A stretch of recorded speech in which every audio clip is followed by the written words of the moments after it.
This is Vincent Price. Imagine having the gift to see things before they actually happen. Does that scare you? No, you say. But you're only thinking of the good. Betting on all the sports events, the winner of the daily double. Oh, there's much more to it than that. How would you like to see an earthquake? Or a plane come crashing to an explosive end? Or a building on fire where people are unsuccessfully trying to escape? No? Well, if you have this power, you just can't change the station, you see. There's only one station. And what if it happens to be tuned to murder? Remy? Remy? Where are you? Oh, there you are. What are you doing up? It's late. Come back to bed. I can't sleep. What's wrong? Mark. I just saw him do it. I couldn't make out his face, though. It was all very blurry. What? Tell me. What did you see? The strangler. He just killed again. Remy will try to help stop this man, but in the process, she may put herself in great danger. For it's not what she sees, it's what she doesn't see. And that's only the beginning of our story.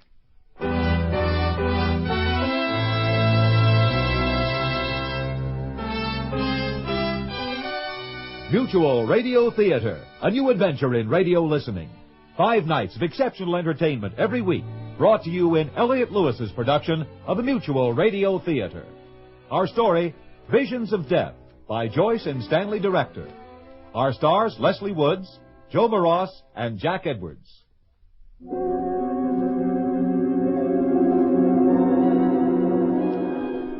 Remy Lindsay, a well-known psychic, has been receiving many visions lately. Visions that she believes has to do with a recent wave of murders. You look terrible. Thanks a lot. Did you get any sleep last night? Not much. Any coffee left? I only had 1 cup. Here, there's plenty. I looked through the morning paper. There was no mention of the police finding another body. That probably means they haven't found it yet. Oh, look at this paper. Nothing but sensationalism. Will you listen to this? The criminal is believed to have a deep-seated hate for women. That's pretty stupid. It's obvious, isn't it? He's not killing men, is he? They have to say something. Oh, why, honey? Why do they have to say anything? Because they have to sell newspapers. You're much too idealistic.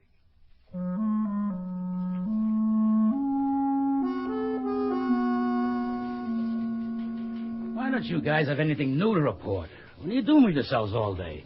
I've been getting more action out of the meter maids than from your department. Chief, this is a very difficult case. They're all difficult. You've been in charge of the hallway strangling from the beginning.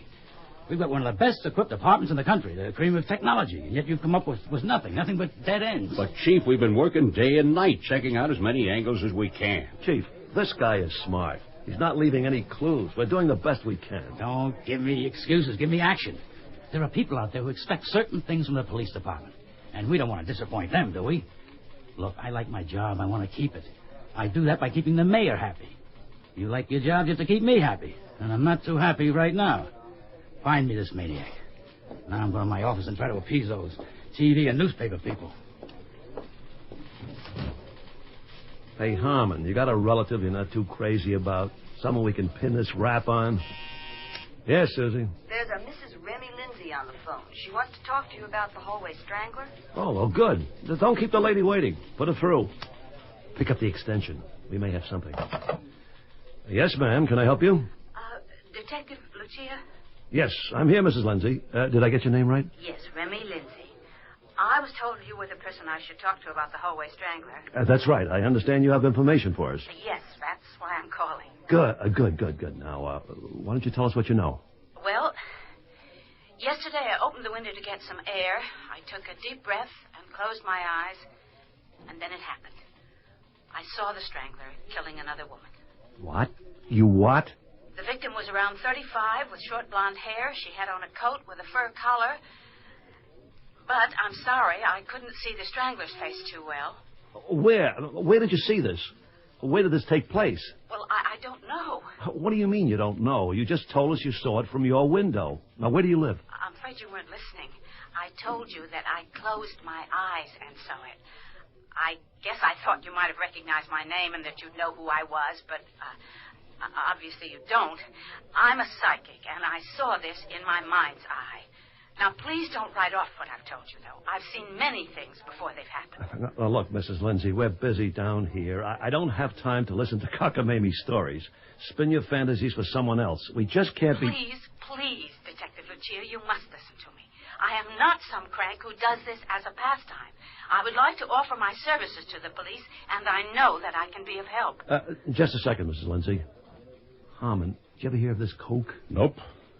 Mrs. Lindsay, it's very nice of you to want to help, but we can't... I have worked with many police departments with a lot of success.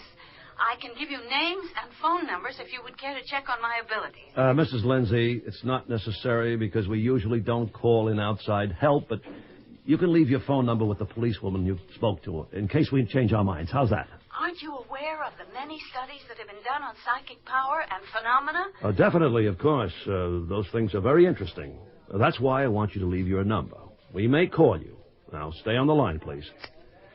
Susie, take Mrs. Lindsay's number. Well, too bad. I thought maybe we had something. Well, wait a second. Let's try it out. Close your eyes. Maybe that's what we've been doing wrong. We've been keeping our eyes open. You never know. Maybe I'm psychic. You? You're not psychic. You're psycho. Same thing. What's so funny? Hey, you'll get a kick out of this, Chief. Some ding-a-ling call. She thinks she can solve this case because she's psychic. What's wrong with that? You guys need all the help you can get. Oh, come on. That's not help. That's playing games. What was her name? Lindsay. Not Remy Lindsay. Yeah. You know her? Oh, idiot. She's famous. She's helped the New York police, the San Francisco police. She's had a couple of best-selling books. She's been on all the talk shows. She's helped to crack some tough cases. You're kidding. What's the kid? You better call her back and apologize. I'm sure you said something that calls for an apology. Remember, we can sure use her help. Anybody's help.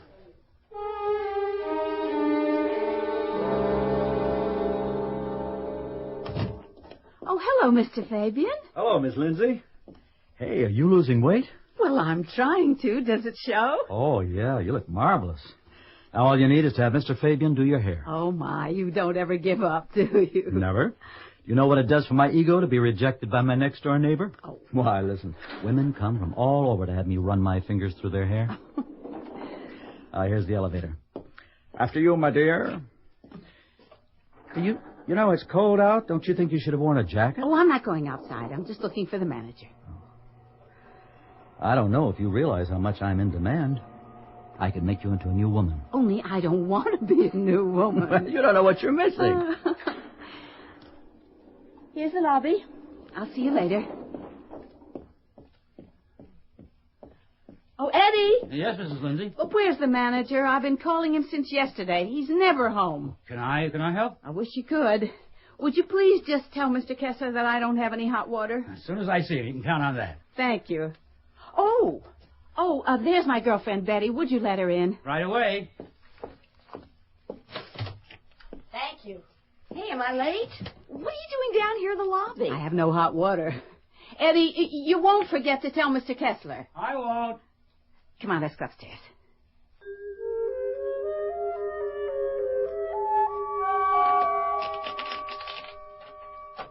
Aren't you finished shuffling those tarot cards yet? Soon. Don't rush me. Okay, now. Let's see what we have here. What is it? Is your sister ill? Yes. It just happened today. She went into the hospital. Well, don't you worry. The test she's taking will be negative. She's just run down, and all she needs is rest. You just tell her not to work so hard. I will. Oh, boy, that's a relief. I really feel better. Now, what else? Shh. I see a man. Good. No, not so good. You just met him, and I don't think you should get involved because he's not right for you. Oh, party pooper. I finally meet a man I like, and you say no. Honey, you don't have to listen to me. You can go and have fun. But just remember what I'm saying. You will get hurt. And you might miss the right one when he does come along. Can you take another look? Maybe you read it wrong. I really like him. Dear. Oh, excuse me. Hello? Mrs. Lindsay? Yes? We spoke earlier. This is Detective Lucia. I'd like to apologize for the way that I spoke to you earlier. Apology accepted. I was wondering, could you come down to headquarters where we could talk to you about the hallway strangler case?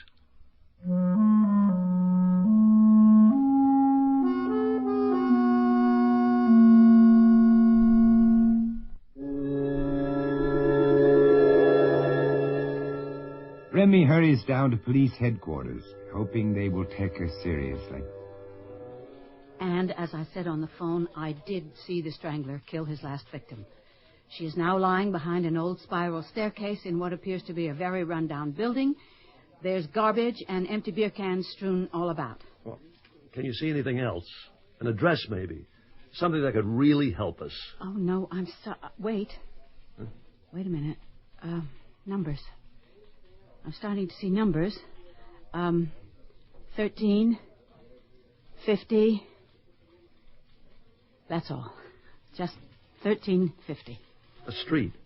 We need a name of the street. I wish I could give you more. I know what I just told you doesn't help very much. I'm curious. How do you psychics work? Oh, it's kind of hard to explain. I can only speak for myself, and I don't even know how it happens or why. I don't do anything to bring it on. It just appears or it doesn't appear.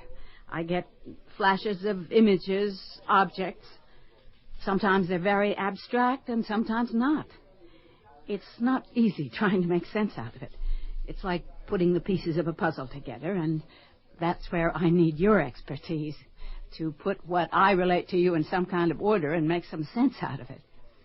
A very big problem can be misinterpreting what I see, because, after all, things don't appear to me in 20/20 vision. That's too bad.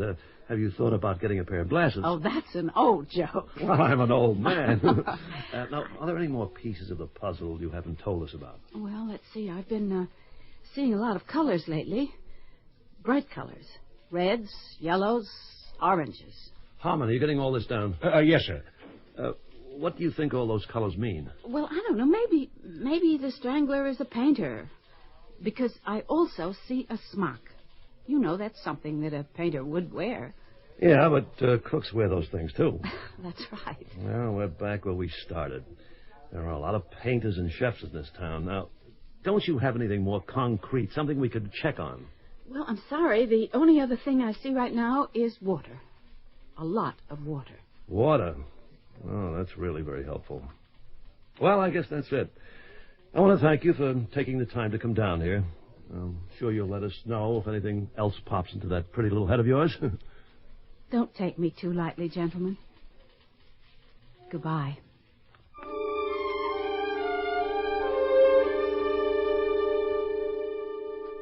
Oh, Mark, why doesn't somebody take me seriously? Why can't they just give me the benefit of the doubt? By anybody, you mean the local police? Well, right now, yes, but I've been through this before. You know it so many times with so many different people. I'm tired of having to prove myself, to keep defending myself. People are basically skeptical, Remy. They have to be shown things. They have to experience it themselves. You're dealing with the unknown, psychic power. And most people are afraid of it. They're unfamiliar with it, so they're unaware. But you can't let them get to you. You know the truth. Let them find it out. Just keep remembering all the good you've done and will do. You're a very special lady. And I'm proud to say, my lady. I love you, too. Not only because you let me be who I am, but because you make me remember who I am. You feel better? I feel great. I'm ready to fight the world, that's who I am. Good. But let's eat first. What are we going to have for dinner? Well, what do you feel like?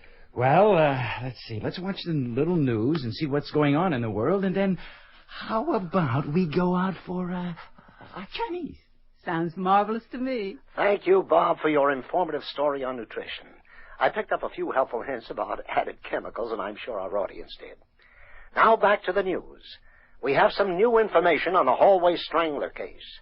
This reporter has learned that noted psychic Remy Lindsay is now working with the police to assist in bringing this horror to an end. Oh, how did they find that out? The police department has been at a standstill.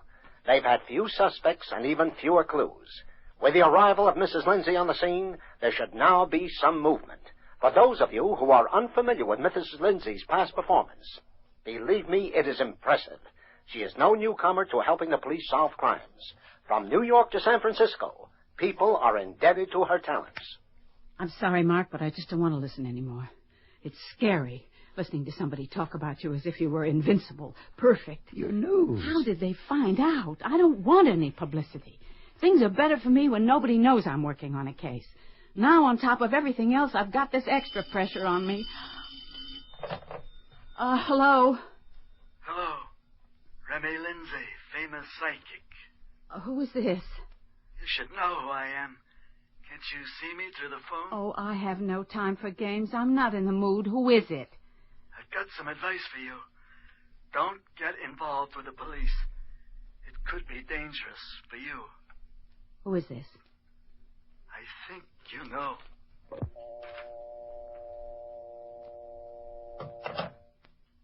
Remy? What's wrong? You look like you just saw a ghost. No. I just spoke to a murderer.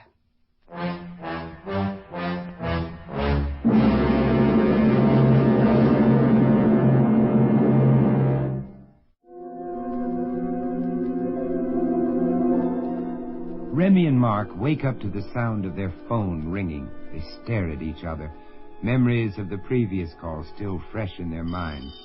Since Remy is closest to the phone, she slowly reaches for it. Hello? Mrs. Lindsay, Detective Lucia here. Sorry to call you so early. Oh, that's all right. It's the police. We just got a call. Somebody found the body. It sounds like the one you told us about. You want to meet us there? It's 1350 Victoria Street. I will be there as soon as possible. Thank you for calling me. Sure. They found the body. It's at 1350 Victoria Street. The same number you told them. Yes, it is, but I didn't come up with Victoria. They had to wait till somebody found the body. Sometimes I get so frustrated. I wish I could see more. I want to see everything. You see what you're supposed to see. Think of it that way. If you saw too much, you might not be able to function. I better get dressed.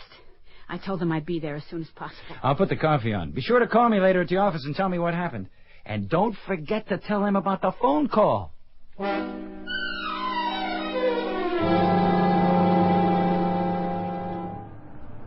Who is she? Now, we're checking on that now. Not a very pretty sight, is it? No, it isn't. How do you stand it over and over again? Well, it comes with the territory. Mrs. Lindsay, I want to apologize for my attitude. Another apology? You deserve it. I was a little too hard on you. Being a disbeliever makes me a good cop, but as my wife says, it doesn't make me an easy guy to get along with. Your wife sounds like a nice person. She is. You know, I can't get over it. This place looks just like you described it. Have you got any more visions? Oh, well, Hello, Mrs. Lindsay. Oh, hello. What have you got? Well, we checked her out, and she's a doctor on the staff at County General. A doctor? Yeah, that's right. Now we've got a doctor along with a housewife, a secretary, a hooker, a waitress, and a bookkeeper. Well, nothing makes sense. Why? I mean, what's the motive here?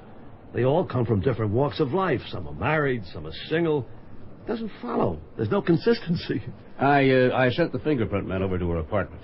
Good. We'll go over later and see if we can find anything. Excuse me, but don't they wear smocks in hospitals? That's right. Harmon, get some guys on this right away. Check all the previous victims. See if any of them have been sick lately. If any of them have ever associated with the county hospital. Go on it right away.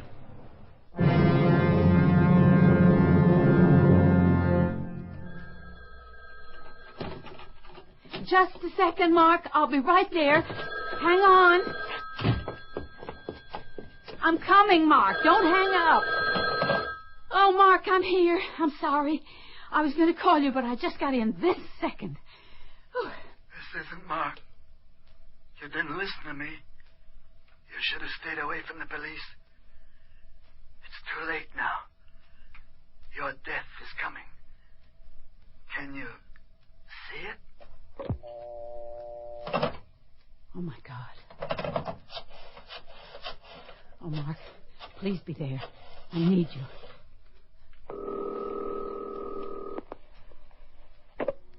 Mark Lindsay. Mark, please, will you come home right away? What is it? What happened? He called again. He told me that I'm next. Did you call the police? No, not yet. Just please come home right away. I don't want to be alone. Okay. After you hang up, I want you to lock all the doors and windows. And don't let anybody in till I get there. I'm leaving the office right now. I will, but hurry.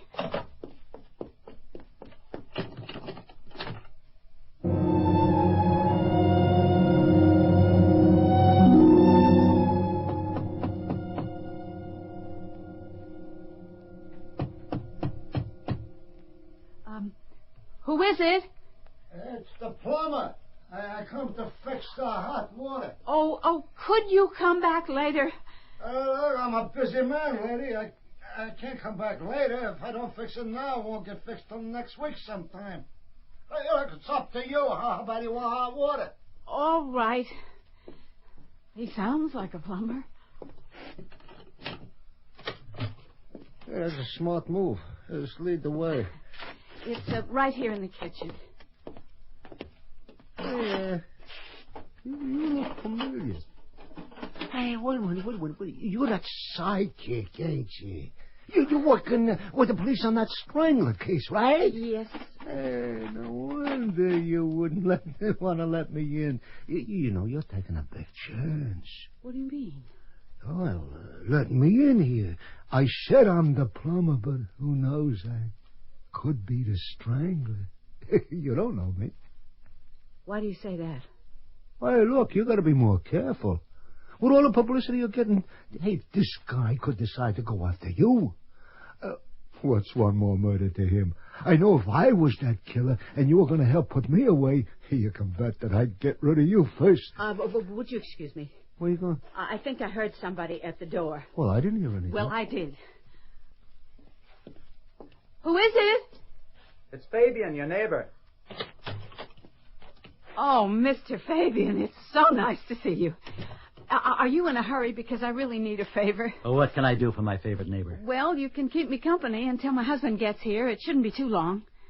You look like you've been doing a lot of worrying. You know, lines are starting to come out. Oh. I've got the greatest cream for that. You just put it on before you go to sleep, and it works miracles. Mark doesn't like me to wear any of that stuff to bed. Let me tell you something, darling. Men want their women looking good. Now, they may complain about all the trouble and expense, but deep down, they love the results. All right. Can I get you a cup of coffee? Or no, thank you. I something? just had some. Oh, I see you're getting your sink fixed. Oh, what I wanted to tell you was that I've been reading all about you in the papers. I didn't know you were such a celebrity. I'll have to read one of your books. Are you interested in the unknown? ESP, psychic phenomena? Oh, it sounds interesting. I don't know that much about it, but I'd like to learn. Can you really see into the past and the future? Oh, sometimes. Truthfully, did you really see the hallway strangler? Fleming, where are you? I'm right here, Mark, in the dining room. You scared me. Didn't I tell you to lock the door? I'll explain everything later.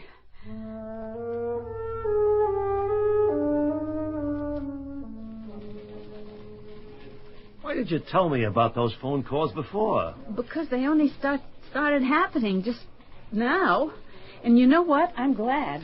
Remy, what are you talking about? Well, I've been getting flashes ever since I spoke to him. He triggered something in me, something that may not have happened without my talking to him. The images have been getting stronger and stronger. What images? His name, for one thing. It must be. It keeps running through my head. Douglas, Joel, Douglas. It just runs together like that. Joel, Douglas, Joel. I'm not sure which name is the first or the last. Are you kidding? This is terrific. Harmon, run a check on all the possibilities. This won't take long. We've got a new computer. The quicker you get this guy, the better I'll feel. You and everybody else. Whatever happened with the hospital? Could this Joel Douglas be one of the doctors there? Well, so far it looks like a dead end. We can't tie any of the other victims to the hospital. We're still working on it, though. Now, here's an alphabetical list of all the employees and staff for the last year. Let me see it. Douglas, No Douglas on the list. I better look under Joel. Not Joel either. Well, there goes that theory. Okay, boss. What have you got? There are no Douglas Joels. There are no Douglas J. Douglas. There are no Joel D. Joes. But there are 2 Joel Douglases. Time to go to work.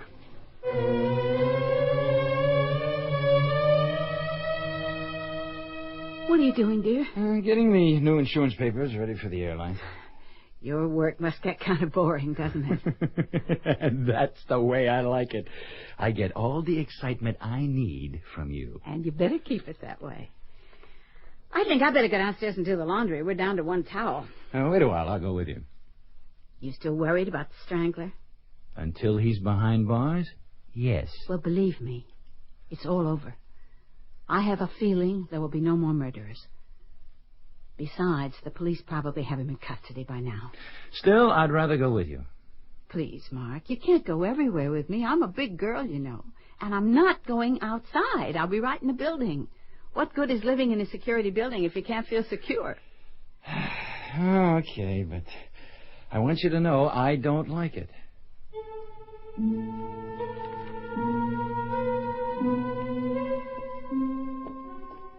Look at that.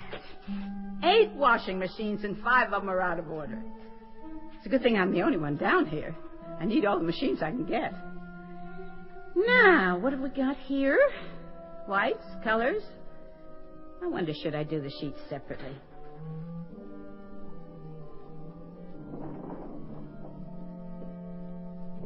I bet that's Mark. He's really so sweet to worry about me.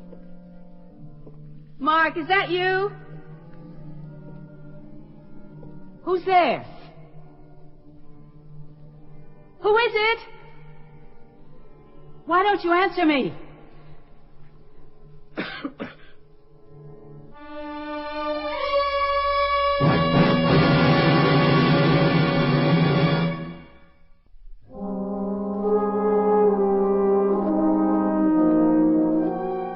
Vincent Price again. And here's Act 4 of Visions of Death. Who's there? Answer me. Oh, Mr. Fabian, it's you. Why didn't you answer me? Well, I tried to, but I must have a frog in my throat. Nothing would come out. I wonder if I'm getting a cold.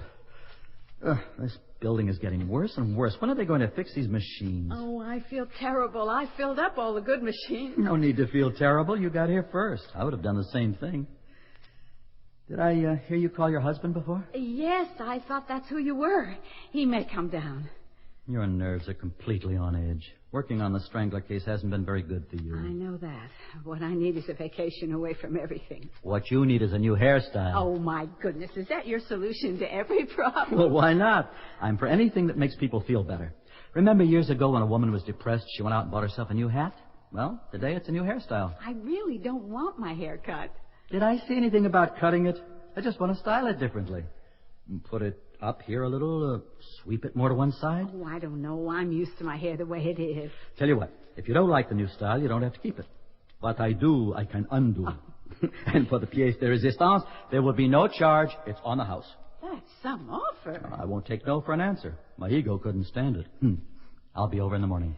Well, let it not be said that I was the one who bruised your ego. Hey, I just thought of something fantastic.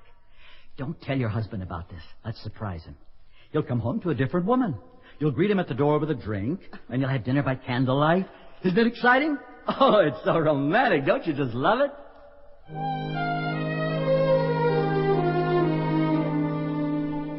Mark, can you keep a secret? Sure. Mr. Fabian didn't want me to tell, but you know I can't keep anything from you. When I was doing the laundry, he talked me into doing my hair. He finally got you. I never thought it would happen. Well, you got to give the man credit. He doesn't give up. Why didn't he want me to know? He wanted me to surprise you. He thought it would be romantic. Candlelight dinner, drinks, me a new woman. Sounds very interesting. Are you expecting anyone? No. I really don't feel like entertaining any company right now. I wish people would call before they come over. Well, just tell whoever it is that we're busy. You want me to do it? No, I'll do it. There's nobody here. Did we keep them waiting so long they thought we weren't home? No, wait a second. What's this? There's a note on the door. A note? What does it say? It says, "Your time to die is coming closer. Next time, I'll be on the other side of this door." Why? Why is he doing this? I'm calling the police. This was too close for comfort. You're going to have police protection whether you like it or not. And you're not going anywhere by yourself until this creep is caught. And I don't want any arguments about it. Yes, sir. Police headquarters. Detective Lucia, please. This is Mark Lindsay. One moment, please. Lucia here. This is Remy's husband, Lucia. I'm very upset. The strangler was just here. He left a threatening note for my wife. I don't like it that he was able to get into our building. Were you able to get a good look at him? No, he left a note outside our door. What are you going to do about this? Well, I can assign a man to guard Mrs. Lindsay. Well, how soon can you get someone here? I could have an officer there in about an hour. Please. How's Mrs. Lindsay taking this? Better than I am. Would you ask him what's happening with Joel Douglas? You don't need extension. Remy is getting on the other phone. She wants to ask you about Joel Douglas. I'm here. Oh, hello, Mrs. Lindsay. We found one of the Joel Douglases, and he was clean. He couldn't have done any of the stranglings. But we're still looking for the other one. He seems to have disappeared into thin air.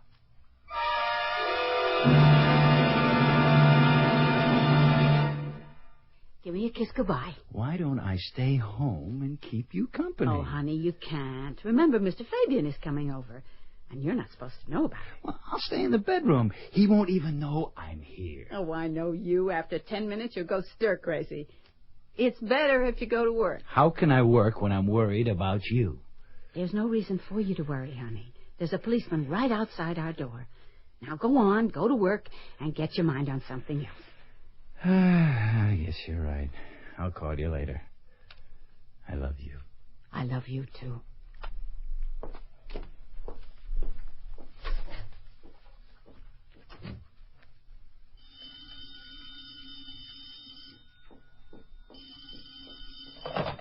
Hello? Good morning.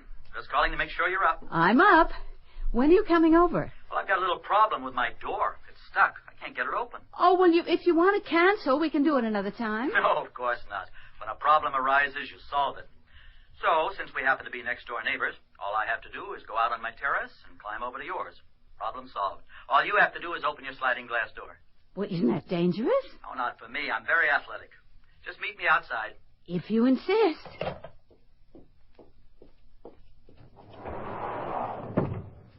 Here, Remy, take this. It's my bag. It's got all my paraphernalia. Be careful. I'm always careful. See? I'm fine. Now we can get started.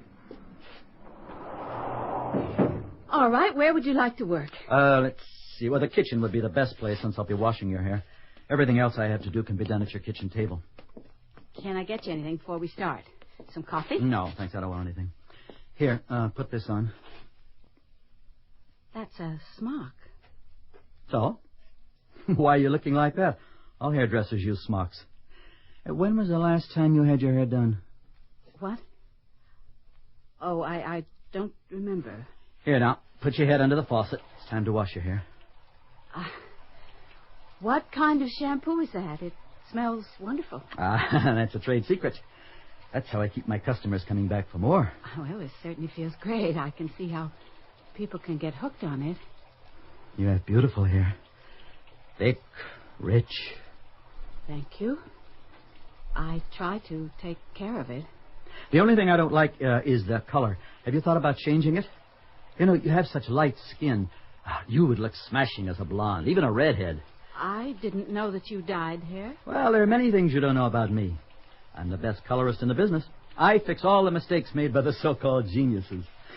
There we go, all finished. Colors, water, smock. Remy, come over here. I'm waiting for you.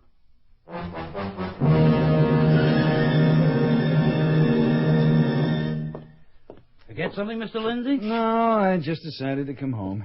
Has the mailman been here? He just left. Oh, good. Bills, junk mail. Hey, what's this? Eddie, do you know anything about this? What? This letter. It's addressed to a Joel Douglas. Oh, the mailman must have put it in your box by mistake. Here, I'll take care of it. It's addressed to a Joel Douglas. There's nobody in the building with that name. Oh, that's right. I guess you don't know. Joel Douglas was the real name of your next-door neighbor, Mr. Fabian. He told me he changed his name. You know, hairdressers, they have to be fancy. I guess he figured Joel Douglas didn't sound like a hairdresser. Call the police right away. Tell them what you told me. I've got to get upstairs.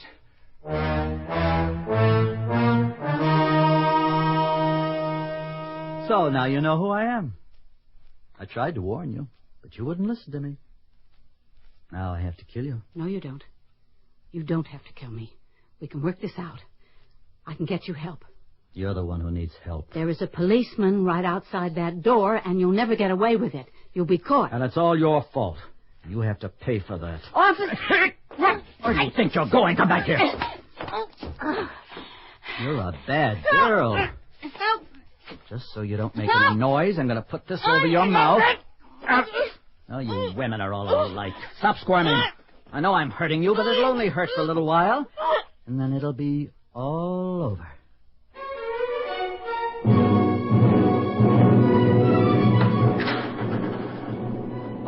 Officer, my wife is in danger. Get your gun out. Stop where you are. It's all over, Mr. Fabian.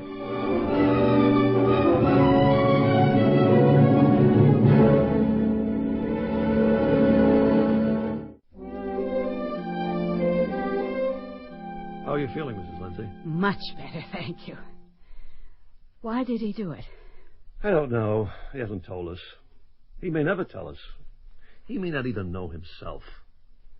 I never would have thought the connection was that all the women had their hair done by the same man. Do you think there'll be any trouble getting a conviction? I don't think so. We found more than enough evidence in his apartment. Listen, if you ever want a steady job that doesn't pay well, we could always use another detective like you. Why, thank you very much, Mr. Lucia. I'll remember that.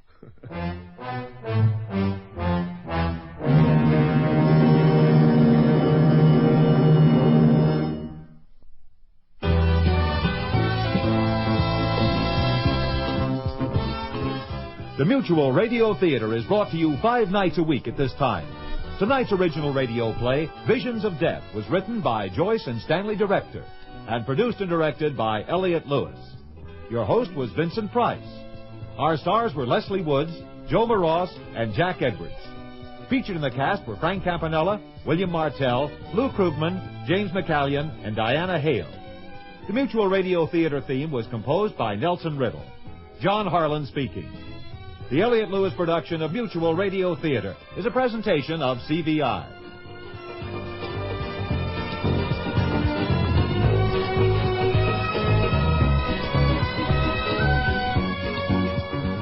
Mutual Radio Theater has been brought to you by King Coil Posture Bond Mattress.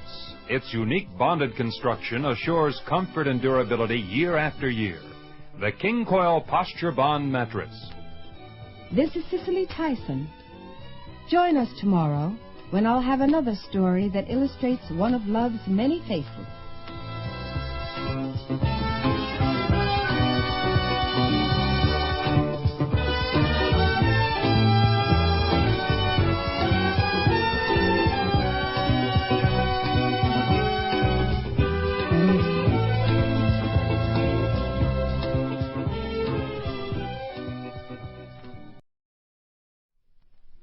This is Vincent Price.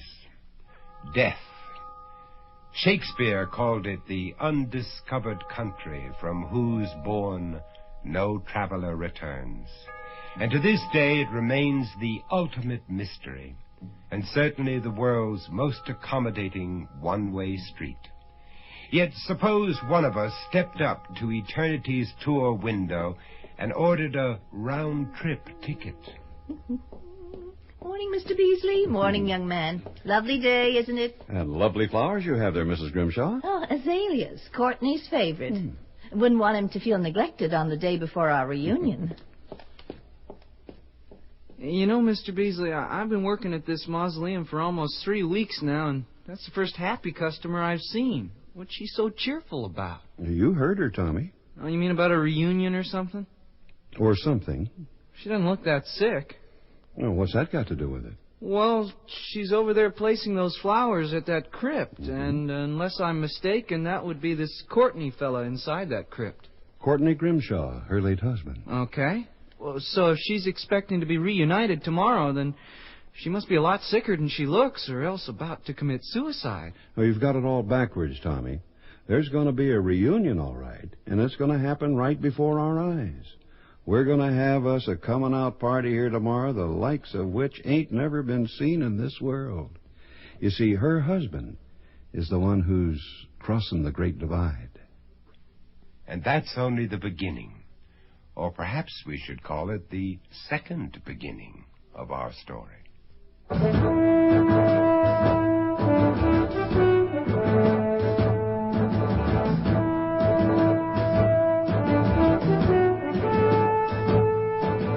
Mutual Radio Theater, a new adventure in radio listening. 5 nights of exceptional entertainment every week, brought to you in Elliott Lewis's production of the Mutual Radio Theater. Our story, Death Warmed Over, by Larry Tubell. Our stars, Mary Jane Croft, Keith Andes, and Elliott Reed.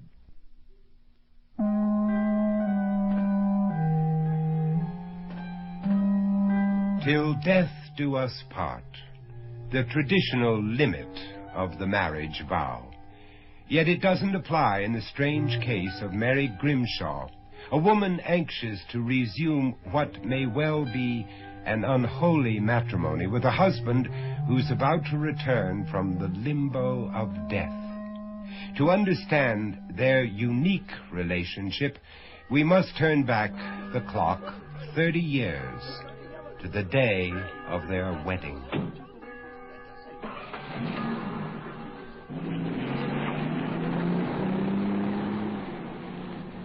Oh, Glad it's over? glad to be alone with you. Mary, don't. Don't what? Don't sit so close. You're blocking the rear view mirror. All I can see is your head. I thought you liked my head. I love your head, but not in the rear view mirror. Yes, Dr. Grimshaw. Whatever you say, Dr. Grimshaw. I love you, Dr. Grimshaw. Even if you prefer the scenery to my head. What's that? My new watch. What's it trying to tell us? That it's time for my pill.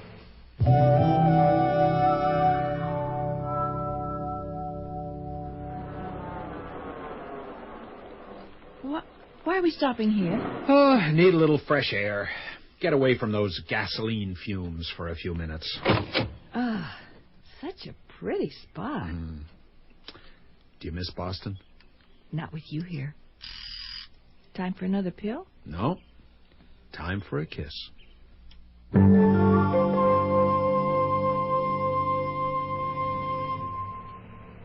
Well, what do you think of Mason's Notch, Vermont? Is this it? Are we there? Well, don't blink or you might miss it. I love it, Cord. It's like a picture postcard. The main drag is down that way. General store, post office, graveyard, everything a person needs. Why, there's even a diner for special occasions. Why are we stopping? Behold the Grimshaw Estate. A fitting domicile for the town's new general practitioner. What do you think of your new home, Mrs. Grimshaw? Oh, Cord. It's beautiful. Oh, but it's so big it must have cost a fortune. Didn't cost me a penny. This was the family's vacation home when I was a boy. We spent our summers up here before my folks died. It was a happy time. I dreamed of living here someday, for good. I guess some dreams do come true. How come you never told me about this house? Well, you never asked. Besides, I've only known you for 3 weeks. There are a lot of things I haven't told you. Time for a kiss. Yeah, but you can't fool me. It must be time for another pill, too.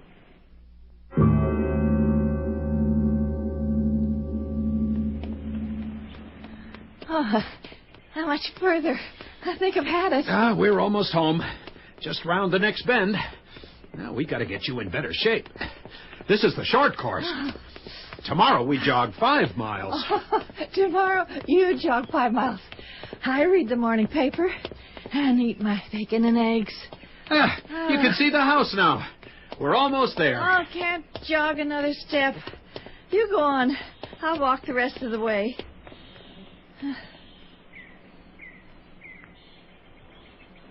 Cord?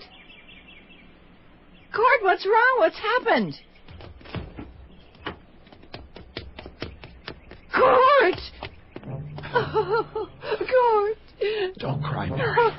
Please don't cry. I knew this was going to happen. I should have told you, but I couldn't. Mary, I'm dying. Oh. And you must listen carefully. Get in touch immediately with my friend Gordon Cannon, Dr. Cannon. You met him at the wedding. Immediately, he'll know what to do, and he'll explain everything. Trust him. Do just as he says. My will is up to date, and everything will be fine for you. Oh, Mary, Mary, wait for me. Oh, Cord. Cord, please, darling. Wait for me.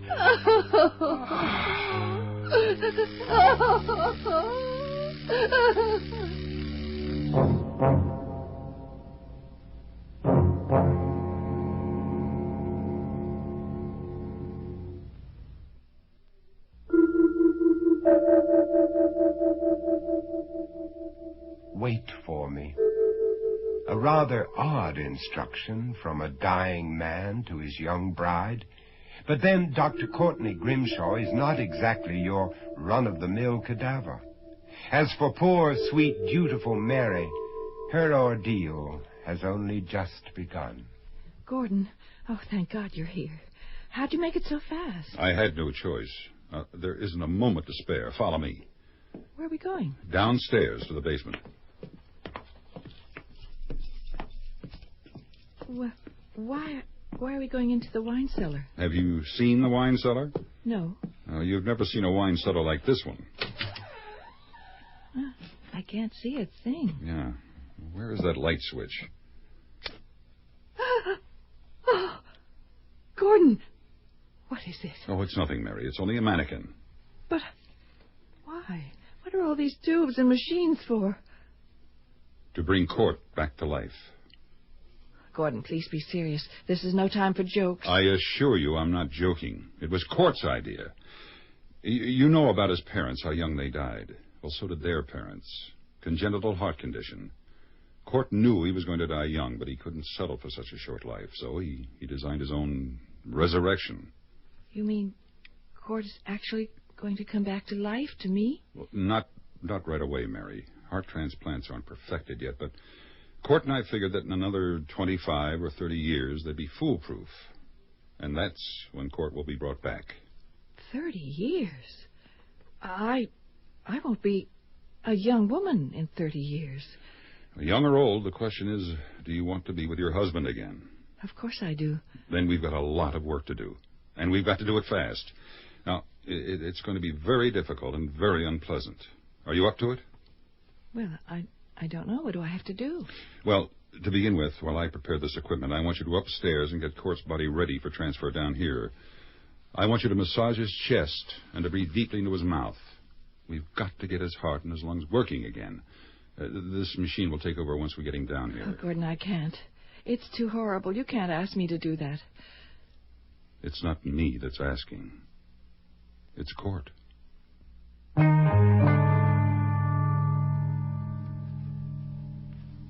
Oh, I don't know if I can make it. Feels like a ton. That's why they call it dead weight, Mary. Oh. All right, now, lift him up and on the table. Ready? Okay. Well, now the real work begins. I'll explain it as simply as I can as we go along. Court is clinically dead, but not biologically. His cells are still alive. Now, what we're going to do first is prevent any further deterioration. And we'll do that with this machine. Oh, there's the switch. Turn it on. Now, this is called a heart-lung resuscitator. What it does is push that piston down on Court's chest so that his heart is squeezed and starts pumping blood again. There. Yeah, good. Yeah, I think it's working fine. Now, what I want you to do, Mary, is hold Court's arm while I inject him with this anticoagulant. It's to prevent clotting. Good. Good. Okay, this part is going to be a little rough. We've got to insert this tube into Court's windpipe so that we can get air into his lungs. That'll be regulated by the machine for every fourth beat of the piston. Mary, are you all right? Mary? No, I'll be all right. I'm just a little dizzy. Now, while I adjust the tube, I'd like you to start applying those ice packs to Court's body, all over the body. We've got to start cooling him off. What? Who the hell are you? Oh, Ambrose is the name. Christian Ambrose of Venable Mortuary and Cemetery. I'm sorry to interrupt you, but I heard there was an accident here. I've been pounding on the door. What makes you think you can walk into someone's house? What do you want anyway? Can't you see we're busy? Yeah, as I can, and this is fantastic. I came here to make funeral arrangements, but if you're doing what I think you're doing... This is none of your business. We've made arrangements, so please leave. Well, you're actually attempting suspended animation, aren't you? This is incredible. You know, I've heard of the Cannon freezing theory, but I never dreamed anyone would attempt it under these primitive conditions. I'd be grateful if you'd let me help. We don't need your help. Please go before I throw you out. Oh, well, I'd be of enormous value to your team. You see, I'm a whiz at handling the deceased. You need a professional. Why would you possibly want to get involved in this? Oh, well, because ever since I read of the freezing process, I've dreamed of the day to become a reality. Oh, but just put yourself in my shoes for a minute. We mortuary people are treated as if we were parasites, feeding on other people's tragedy and misery. I see this innovation as our last great hope. It makes us the architects of immortality instead of the agents of oblivion. It gives us respectability, prestige. It's nice to have your endorsement of our project, but we don't need you. Oh, I think you do. If you look on the floor over there, you'll find the other 50% of your team. She's just collapsed. Mary. You tend to her. I'll begin icing our friend here. After all, we wouldn't want him running a fever now, would we?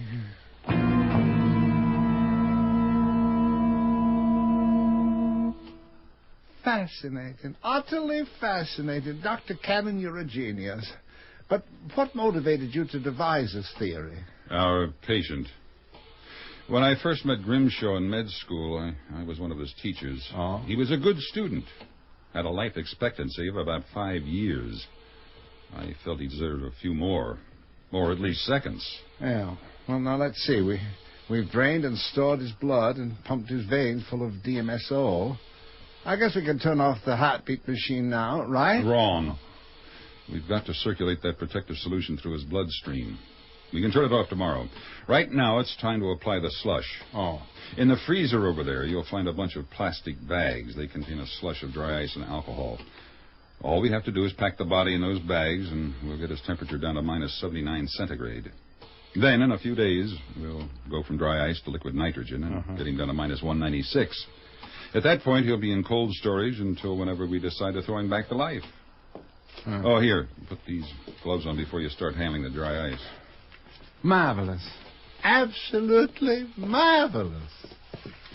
Mary, what are you doing here? I told you to stay in bed. I'm better now. Can I help? Mary, stay out of this.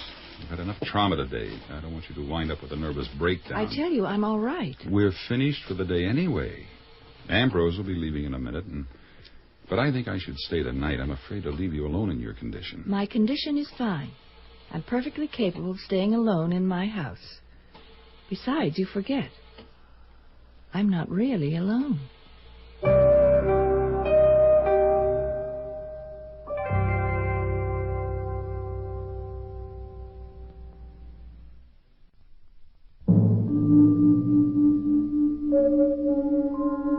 Consider the plight of Mary Grimshaw. A whirlwind courtship of 3 weeks' duration, then the bride of a man who turns out to be fussy, demanding, and before the sheets have even cooled after a night of honeymoon bliss, dead as a doornail. As if that weren't enough excitement, she is then asked to participate in a chilling debate with death, a process that includes such delights as mouth-to-mouth resuscitation with the corpse of her loved one. Is it any wonder that she's cracking under the emotional strain? Against his better judgment, Gordon Cannon has decided to leave Mary alone in her house for the night, even though she seems to regard Courtney's cadaver as company. As the night wears on in this environment ripe with terror, Mary slumbers fitfully between two sets of worlds, the worlds of life and death, of dreams and reality. Only the morbid, maddening rhythm of the heart-lung resuscitator in the basement penetrates the eerie stillness of the house. On the brink of nightmare, the beat of the machine seems to convey a message. Wait for me. Wait for me. Lost in this realm of macabre fantasy, Mary is caught up in a chase through a kind of limbo eternity. Her pursuer is a jagged creature of ice that emits a vapor of frost in the manner of a dragon breathing fire. Cornered, she produces a match, strikes it, and holds it up towards the oncoming creature as if holding up a cross to ward off a vampire.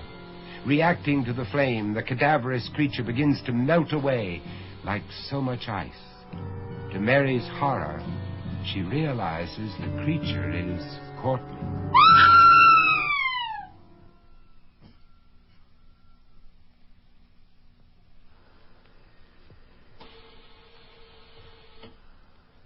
Oh, thank God, only a dream. Oh, maybe this is all a dream. Maybe I've only been dreaming about the past 24 hours. Court? Court, tell me you're not dead. Come back to me, my darling. Is that you, Court? Are you calling me? Oh, come to me, my darling. Return to me, Court. Please, don't leave me alone. Don't leave me alone.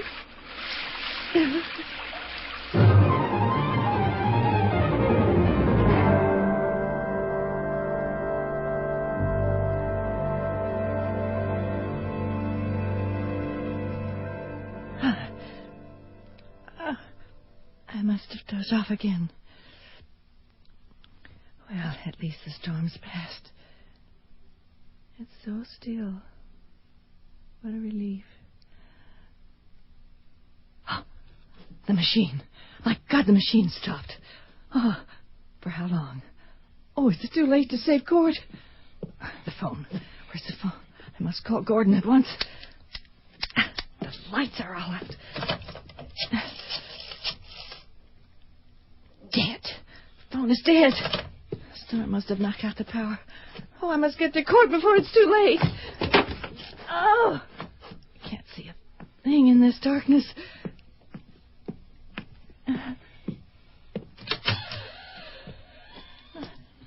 Can't see a thing in here. Where's that machine? Mary! Who's there? Is that you, Court? Where are you, Court? Oh!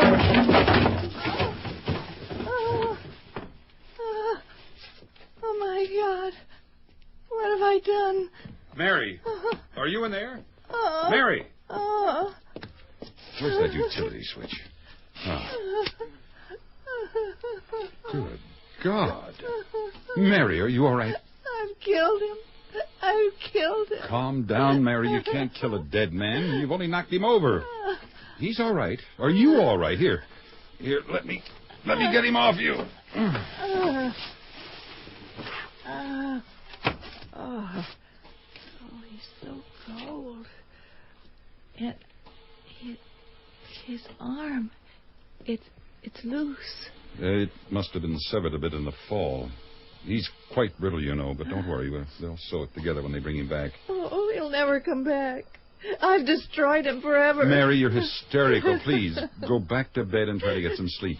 I'll fix things up here and stay the rest of the night in case you need me. I've killed him. All he wanted was to come back to me, and now I've killed him. Forever and ever.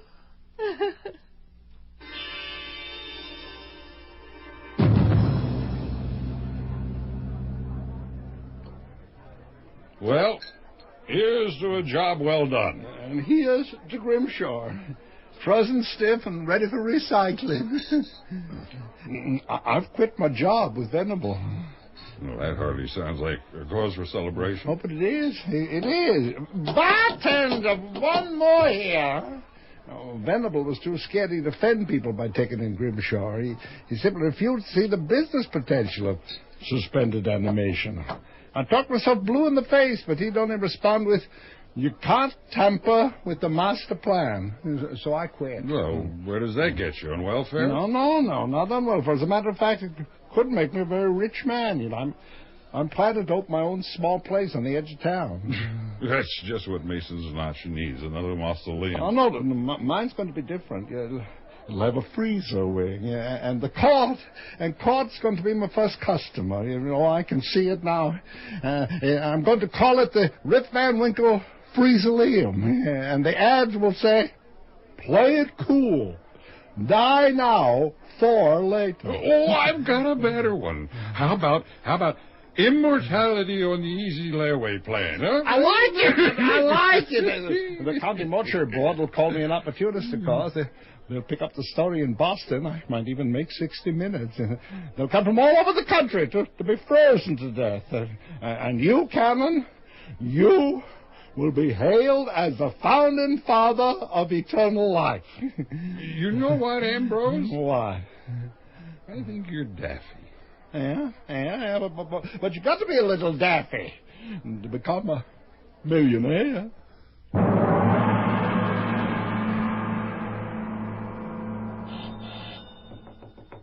Who is it?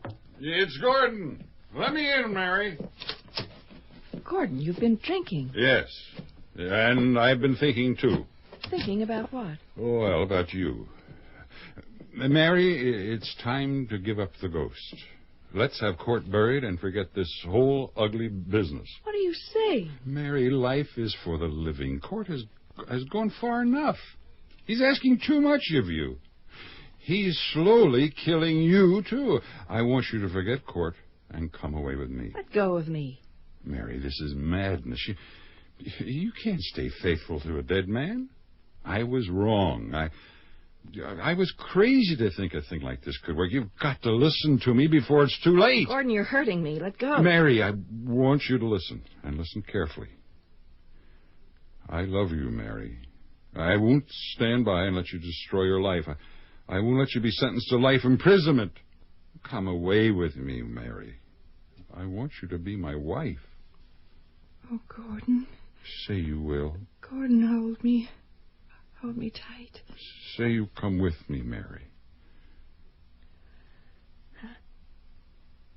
I can't. I can't leave with you. But why? You must.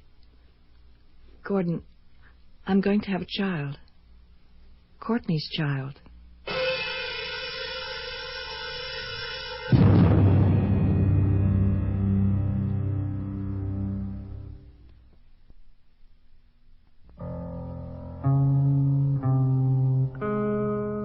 While her husband snoozed for 30 years in icy suspension, Mary Grimshaw, too, remained on hold, the prisoner of a remarkably courageous and unselfish vow. For 30 years she voluntarily vegetated, rearing her heir, preserving an intact shrine to her quasi-late mate, and generally shaping her madness in a house suspended in time and haunted by the ghost of an illusion. The townspeople chose to regard her not as a madwoman, but rather as a fascinating eccentric. Then finally the great day dawned, Resurrection Day for eternity's first round-trip passenger, an event of monumental impact, of worldwide attention. Television commentators drooled over the dramatic prospects of this second coming. Wait, I think this is she arriving now. A hush has fallen over the crowd as the big black limousine pulls over to the curb. It's the Rolls-Royce owned by the proprietor of this world-renowned establishment, Mr. Christian Ambrose. Now, the chauffeur has opened the rear door, and out steps Mr. Ambrose, smiling and radiant on this day, his day of days, too. And now he has extended his arm inside the car. And indeed, out steps the widow. Oh, excuse me, the wife of Courtney Grimshaw. Now, as the crowd presses in for a closer look at the, well, you might say the co-star of this production, or reproduction, if you'll pardon the little joke, she hesitates for a moment.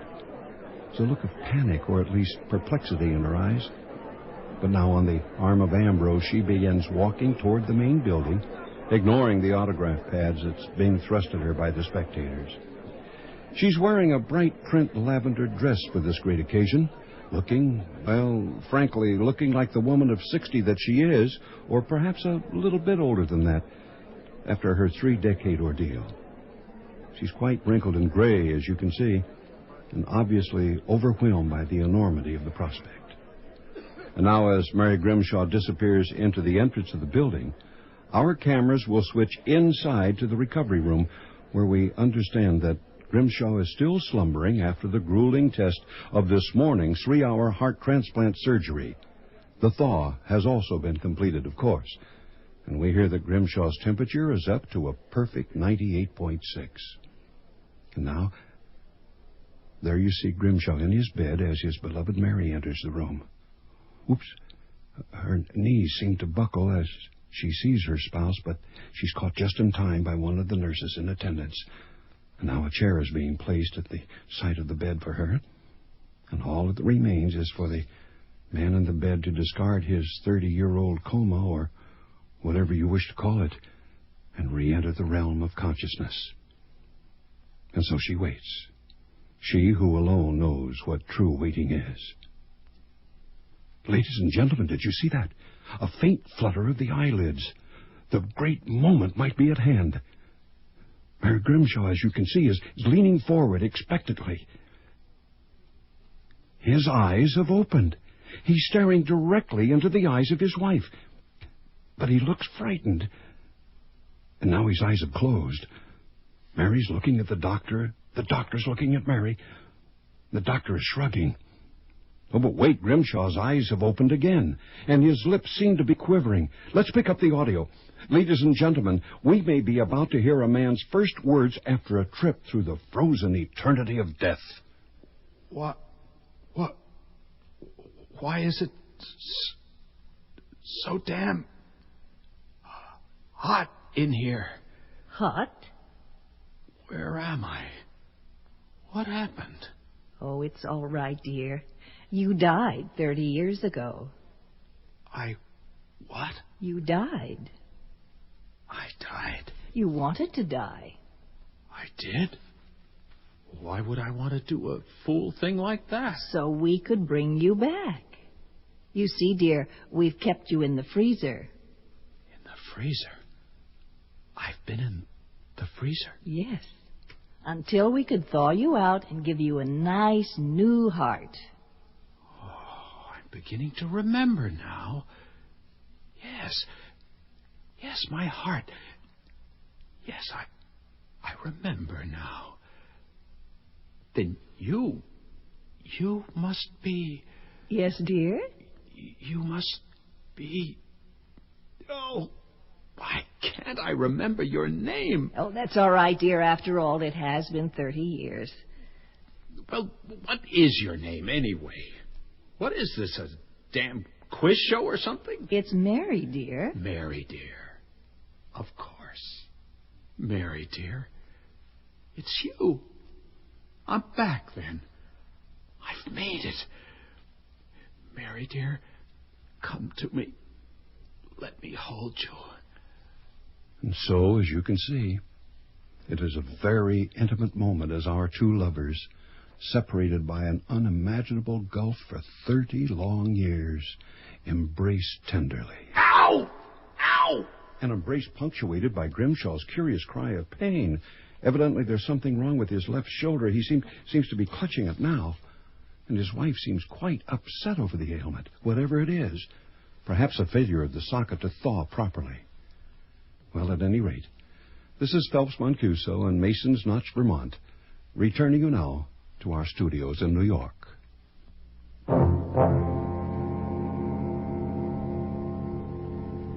Now close your eyes. Close my eyes? Why? You'll see. Notice anything? I notice a bedroom.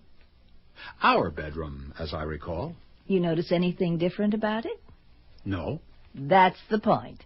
It's exactly the same as the night we slept in it 30 years ago. Come on, follow me. Look at this. It's a tube of toothpaste. I'd recognize it anywhere. Yes, but it's your toothpaste. Oh, that is thoughtful of you, Mary. I'd hate to change brands after 30 years. Oh, no, you don't understand. It's not only the same brand, it's the same tube you used that morning. And this is the same bar of soap. Everything here is perfectly intact. Even the sheets on the bed are the same ones we slept in that night. But where have you been sleeping all these years? On the couch. I didn't want anything disturbed. I wanted everything just the same as when you left. So we could resume our lives together as if nothing had been interrupted. That was very thoughtful of you, Mary. But where's the evening paper? Tonight's paper? No, the one from 30 years ago. Just thought I'd scan the obits. Oh, that must be him now. Him? Who? You'll see. Well. Mother always said I was the spitting image of my old man. Now I have the living proof. You are alive, aren't you?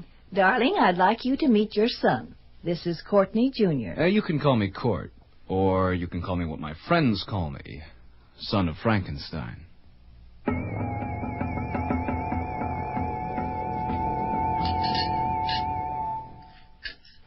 You're not eating?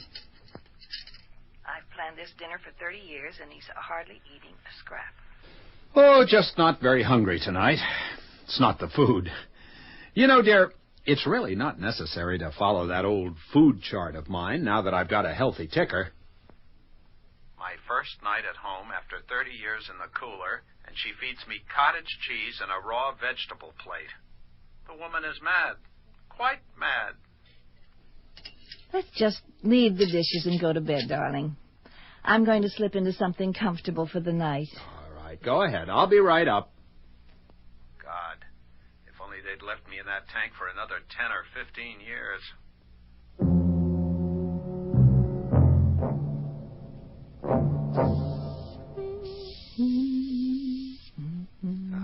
You look very lovely, dear. Poor thing. Primping like a schoolgirl. Can't she see what the mirror is telling her? You haven't lost your charm. Or your taste for necks. You know, you don't look bad yourself, Dr. Grimshaw. Bad? He looks marvelous in the mirror.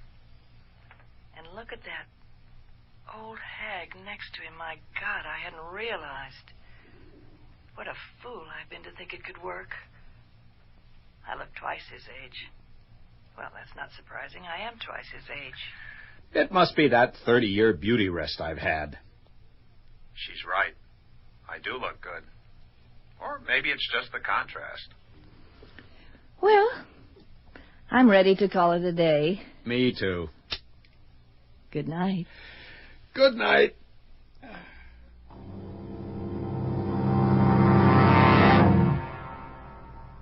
Mary, you can't just pack up and leave a house you've lived in for 30 years. This is terrible.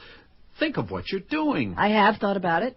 I know what I'm doing. But nothing has really changed. We can pretend it's like, 30 years ago. Everything in the house is just like it was then. You've seen to that. Everything in the house with one exception.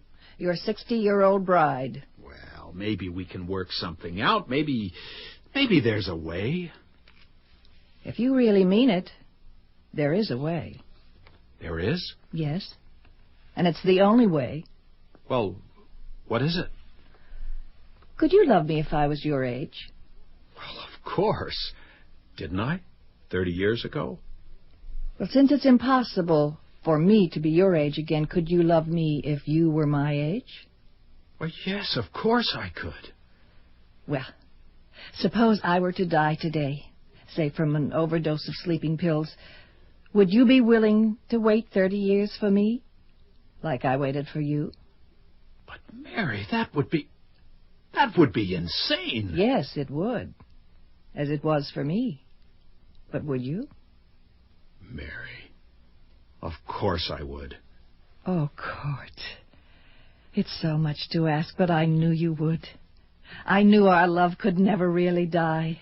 As soon as you're gone, I'll contact Ambrose. He has new techniques that are foolproof. We'll bring you back as good as new. But, Mary, are you sure? Are you willing to die just for me? For us, for our love, our undying love. Besides, I won't be dead. Think of it as my turn for a beauty rest. 30 years. I don't know if I can live that long without you. Well, wait as long as you can. It doesn't have to be 30 years. I'll come whenever you call. I'll save our toothpaste. And I promise not to change the sheets.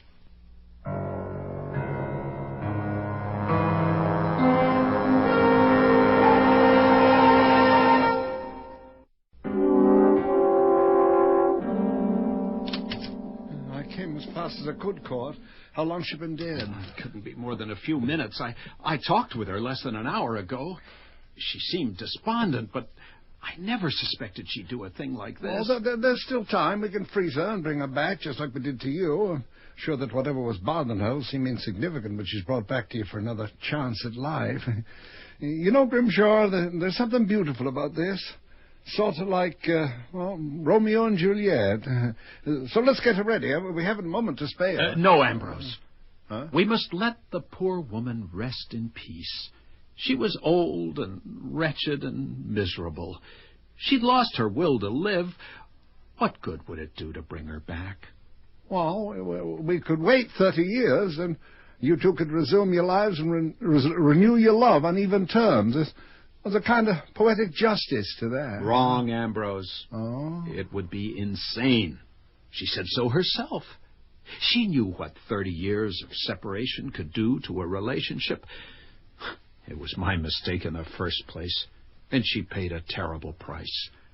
We can't make her pay that price twice, can we?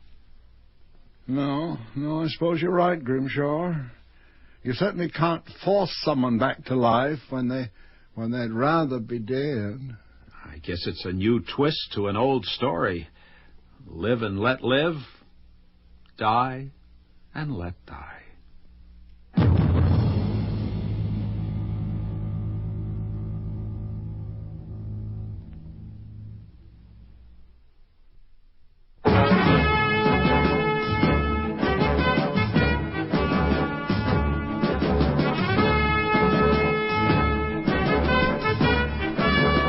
The Mutual Radio Theater is brought to you 5 nights a week at this time.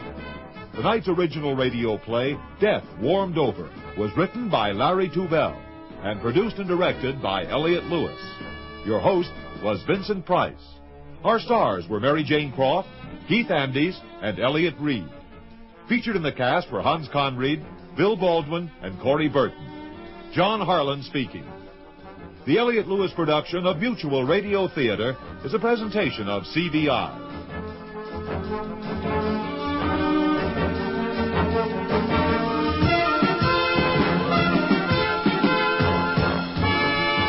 Mutual Radio Theater has been brought to you in part by Serta, perfect sleeper mattresses and foundations, with the top comfort and deep support for firmness that feels good. And that's a healthy investment in yourself. This is Cicely Tyson. Join us again tomorrow at this time for another portrait of people in love and sometimes in trouble.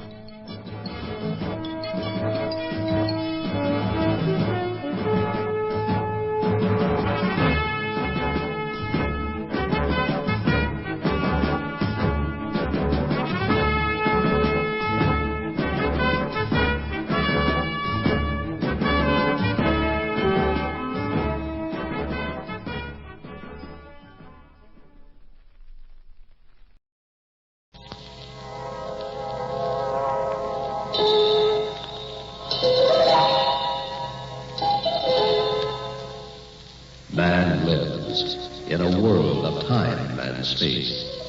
He lives in a spectrum of the universe.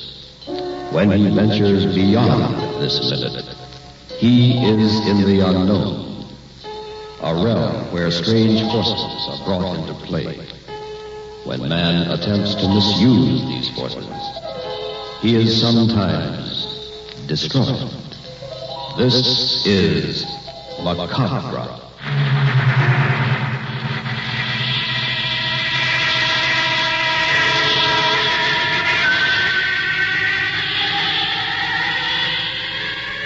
The Far East Network presents, in special performance, Macabre. Tonight's story, Final Resting Place.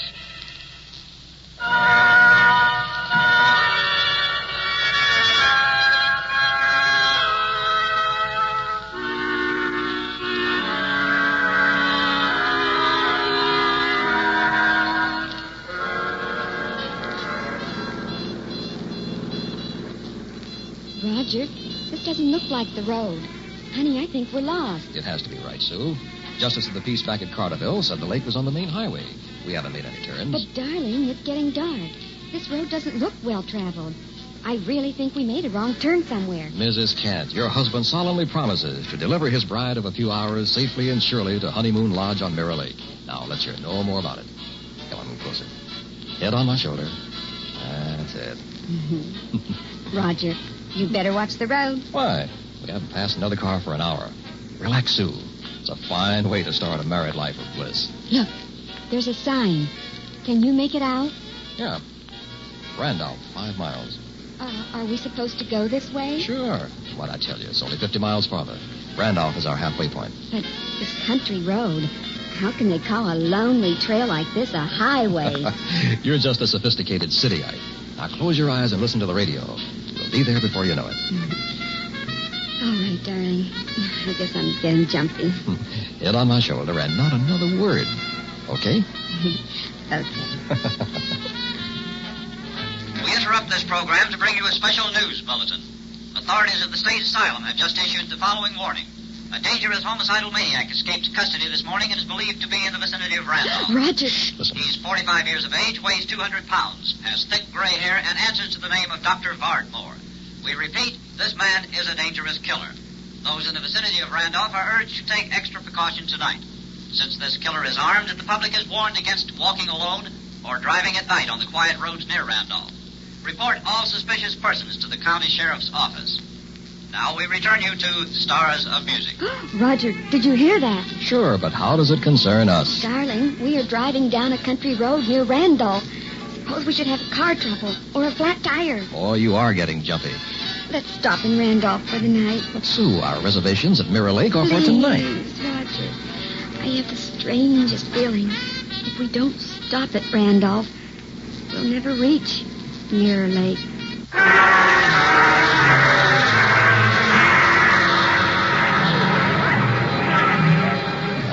Great idea, Sue. What, darling? Stopping here for the night? Now we can see the carnival. It's all right while these people are here, I guess. But we'd better go back to the hotel before they leave. Are you still afraid? Well, kinda. Aren't you? Come on. I'll show you a good time. You'll forget all about it. Okay. What's that man doing over there? And now, ladies and gentlemen, if you would kindly step closer, I don't know. Let's I find will out. demonstrate for you one of the great marvels of all time.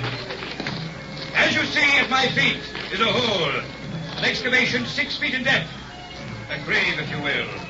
And beside me here is a casket. Now, friends, what do you think we are going to do? Now, friends, ladies and gentlemen, have no fear. Tonight, I, Professor Vincent, will select someone, one of you from the audience, to be hypnotized and placed in this casket. Then I will bury him alive for 5 days. If he's not buried that long, he ain't going to wind up much alive. Just a moment, please. 5 days at $100 a day. Now, what do you say? Who wants to make $500? There is absolutely no danger. A shaft will be sunk so that we can see your head. You'll get plenty of light and air. Food will be lowered to you. Nothing to it at all. Who'll be the first volunteer? You got as popular as an undertaker, pal. Come now, ladies and gentlemen. Under hypnosis, believe me, 5 days will seem like an hour. The easiest $500 you've ever made. Who will volunteer? How about you, my bumpkin comedian friend? No, sirree. Last year I took sick with pneumonia. Thought sure I'd end up in one of them boxes. Did you recover? It's hard to tell from looking at you. You, sir, what is your name? Roger, he's pointing at you. I don't think I'd be interested. Who are you, sir? Roger Kent. Roger Kent. Does $500 interest you? Well, sure, but, Good. Good, you'll make a fine subject. Now, wait a minute. And, Roger, who is the young lady with you? My wife, Sue. Oh? And what do you say, Mrs. Kent? Why, I think it's just a dreadful idea. No. You better pick someone else, Professor. Nonsense. Do you need the money? We do need it, but not this way, Roger. It's awful. $500 would pay off the car. We still have 10 days left for our honeymoon, Sue. Well, how about it, friends? Don't let him tempt you. I don't like that man. It is a lot of money for only 5 days. We can't wait all night. What do you say? I don't know. Say no, Roger. Speak up. Yes or no? I'd hate to turn it down. You're not going to be buried in that terrible coffin. Tell him no. Go ahead, pal. We got a first-class cemetery. All right, everyone. Roger and Sue, time's up. Tell you what I'll do. Think it over. If you decide to go through with it, come back after a couple of hours when the carnival is closed for the night. I'll be waiting for you in my trailer. Oh, Roger, he wants you. I'm afraid of that man. Don't forget, I'll wait up for you until you decide one way or the other. Roger Kent will hold the grave open for you.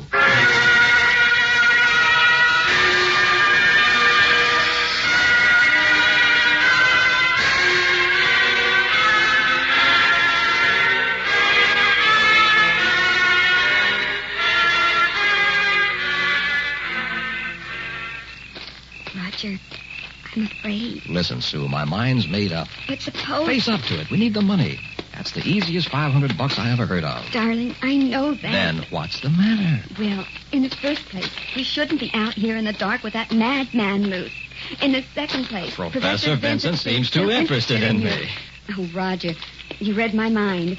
I'm just trying to protect you, honey. That man, I don't know. There's something wrong. Admit it, Sue. You don't like the buried alive act. Isn't that it? Yes, I guess so. It's horrible. I thought so. Uh-oh. This must be his trailer. Professor Vincent. Here it is. Roger. Yeah? If he answers, there'll be no turning back. It'll be too late. I know. No turning back. Professor Vincent? Come in, Roger and Sue. Come in. Did you really think we'd come? I was certain. You see, there is no other way.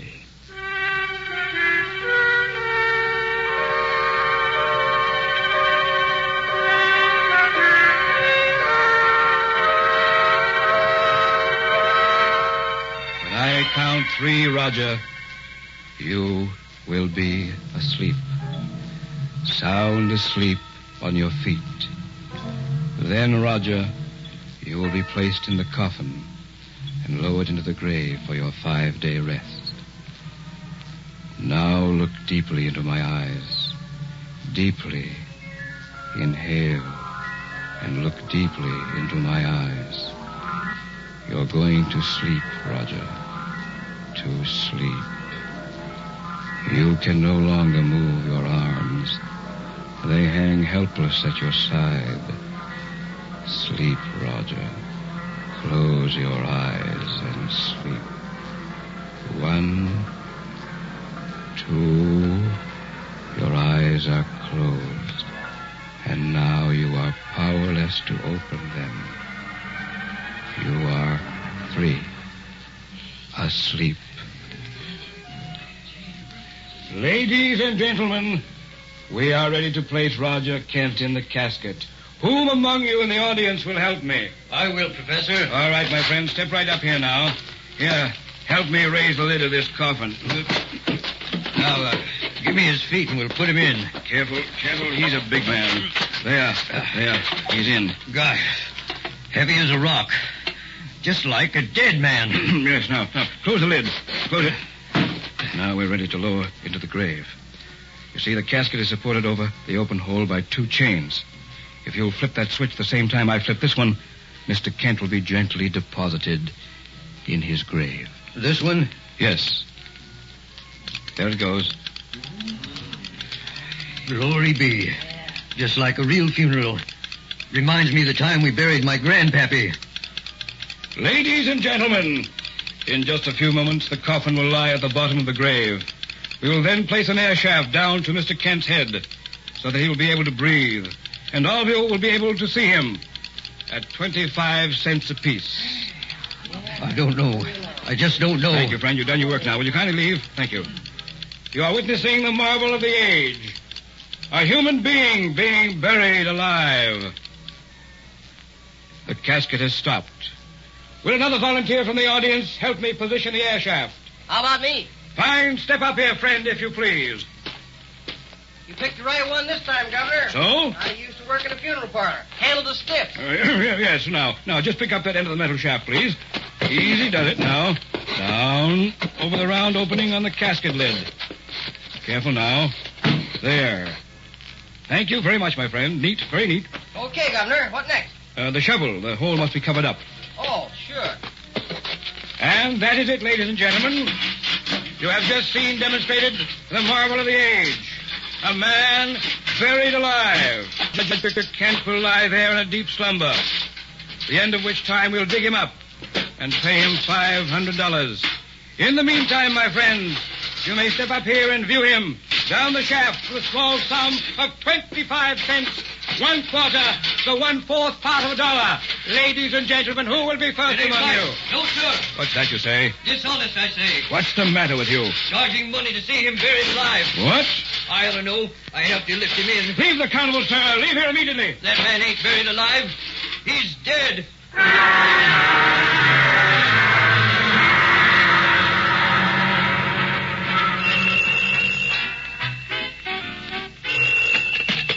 Hello? Hello, Mrs. Kent. This is Professor Vincent. I got your message. First chance I've had to call you. Oh, Professor, I'm so glad you did. What's on your mind? How is Roger? I keep telling you he's all right. Now you must stop this nonsense. Well, it's been 3 days since he was buried, and he just lies there so still. Oh, if I could only talk to him. Mrs. Kent. I called down to him, but he never moves or opens his eyes. And after all this time, I know something is wrong. Roger wouldn't let me worry like this. He'd at least look up and smile, if he could. How many times must I repeat he is hypnotized? We interrupt this program for a special news bulletin. Oh, just a moment, Professor. The radio... Sheriff's office has just confirmed the whereabouts of the homicidal maniac who escaped from the state asylum 3 days ago.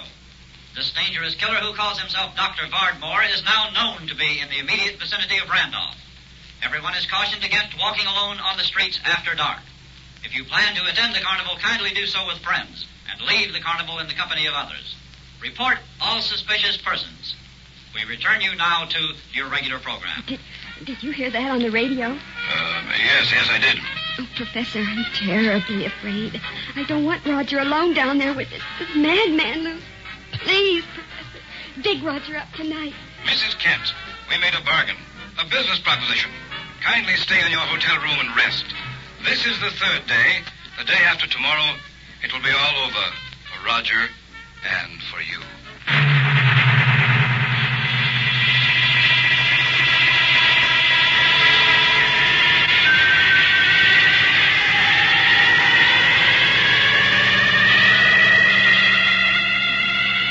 Pardon me, ma'am. Are you Mrs. Kent? Why, yes.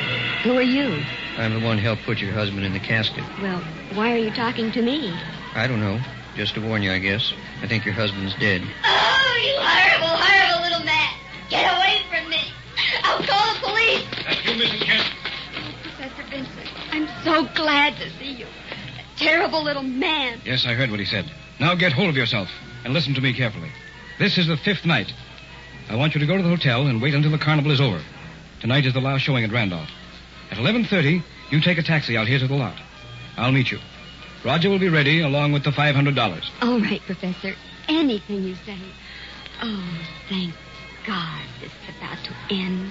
Yes, my dear. It's all about to end.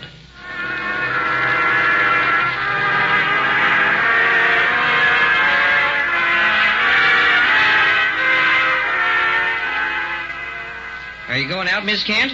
Yes, clerk. And here's the key to my room. Thank you. I don't think it's wise, though. I mean, you're going out alone. It's after 11 and mighty dark tonight. The police haven't caught the killer yet? No. Funny thing, too. Looks like he'll have to leave a fresh trail. You know, kill somebody so they'll have more to go on. Now, why don't you take someone with you? Oh, I'll be all right. I'm meeting Professor Vincent at the carnival lot. This is the night they released my husband. I see. Do you know the professor? Oh, yes, I do. Well, he's the one who hypnotized Mr. Kent. No. Professor Vincent didn't. What? Professor got sick 5 days ago. Got sick? Well, then who was Professor Vincent at the carnival? I don't know. Somebody who took his place, I guess.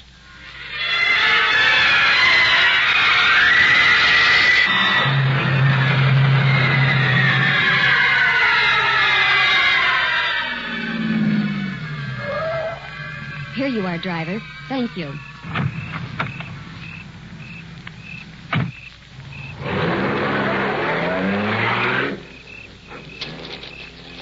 Professor Vincent, it's so dark.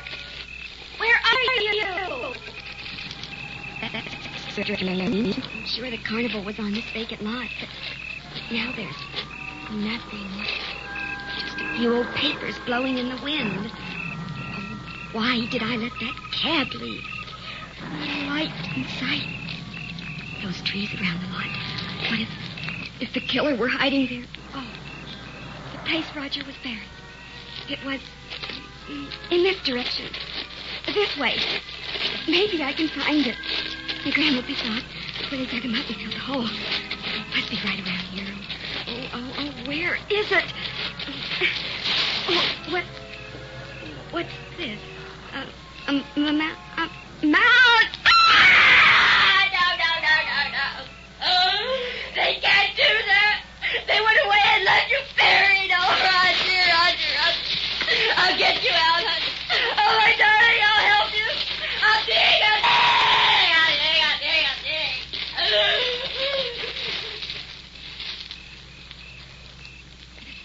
Something is watching me from those trees. I saw it move. I could get out of here. I'll be back, Roger. There's an all-night filling station 5 blocks away. Maybe I can make it there. Oh, it moved again. There is someone out there. Roger, is that you? No, it's coming after me. It's too big for Roger. I don't know what it is. It's gaining on me. I can't let it catch me. No! Mrs. Kent, calm yourself, please. Who are you? Don't you know? I'm Professor Vincent. I was waiting for you. Now, come with me to my trailer. No, you're not Professor Vincent. So, you guessed. Who are you? There's nothing to be alarmed about. You're in safe hands at last. I am Victor. Dr. Victor Vardmore.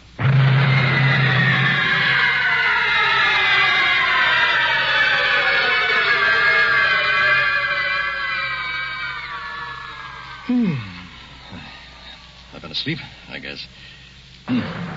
Legs feel cramped. Mind's foggy. Can't remember what happened. Sue, where are you? Dark. Pitch black.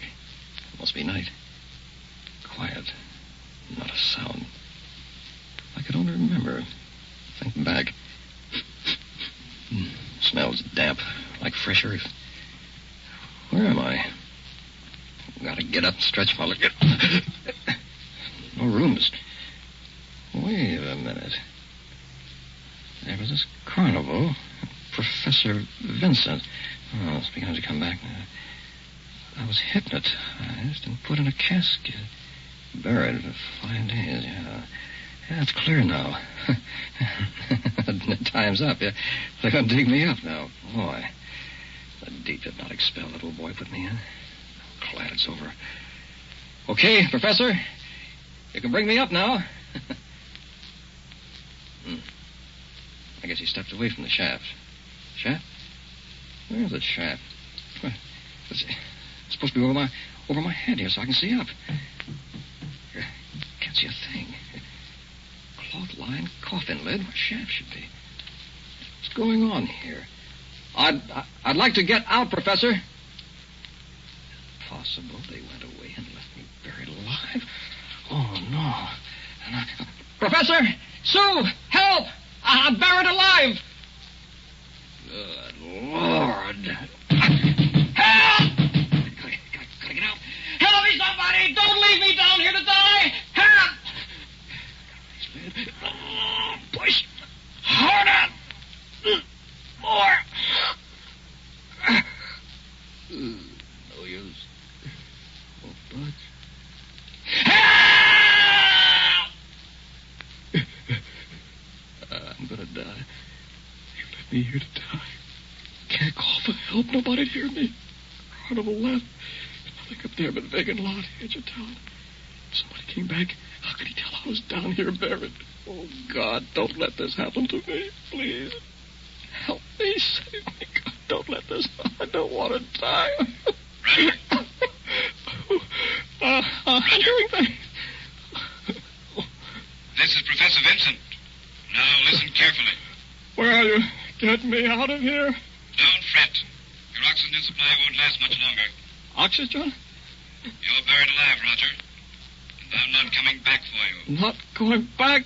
I'm leaving you buried there. Well, Professor, I'll kill you. How, Roger? Tell me how. I'll kill... Don't excite yourself any further. The oxygen pellet won't sustain your lungs. You are hearing my voice in a small, shortwave receiver and transmitter near your head.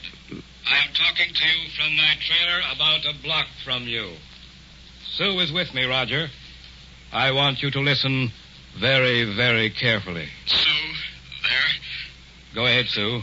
Tell him. Oh, Roger, are you all right? Yes. What's he doing with you?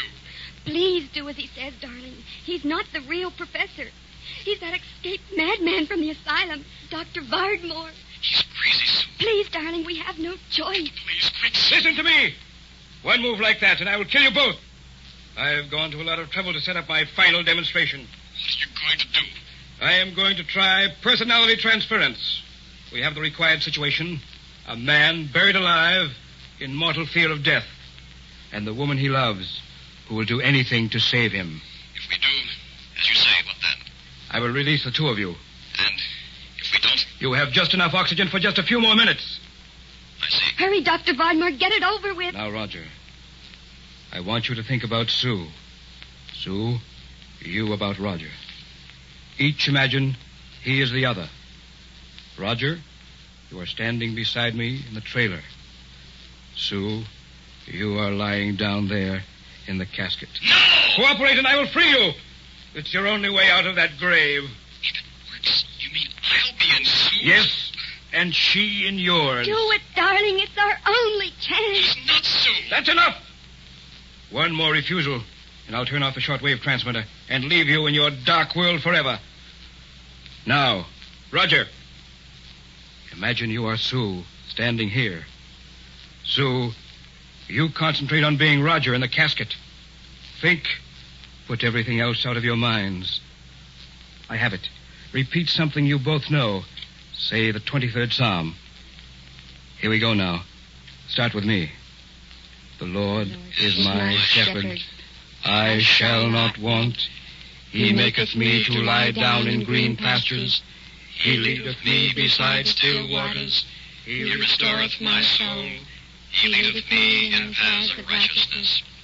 For his name's sake, even though I walk through the valley of the shadow of death, I fear no evil, for thou art with me. Thy rod and thy staff, they comfort me. Thou preparest a table. Roger!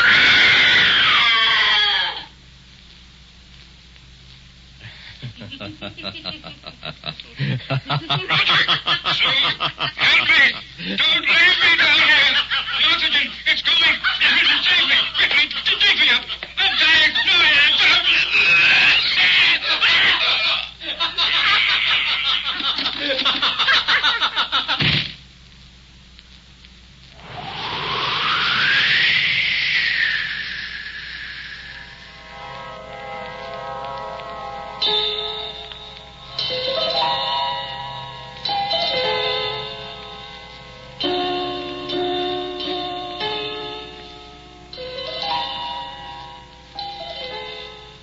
have just heard Macabre, a special Far East Network presentation.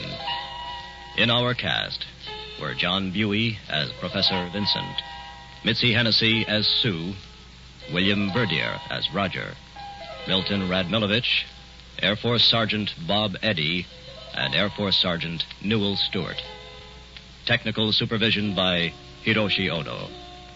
This is Air Force Sergeant Al LePage speaking. Macabre was written and directed by William Verdier.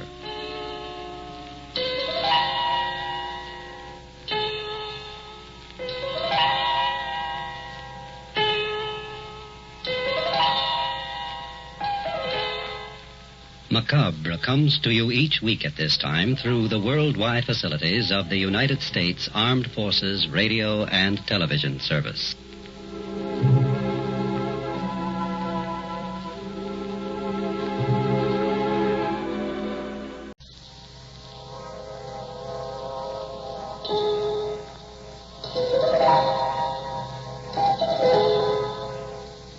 Man lives in a world of time and space. He lives in a spectrum of the universe.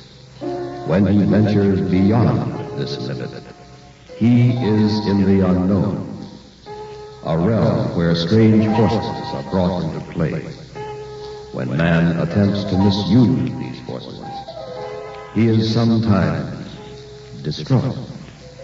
This is Macabre.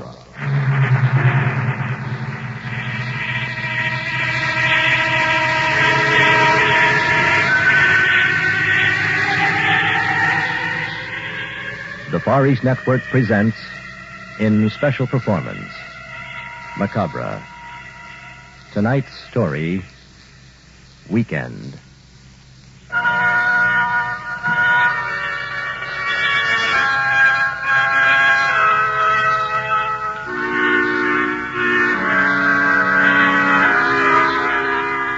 I can hardly stand to think about it. Such a horrible nightmare. Keep telling myself, maybe it'll help to talk. To try to remember. To put the pieces back together again. But the horror and the terror will never go away. The dead cannot come back. It all began, I believe, about 2 weeks ago. The night of the medical students' graduation party, held at the home of my fiancée, Gloria Duvenet. Ray Stapleton, John Tyler, Gloria, and I were the honor guests. Also, our instructor, the well-known experimental scientist, Dr. Peter Tortano. Tortano and I didn't exactly get along. He suspected I knew too much about the Gaylord case, which connected him with experiments on a hidden island. Also, his unusual interest in Gloria was apparent to me, if to no one else, and formed a further basis for a strong mutual dislike. Tortano didn't think that I qualified as a medical student, but he had to admit I'd passed the exam, so here I was. The party was in full swing when I arrived. Everyone was glad to see me, except Tortano. Hi, Jeff, what held you up? No party at all without the three of us together, eh, John? Gosh, no. Hi, Dick boy. We thought you weren't coming. Got to have the old team together before the fun starts. Righto. Look, you chaps, come closer. I have a bit of news to tell you. Say, Ray, you sure got the big... Shoot. What is it, Ray? It's like this. Tortano's about to spring a surprise on us. Killing. You know how tight-fisted the old goat is. Well, he wants to do something for his prize grads. Nothing extravagant. Just a weekend at his place, or something like that. What place? I don't know exactly. Couldn't be his small room at the university, so it must be his other deal. The one on the island? Yes, I suppose you're right. The island? Gosh, you really think he'll take us out there?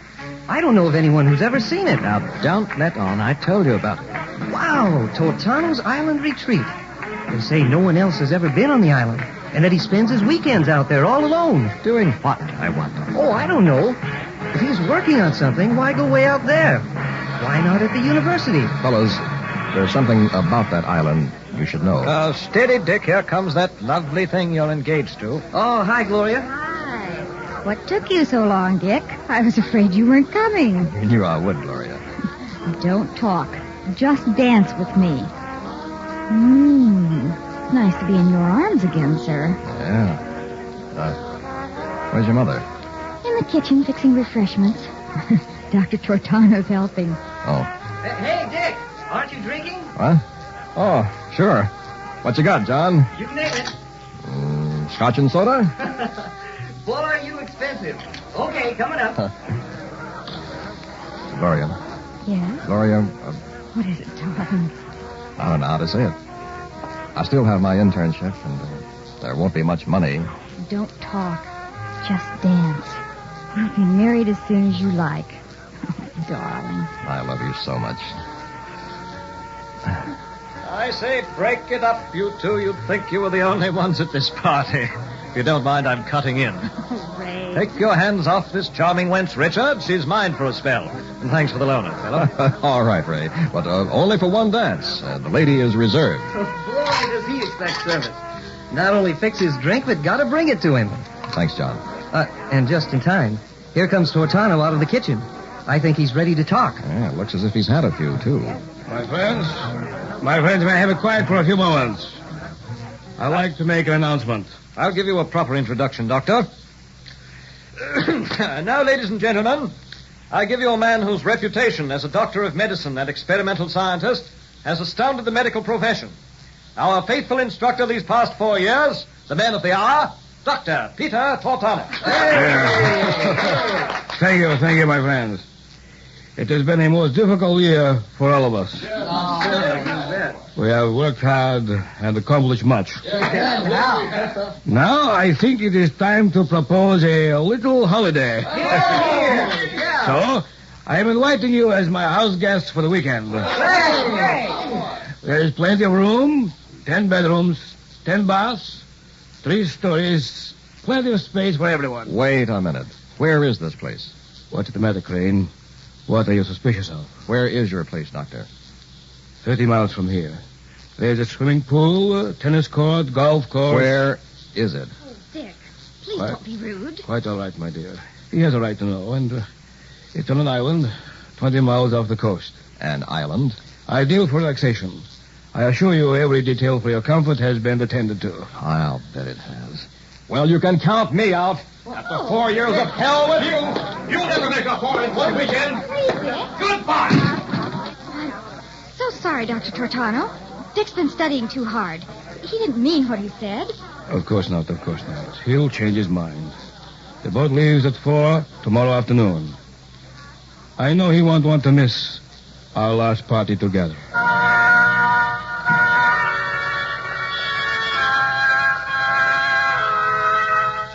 I knew Tortano better than the others. This was no idle plan. Tortano never wasted time in relaxation. He often said, you have to make every minute count if you want to achieve success. I finally went to my room and to sleep.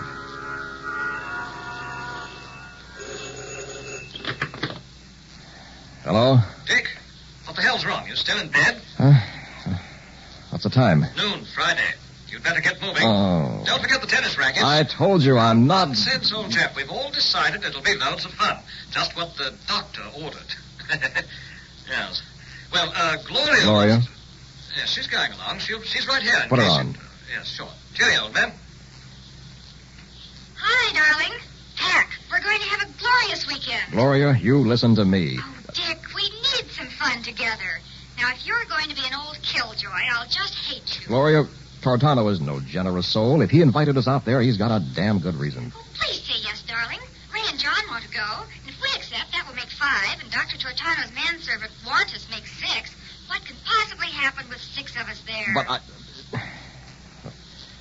I can see your mind's made up. Oh, then you go. Oh, Dick, that's great. I didn't say I'd go. Now, don't be stuffy.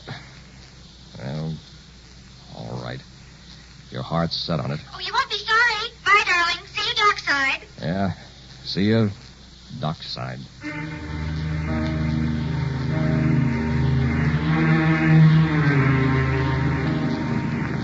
Tortano stood in the bow of the boat like some self-satisfied Pied Piper.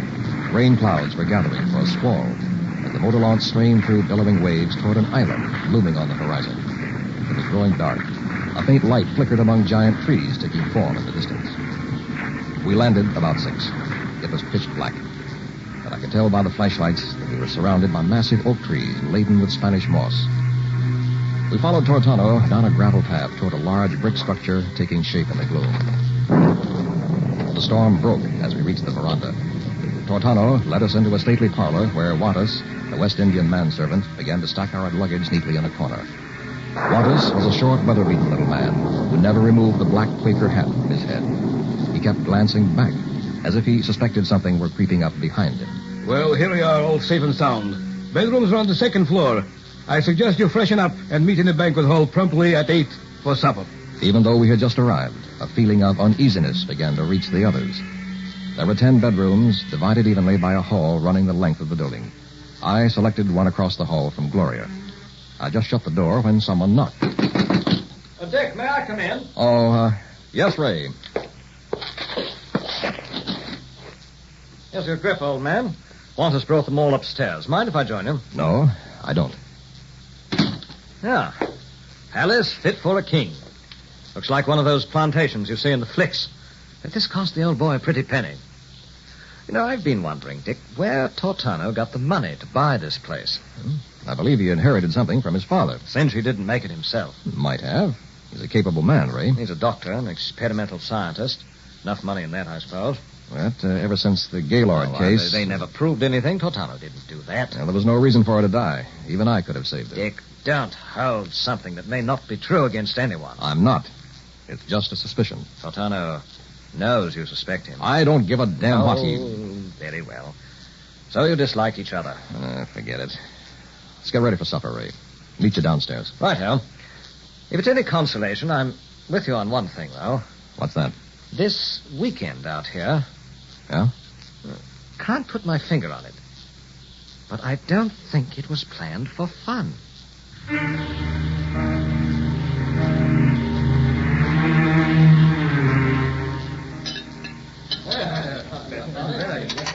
My friends, I'd like to make a little speech. Excuse me.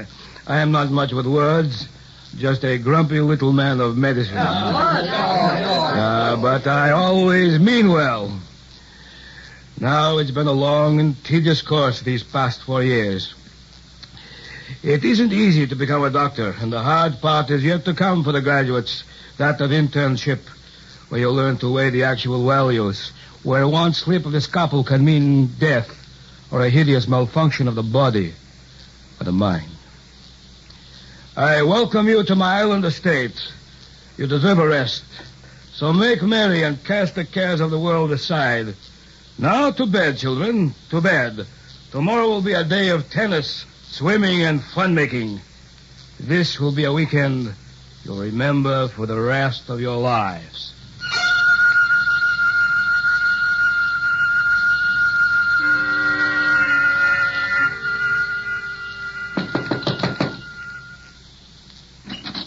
Hi. Aren't you sleepy? No. Come in. My bedroom is across the hall. Just wanted to say goodnight. Please do. Gloria. Darling, I love you so much. Let's be married right away. Dick, you're so impetuous. But I accept. Good. Are you comfortable here? Oh, my, yes. Private bath and all. So you have a telephone, too. All the bedrooms must have them. Well, better leave and let you get some rest. I'll lock your door when I leave. All right. Thanks for dropping in. Good night, Gloria. Dick, Yes? lock your door, too. Oh, come now. This is a weekend of fun and relaxation, remember? Don't laugh at me, Dick. I'm really just playing it safe. Oh, sure. Good night, darling. Good night, Dick. And please, lock it.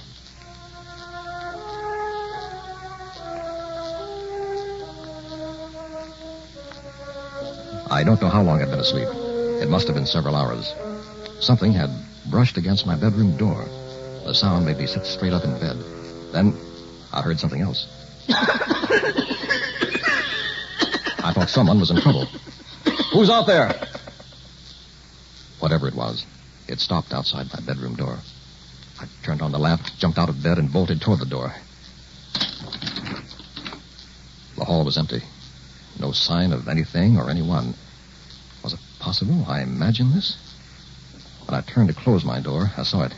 A dark form bobbing in a doorway at the end of the hall. I say, Dick, is that you? It was Ray Stapleton. Strange sound I just heard. My word, Dick, did you hear it, too? Hey, you guys. What's going on around here? Who was strangled? Wow, what a gagging cough. What's the matter? Is anything wrong? Gentlemen, what's the commotion about? You're disturbing the entire household. Now, hold on, Doctor. We were just trying to find out who was doing all that coughing here in the hall a moment ago. Coughing? Nonsense. Must be your imaginations. You're all here, and you look mighty well to me. Wait a minute. Where's Wantus? He's missing. He could be the one. Wantus is standing directly behind you, John. Is there trouble, Master? No, Wantus. Nothing at all. Now go back to your bedroom and remain there the rest of the night. Do you understand? Back to bedroom? Yes. Immediately. Aye, Master. Wantus not come out again. Good night, Master. But, Dr. Tortano, the coughing. Strictly imagination, I tell you. But I heard it, Doctor, and so did the others. There's no one else on this island. So just who do you think it might be? Yes. I see what you mean. Imagination is a powerful thing. So much so that under certain conditions, strong stimuli can compel you to think you have actually experienced something that didn't happen at all. Remember, this is the 20th century. We're not in the Dark Ages. No skeletons in the closet or secret wall panels. Return to your rooms, please. Good night, children.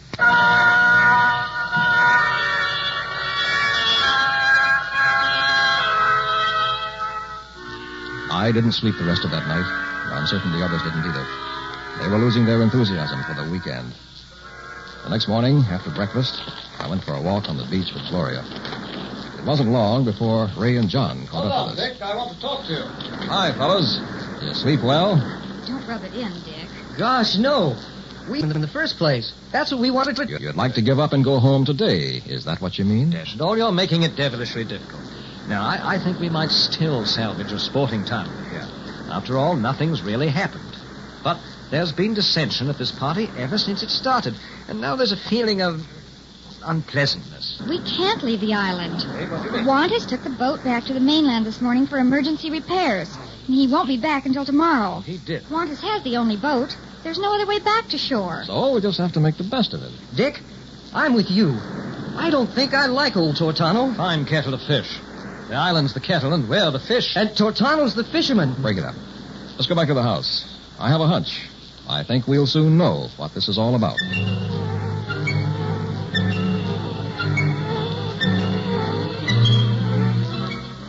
Tortano spent the day rechecking his notes and shaking his head. I didn't think him capable of feeling alarm, but his composure was rapidly leaving him. We swam a little and played some tennis. By evening, a cloudburst made a valiant attempt to wash the little island out to sea. After supper, a worried Tortano summoned us to the library. As we gathered, he stood up with an air of uncertainty and started to speak. I wish I could charm you with a graceful speech and make you laugh when I grow tired of talking. I haven't been altogether honest with any of you. I brought you here on the pretext of having a wonderful weekend. That was only partly true. All right, Doctor, tell us the truth. You'd better listen to me. There may not be much more time. Last night at supper, I gave you all a powerful stimulant. I tried to magnify your powers of imagination to the point where fantasy could be made reality by varying the dosages given each of you. The one coming closest to fulfilling the experiment would give me the correct formula balance. An overdose affects the respiratory system in such a way that the victim has periods of convulsive coughing of which he is completely unaware. 24 hours after the onset of coughing, the victim goes mad. And if my notes are correct, God forgive me, I didn't mean to go this far. Yes, Doctor? If my notes are correct, the victim may become physically anything he might imagine. The coughing started last night. I can't decide at the moment who may have gotten the overdose. I am also suspect, as I too took the drug. There are no guns on the island, no telephone or radio transmitter, and no way to get back to the mainland tonight. So we'll have to remain here. Go singly to your rooms. Bolt yourselves in. Don't open the doors for anyone. Your lives will depend on it. I'm afraid, my children, that before morning, we may have a madman among us. We locked ourselves in our bedrooms and waited. The others agreed with me. Tortano was insane to invent such a fantastic story. He was the one we should be protected from. We were completely at his mercy. Our only chance was to humor him until Wantus returned with the boat and escaped to the mainland. I must have fallen asleep. The storm had subsided to a whisper. Something had awakened me. What it was, I don't know. I lay there in the dark, scarcely breathing, waiting.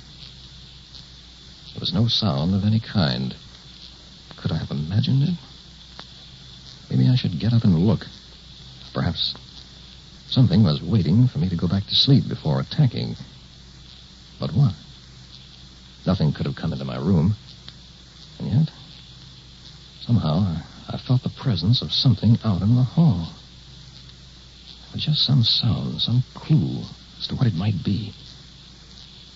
All I could do was lie here and wait for an unknown thing to happen at any moment.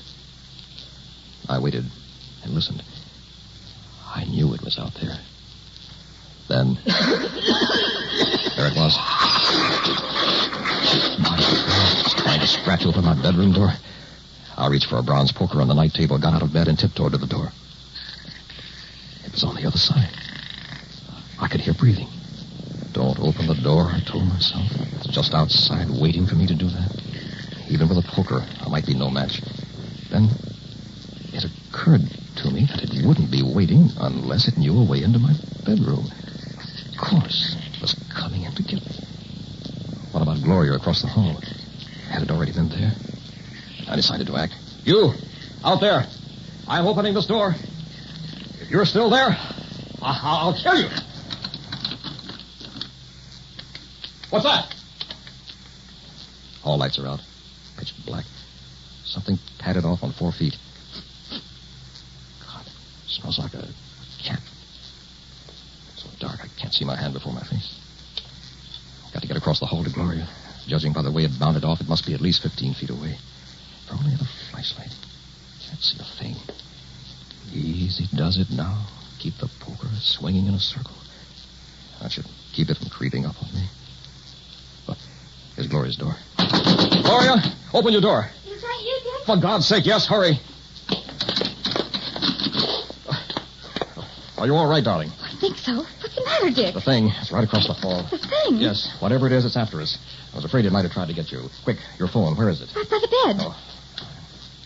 What are you doing? Call the others. The one who doesn't answer is out there. Some creature. Set more light, will you? Oh, yes. Really now? It's the middle of the night. Ray, something's wrong. You okay? Yes, I'm quite all right. Good. Meet me in the library in 5 minutes. Ray's not the one. Try John next. Maybe. Hello? John, you all right? Oh, hi, Dick. Sure, why? Can't talk now. Meet me in the library in 5 minutes. Pretty well cinches it. Has to be Tortano. He's the only one left. If he doesn't answer, we'll know. Hello, Tortano here. Oh, no.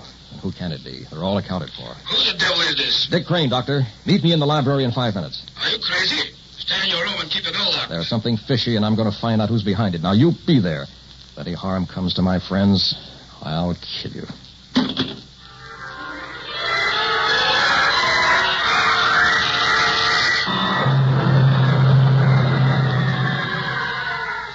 We're not safe to get in the library.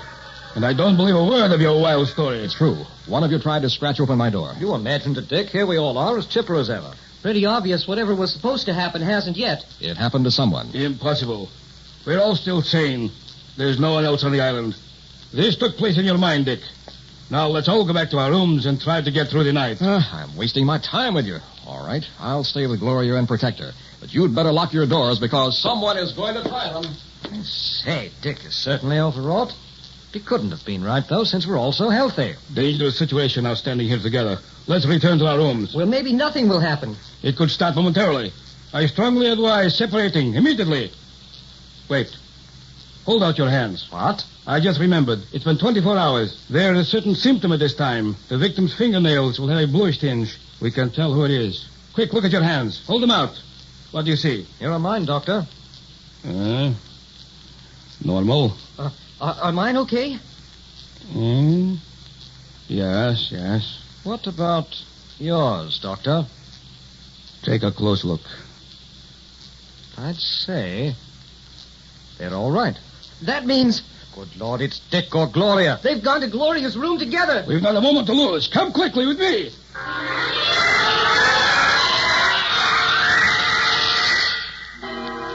Dick, where are you? In the bathroom, shaving. Be out in a minute. Oh, hurry, dear. I don't like being left alone. We're locked in together. No one can bother us now. Oh, Dick, you sound so strange. Please come out of that bathroom. Dick? Oh. Dick? Is anything the matter? Dick!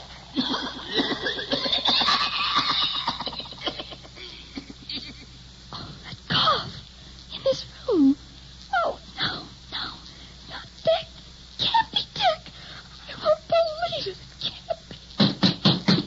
Gloria, Dick, open this door. Do you hear? Who is it? Look down low. I locked this door immediately. Oh, where is my key? Gloria, what are you doing? Nothing, Dick. Open these doors. Get away from that door, Gloria. My key? Where is my key? You'll learn to depend upon it. Open the door now. Oh, here it is. Just a moment, Dr. Giordano. I'm warning you. Don't go near the door. Coming. Hurry, unlock the door. Don't do it, Gloria. Get away from that door. Keep away from me, Dick.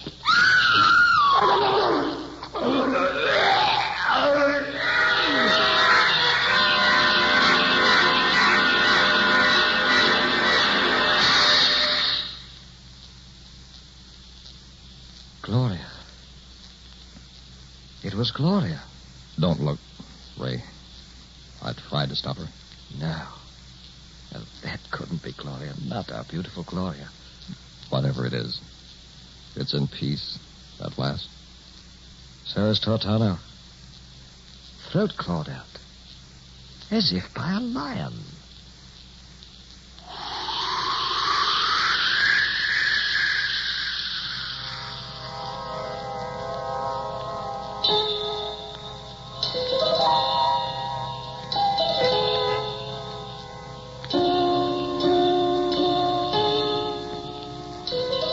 You have just heard Macabre, a special Far East Network presentation.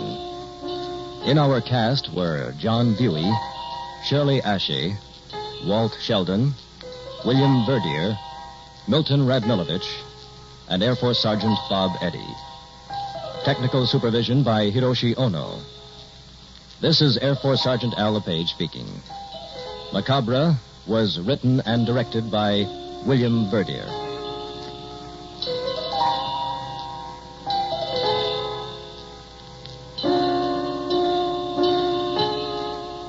Macabre comes to you each week at this time through the worldwide facilities of the United States Armed Forces Radio and Television Service.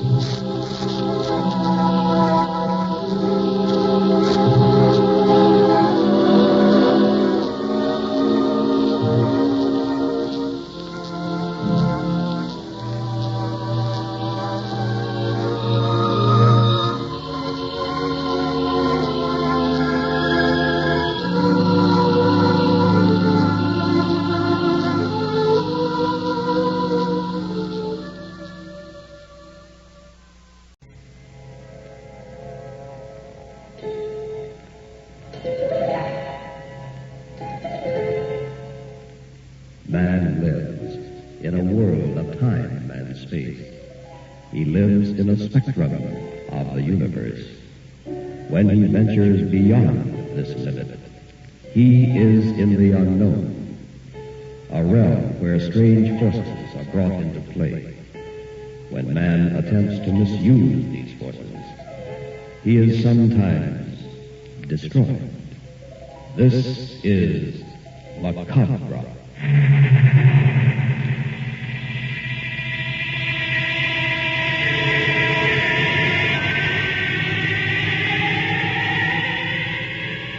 The Far East Network presents, in special performance, Macabre. Tonight's story, The Man in the Mirror.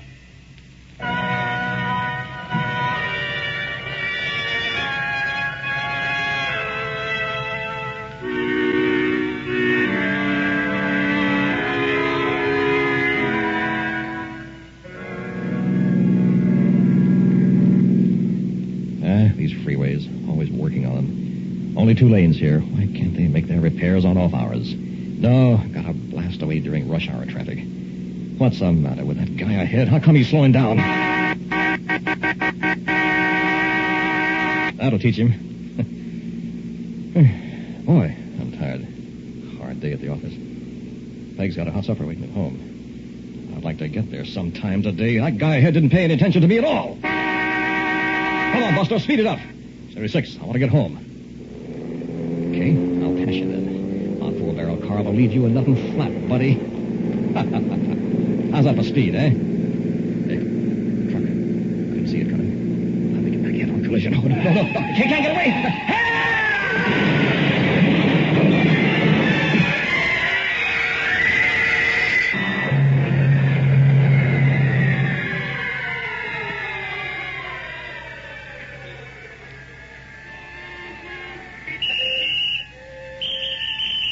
All right, clear this area. Men, back to the car here. Stand back, everybody. Get a cutting catch, Joe. Hold that car, boys. We need Come on, get back now. Move on. You see him, Jerry? So much blood. But I think he's bent over the steering wheel down there. Shine that light where you mean. Sure. See him now? Move your light up just a bit. Like this? Yeah. Hold it there. Good Lord. What's wrong, man? I hope you got a strong stomach, pal. What's eating you? Look down there. Where his face should be. I don't see it at all. Yeah. That's what I mean.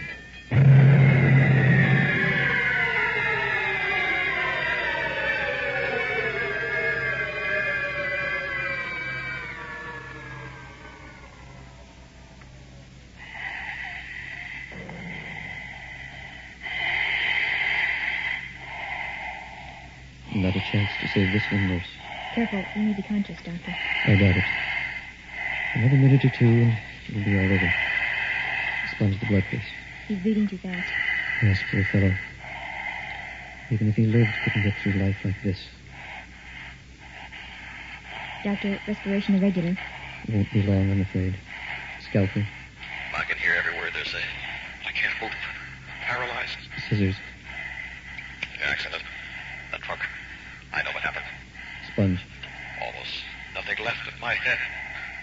Don't give up, Doc. Try to save me. Hemostat. Respiration shallow. Hardly worth the effort. Nothing can save this man. Please, Doc, don't quit. I know you can't hear me, but please try. Help me, Doc. Don't shake your head. I'm not homeless. I want to live. Doctor, Yes. respiration stopped. I see. Don't give up. I want to live. I don't want to die. Are you going to open his chest, Doctor? Heart massage. Yes. Absolutely hopeless. There isn't a chance. He may take another breath in a moment. Another breath. Yes. Yes, I will. Don't give up. You'll see. I'll breathe. You'd better wash up, nurse. Oh, don't leave. A breath, Doctor. Spasmodic.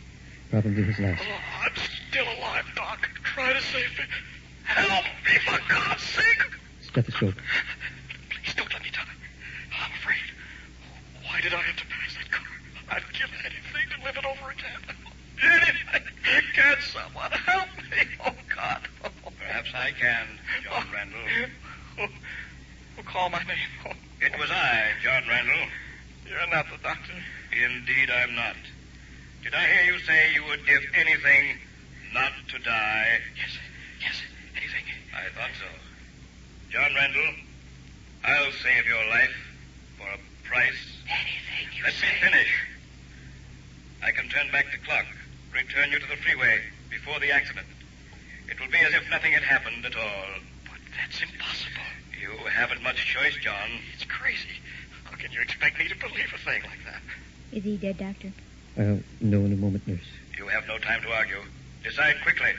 When you die, you'll be beyond my reach. Oh, I'm sinking, growing weaker and smaller. You're dying. Decide. Well, it's a bargain. Good. In just a moment, it'll be 1 hour ago. You'll be on the freeway driving home in your car. But remember, John Randall, I'll be back 1 week from tonight to settle. Where will I find you? in the mirror. Just look for me in your bedroom mirror. Goodbye, John. Don't forget our little agreement.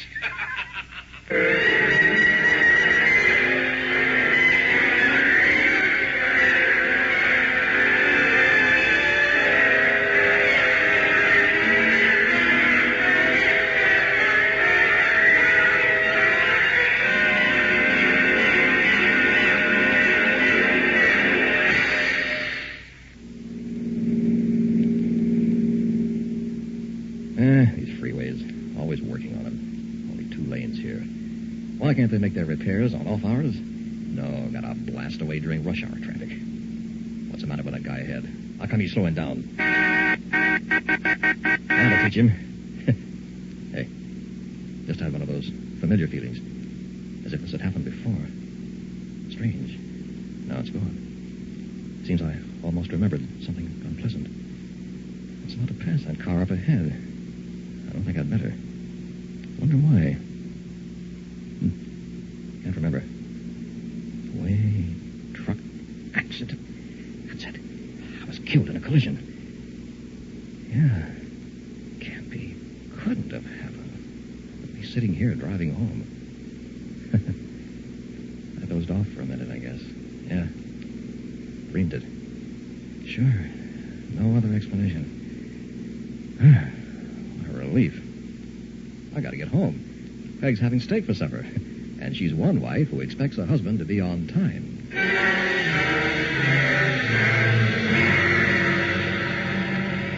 My, you were hungry tonight, John. You ate like a condemned man at his last meal. Hey! Oh, I startled you, darling. Why so deep and quiet? Nothing. Just thinking. John, I honestly believe you've been working too hard. Especially since you fell asleep driving home today. Oh, let's take a week off together and run down to Mother's. A week? Yes, dear. We haven't vacationed in 2 years. Not since we were married. Mother says we can have the cottage on the lake. You called your mother? Just before you came home. Please, John. She wants us to come down. It's really a very nice lake. And you know how you like to fish. I don't think the office can spare me. Ask them. It takes time. We need plans. I can't just pick up and leave my job anytime I want. Say yes, darling. It'll be our second honeymoon, and I don't see much of you anymore. Oh, Peg. Mm-hmm. Mm-hmm. What would I do without you? Oh, not too well, I hope. Darling, I love you. Come here. Tell you what. Call that old law firm you slave for and tell them not to expect you back for a week. But, Peg, I can't... John! This bruise. Did you hurt your forehead? Sore. Don't touch it. How'd it happen? I don't know. I probably banged it and I fell asleep driving home. That settles it. I'll call Mother in the morning and tell her to expect us. You need more rest, darling. Why, one of these days you may be killed driving home in all that traffic. Read the paper now while I clear away the dishes. All right, Peg. I am overworking. This head bruise. I've never had an hallucination in my life. I'll start now. I'll check this thing out. City Hospital. Could you, This is the city hospital. May I help you? Yes. Would you check to see if a man hurt in a collision died there this afternoon? What was his name, please? Randall. John Randall. Thank you. Just a moment. This is ridiculous. Asking about my own death. Must be crazy. Got to know. To be sure. Couldn't have happened. It's all surreal. Hello? Yes. Did you find it? Emergency has no record of a John Randall accident victim. No record? You haven't made a mistake? No. Who's calling, please? Who's calling? Lady, you wouldn't believe me if I told you.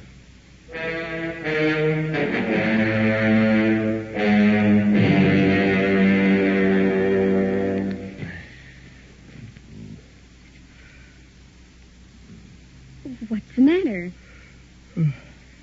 Can't sleep. It's too hot, I guess.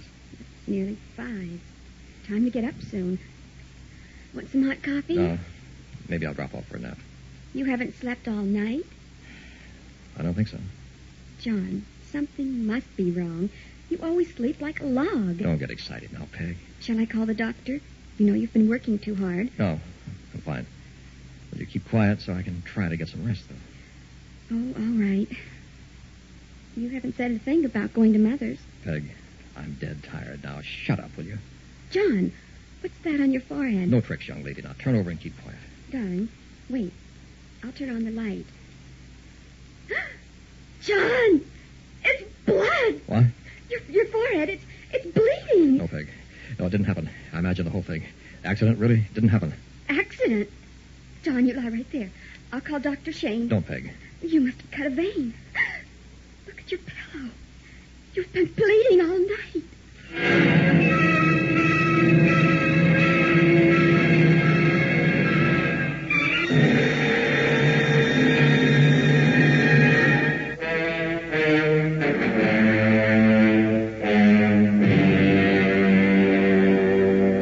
I've examined you thoroughly, John. I can't find a thing really wrong.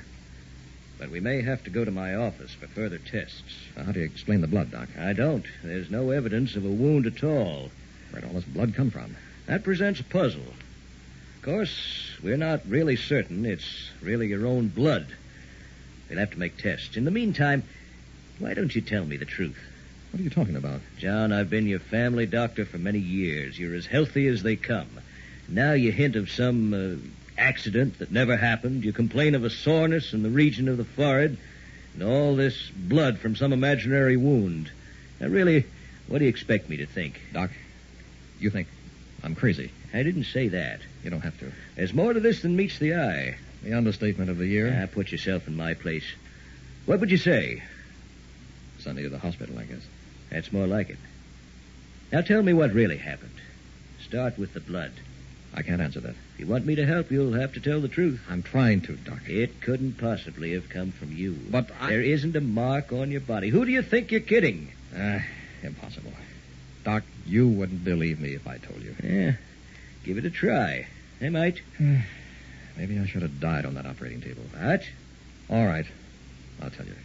You'll think I'm nuts, but so help me, it's the truth. All started yesterday, and I was driving home on the freeway. I thought I had an accident. What do you mean, thought? Aren't you certain? Let me finish, Doc. I hit this truck. They rushed me to the hospital. I was dying, face torn off, blood everywhere. And then, just before I died, a voice called to me. Knew my name and everything. He said he would save me for a price. I had to agree. What did he ask? Didn't say. Just said he'd be back in a week to settle. Where are you supposed to meet this man? That's the funniest part. He said to look in my bedroom mirror, and he'd be there. Then what? Found myself back on the freeway as if nothing had happened. I got home. I checked the hospital. They had no record of an accident victim with my name. I could have told you that. What do you think, Doc? I'm not trying to pull a fast one. I'm scared. You blacked out for a moment while on the freeway. Fatigue from overwork. I've ruled out the possibility of a small stroke. Recovery was too rapid. Blacked out? Fatigue acts in strange ways, John. Sometimes makes it difficult to separate fantasy from reality. You've pushed yourself to the breaking point. You'll have to be careful. You don't believe it happened? Yes, it certainly did. But only in your mind. Sounds reasonable. What about my forehead? It's pretty sore. Probably sympathetic. That leaves the blood. If it weren't for that, I'd dismiss you right now with just a warning to slow down. I'm taking a sample of it back to the office with me. I want you to come along. What about Peg? Leave her home. We'll call her later. There's something here I don't quite understand.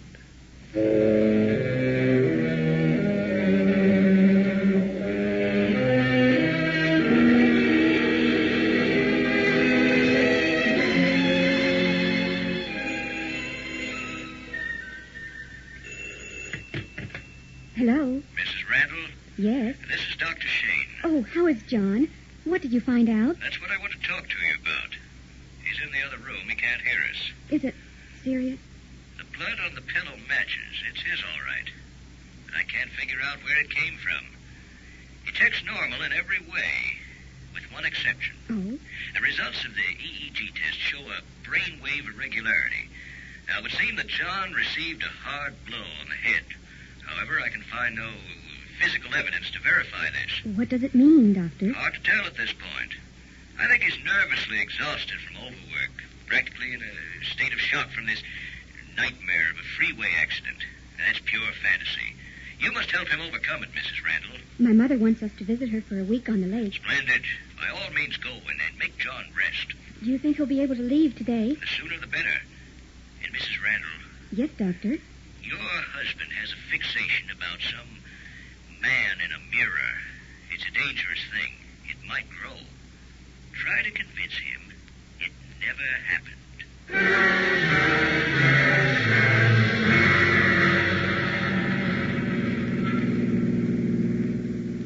Oh, darling, we'll have so much fun. Yeah, sounds good to me. Mother's given us the house on the lake where we can be all alone together.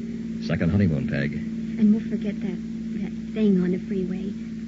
We'll forget it. It didn't happen. It didn't happen. Oh, John, I'm so glad you're sensible about it. Kiss? Mm. I love you, Peg.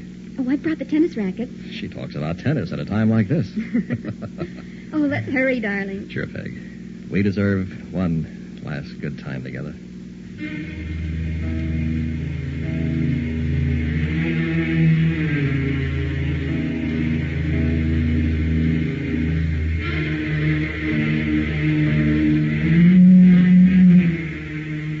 How about some more eggs? Oh, thanks. Coffee would be nice, though. Coming up. Oh, this country air is wonderful. 5 whole days of fishing, tennis, dancing, and fun. Pass the donuts, Peg. Yes, my lord master. Hey, got you pretty well trained. We'll have to relax like this more often. Oh, darling, it's so good to see you laugh. We can't let you get down like that again, can we? I wasn't so bad. They'll miss you at that old law firm. John, if they don't make you a full partner, you're not going back. Well, what'll we do today? Oh, it's beautiful this morning. I know. Take me to the village to shop. Okay. I get my coat, and off we go. Honey, haven't you forgotten something? What? Mr. Randall, do you realize that in the 5 days we've been here, you haven't shaved once? I know, Peg. Well, look at yourself, dear. You'll have to before we go shopping. Here, take my compact and see how you look in the mirror. No! John, you ruined it. You deliberately threw it on the floor. I'm sorry. Really, Peg. But why? Oh, John, you didn't want to look in the mirror. Peg. Oh, what a fool I've been. You're not getting over it. It's growing worse. Don't cry, darling. I'm trying. You believe that man is real, don't you? I don't want to, Peg. I don't want to. Dr. Shane warned me about this. He said it's up to you, John. You have to make up your own mind. It's only fantasy. Or you might spend the rest of your life in that other world. That bad? Yes, darling. Please try. It's like telling my right hand my left one doesn't exist. Oh, you've got to try. All right, I'll try. Dr. Shane said if you give in, he'll have to take you away.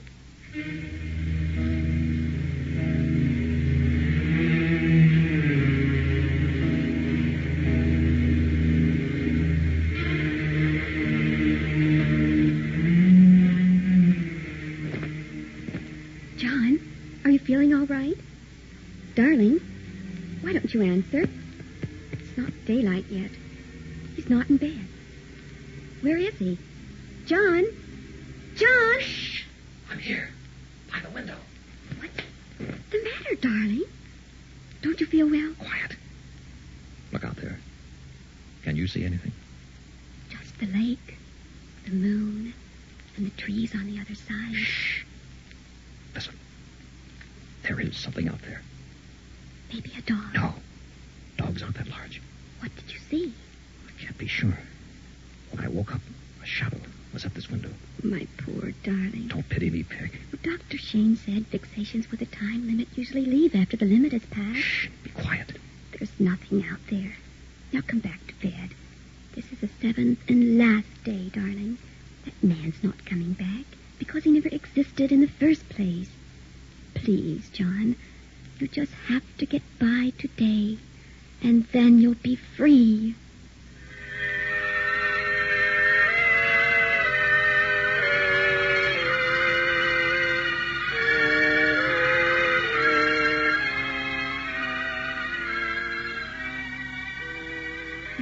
peaceful on the porch here by the lake. What's the time? Almost 7. Time's passed.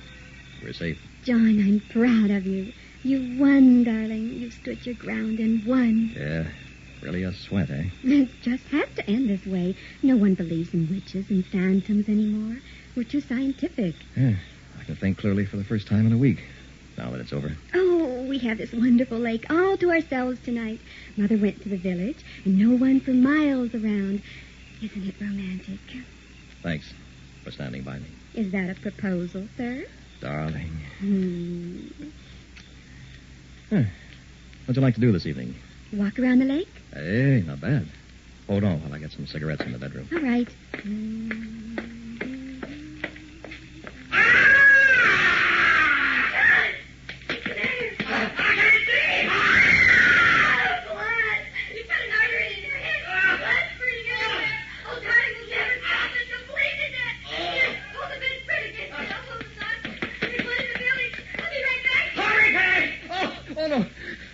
I didn't cut an artery. The devil's work. He's here. You don't have to hide. I know you're here. My. Quite messy. You did come back. Where are you? In due time, friend. You didn't expect me to forget our appointment, did you? I'm bleeding to death. You haven't helped me a bit. You were badly mashed up. Difficult to remove all the traces. What is it you want? Merely as a timekeeper. To say, time's up. Dr. Shane says you're a figment of my imagination. But you're not real. And how do you know Dr. Shane is real? Because I can see him and talk to him. Can you not talk to me? I've never seen you. Look into that mirror. Oh. Look! You're a strange lot. You deny the existence of other worlds because you cannot see them. Have you ever seen a thought in your head? Of course not. Does that make it less real? I don't owe you a thing. Your agreement was for 1 week of life. That has been fulfilled. You should have followed your destiny and died in the accident. But you chose another path and bargained with me. My life is over. Will you join me in the mirror?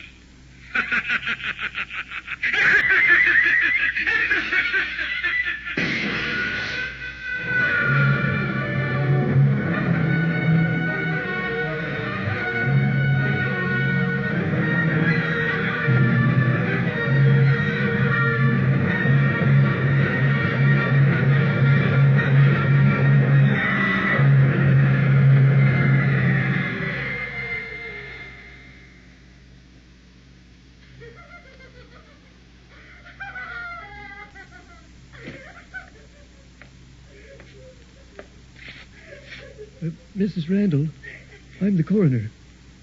You know, of course, your husband's dead. Don't see how he could have had such a terrible accident in a bedroom. Main point I can't figure, though, is why you didn't call me sooner. Mr. Randall's been dead a week.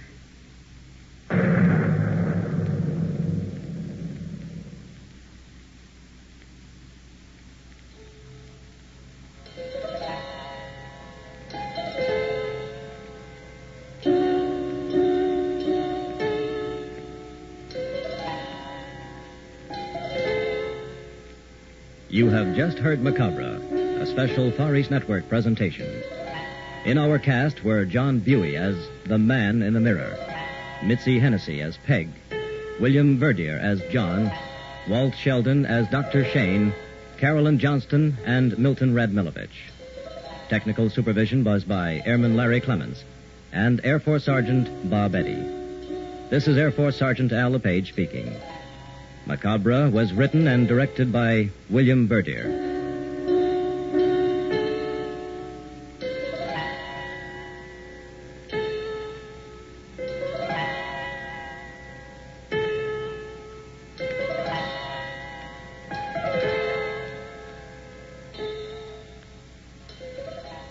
Macabre comes to you each week at this time through the worldwide facilities of the United States Armed Forces Radio and Television Service.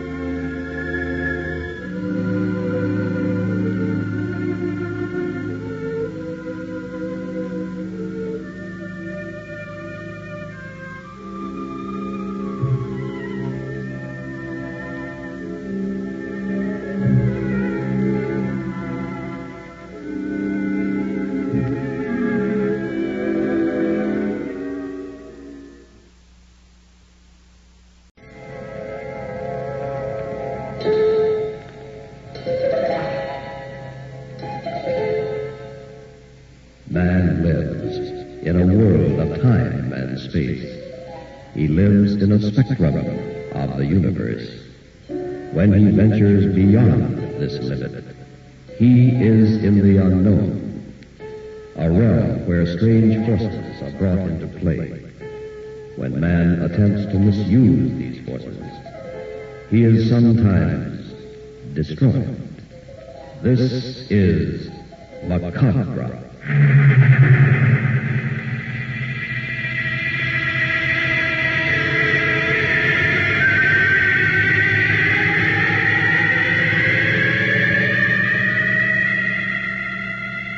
The Far East Network presents, in special performance, Macabre. Tonight's story, The House and the Garden.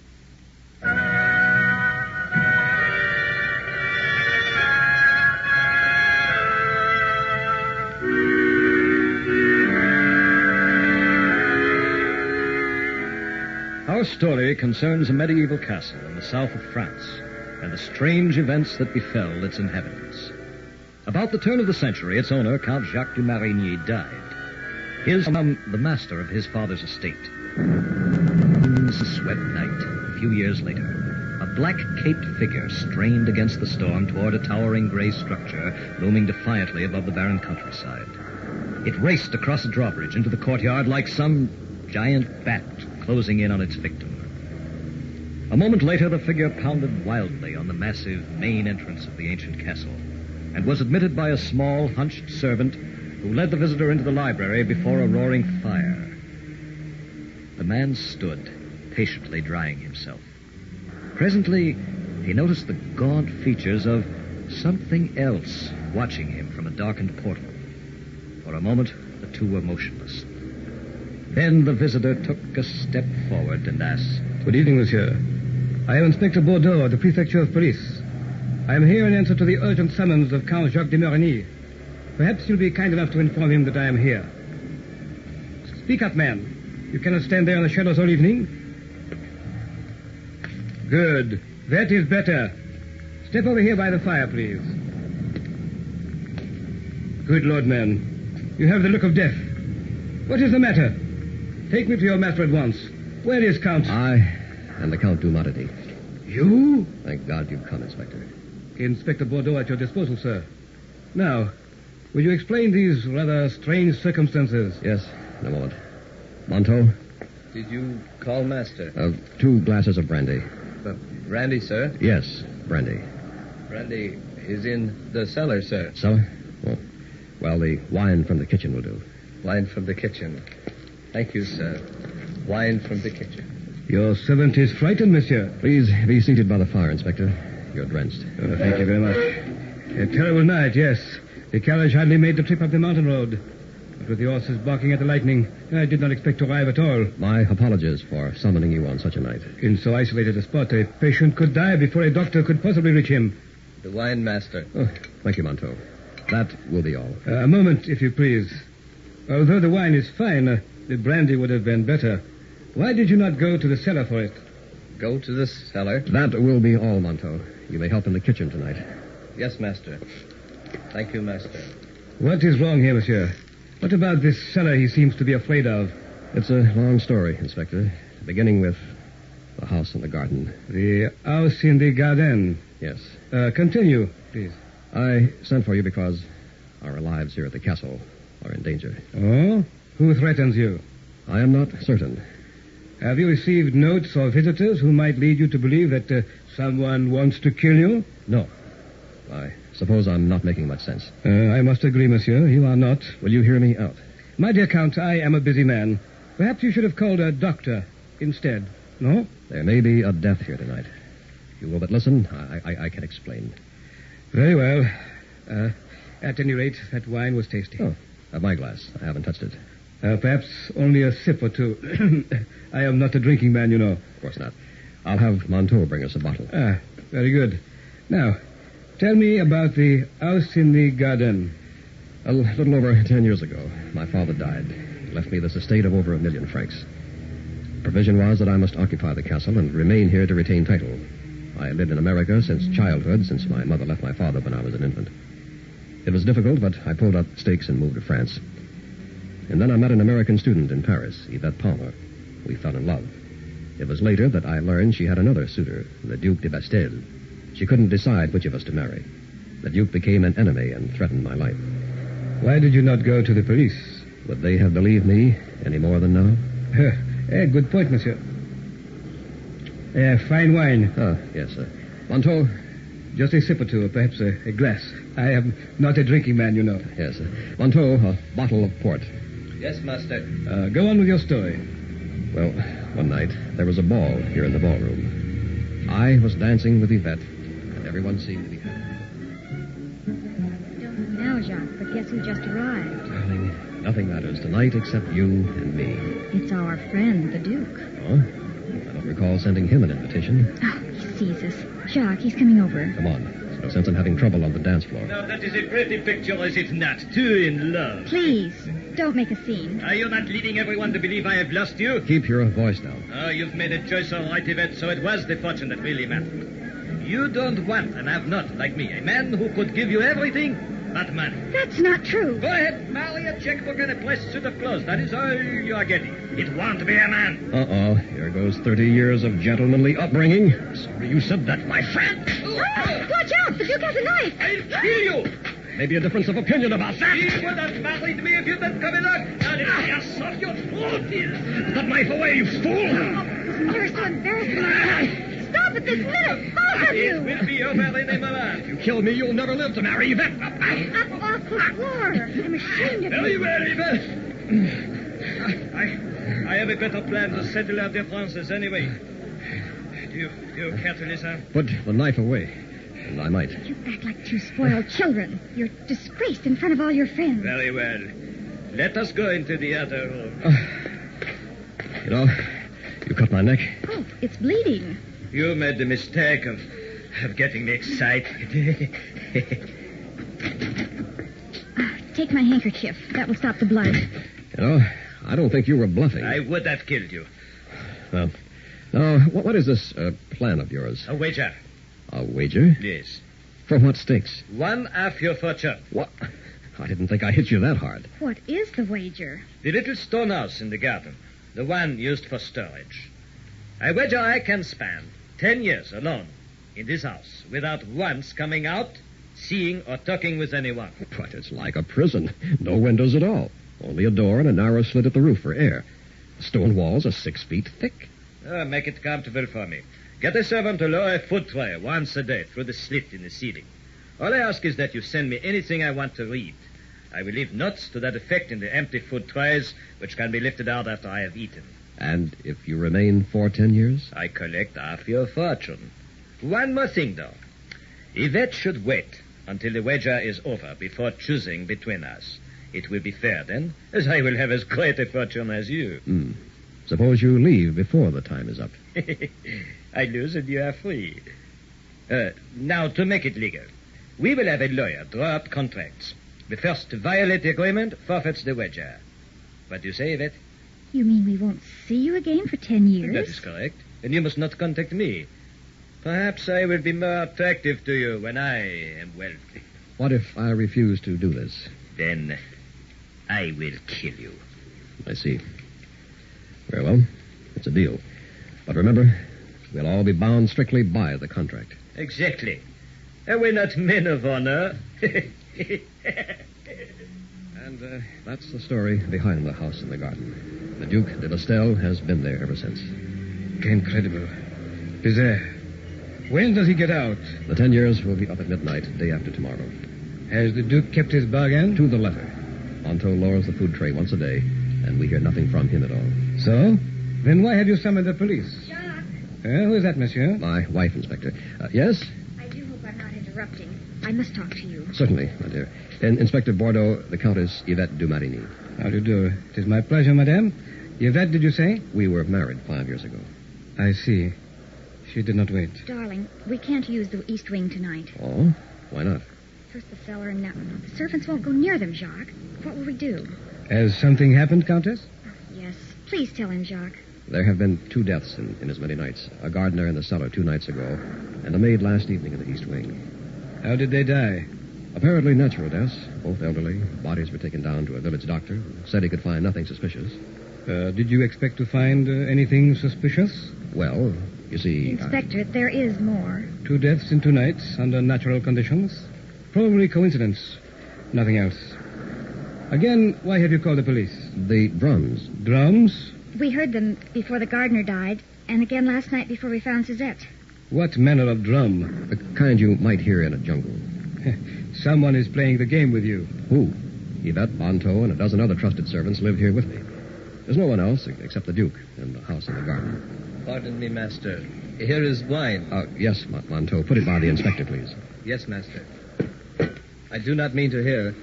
I must tell you, servants do not think Duke's still out there. What? Last 3 days, Duke not touch food on tray. Trays come back full. Perhaps the man is ill. Servants think he find out Miss Yvette marry Count. Maybe he escaped kill everyone with voodoo drums. Voodoo? One of the provisions was that he be allowed to read anything he desired. For the past few years, he's requested books on high and low magic, sorcery, witchcraft, and the like. So. And when did you first hear these drums? 2 nights ago. We had just gone to bed when they began to beat. Did you make an attempt to locate them? No, Inspector. We thought one of the servants was playing on them. They found a gardener in the cellar the next morning. Servants very frightened. It is easy enough to clear this up. Give me the key. I will open the house in the garden. No, not until midnight the day after tomorrow. But it's important to know if the Duke is in there. The contract states I will lose my entire fortune if I do that. We must wait. Couldn't you send for guards to protect us? Protect you from what, monsieur? Voodoo drums? Inspector Bordeaux would be the laughingstock of all France. No, my dear Count and Countess, you have made a childish wager with an equally childish Duke, and now you are allowing your nerves to play fanciful tricks on you. I cannot help you. My coat, s'il vous plaît. The road back may be washed out, Inspector. It's a terrible night. Indeed, yes. Yes, it is a bad night. You are welcome to stay the night. There really is something wrong here. Maybe you can find it. If drums come again, servants leave, I think. Inspector, have you tried our grape wine? Best stock we've had in years. Ah, the wine. Indeed, yes. Put me up, just for the night. Perhaps this does bear some looking into. Fine. 2 bottles of grape, Monteau. 2 bottles of grape, master. Good, Monteau. Mind you, only a sip or 2. Perhaps a glass. Remember, I am not a drinking man. Thank you for remaining, Inspector. Let us retire now to the safety of our rooms. I know that you recognize the danger here. If the drums beat again tonight.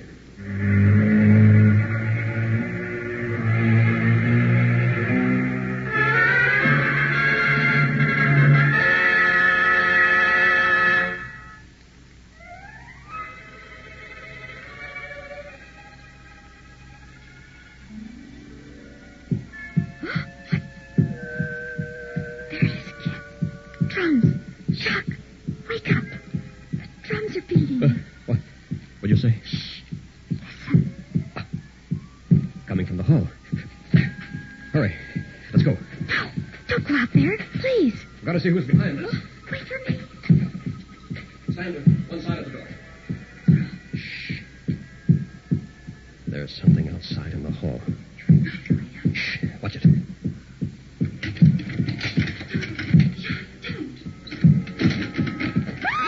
Come with me. Inspector Bordeaux here. Our midnight drummer went around the corner. With haste, we might apprehend the scoundrel. Oh, Inspector, we thought... Lead the way, Inspector. You have the lantern.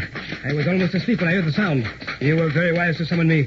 This is either a practical joke or a ghastly plan of murder. Look, a shadow around the bend. Hurry. Wait. That tapestry, it's moving. What is behind it? An alcove. Our phantom is probably in there. Careful now. Now, up! Marie! Oh, no. I didn't have to do this to you. Who is this girl, monsieur? Marie, one of my wife's maids. Is she? She's gone. With a dreadful look of fright. Were the others like this? Yes. No signs of violence. Hurry! He's getting away! Oh, he must have gone up the West Tower. I'll hand her the lantern. I'll lead the way. Through this door. A man could fall to his death from this old stairway.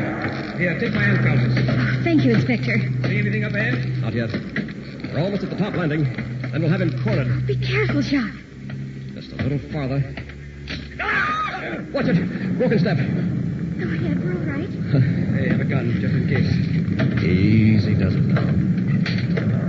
Shine the lantern around. It has to be up here somewhere. Look there, that post. A shadow moved. Where, Yvette? You, come out from behind that post. Now we know where you are. Have a gun? I can't see a thing. Keep on the way. There's something hiding right over there. It moved again. Stop or I'll shoot. No, I didn't do it. Kindly raise your hand. No, you must believe me. Francois the gardener. Look out for the open window behind you! Francois. Poor devil. But why would he? For what reason? What do you think, Inspector? Nothing further can be done here. We'll take care of the body in the morning. I suggest we retire to our rooms and try to get some rest. So relieved it's finally over. Aren't you, Jacques? I wouldn't fail to go to my door. Why? Because, my dear, you are wrong. The real killer is still at large.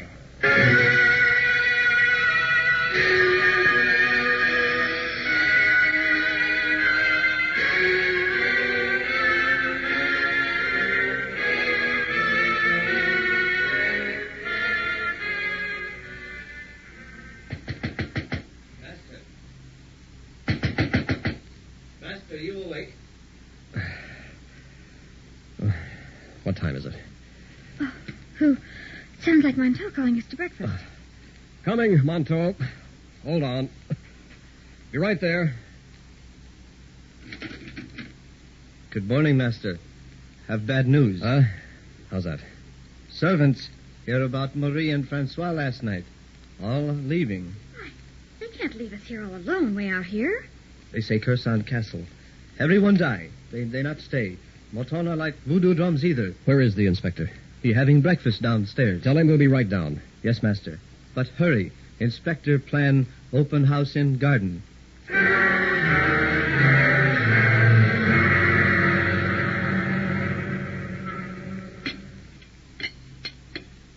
The last breakfast the cook made before she left. May I share it with you? I'll have only coffee, please. And you, Yvette? Oh, yes, just coffee. Montauk says you plan to open the house in the garden. Indeed. It is about time. Or do you both want to die in your sleep? And you believe there is someone in the castle causing this? Not necessarily. Oh, how did you know it wasn't Francois? The killer we were following had already passed the tower room when we found the dead maid. He couldn't have come back without being seen. Francois found Marie before we did. Afraid we would mistake him for the murderer, he, like a coward, ran up the tower.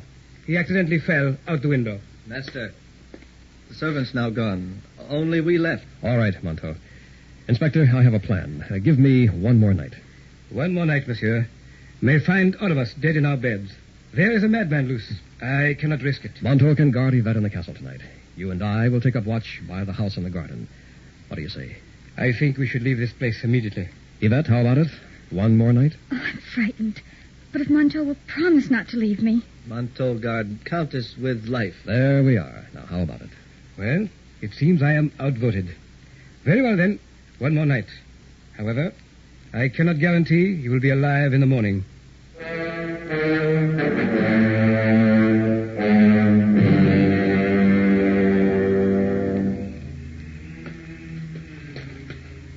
The storm has passed. But the night is disagreeable, no? Yes. Turn up the lantern, please, Inspector. It's very dark. There. That is better now. This is the house in the garden, no? Right. Made of stone. About 30 feet square. No windows. So you mentioned. Very quiet in there. Like a tomb, eh? In a way. Here's the stone door. I have the only key. Without it, we'd have to blast to get in. Hasn't been opened since we locked him up. Uh-huh. And that opening near the door? That's where his food trays are lowered. 6 inches by 24, just a slit. A foreboding prison. If it is still a prison. I strongly advise you to open it up for your own safety. He couldn't have escaped. Who beat the drums? They came from the castle, not here in the garden. What do you think? You wouldn't accept my explanation. My dear Count, please do not expect me to believe in witchcraft or voodoo. This is 1910, the 20th century. Then we'll hear the drums no more. The Duke is there, and only Yvette and Montauk remain in the castle, right? Exactly. There is no one else left to beat them, if you have assumed correctly. I suppose we are reasonably safe. Perhaps we are.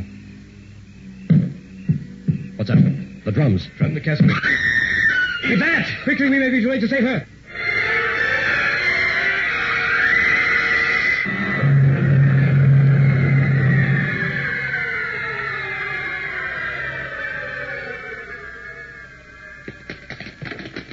Stop. Cellar door. Drums came from the cellar? I think so. I will go first with the lantern. There's nothing down here except rows of wine casks. We will be at the bottom in a moment. You see anything? Only wine casks. Listen. What is dripping? Wine? Hardly. Come on. Dripping is growing louder. Perhaps around this corner. Something on the floor there. What? Wait. Monto! Is he dead? No. A blow on the head. Monto, quickly. Where is the Countess? I protect Countess. Someone hit me with drum. I dragged you into the cellar. But where is the Countess? Inspector, the dripping. It's blood. Indeed. Overhead, something lying on that wine cask. Raise the lantern. It's a woman. The Countess. She's alive.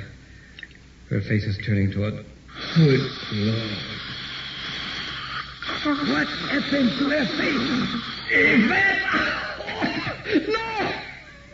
They didn't. Oh, God, they didn't do this to her. I won't believe. She is dead, my friend. This will not help her. I know it did. He couldn't stand my happiness. The Duke. Yes, the Duke.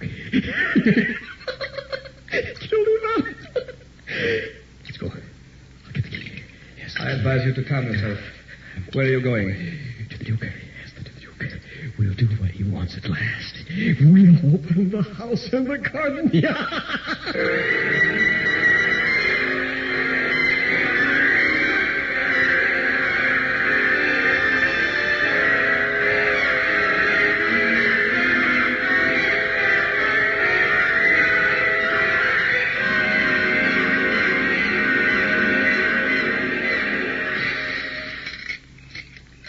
Bizarre. Most unusual.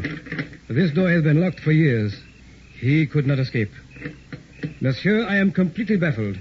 I confess, I do not know who has harmed you. Monto, help me with this key.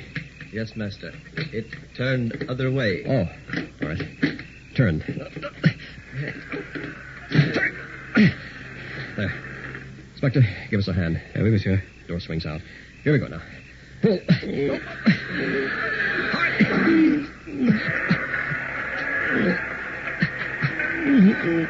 Let me go first. I am armed. Bring the lantern, Monto. Yes, Inspector.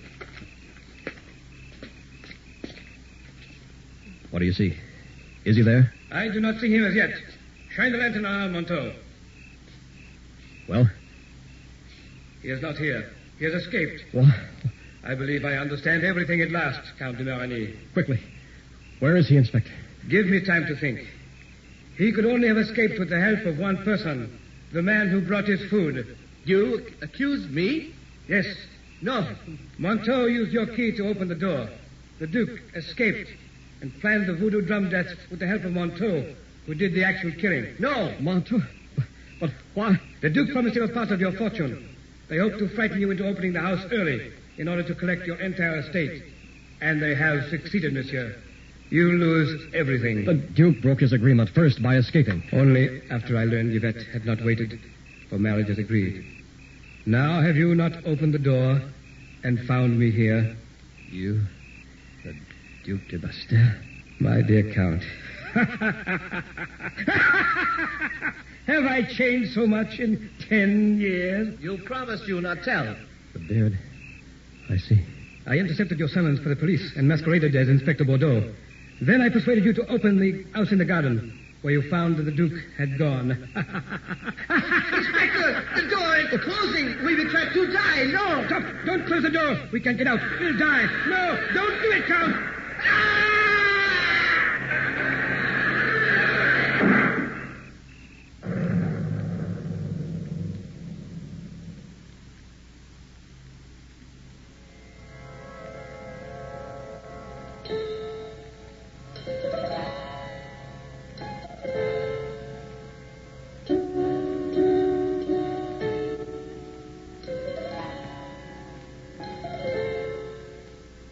You have just heard Macabre, a special Far East Network presentation.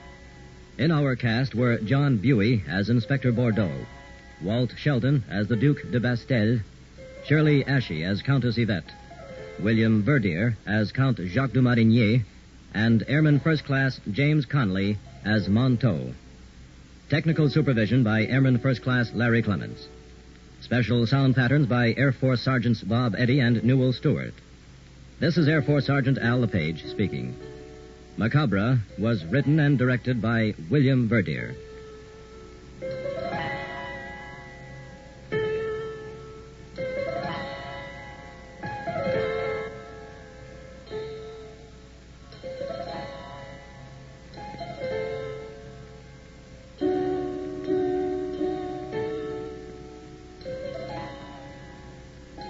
Macabre comes to you each week at this time through the worldwide facilities of the United States Armed Forces Radio and Television Service.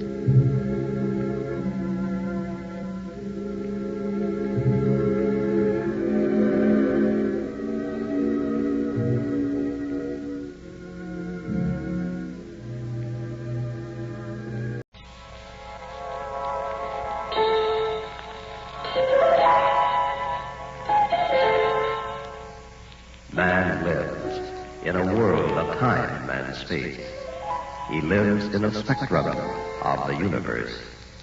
When he ventures beyond this limit, he is in the unknown, a realm where strange forces are brought into play.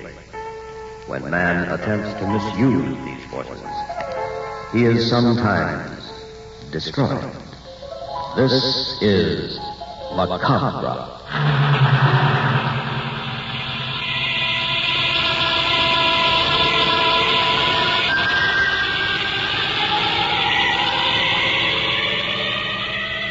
The Far East Network presents in special performance Macabre. Tonight's story, The Midnight Horseman.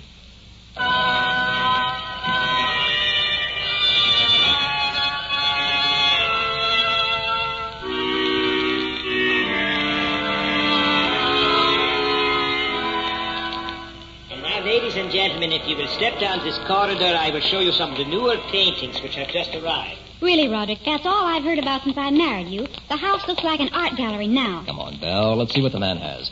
Jason, you and Ella with us? Yes, Rod. Thanks to you, I know every art dealer in town personally. Don't be so hard on the boy, Ella. Why, he shops for paintings as you would for hats. Who knows, someday he might find a lost Rembrandt. Ladies and gentlemen, here is the find of the century. The artist is an unknown Oliver Turnquist. It is called The Lake. What is the price? Its value has not yet been determined. It was part of an estate sale we purchased recently in Europe. I should say in the neighborhood of $10,000. Notice the clean strokes of the brush. The kind is Roderick, in the corner. Do you see that? No. Where? The picture of a knight on horseback. What are you two whispering about? Yes, I see it. May we see the painting of the horseman? The horseman? Yes, the old canvas in the corner. Oh. The one with the knight. That one. That really is not for sale. It shouldn't even be out here. Then why is it on display? It was part of the estate sale I mentioned. A very sketchy background. A painter unknown. I intended to repack it. Oh, Jason, he's trying to be mysterious to up the price. Does it have a title? Yes, the Midnight Horseman. Dates from the 13th century. What an ideal wedding present for you and Jason, Ella. Ghastly. Besides, he hasn't asked me. Tis said that all Irishmen marry late in life. I'll get around to it, my dear, in time. May I have a closer look? I would prefer not to show this... Mr. Blum, we just want to look. Very well. But I cannot be responsible. You bring this on yourself. Don't let him stick you now, Roderick. That's an old gag. Here it is, ladies and gentlemen. A portrait, one that should never have been painted. An old canvas, 700 some odd years. I ask you to examine it quickly and then allow me to put it away. Oh, Roderick, it's terrifying. You're not going to buy that. I won't have it in the house. I'm just looking at it, Belle. Magnificent. A black-hooded knight with a silver lance, seated on a white horse by it. It is supposed to have been posed by a knight about 1250 A.D. He was betrothed to the Princess Belinda when she was abducted and slain by a ruthless baron. Years afterward, he would search the inns by night in quest of the slayer. The legend grew. It was said centuries later that the flying hoofs of the midnight horseman could be heard searching the countryside for his beloved Belinda and the cruel Baron. An interesting story, but I don't see why you should be so upset by it. You see, sir, the portrait's been in my possession about 10 days, and it's hard to explain, but it seems to be more than just a portrait. I am afraid of it. Fine showmanship. That lad, Mr. Collin. He's just raised the price by at least 10,000. Why, it's just awful. Sitting there with that black hood. He looks like a hangman. Roderick, I won't have it in the house, and that's final. Ah, good. I'll remove Wait, it from... Mr. Blum. What do you think, Jason? For some reason, I think the man is actually frightened by his superstitious ignorance. The painting is a masterpiece. Nothing else. Buy it if you can. I'll give you 10,000. Please, Mr. Linfield, you are a man of wealth, and I am but a poor dealer in the arts. Do not tempt me with I've got to have that portrait. 12,000. Don't do it, Roderick, for my sake. 15. My final bid. What do you say, Mr. Blum? A hard bargain. Very well, if you must. Good boy, Roderick. Good boy. I do so with reluctance. They say that man makes his own hell. I hope you haven't just made your own.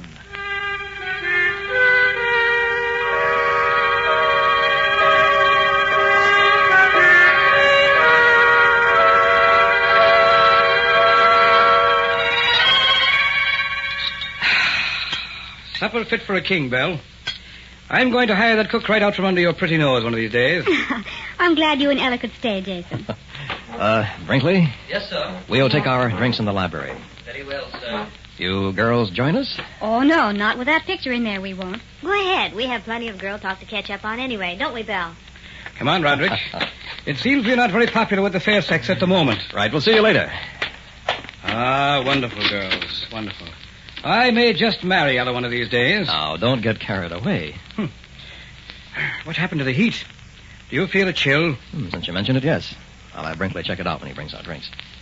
Now, let's examine the prize. Where did you put it? It's already hung over the fireplace. A magnificent find. Oh, you stole it at the price. There he sits, a hooded knight in black armor, poised, waiting. I see what the art dealer meant. Look, Roderick, at the lance he carries. I can almost understand Blum's feeling that he's more than a portrait. Yes. At any moment, you expect him to hurl the lance. There's something about it, Jason. Take the hood. Can't see his face, but his eyes seem to burn right through. Yes. That proves my suspicions. Roderick, I think I know what's wrong with this portrait. Shall I serve the drinks, sir? Yes, Brinkley, bring them in. Brinkley, is there anything wrong with the heating system here in the library? Why, no, sir. Then why is this room so cold? Strange, sir. It became this way shortly after you returned from the city today. I see. Thank you, Brinkley. That'll be all. Yes, sir. What do you make of that? My boy, I'm going to spend the night by the portrait. I'll need my notes. They're in Ella's car. And your books on the occult. Jason, you about ready to leave? You're taking up these people's whole day. Ella, I'm not going with you tonight. What? Ella, dear, drive home like a good girl now. I'll see you tomorrow. You're spending the night here? I have a few notes to make. Jason Van Horn, you're heading for trouble. I'm psychic, you know. There's something wrong with that portrait. I'm warning you to leave it alone. Ella, will you go home? Ella, will you go home? Who do you think you are anyway? Well, let me tell you, it's just as well I didn't marry you. Take my notes out of the car before you leave. She's a spirited little devil, isn't she? I think you should go with her and forget the whole thing. Roderick, my boy, leave old Jason alone now. I promise you that by morning we'll have some news. We'll know exactly why they're all afraid of the Midnight Horseman.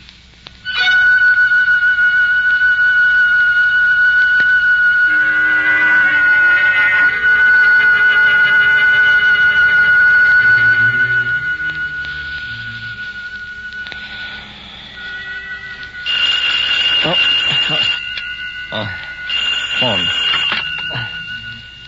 Who's that? Hello? It's the middle of the night. Who is it? Hello? Roderick? Yes? It's Ella. Oh. You, want to talk to Belle? Please, may I? Yes, just a moment. For you, Belle. Thank you. Ella, are you all right? What's wrong? Is Jason still there? I guess so. We left him down in the library after you left. Why? Ye God, what's eating her? Ella, is there anything wrong? It's hard to explain. I get those feelings. I don't understand them myself, Belle. Jason's in trouble. Please ask Rod to look in on him. Why, of course, dear. Now, don't you worry about a thing. I'm sure he's fine, but we'll check just to make certain. Oh, thanks. Go back to sleep, dear. I'll call you tomorrow. Sure, thanks again. Good night. Good night. Now, what the devil was that all about? Ella's worried about Jason.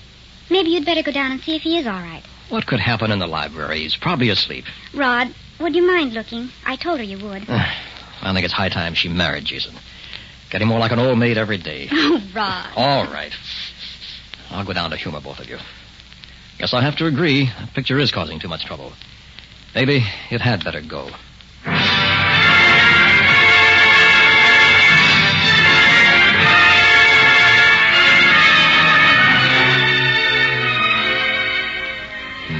Library door still closed.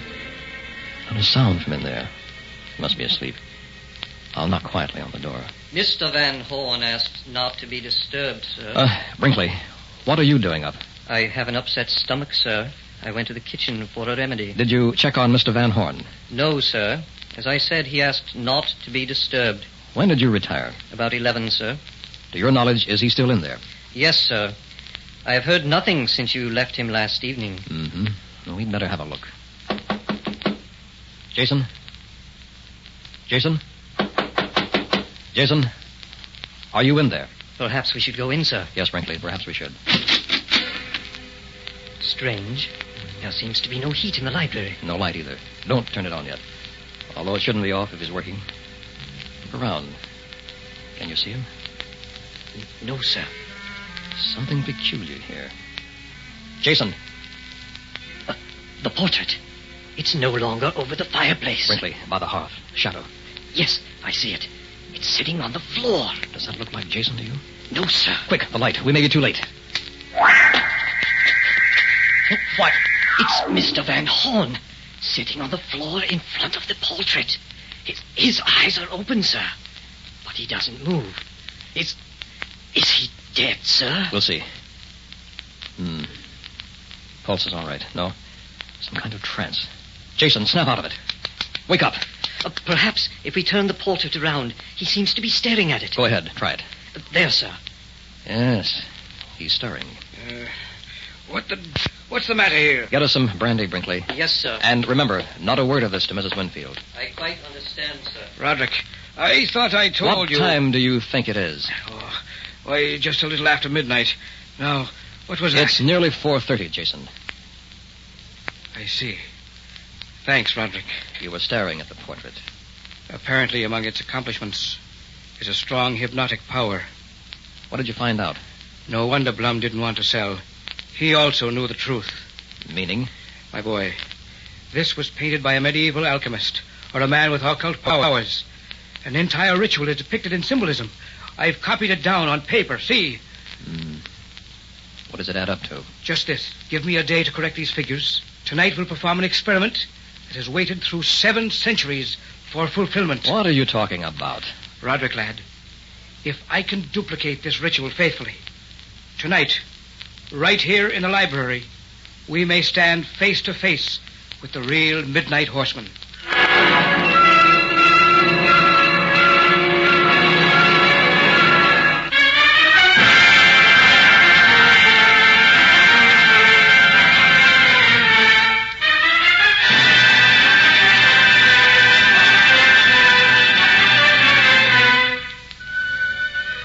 What's the time?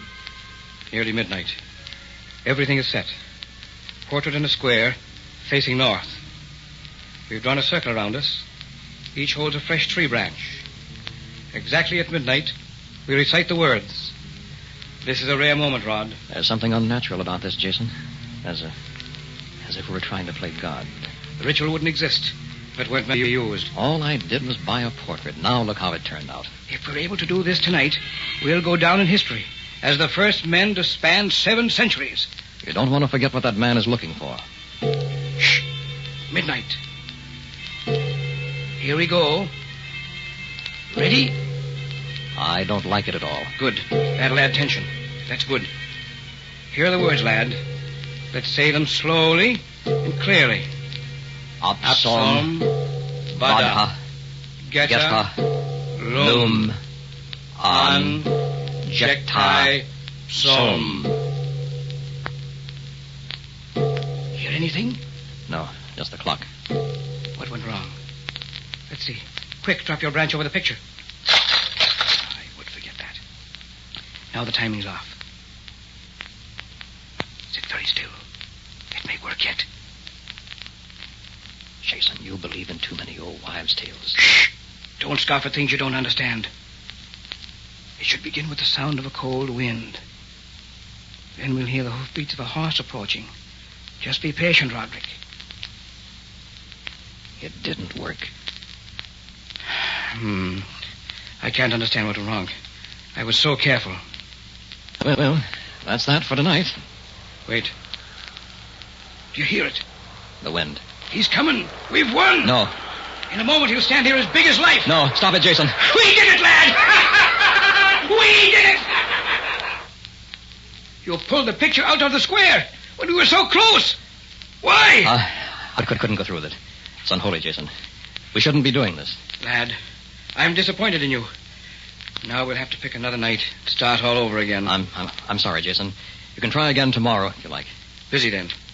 Have to wait till the day after. Okay, the day after. All right, at least we are certain now. It's just a question of time until we meet the man in person in this very room.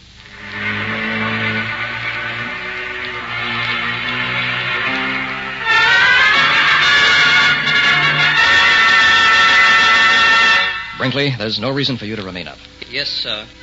It's quite cool in the library. Shall I bring you a coat? No, thank you. Mr. Van Horn did not come tonight. That's right. It's nearly midnight, Brinkley. I don't want to be disturbed further. Yes, sir. I quite understand, sir. Ring if you need me, sir. Yes, Good night. Good night. I wonder if I should try it by myself. Jason'd be pretty disappointed if it worked, and he weren't here, though. Cold in this room. Jason thinks it's caused by some field of force around on the picture. The portrait. There it hangs above the fireplace. A hooded knight. Like a hangman out of some distant nightmare. Bell's right. It is terrifying. Wait. Can't look away. I'm being hypnotized. No. I did it. Jason was right. Don't stare at the horseman. Lord, it's uncanny. What's the time? 1:12. Should I try? Why not? Have to hurry, though. Take the picture down. Place it on the floor. Where's that tree branch? Oh, it's under the couch. There. Now, draw a square with it around the portrait. Okay. And circle around that. The picture faces north. Now, what did I forget? Something else. Oh, yes. Draw a big circle around the picture and me. Okay. She just made it. The words. Where are the words? Lost them. Oh, no. I was so close. Wrote them down. They must be somewhere. But where? Be too late in the moment. Must be recited at midnight. In my pocket. That's it. That's it. Here they are. Quick. Read the words. Apsam Badha Betha Lum An Jektai Som. Next. Throw the branch on the portrait. There. The wind. I don't hear it. What did I do wrong? I didn't leave out a thing. It's supposed to work. Might as well gather this stuff up and put it back, I guess. Wait. Wind. I did it. Hey, the room seems wavy. Eyes playing tricks on me. Horse. Sudden. Like a galloping horse. He's coming. Midnight horseman. He's heading right for this room. Oh, the room is so wavy. Field of force in the portrait. Should I stop him while I can? How do I know he won't kill? I can pull the picture out of the square and stop him. What should I do? Belle! Rod! Oh, Rod, darling. Are you all right? Are you all right? Belle, you spoiled the whole thing. I was listening outside and I heard everything. Please, darling, stop this while you can. I'm so afraid. I thought you were asleep. You weren't supposed to know anything about it. Oh, what you're doing is evil. But I haven't done a thing yet. You can, and would if I hadn't stopped you. Well, I'm confused. I haven't seen a thing. All that's happened is the sound. Oh, well, lucky that's all that happened. I'm sorry, darling. Here, dry the tears. Promise me, Rod. Promise me you won't try it again. I can't. Oh, you'll be sorry. Make a deal with you. First, I want to see you smile, though. No. Yes, come on. A big one. Oh, Rod. Hold me close. That's better. Poor little girl. You were frightened. Make a deal with you. Okay. What is it? Tomorrow is Friday. Jason's coming over tomorrow night. We'll try once more. And this time, if it doesn't work, we'll quit. What if it does? Are you game? Oh, Rod. I've got to find out. How about it? I'm against it. But if you must... Well, I want to be here with you. Check. Just one more time, then. I've got to find out if the Midnight Horseman can be brought into being.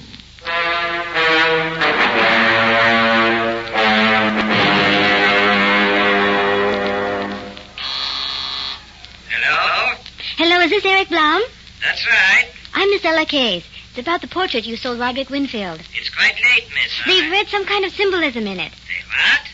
That's the reason I didn't want to sell it. Are you certain? Some rich, I believe, they perform at midnight. Where? At the Winfields. For all I know, they may try again tonight. Good Lord, it's 11:30. What is your address, Miss Case? 246 Maple Drive. Not a moment to lose. Pick you up in 10 minutes.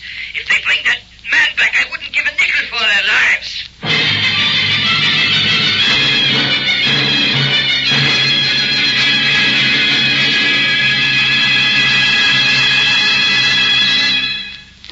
This is it, Bell and Rod. Nearly 12. This time we go all the way. I'll let the servants off tonight so it won't be disturbed. Good. Are you ready, Belle? Yes. Get it over, Jason.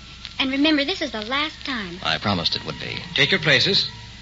When the clock strikes, throw your branches on the picture and recite the words. Come what may, we won't try to stop it. Oh, Rod. Take it easy, Belle. Everything's going to be all right. The branches, quick! The words now. We'll read them together. Asom, Bada, Yeta, Lum, An, Jektai, Sum. Rod. Shh! It should begin now. Listen. I wonder if it'll work again. Takes time. Listen. There it is. A horse! It's working! It's working! Rod, you can still stop him. I missed the chance of a lifetime. Look, the room. It's getting wiggly. Be quiet. In a moment, a man centuries old will stand before us. Living, breathing. And hating. Belle, you promised. Stop him. It's our last chance. He'll kill us. You've got to stop him. Too late, Belle. That horse is about to crack through the window. I'll pull the picture out myself.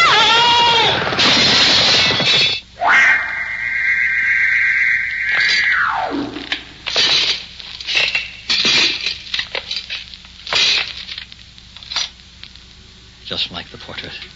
Black armor, black hood, silver lance. The Midnight Horseman. My dreaming. What? He's pointing the lance at me. Thou hast fulfilled the prophecy. Know ye, I have found the beloved Belinda. He's taking Belle. No! Thou knowest me well, Baron, without the hood. He raised the hood. No! Not you! Dead police! They have not the lance!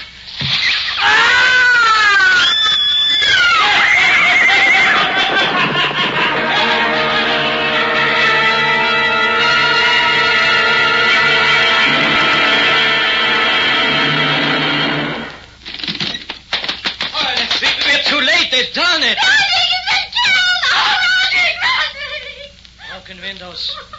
Yes, he's been here. Look! The portrait! There's a change. The lance, it's missing. Good Lord. Buried in Roderick's heart. No! There's only a little hole. But where are Jason and Belle? The answer is in the portrait. Let me see. There's a girl riding behind the horseman. Belle. It's Belle! Yes. And the hood is now missing from the horseman. You can see his face. It's Jason.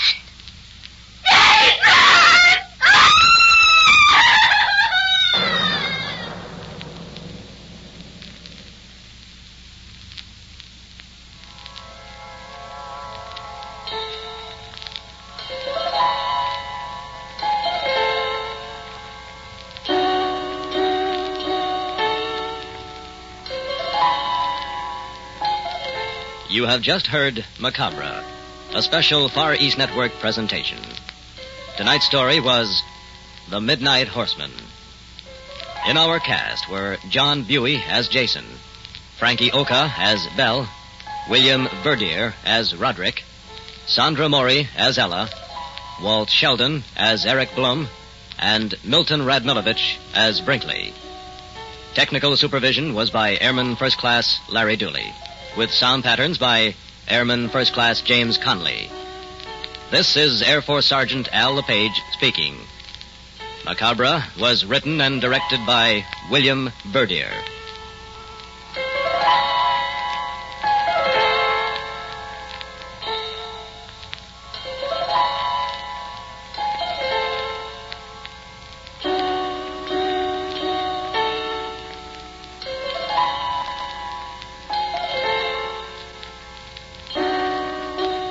Macabre comes to you each week at this time through the worldwide facilities of the United States Armed Forces Radio and Television Service.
Man lives in a world of time and space.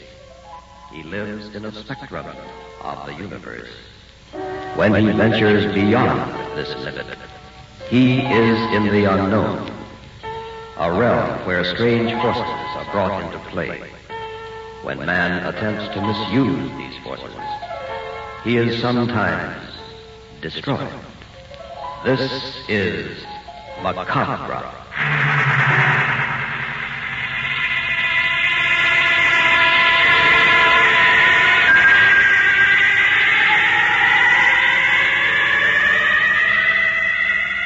The Far East Network presents in special performance Macabre.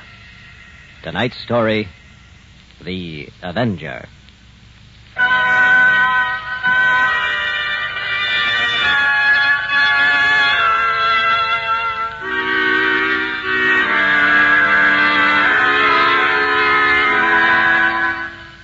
The night is warm and dark, except for the moon vainly trying to pierce a thickening sky. There is a lonely light in a library window at Hale Manor. Outside, in the vine-strewn garden, a dark figure steals quietly to the flagstone terrace, pauses as if sniffing a scent, and then moves in an animal crouch toward the light in the window. Dr. Burton Hale sits in the library, reading, unaware that, had he glanced at the window, he might have seen something pass. Something with a frightful look. Something that now was trying the knob of the French doors leading from the terrace to the library. Who's there? Who's there, I say? Strange, it sounded like someone on the terrace. Perhaps I'd better see. Is anyone out there? Who is on this terrace? Dan Forrest. Dan, what the... Quick. Let me in. What's wrong with you, Dan? Time to talk. Lock the door. Turn out the light. Now, just a minute. Do as I say, Doctor. Good. It's better. You see anything out the window? What am I supposed to look for? I'm serious. Something tried to kill me. I barely made it over here. You're overwrought. Sit down, Dan. I'll get you a sedative. I'm a friend in trouble, not a patient, Doc. Have you been drinking? That's a great idea. Scotch. Make it big. All right. You could use one. Have a seat. I'll be with you in a minute. Yeah, thanks. I'm not trying to pry into your personal affairs, Dan, but I really think you owe me an explanation. Yeah, I do. I've known you 20 years. You're as sound as a dollar. What makes you think that someone is trying to kill you? Judge for yourself. Started yesterday morning. I was crossing 3rd Avenue. I just stepped off the curb and a parked cab tried to run me down. Coincidence. Wait, there's more. Today, at a construction project, a beam slipped from a crane. Almost crushed me. Dan, accidents will happen. It doesn't stop there. Tonight, I left my hotel room about 8. As I walked past a dark alley, a shot rang out. Bullet missed by inches. I hopped into my car, made a mad dash for your place. But whatever is after me followed. It's out there, in your garden. Oh, this shot may have been a backfire. With a ricochet? Have you any idea who it might be? No. Dan, people need reasons to kill. You've never hurt anyone in your whole life. You're alarmed over a set of coincidences. I tell you, something followed me here. Could have been a policeman. You know, you did look like a burglar. I was afraid I'd be a target in front, so I came through the garden. What's that? Came from the terrace. Where are you going? Stay back. I'll have a look. What do you see? Be quiet, Dan.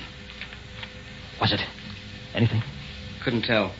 Flower pot overturned. Probably just a dog. Sure. Dog's going to climb that 8-foot wall out there. You won't be satisfied until I call the police. No, we can't do that. Then there's something you haven't told me. That's right, Doc. If attempts are being made in your life, they must be stopped. I didn't want to believe this myself. Now it's clear. You remember the trip I made to Africa last year? Yes, you were doing research for a book. We had stopped for the night at the edge of a village deep in the jungle. After supper, I decided to go for a walk. It was a hot, stifling night. Another member of our party, Jeff Clayton from London, joined me. For some reason, our conversation drifted. Great deal is known about the natives in this section. They don't seem unfriendly. But one never can tell. That's why I pack an automatic on field trips such as this, just in case. We've walked far enough, Jeff. We don't want to get too far from camp. That's all right. Better start back. Mosquitoes starting in. You know, speaking of natives, we haven't seen a single one tonight. There don't seem many white men in this area. They're very likely avoiding us. Wait. A clump of trees. Flash your light over there. Right, huh? Looks like a temple. Come on. Let's see what it is. Take it easy, Dan. They are sometimes sticky about their temples. Just have a look. There's no harm in that. No, I guess not. Where do you suppose they got all the white stone? It's all in white. Well built, too. Well, for a primitive native tribe, you might say so. They can be deucedly clever in certain ways. There it is. Look here, I don't mean to cry wolf, Dan, but the missing natives are not so missing now. Two are staring from those bushes. Tell them we're just admiring their craftsmanship. Let's go inside. Hold it, Dan. One of the natives is motioning to us. Don't go in, Dan. He's waving you off. I told you they'd be sticky about this. Entertain him, Jeff. He's more your type. Take only a moment. I'll just glance inside. Don't, Dan. Come back. There'll be trouble. You're violating their sacred temple. Well, now you've done it. I don't know what they're chanting, but it's no lullaby. Quick, come out of there, Dan. Come on, get out of that temple. Dan. Remarkable structure for the middle of a jungle. Let's make a break for it. Uh-oh. They've stopped the chant. An old man in a robe. He's walking toward us. White man, go in sacred temple. White man evil. He speaks good English. He's probably taught by a missionary. Only spirit go in temple. White man die. Here it comes, that old hokum. Spirit's angry. Say a white man die 12 full moons. I say, old man, let's get back to the camp before they get by. Allowed us to return to the camp. I didn't give it any further thought. I'm not superstitious. I believe in all that stuff anyway, Doc. I don't think it has any connection. Is that all? Not quite. In researching the temple, I'll learn something else about this particular tribe that might have a bearing. When anyone harms them, they either kill him on the spot or send a sort of avenger to perform a ceremonial execution rite. They tracked one man to South America. I forgot the whole thing until yesterday. It looks as if they didn't, though. Tomorrow is the 12th full moon since I went into that temple. From all appearances, something is after me. Have you told anyone else about these attacks on your life? No, there were no witnesses. The police would say coincidence. And so would I. You're a fine mystery writer. Why don't you leave the plots on the bookshelves where they belong? I know. That's why I've kept it to myself. I don't want to be a laughingstock. Just think. mystery writer Daniel Forrest takes plots seriously.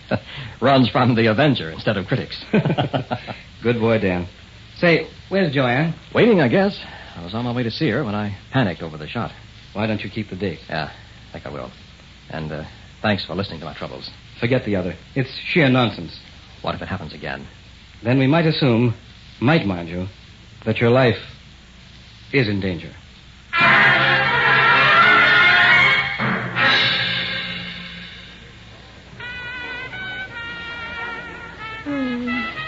You dance divinely, darling. Yeah, I guess I do. Dan, are you all right? Huh? You seem 1,000 miles away tonight. Look, young lady, I'm relaxing. Close your eyes. Enjoy the music.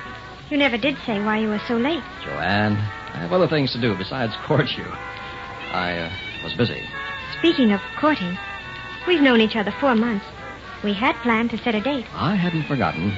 But you'll have to wait a few days until I settle something. My poor darling, you are worried. Tell me what it is. No, it's nothing, really. Then hold me close. You can't dance and worry, too. Joanne, I do love you. I might allow you to kiss me, if you've tried. Dan, was anyone supposed to meet you here tonight? Of course not. What a ridiculous question. I've felt watched all evening. I told you not to wear that dress. I'm serious. Isn't that someone sitting at our table? Yeah. Would be in the shadows. Can't tell whether it's a man or woman. Come on. Crowd on the dance floor. Pardon us, please. May we get through? Hang on, I'll push. We're in a hurry. Let us by, please. Here's our table, Dan. It's empty. They've gone. That's strange. We both saw someone sitting there, didn't we? I thought so. If I could just have seen who... Look, a burning cigarette. There was someone here. American brand. Doesn't tell us a thing. Dan, please. Is there anything wrong? I have to admit, Joanne, I'm afraid there is. Well, what is it, darling? Take a cab and go straight home. Without you? Go ahead. I'll call in the morning and explain. But, Dan, I don't understand. You want to get home, don't you? Yes, of course. Go, Joanne, while you can. Before they decide to get you, too.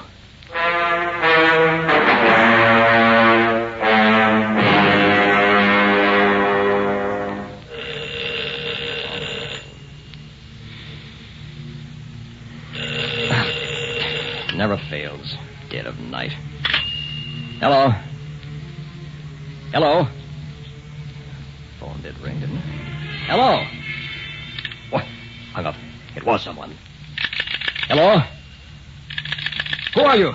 Hello? May I help you? Who is this? The night clerk, sir. Have you finished your call? What call? What the devil are you talking about? Someone phoned you, sir. They rang your room and left the line when you answered. Who was it? I'm sorry, sir, they didn't say. Who didn't say? A man or a woman? Really, sir, it was a hoarse voice. I couldn't say. Always get their names first, you understand? Yes, sir. Anything else, sir? Yeah. Get me Plymouth 50067. Yes, sir. Call it imagination if you like. It's no mistake now. They're after me. Who could it be? I haven't the slightest idea. Hello? Hi, Doc. Dan. Oh. Are you all right? Yeah, but they're closing in. Any further developments? Watched us all evening. Someone just called me at my hotel room. Oh, who? Hung up without speaking. I have no idea. Uh-huh. Still doesn't prove anything, Dan. Might be a prankster. No one else knows anything about the temple episode, except you and Clayton. That's true.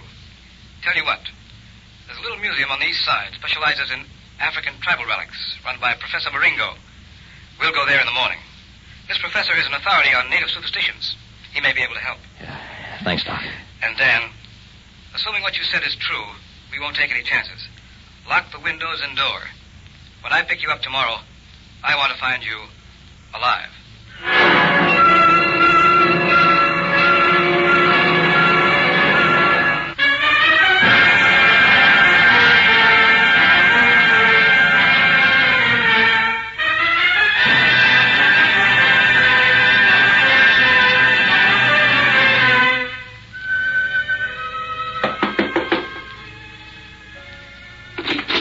Yes? Professor Maringo? Oh, Dr. Hale and Mr. Forrest. Come in, come in. We'll try not to take too much of your time. Not at all. Why don't you sit down? Thank you. I told you the basic problem on the phone. Mr. Forrest here can fill you in further. I've read your books, Mr. Forrest. Very good. Yes, indeed. What is happening to you is like a book come true. Improbable, but true. Are you familiar with the tribe I offended? Let me say I know something of them. The fact they are primitive in no way dulls the intensity for their way of life. They are quiet, unassuming people, fervent believers in their own ideology. Mr. Forrest, do you know what spells and death prayers are? I have an idea. They are very real, indulged in by these primitive people. By these methods, they have been known to kill halfway around the world. I'm not saying you are under attack. However, if you violated the temple, you will not go free. The curse of 12 moons means you will die on the night of the 12th full moon. Or, pardon the direct reference, tonight. Now, I'm not telling you this will happen. I'm only saying it is possible. You think they meant what they said? I'm afraid they do.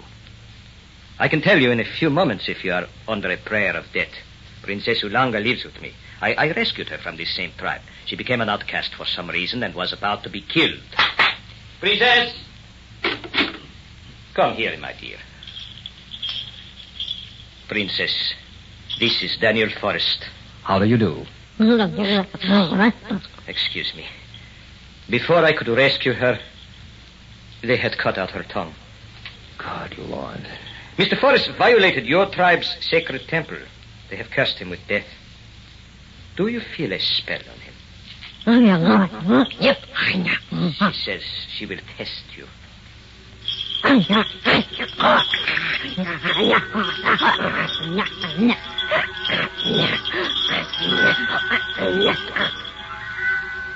Why is she staring? Why doesn't she tell us? What are they doing to me? Princess Ulanga, do you feel the death prayer? God's sake, ask her to hurry. She says if they chant the prayer of death, she cannot feel it. That means I'm free. Doc, you hear that? Let's pick up Joanne. I promised I'd tell her as soon as we found out. Do not rejoice so hastily, Mr. Forrest. This test is not conclusive. But if the princess is right, it does not mean you are safe.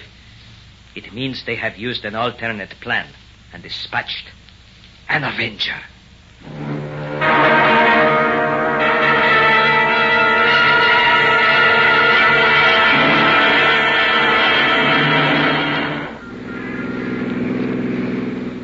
Well, right back where we started, eh? But there's still no evidence they plan to harm you. Maybe this is all wasted motion. We're taking it too seriously. What if they do?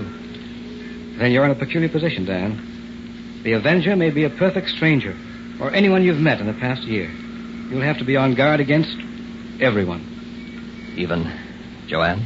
Even Joanne. My God. It's frightening, Doc. Where are you meeting Joanne? At the Low State. The theater? Yes, Greg Cardona, a mentalist, is playing there. An old classmate of Joanne's. I thought he might be able to help me. I asked her to arrange an interview. Uh-oh. What's the matter? Count me in. What? I had to be sure, Dan. Now I am. You're not making sense? We're being followed. Where? Black sedan, second car back. Can't tell who's in it. Keep your appointment with Cardona. Then go to your hotel and stay there. I'll check with you later. If they move in, it'll be tonight. I'm glad you're with me. I'm a doctor. I'm with anyone, Dan, who's fighting for his life.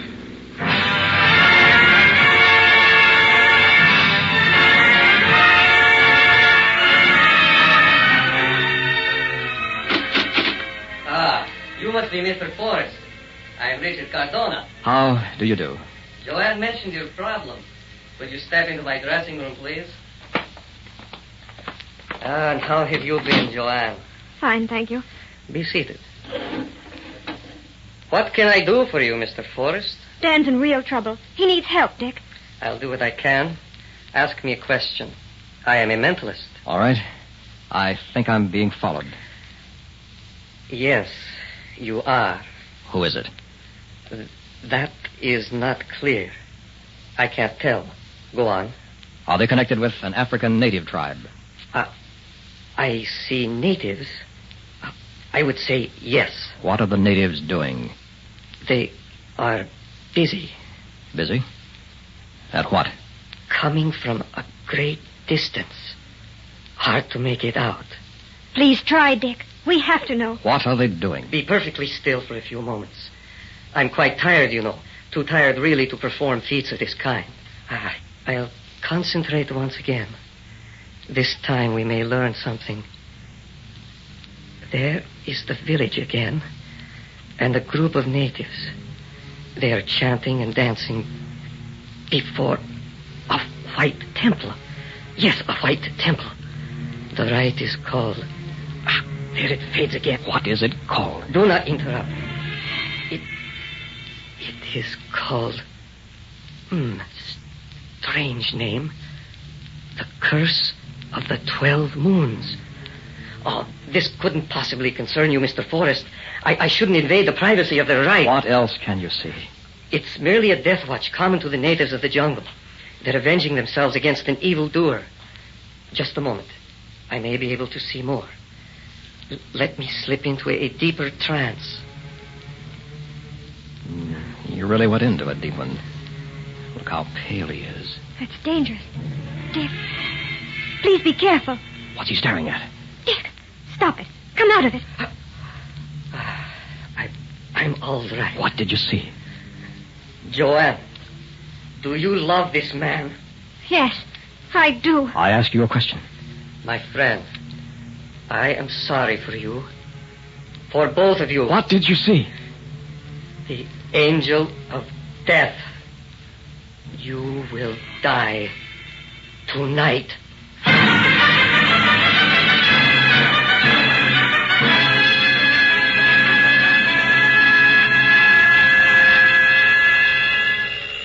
Hello? Dan, any sign yet? No, Doc. Very quiet here. Good. Now stay in that hotel room and don't let anyone in. Understand? Your life may well depend on it. Doc, the windows and doors are locked. Barricaded. I'm sitting in the dark by the phone. If someone should get in, this .45 automatic will end his troubles. I'm across the street from your hotel at an all-night lunch counter. Your room is on the 3rd floor. I can see the windows. I'll watch from here and call you back in case something does make a try for you. It's 11:30. Be careful and stay awake. I'm not likely to do anything else. Thanks, Doc. Don't let anyone in. That's very important. You've got to be realistic, Dan. We don't know who it is. I know. Good luck, my boy. Thanks. Bye, Doc. Doc's right. I'm in worse shape than a prisoner in the gas chamber. At least he knows who's going to kill him, how, and when. All I can do is sit in the dark and wait. Maybe my best friend. Anybody I've met since the trip last year. It's a cinch. He'll try to get me through someone.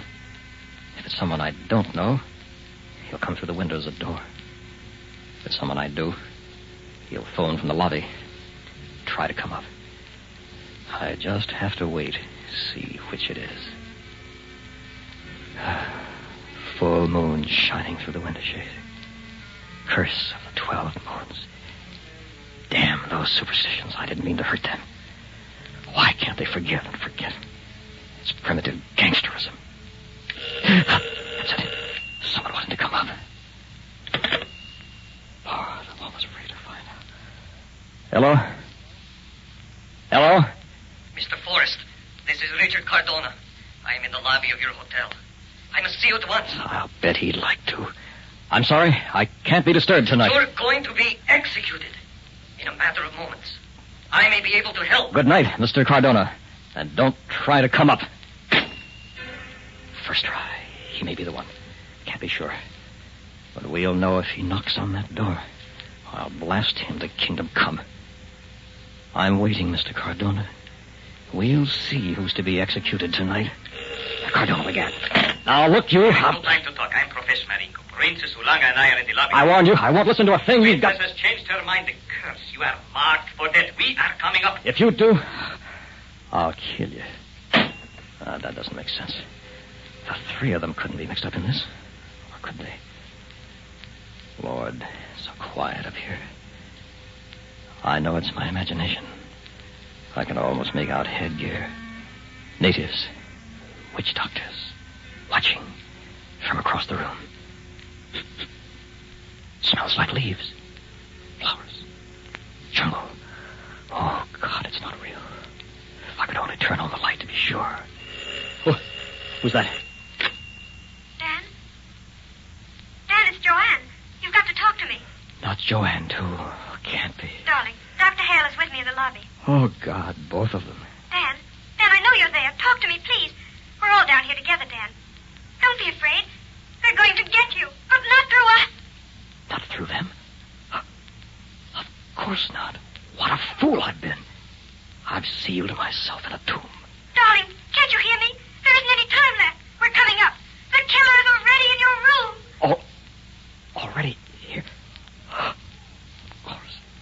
For God's sake, yes! Hurry, Joanne! I see. Played right into their hands. Strap us up to the death chair. Quick, the light. What's that? Native chant of death? In this room? No, stop. I've got a gun. Go ahead, Dan. Use it. A voice. Where are you? Right here. Inside you. Who are you? Man is really in two parts, Dan. Half Satan, half devil. You are... Commissioned to kill you. I don't believe you. At your right hand, you drop the gun. Now, it reaches for the butcher's knife. You use to cut a loaf of bread. No, it won't. I'm stronger than you. Not against the prayer death. You're weak, Dan. You should have spent more time developing your better half. This isn't real. I can't be struggling with myself. I'm not my own avenger, but the hand, the knife. Moving toward our eye. No! The prayer of death has ended. And so have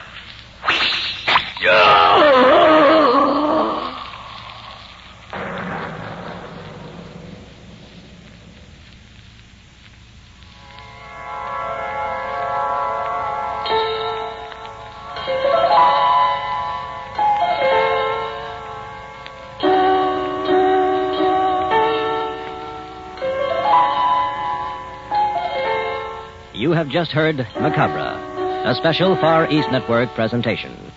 Tonight's story was The Avenger.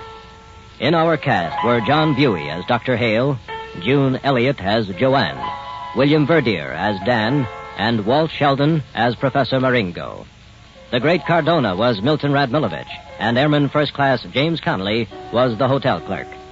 Technical supervision by Airman First Class Larry Dooley, with sound patterns by Airman First Class James Connolly. This is Air Force Sergeant Al LePage speaking. Macabre was written and directed by William Verdier.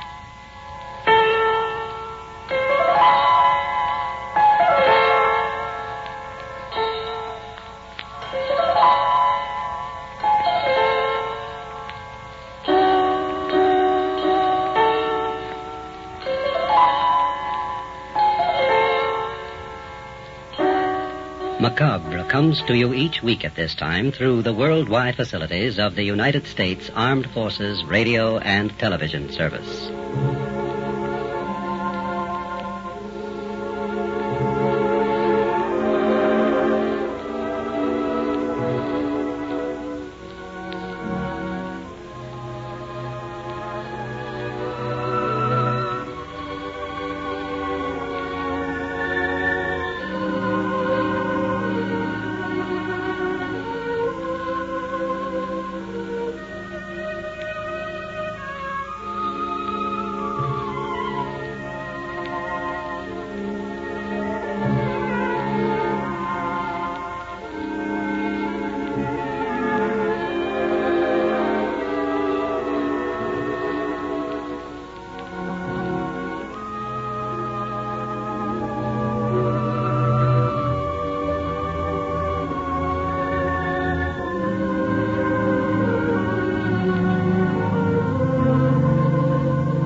Man lives in a world of time and space. He lives in a spectrum of the universe. When he ventures beyond this limit, he is in the unknown, a realm where strange forces are brought into play. When man attempts to misuse these forces, he is sometimes destroyed. This is Macabre.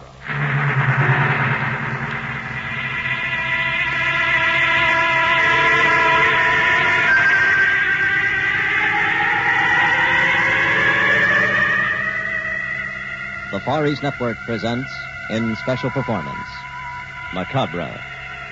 Tonight's story, The Crystalline Man.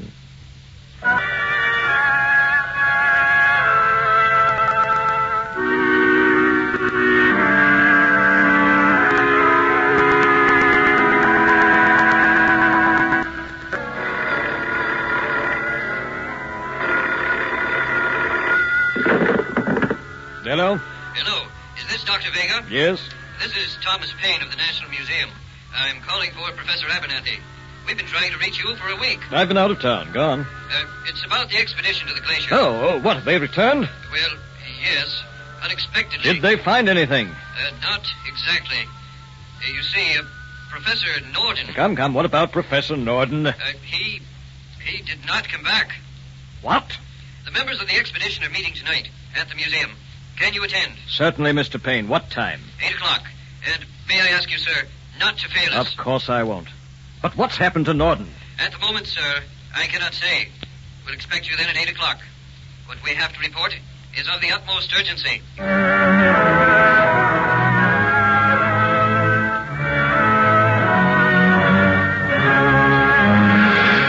Now, gentlemen, a simple expedition to the Arctic, and you come back whimpering like children. Now, really, what do you expect me to think, Professor Abernathy? Please be seated, Dr. Vega. Thank God you've come.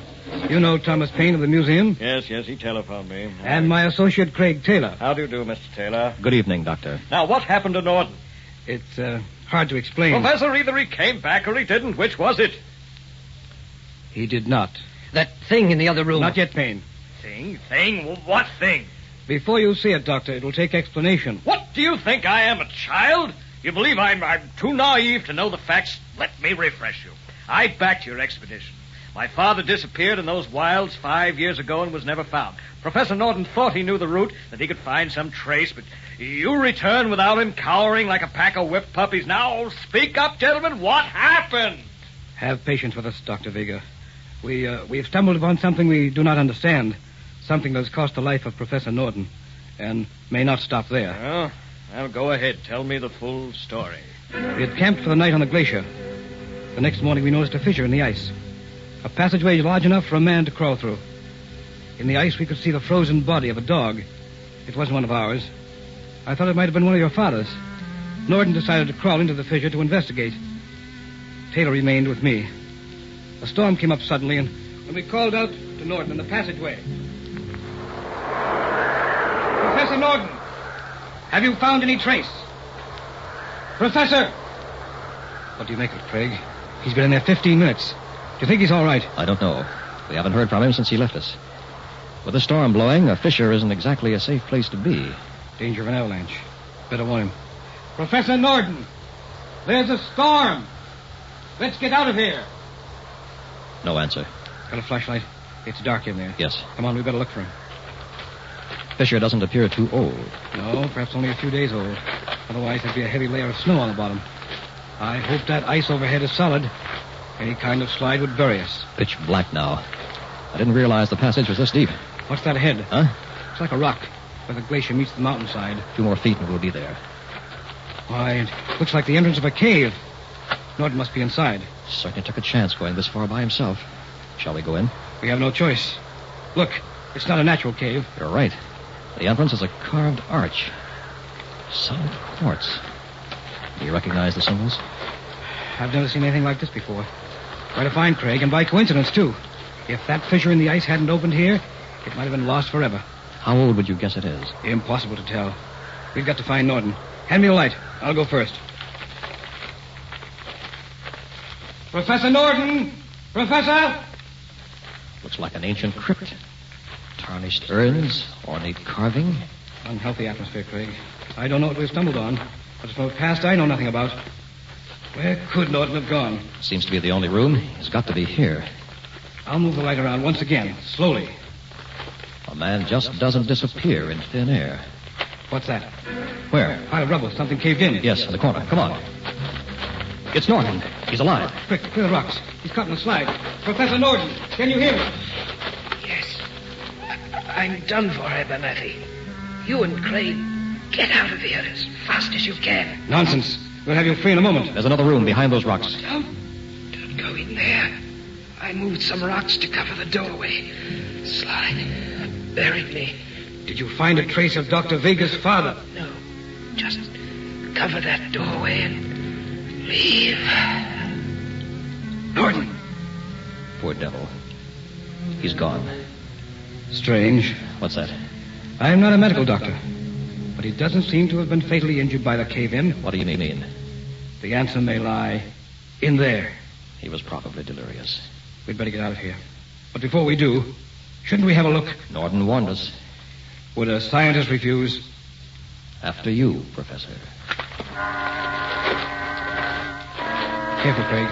Don't upset that boulder. It could stop all our plans. Ease under that arch. We don't know how old this is. It may crumble. Why, it's just a room like the other. Look, straight ahead. At the foot of that altar. Yes. Sparkles like a jewel. That's what Norton warned us about. Nonsense. We're scientists, Craig. Norton was no fool. Neither am I. Let's have a closer look. 10-foot jewel. A prize from the Arabian Nights. Or a quartz sarcophagus. Of course. But why was Norton afraid of it? It's not locked. The lid can be raised. Don't, Professor. My boy, this is what every scientist dreams of. How can you refuse? All right.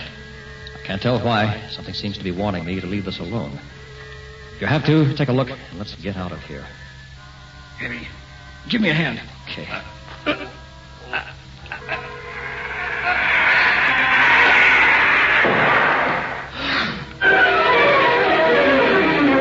What was it? What did you find in the sarcophagus, Professor Abernathy? Will you follow us, please, Dr. Vega? Wait. It might be better to destroy it. Mr. Taylor, you can't do that. Yes, I know. The museum. You might remember we have financed your exploits for many years. There is some sort of obligation to us, don't you think? Pardon me. I'd forgotten the commercial aspects. The public has a right to see these remnants of mankind's past. Gentlemen, will you follow me, please? Frankly, we are at a loss to make it out. It's entirely beyond the range of my experience. In the center of the room, if you will. The quartz sarcophagus. Well, what are we waiting for? Open it. I hope we don't regret this. Help me, Craig. Okay.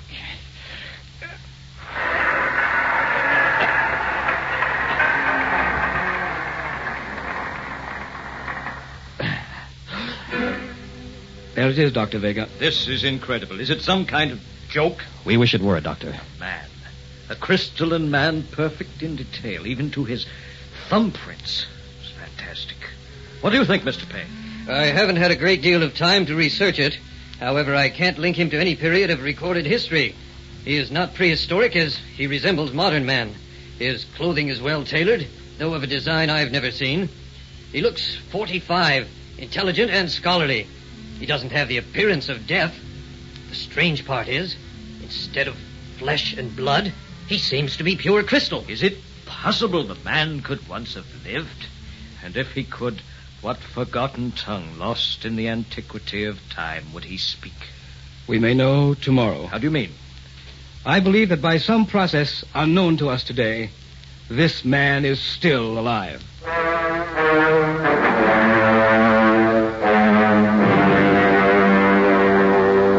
It's no use. We've tried everything. He is solid crystal. I was mistaken. He is perfect to the last blood vessel. Why should a man who is not flesh and blood need blood vessels? Shall we admit he is merely a sculptured statue? We don't seem able to prove otherwise, but I feel some obvious fact is escaping us. Wait. There is one further chance. He may be a silicon form of life. In that case, he should respond to electric shock, be recharged, so to speak. Let me connect these electrodes. Any sign of life will show in the form of a brain wave on the electroencephalogram. Good thinking, Professor. There. Now we'll give him a jolt.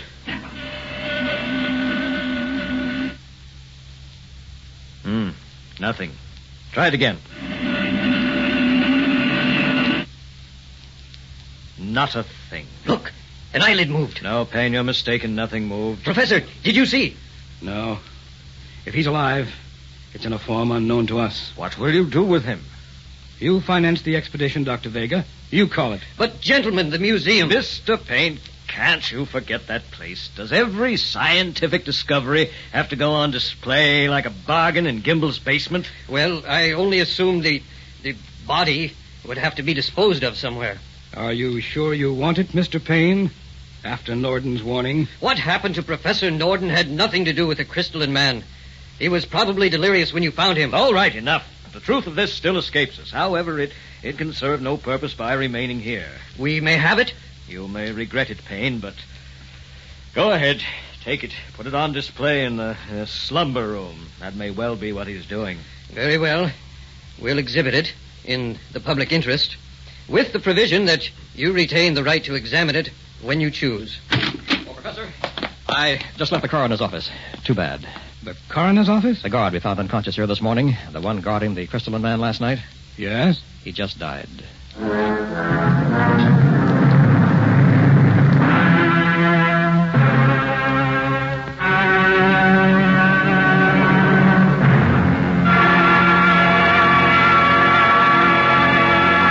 Act 2 of The Crystalline Man will be heard in a moment. But first, what causes traffic accidents? Weather conditions, road conditions, vehicle conditions. These all have some part in the total traffic picture, but it's the driver's own conditions, both mental and physical, that cause a great many of the accidents that you read and hear about day by day. You may find somewhere in the accident report that the driver in an accident was tired, angry, inattentive, or had been drinking. Harder to find in the report would be the driver's mental state at the time of the accident. In many cases, the driver didn't know, didn't think, or didn't care about the possibility of having an accident. How can he be made more aware of the danger he is causing to himself and everyone else? The National Safety Council suggests one good way is by an active community campaign against such thinking. And that's where you come in. Our community and our local safety organizations need your active support. Let's all accept our responsibility to join the fight for life and help save lives. And now, Act 2 of The Crystalline Man.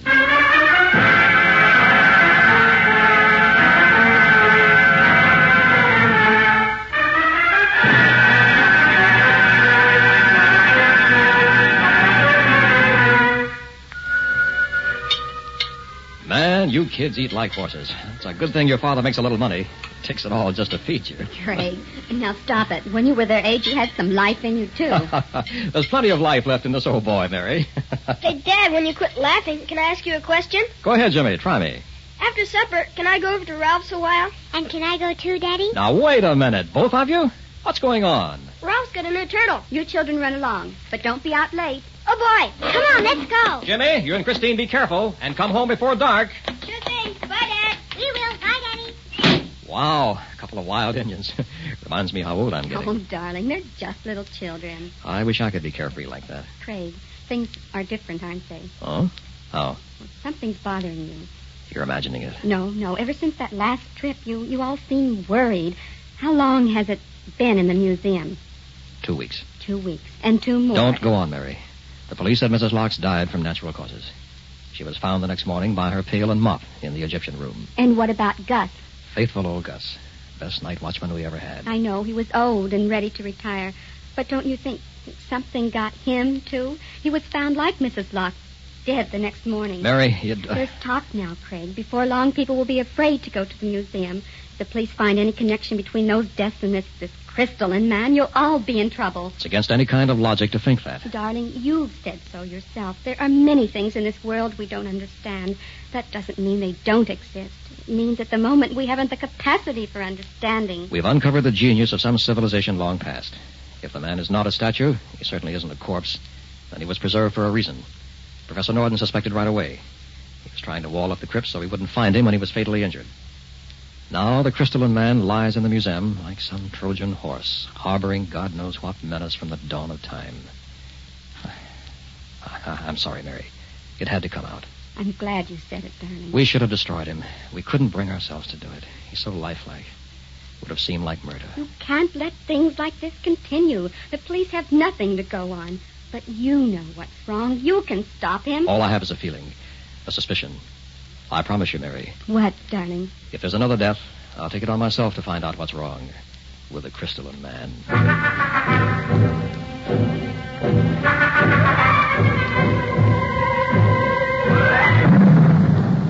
There's the night watchman. You want to ask him, Christine? No, you ask. Oh, all right. Mister, Museum's closed. You kids go away. I gotta ask you something. Run along now. Be dark soon. You ought to be home. Please, mister.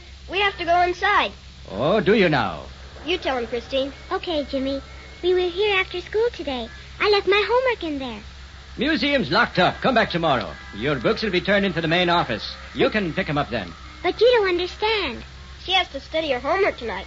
Don't you see? Or I'll get a spanking. Do your parents know where you are? Gosh, no. They think we're at Ralph's seeing a turtle. We said that so I could get my homework. Please, mister. Well, you should be more careful. You don't want us to get spanked, do you?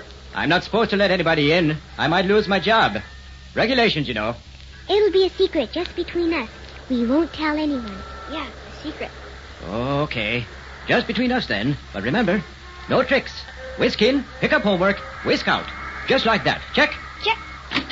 Know where you left it, Christine? Yes, on a table by the dinosaur. It's pretty dark. Can you see your way? I think so. Be right back. What's your last name, son? Taylor. What? Your father's Craig Taylor? Sure. Professor Abernathy's associate. I knew it. Now I will be in trouble. Don't worry, we won't tell him. Some days you can't win. Christine, hurry up.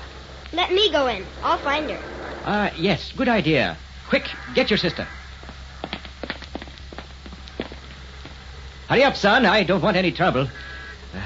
Now I've done it. When the professor finds I've broken regulations, I'll be out of me job. That's funny. Those kids are taking a long time. Christine! Jimmy! Make it snappy! Hope nobody comes along the street and sees me here with this door open. Oh, goodbye job. Hey, those two ought to be back. I don't hear us peep out of them.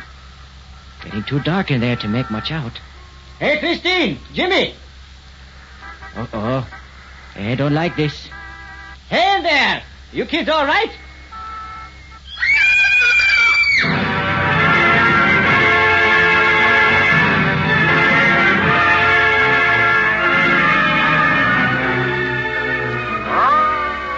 Who was she, Craig? Edna Thorpe, a cleaning woman. Please, Mr. Taylor. I hope there won't be no trouble about me letting the kids in.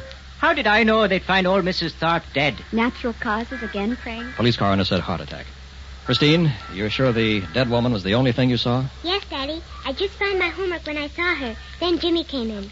We were too scared to move, Dad. Uh-huh. What are you going to do? Mary, you can see what we're facing here. Take the children home. I'll be along later. But, Craig, aren't you coming with us? No, I'm spending the night in the museum. It's time we learn the truth. Not alone, darling. That's too dangerous. The deaths occur only when there are no witnesses. The only way to find out is to bait the hook. I'll stay in there alone tonight. The killer may be tempted to strike again, and then we'll know.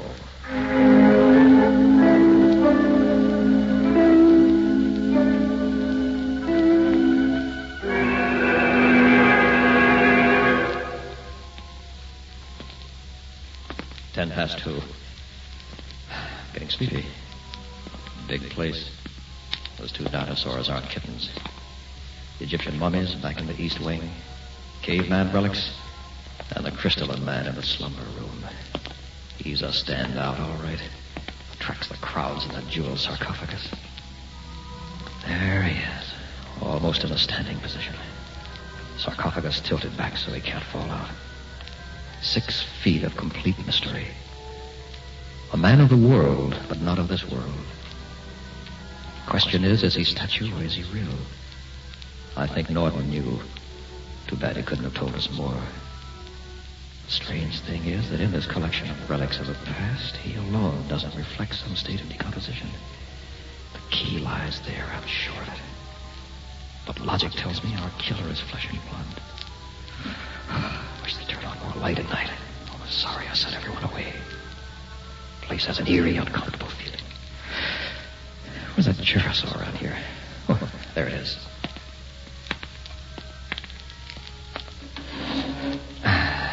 Feels good to sit down. I don't think it'll hurt to close my eyes for a moment.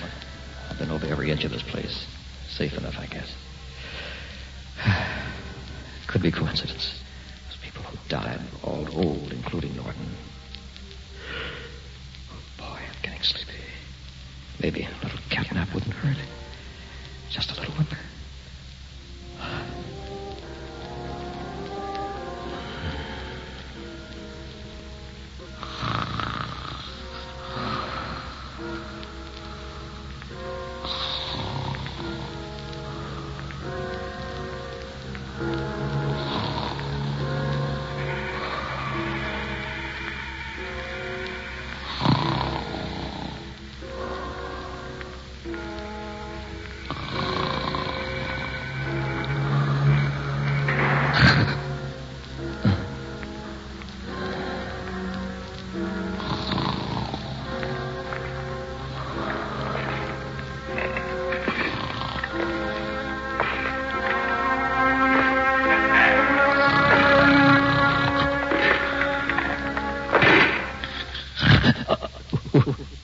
is it?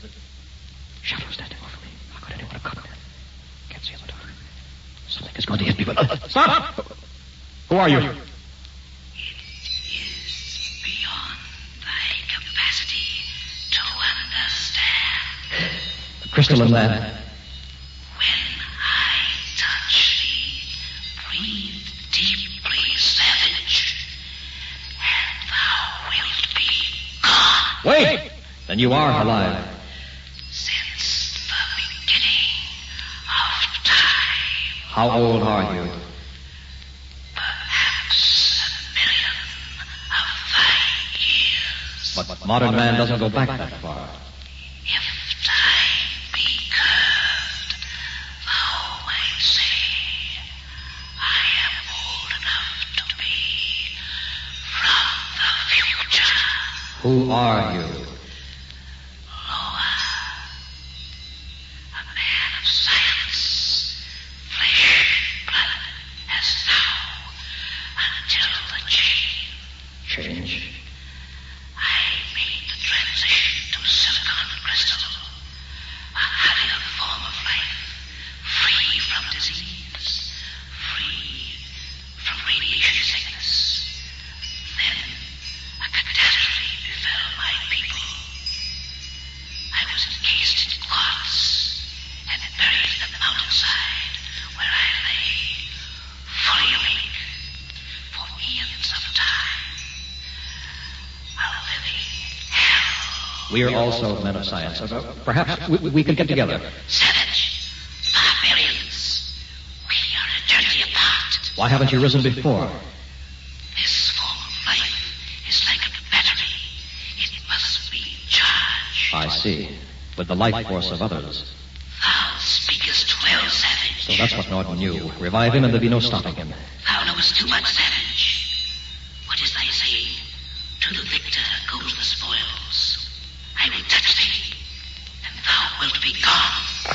No! Stand still. It will be painless, just a touch, and I will be of strength to begin my work. Don't come any closer. Fear me not, savage. I'm warning you. Where can thou escape? The wall is behind, and I am before thee. Keep away from me. Now, savage, I shall smite thee to death. Mary! I'm all right. I couldn't let you stay alone. I hid over there. What happened to him? That scream, high enough to shatter crystal. You saved my life. Look, the man of 1,000,000 years at our feet in 1,000,000 pieces.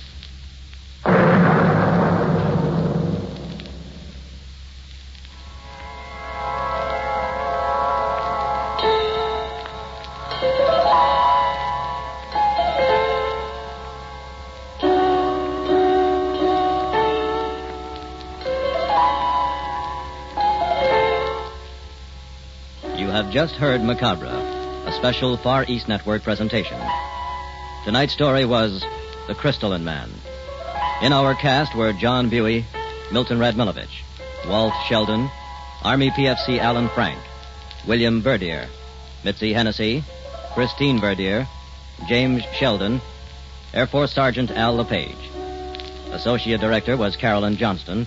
Technical supervision by Hiroshi Ono, with special sound patterns by Airman First Class James Conley and Air Force Sergeant Bob Eddy. This is Air Force Sergeant Al LePage speaking. Macabre was written and directed by William Berdier.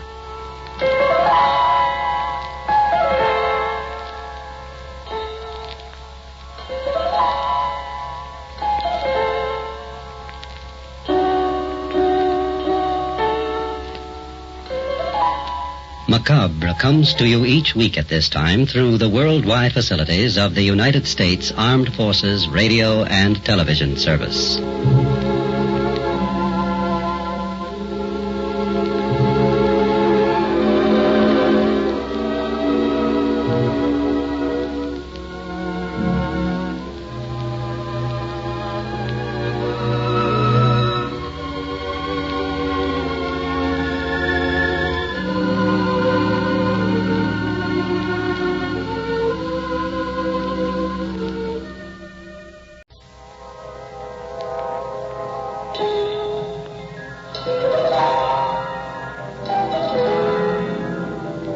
Man lives in a world of time and space.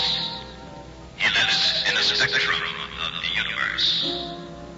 When he ventures beyond his limit, he is indeed in the unknown, a realm where strange forces are brought into play. When man tampers with the powers beyond his reach, he is often destroyed. This is Macabre.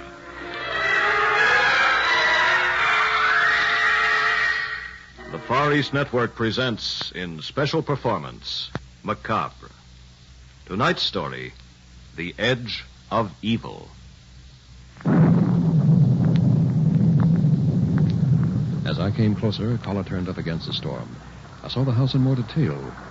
It was a house out of the past. Towers, turrets, bay windows, gingerbread scroll worked like rick-rack on a spinster's bodice. A white flash of lightning revealed everything in a frozen moment. There was a tower near the house, a round tower, perhaps 3 stories high. I had no idea what it was. I had never seen anything quite like it in the New England countryside. I reached the front door. There was no bell. There was a huge brass knocker. No answer. I was disappointed. I'd assumed from Lucy's letter that she'd be home when I arrived. And I didn't like the idea of walking back to the station in this thunderstorm. I knocked again.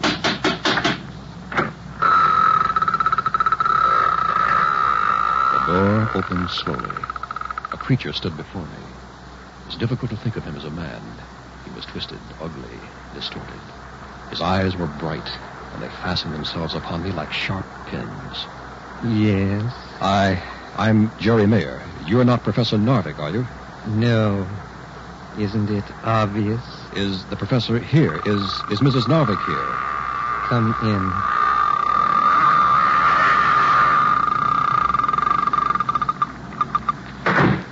I don't know whether the professor expects me. You see, it was Mrs. Narvik who asked me to come. Yes. The clerical collar you're wearing. A minister. You would be Lucy's friend. She's not here now. Professor Narvik took her out tonight. I think he means to prove something to her. You'll forgive me. I'm at a loss here. I don't think Lucy mentioned you in her letter. No, she would not. I'm Chester. Come, let me take you into the living room. Here you are, Reverend. Brandy. Or are you going to pretend it's wicked and sinful? I'd say on a night like this, it's very sensible. Now, when do you suppose Lucy, Mrs. Narvik, will be back? I think you better wait, Mr. Mayor, till the professor comes home. I think he will answer your questions. Now, if you'll excuse me, I have work to do out in the tower. I saw the tower out there. What's it for? An old shot tower. They used to make musket balls by dropping pellets of hot lead from the top into tubs of water. Today, well, let's say today, we still use it for a scientific purpose. Good night, Mr. Mayor.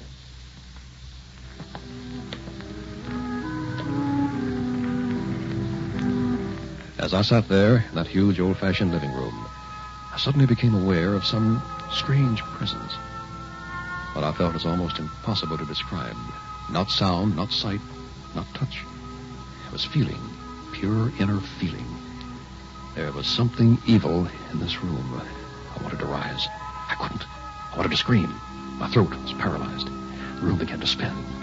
An evil force swirling tornado-like all about me. The edge of blackness. The edge of evil. I opened my eyes. I was in the same chair. I don't know how long the blackness had been all about me. A dim face swam in front of my eyes. Then suddenly it took form. Jerry Mayer. Oh, Jerry, I'm so glad to see you, even if I did find you fast asleep. Oh, yes, sleep. I must have dozed off. I'm sorry, Lucy. Nonsense, Jerry. Don't apologize. You're here. That's all that counts. Yes, I guess I am. But I expected to find you when I came in. I know, Jerry. I should have been here. Richard insisted I go with him to a lecture. It was very dull. Where is Richard, Dr. Novick? Oh, he'll be here in a moment. He wanted to see Chester out in the tower. You said you were in trouble, Lucy. What kind of trouble? Could we wait till tomorrow? If you like. I'll run upstairs now and freshen up.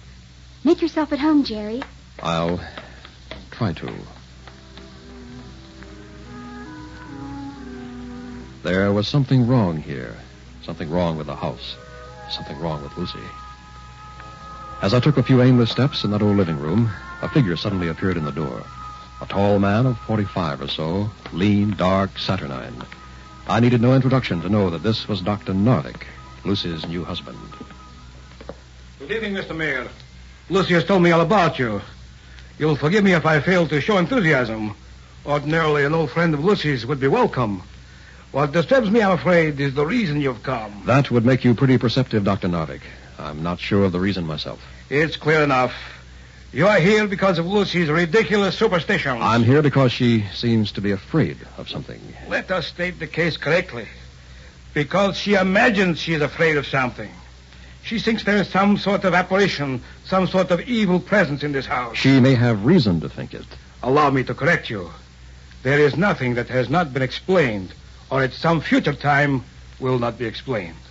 I do not expect you to agree. But Lucy is my wife, Mr. Mayor. I will not have my wife in the grip of savage superstitions. I see. And now, since I have some difficult research tomorrow, if you'll excuse me, I will take some sleep. Good night, Mr. Mayor. Good night, Dr. Novick. Maybe we'll both see things differently in the morning.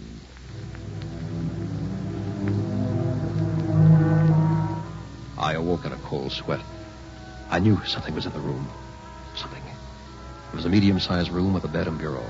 An ordinary guest room Lucy had given me. The window was open, but there was cloud cover, and it was pitch black. I could see nothing. There was no lamp, but I had left my lighter on the bedside table. If I could just make a little light, I'd feel better. I reached for the lighter. And something put the lighter in my hand.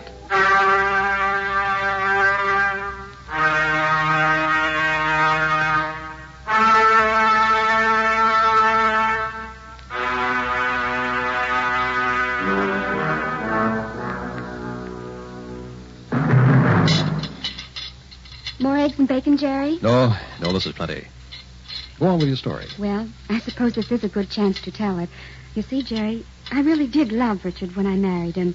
I looked up to him, admired his brilliant mind. He is brilliant, you know. Has a worldwide reputation as a physicist. Mm-hmm. Go on. Well, Dick bought this old house because it was near the university, and because it was a bargain. You see, it's supposed to be haunted. And do you really think it is? Jerry, you know why I really called you, don't you? Because you needed help. A special kind of help. You were an ordained minister. Isn't there a technique for ghosts? Isn't there some sort of ritual? You mean exorcism? Yes, there is such a thing. I've looked into it. Ceremony dates from medieval times. Bell, book, and candle. But it should be used only in extreme cases.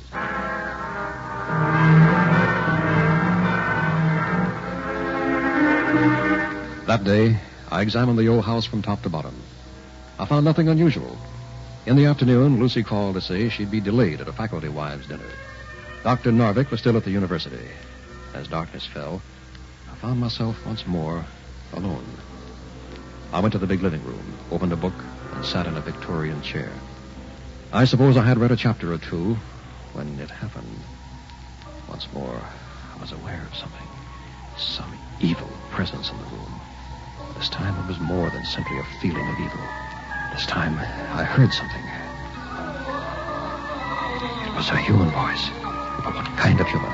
Couldn't say. I rose and began to look all around the room. I looked in every corner. The walls to the ceiling. All the doors and windows. There was a small closet in one corner of the room. I stepped there and opened the closet door. A human skull stared out at me from that closet. From From its grinning mouth came the horrible sound of someone in pain.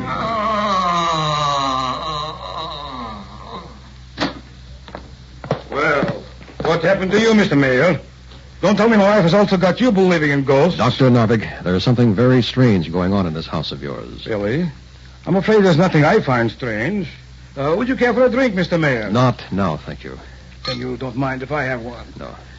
I think we'd better have a talk. That's exactly what we're doing, is it not? Dr. Narvik, there's a small closet here beside me. Have you looked into it recently? No, I don't think so. Why? Suppose you look into it now. Very well, if you wish. Well? Well, what? What do you see there? Just an old skull? Just an old skull? Do you have one in every closet? My dear Mr. Mayor, it is a skull I got from the medical department when I was doing research on radioactive carbon in bone matter. Dr. Narvik, that skull moaned. Now, don't look at me like that. I heard it moan. Before it did, there was a presence in this room. Something evil. Yes. No doubt you felt something. But it will have an explanation. Perhaps something as simple as indigestion, eh? What have you been eating? Nothing unusual. Chester gave me a glass of brandy when I came in out of the rain. That's all. Brandy, eh? Well, there could have been something in it. Here, let us look at the bottle.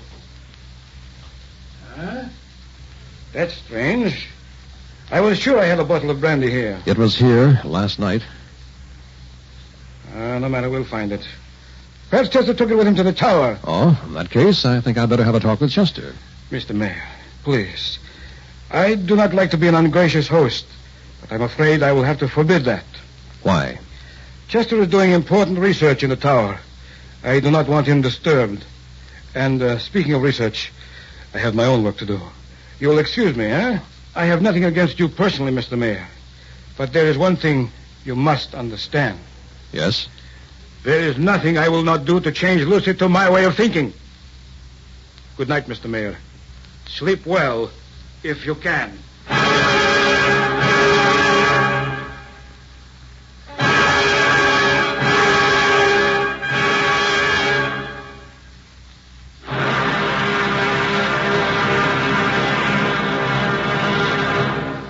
Act 2 of The Edge of Evil will be heard in a moment.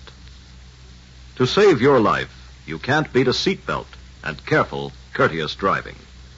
The National Safety Council says strong seatbelts, properly installed, are friends for life on today's hectic highways. Now, Act 2 of The Edge of Evil.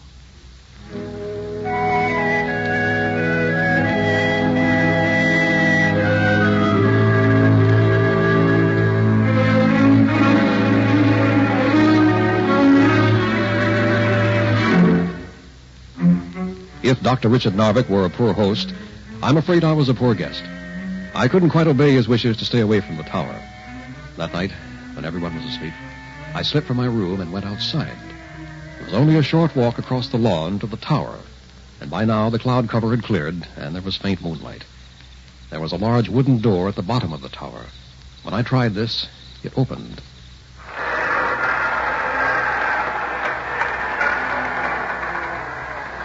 I was at the foot of a ladder. There was nothing but blackness above. Suddenly, as I stood there with my eyes straining at the darkness, I began to hear voices somewhere above. It sounded as though two men were arguing. I did my best to listen, but it was impossible to make out all the words. No one else will have you.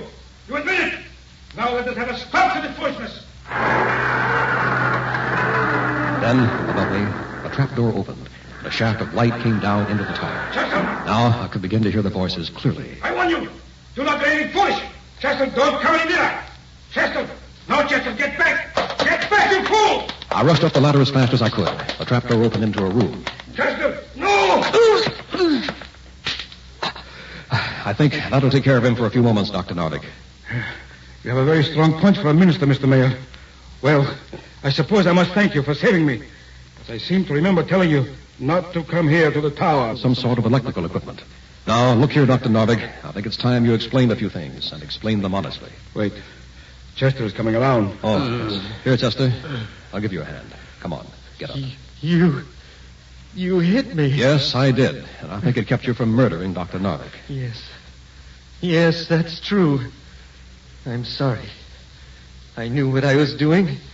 But I couldn't help myself. Why would you want to kill Dr. Narvik, Chester? Chester, do not answer that question. What are you hiding, Narvik? It's none of your concern. Chester, think what happens to you if you do not have me. All right. I will say nothing. That's better, Chester. Dr. Narvik, if you don't want Chester to say anything, I'm forced to ask you to make the necessary explanations. If your superstitious notions are beginning to bother you, Mr. Mayor, I have only one suggestion. Which is? That you leave this house in the morning. You are no longer a welcome guest.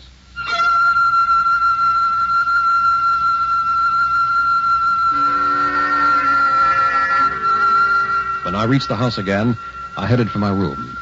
Then I noticed a light in the living room, shining through the cracks of the door. I started toward the living room, casually enough. Suddenly... Lucy, are you all right? Here, I'll help you up on the floor. It's all right, Lucy. You're all right now. Take it easy. Here's some water.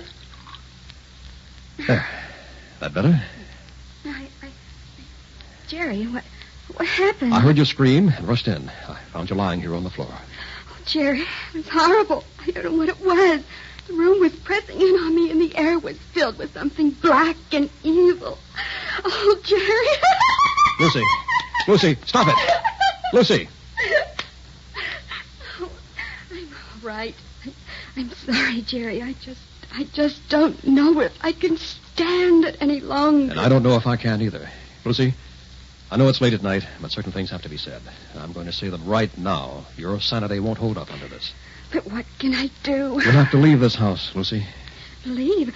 Where will I go? I don't know. Have you any friends in town? No, I suppose I could find a place to stay, but it seems like running away.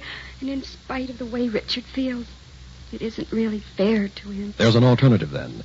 Convince your husband that you both have to move. Let him sell the house. Yes, sell the house. That's very clever, Mr. Mayor.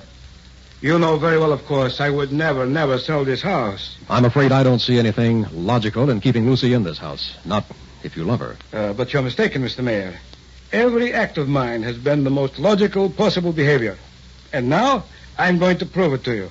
To both of you. Richard, I don't understand. You will in a moment.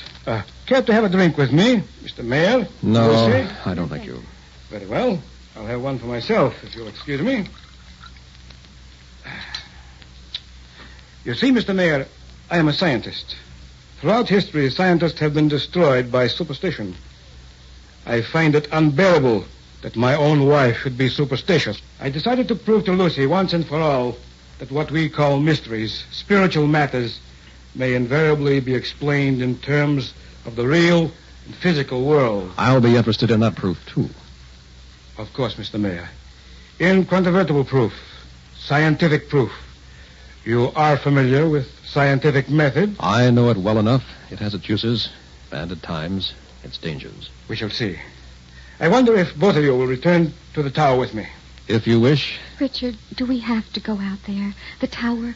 It frightens me. I think this time, my dear, you'll find that the tower will merely educate you. Come.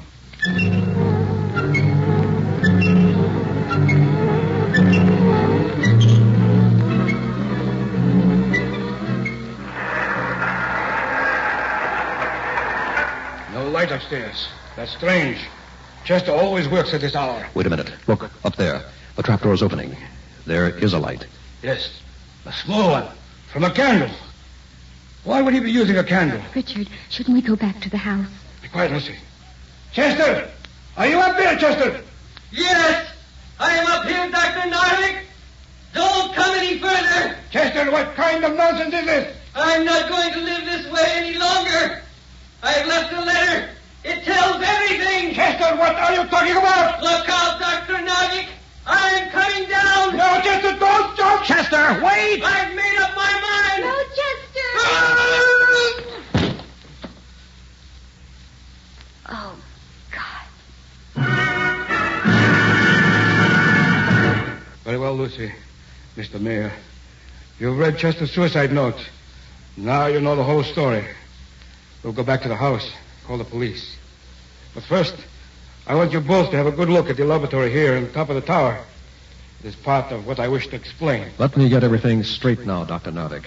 You kept Chester here because of his brilliant theories, and you passed them off as your own.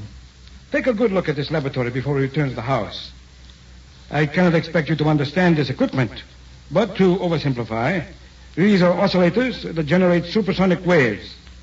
These are parabolic reflectors that send them into the house. They can be focused on any room. And now if you'll come back to the house, I will explain further. Richard, please, let's get out of here. Very well. We shall go back. And I think, Lucy, when you hear what I have to say... Yes. You will perhaps come to your senses. All right, we're here, Dr. Narvik, and we're waiting for your great revelation, whatever it is. I said it would prove to you that all so-called mysteries have a physical cause. Supersonic waves, as you perhaps know, are merely sound vibrations far beyond the range of the human ear. But when you are caught in a certain pattern of directed waves, you cannot hear them, but you are filled with nameless terror. Yes, Lucy, with a feeling of evil pressing in upon you, overwhelming you. Then you made me feel that way. You and this horrible equipment of yours. For a reason, Lucy. To prove to you that all your beliefs about spirits, about mysteries, yes, about even the God you worship were merely superstition. Narvik, what did you hope to gain by this? I hope merely that Lucy would come to her senses. The same applies to you, Mr. Mayor. It was not difficult to place the lighter in your hand, but to use a speaker to make that skull moan. Wait a minute. What's that? What's what? That sound, or is it a sound? I think I feel it, too. It's more like a strange force coming into the room. Impossible. Just the same, I feel something. It's the same as before. That feeling of evil. Not quite the same. Seems different this time. Wait. I can hear something, too. I'm surprised you admit it, Dr. Narvik. Be calm now. This can be explained. But it is a strange feeling. What is it? You're asking us, Dr. Narvik? You're the scientific expert. Why don't you tell us? Jerry! Yes, Lucy? It is different this time. It's evil, Jerry. It's almost pure evil. Look, lights getting dim. Everybody be calm now. I'm sure this can be explained. What was that? Don't you know, Dr. Narvik? It's pressing in on us, whatever it is. It wants to kill us. Impossible. Lucy's right. I can sense it. It wants to kill us. Impossible. Impossible.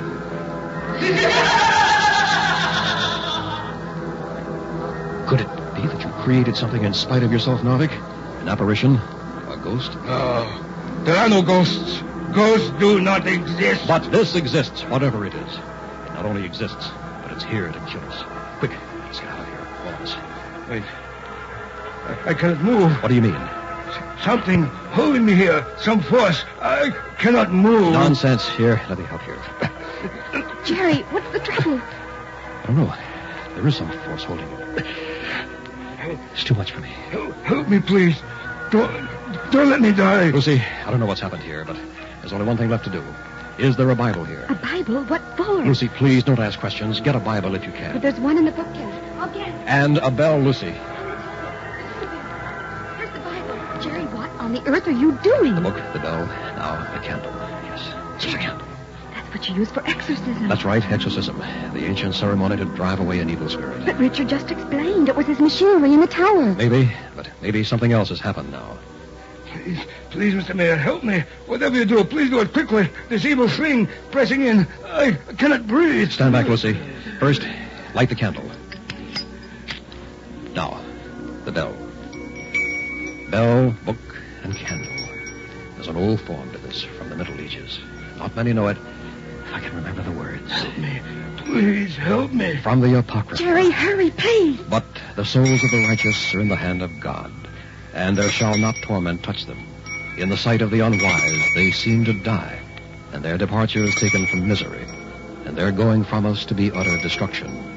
But they are in peace, for though they be punished in the sight of men, yet is their hope full of immortality. Away. That terrible evil presence. I think it's leaving now. Yes, it's leaving us. You're right, Lucy. It's fading. The lights are getting brighter. Oh, Jerry, are you all right? I think so. It took all my strength. Jerry, look. Narvik, what is it? Look at his face, Jerry. Narvik, the look of death. It's got to him. Whatever it was, it got to him. Novick.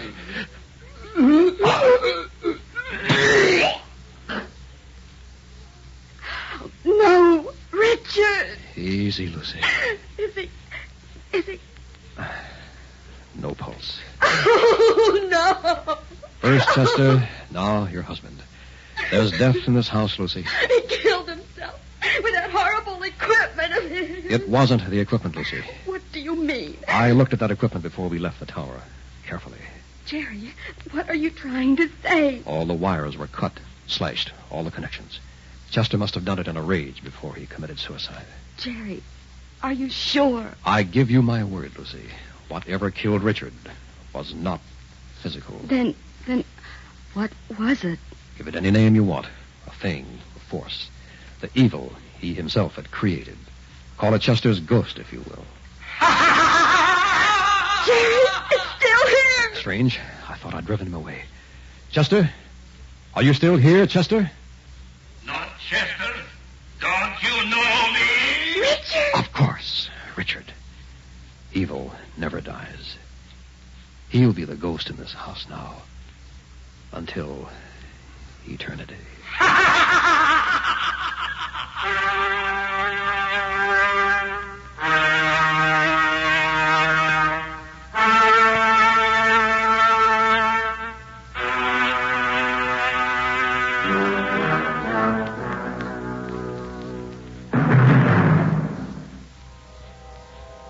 You have just heard Macabre, a special Far East Network presentation.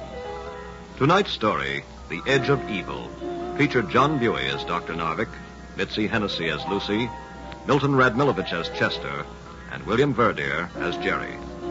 Technical supervision by Hiroshi Ono, with sound patterns by Airman First Class James Connolly. Tonight's Macabre was written and directed by Walt Sheldon.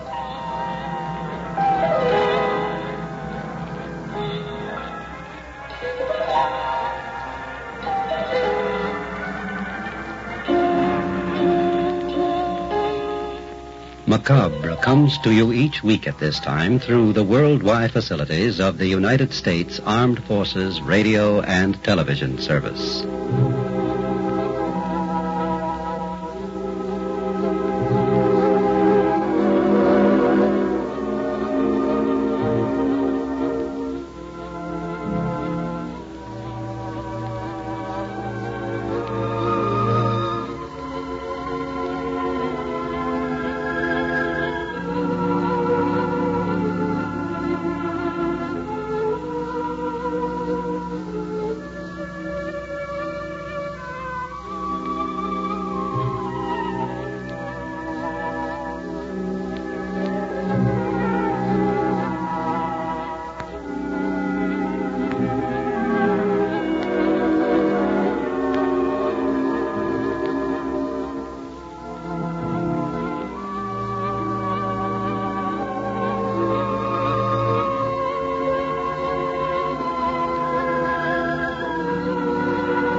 Murder by Experts.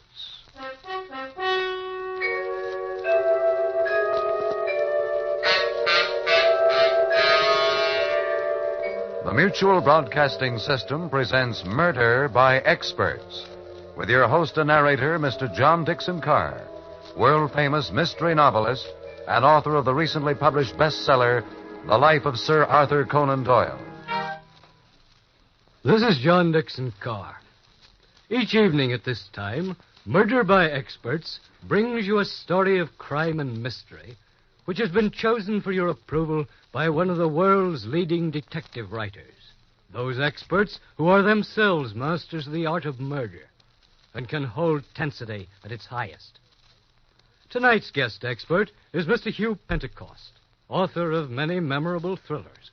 who has selected a story by a young newcomer you'll do well to watch, Andrew Evans.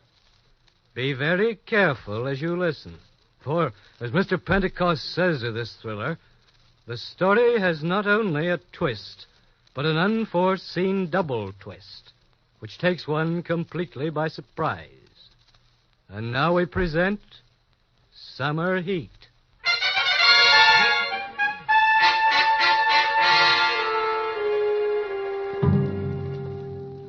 Look now at the old elms, the ivy-covered buildings on the campus of a small Midwestern university.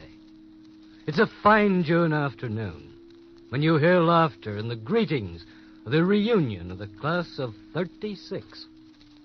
12 years have passed, but none of the members of the class seems much older to each other. There's the dark-haired Paul Baxter wandering rather strangely. There are two of his old friends, prosperous now, judged by their clothes, and boisterous in greeting. Paul Baxter, you old rascal. It's sure good to see you again. Hello, Steve. Bert, this is a surprise. Oh, why didn't you ever write to us, Paul? You had our addresses. Why, sure. That's no way to treat old classmates. Just think, 12 years. Yeah. Oh, they sure have gone fast. Too fast to suit me. Say, Paul, you've turned awful gray for only 33. Well, he always did take things too seriously. I suppose by now, Paul, you're one of the biggest lawyers in the state, huh? How's Marcia? Yeah, you were all set to marry her after graduation, remember? Yes, and you were going to become her father's junior law partner. Oh, you sure had a sweet setup there. Well, things worked out a little differently. You see, that party we had graduation night. Do you remember it? Remember it? How can we forget it? Oh, that was a real blowout. And were you tight, Paul? You know, that party sort of changed my whole life. Changed your life? Well, how? Well, I don't remember much about the party itself. I guess I had too many drinks. In fact, I don't remember anything until I woke up the next morning. I could hear old Trinity ringing. I awoke to find myself on the couch in my living room. It was noon, and the room was hot, stiflingly hot. I remembered I had a date with Marcia and her father at 1 o'clock. I got to my feet. My head ached. There were heat waves before my eyes. Feeling sick, I staggered toward my bedroom, and then I saw him. A man, asleep on my bed, his back to me.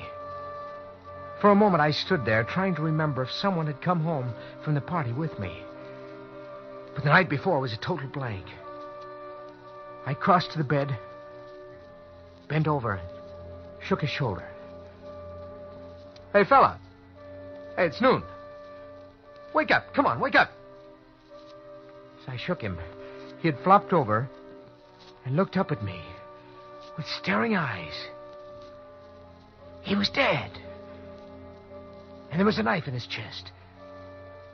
My hunting knife. I stood stunned, staring down at the body on my bed. The dead man was an utter stranger to me. He was neatly dressed in old clothes. And my knife was in his heart. I killed him. I couldn't remember when or how or why, but I'd killed him.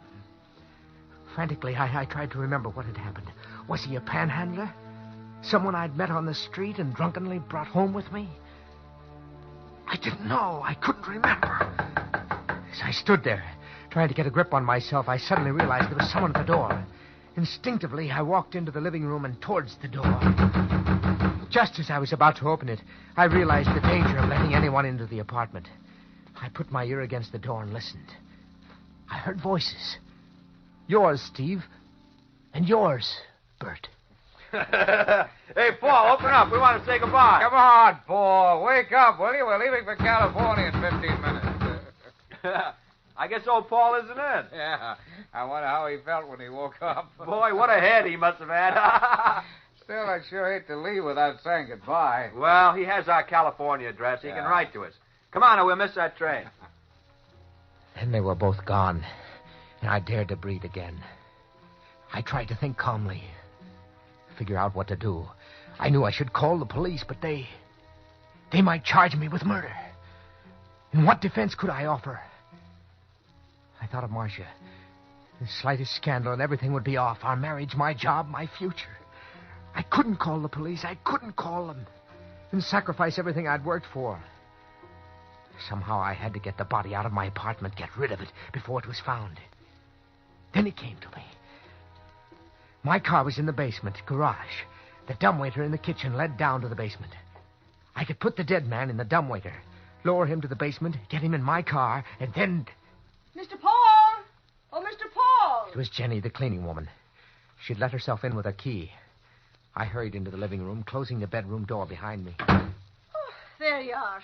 A fine time for a rising young lawyer to be getting up. Oh, hello, Jenny. I guess I overslept. I was at a party last night. A party, was it? Everyone on the campus is talking about it. And the complaints. Well, now, step aside and let me into that bedroom. I got to start cleaning. Jenny, can't you come back later and do the place? No, I can't. Now, get out of my way. Jenny, wait. I don't want you to clean up yet. Paul, what's wrong? Why are you blocking the door like that? Well, the truth of the matter is, one of the boys had a bit too much last night, and he's in my bedroom sleeping it off. Oh, well, get him out of there. Take him to a Turkish bath. Turkish bath? Oh, yes, that's a good idea. Look, Jenny, just give me half an hour to get him dressed and out of here. Then you can come back and clean up. A half hour, nothing. I'll give you exactly 5 minutes. All right, Jenny, I'll have him out of here by then. You'd better. She was gone, and I had 5 minutes, just 5 minutes. I went into the bedroom and quickly went through the dead man's pockets. They were empty. There was no identification in them. The thin, pinched face told me he was a nobody, a derelict, someone who might never be missed. As I was about to lift him off the bed, the phone rang. Its shrill ring filled the room. Hello? Hello, darling. Marcia. How was your stag party last night? Did you miss me? Miss you? You sound as though you have a dreadful hangover. Hangover? Oh, yes. Oh, excuse me a minute, Marcia. There's someone at the door. Yes? I'll be coming in to clean your room in another minute, Paul. Jenny. So get your friend out of there. Oh, yes, Jenny, yes. Just give me another minute and we'll be out of here. Marcia, I can't talk to you any longer. I'm in a hurry. Then you haven't forgotten your appointment with Father and myself at 1 o'clock. No. I may be a little late, but I'll be there. Paul, you mustn't be late. I've told you over and over what a stickler Father is for punctuality. He can't stand people who are late for appointments. Well, you recall how furious he was when you didn't I know, show. Marcia, but You have 45 minutes to shave, shower, and dress. That's plenty of time. And, Paul, wear your gray flannel suit with a blue knitted tie and be sure you're there on Yes, time. Marcia, yes, but I've got to hang up. Jenny will be coming back any minute that I... Well, what if she is? Now, darling, you haven't forgotten what we discussed yesterday afternoon. Yesterday afternoon? Yes. No, I know Father's brusque and inclined to bully people, but don't let it upset you. After all, it's our future he's... Marcia, I can't talk any longer. I've got to hang up. Jenny will be back. I've only seconds left. What in the world are you talking about? Now, when Father asks... Marcia, I've got to hang up. I've got to. Goodbye. I hung up the phone and wiped the sweat running down my face. It took only a moment to lift him off the bed, carry him into the kitchen, pull the dumbwaiter up, and put his body into it. I closed the door to the dumbwaiter, ran out of the apartment, and started down the stairs to the basement.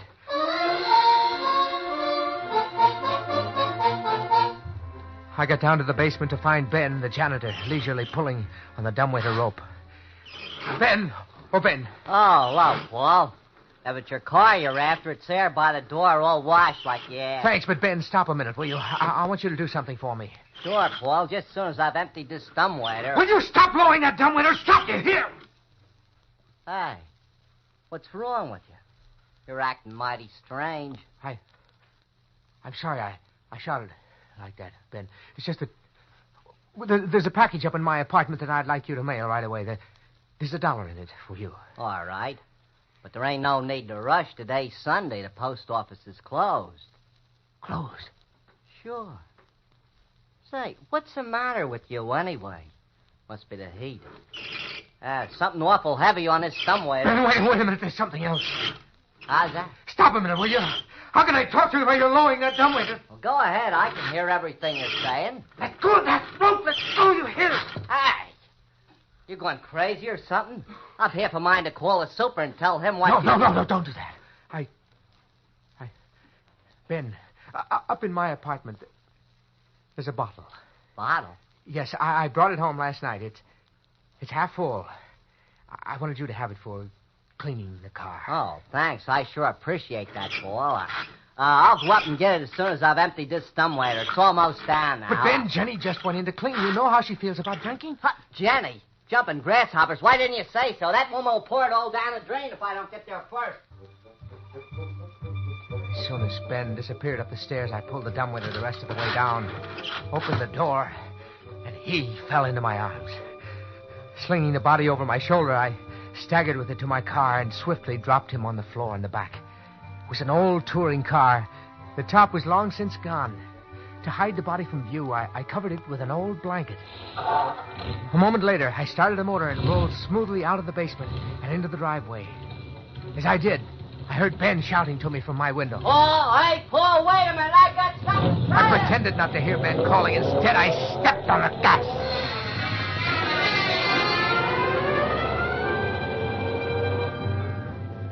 I was almost proud of myself as I drove past the campus. I was in trouble, but I was thinking fast, as a good lawyer should. I'd already decided I'd have to get rid of him by dumping him into the river. As I came to Main Street, driving neither too fast nor too slow, I turned left toward the river. There was very little traffic, and I was just about to speed up when behind me I heard a whistle blowing. It was Dugan, the town's only traffic cop, and he was blowing for me to stop. There was nothing to do but pull over to the curb. As Dugan hurried up to me, I realized I'd driven through a red light. Hello, Dugan. Never mind that hello, Dugan stuff. What's the matter? You colorblind? I'm sorry, Dugan. I just didn't notice the light. You just didn't notice the light. That's fine. Think you and me had better take a ride over to Justice Miller. Oh, look, don't run me in, Dugan. It won't happen again. That's what all you college cut-ups say. Next thing you know, you'll be telling me... What do you got there in the back? Underneath that blanket? Under the blanket? You heard me. What's under it? Why, that's Roy Hamilton, one of my classmates. Yeah, well, what's he lying on the floor under a blanket on a hot day like this for? Last night at our farewell shindig, Roy had a few too many. He's still out. I'm taking him home. Where does he live? At Mrs. Randolph's boarding house. What are you handing me? That's in the other direction. Yes, I know, but first I'm taking him to the Turkish Bath on Elm Street. Yeah, well, by the time you get him there, the poor guy will be dead. Ain't you got no sense? What do you mean? Look at the way you got the blanket over his head, and in this heat, too. I better pull the blanket off his face so he can breathe. No. I covered his face on purpose. Suppose Dean Richards or somebody saw Roy like this. Yeah, that's right. But just the same, I better... Constable, could I see you for a minute? I'll be right with you, Jensen. Where were we, Baxter? Oh, yeah, the guy in the back. He'll smother to death if we don't move the... It's important. I've got to see you right away. I'm coming. I won't run you in this time, Baxter, but from now on, stay awake when you're driving.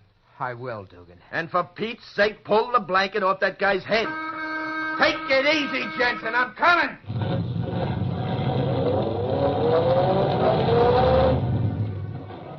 As I stepped on the gas, I muttered a prayer of thanks for old Johnson, the janitor of the medical school building, who had called Dugan just as he was reaching for the blanket that covered my passenger. It was a few minutes after 1 as I drove out of town. I could picture Marcia's father fuming in my lateness. The sun was scorching in my open car as I drove along River Road, looking for a place to hide the body. I needed one where there were trees to hide me.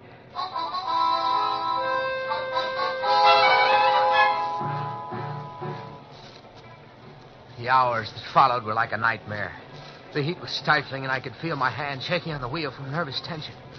I drove, looking for a place to get rid of the body.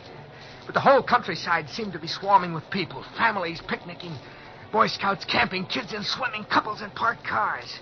No matter where I turned, there was always someone in sight. Little spots danced before my eyes. Waves of faintness swept over me. My hand began to ache, and my head, too. Unbearably. It was already long after 3. I was late for my date with Marcia and her father. That didn't matter. Nothing mattered but to get rid of the body in the back of the car. I had to get rid of it. I had to.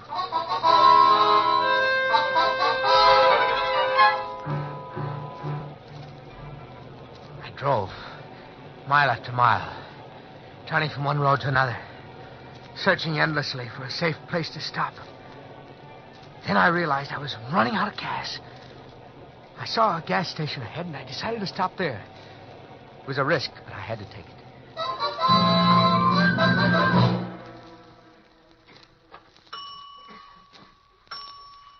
Okay, mister. That's 5 gallons. Want me to check your oil? No, thanks. How much? It's $1.15. Whew, boy, it's hot, isn't it? Yes, it's hot, all right. Here you are. That's $1.15 out of 5. Now get your change. Hey, this rear tire looks a little flat. That's all right. You want me to check it? Won't take but a minute. It's all right, I tell you. Okay, mister, just you say. Your rear door's open. I better shut that for you. Leave that door alone. Ah, but you don't want to drive along with your rear door open. That's funny. There's something in the car jamming it. I better have a... Leave that door alone and get my change. But you... All right, mister. Just as you say. I'll get your change.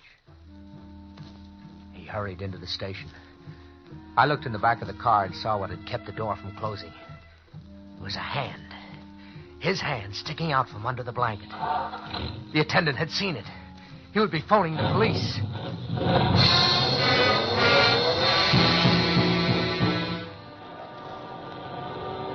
I drove faster and faster. The police would be on the lookout for me now. My whole future depended on what I did in the next few minutes. And then it came to me. In one brief moment, it came to me. The perfect way to get rid of the body.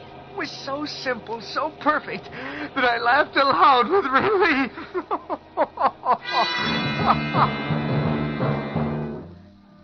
A half hour later, I was parked in an alley behind one of the university buildings. It was Sunday, and the place was deserted.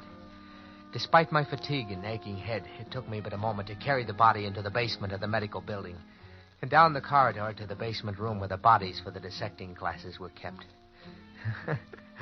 Where does a wise man hide a leaf? In a forest. Where does a wise man hide a body? In the dissecting room. The room was big and cool and dimly lit. The far end was a long metal tank. I reached the tank and lowered him to the stone floor beside it. I had only to open the tank, slip him inside, and leave. I reached for the lid of the preserving tank and was about to open it when I heard a voice. Hey, who's in there? It was Johnson, the janitor. I quickly dropped behind the tank and waited, holding my breath. I heard you. Stop hiding and come out. I know you're here. I just saw your car through the window. You better come out if you know what's good for you. He'd seen my car. He knew I was in the room. But if I kept my head, there was a chance, just a chance. All right, Johnson.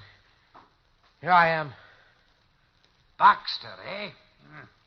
So it's you, is it? You're the one who... Johnson, wait a minute. Let me explain. Explain, huh? After last night, I'm not listening to any fancy stories. I'm the one who gets blamed when... What's that on the floor behind you there? On the floor? What? Why, nothing, Johnson. Do you think I'm blind or something? Step aside and let me see what... Why, it's a body. Yes. It's a body. So that's it. I thought you were trying to steal one. Instead, you were bringing it. Yes, I was bringing it. And just what were you going to do with that gentleman on the floor? Put him back in the tank with the rest?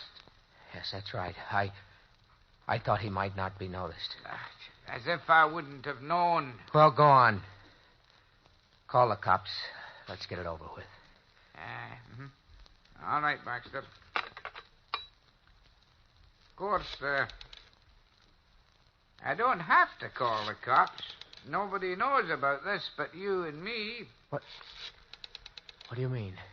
Well, I was going to make a report, but this way there's no harm done, so I might be able to overlook the whole thing if I was persuaded properly. You might overlook it? That's right. You just leave this fella to me, and there's no fuss because nobody's the wiser. You'd do that? You'd keep your mouth shut? I guess I could be persuaded to. How much? Well, suppose we say $50. $50? That isn't much, considering what would happen if I reported you. Oh, no, it isn't $50. That's very cheap to help me cover up a murder. Murder? More of your jokes. I'm not talking about murder. I'm talking about putting number 37 here back in his proper place. Number 37? Yes, 37. He just came in yesterday from the county poor farm, and last night he disappeared, stolen by you and your drunken friends, and dressed up for a joke. Well, I don't like jokes like that. I drove downtown a while back to tell Dugan the constable about it, but... Well, I didn't tell him anything. It would mean trouble for me for being asleep on the job. Number 37. He was stolen from here last night. Aye, that's what I said. As long as you've brought him back, there's no harm done. That's why I'm willing to keep it quiet. Then I didn't kill him. It was just a joke somebody played on me. Just a practical joke. Here. What's wrong with you? It's a joke. It's a very good joke on me. This whole afternoon driving in the heat, trying to get rid of him, was just a joke. A joke. For goodness sakes, he's fainted.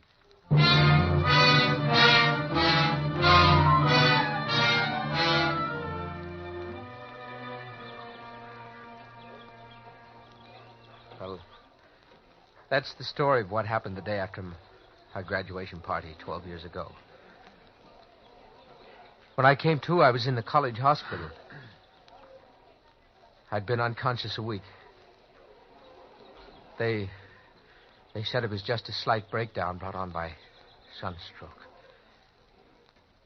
I was all right after a while, but somehow I wasn't interested in law anymore. Marcia and I didn't get married, and I didn't become her father's junior law partner. Good Lord, Paul. We never knew any of this. Gosh, Paul, I can't tell you how sorry I am. We never dreamed our gag would turn out like that. Your gag? Why, sure. See, after the party broke up that night, we were feeling pretty high, and... Well, it was a crazy idea, but we thought it would be funny to steal a cadaver from the medical college and leave it in your room with your knife in it. It was you? The two of you? Well, yes, Paul. Gosh, I feel terrible about this, but... Well, that day we left, we came up to your apartment to tell you about our little joke, only you weren't in. We had to rush for our train, but we phoned from the station. Ben, the janitor, answered, and we told him to explain about the cadaver. I heard him calling, but I didn't stop. Paul, will you ever be able to forgive us for what happened? Forgive you? Forgive you? No! No, I'm going to kill you. I'm going to kill you, do you hear? Kill you! Hey, wait a minute. No! Kill you! Bert, help me. Paul! No. Paul, let him go! Choking me. I'll kill you! I'll kill you! Doc, here he is, men. Grab him. Quick, grab him. Let go of me! Let go! Quick, now, get him back to the hospital. I'll kill him! Take him out. I'll kill him! I'll kill him! I'll kill him! I'll kill him! Now, you hurt, mister? No, I'm all right. But you came just in time. He was trying to kill me. He sure was. He just went crazy. Well, I'm sure sorry this happened. You see, he slipped away from the hospital this afternoon. We figured he'd head this way. The hospital? Yes. Poor fella had a bad breakdown just after he graduated 12 years ago. He's been locked up ever since. Locked up? Yeah. He's always been perfectly harmless, though. He just went around all the time looking for a place to hide something. This is the first time he ever got violent. I can't figure out what came over him.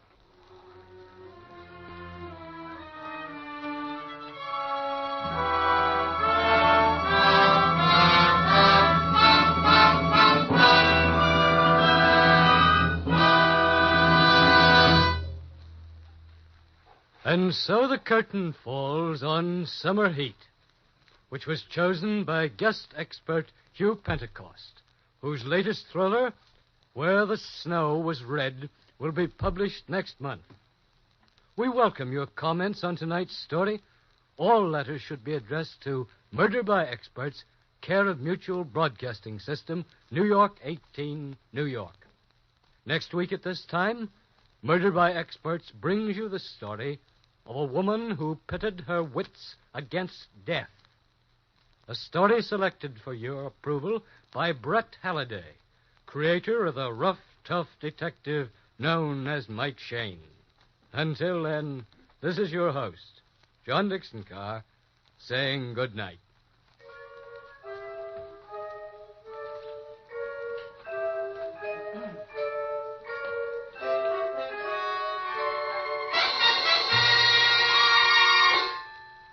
In our cast were Lawson Zerby, Bryna Rayburn, Ian Martin, Cameron Andrews, Bill Zuckert, and Frank Behrens. Summer Heat by Andrew Evans was adapted for radio by Robert A. Arthur and David Cogan. Original music was composed by Richard LePage. The orchestra was conducted by Emerson Buckley. Murder by Experts is produced and directed by Robert A. Arthur and David Cogan. All characters in this story were fictitious, and any resemblance to the names of actual persons was purely coincidental. Phil Tonkin speaking. This is the world's largest network serving more than 500 radio stations, the Mutual Broadcasting System.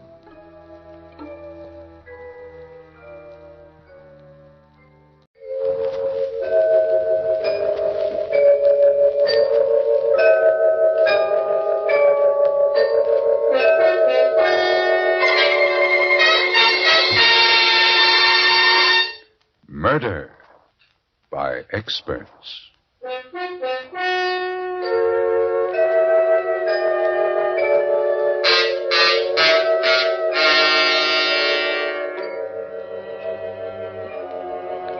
The Mutual Broadcasting System presents Murder by Experts, with your host and narrator, Mr. John Dixon Carr, world-famous mystery novelist and author of the recently published bestseller, The Life of Sir Arthur Conan Doyle. This is John Dixon Carr. Each week at this time, Murder by Experts brings you a story of crime and mystery which has been chosen for your approval by one of the world's leading detective writers. Those experts who are themselves masters of the art of murder and can hold tensity at its highest. This time, our guest expert is the noted mystery novelist, Kelly Roos. From the innumerable thrillers he has read and enjoyed, Mr. Roos has chosen a story by Robert Foster. To quote Mr. Roos, the story is a fascinating study of an ambitious and corrupt man venturing into the unknown and being caught in a whirlpool of violence and death. And now we present Carl Weber in Two Coffins to Fill.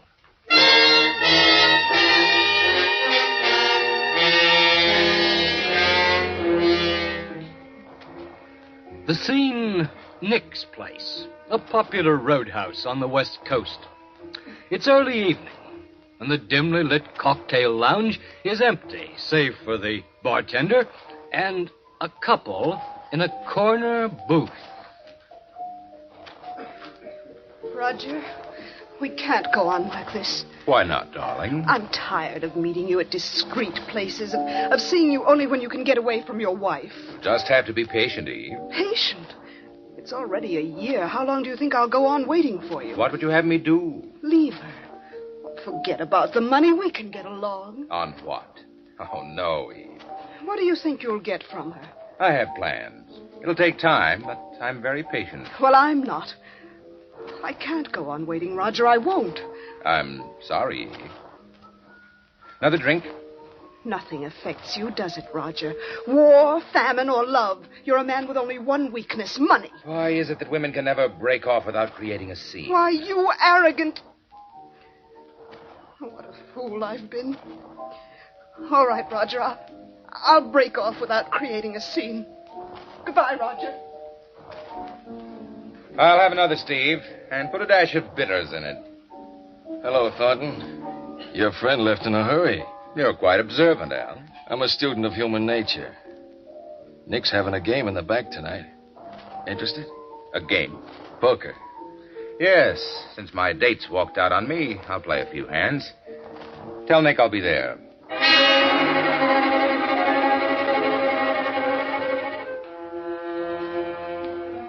It's amazing how one small weakness can disrupt an otherwise orderly and well-thought-out plan. My wife, Frida's first husband, left her with a manufacturing plant and holdings amounting to something like $4 million. That's a comfortable sum of money. And I'm a man who likes comfort, or I wouldn't have married Frida. She was 40 and tired, and no bargain special in the marriage market. But I had plans. Plans that didn't include murder. Not then. I was a patient man. Patient until a weakness occurred, and I spent the night playing cards in a back room at Nick's place. That night cost me $30,000, all on my signature. Perhaps that's why Nick's gun-happy friend Al was so insistent a couple of weeks later. I was sitting at the bar in Nick's. Thornton. Yes? You busy? That depends. Nick wants to see you in his office. Wants to see me about what? I didn't ask him. Well, tell him I'll drop back after I finish this drink. Make it now. What? I said now, Thornton. All right. All right, let's have it your way.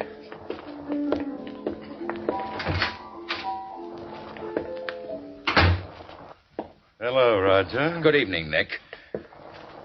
Sit down. Before I sit down, let's have an understanding. I don't like the idea of your man here pushing me around with a gun. A gun? I kept it covered, Nick. And we don't want any trouble, Al. Nobody's seen me. Don't mind Al, Roger.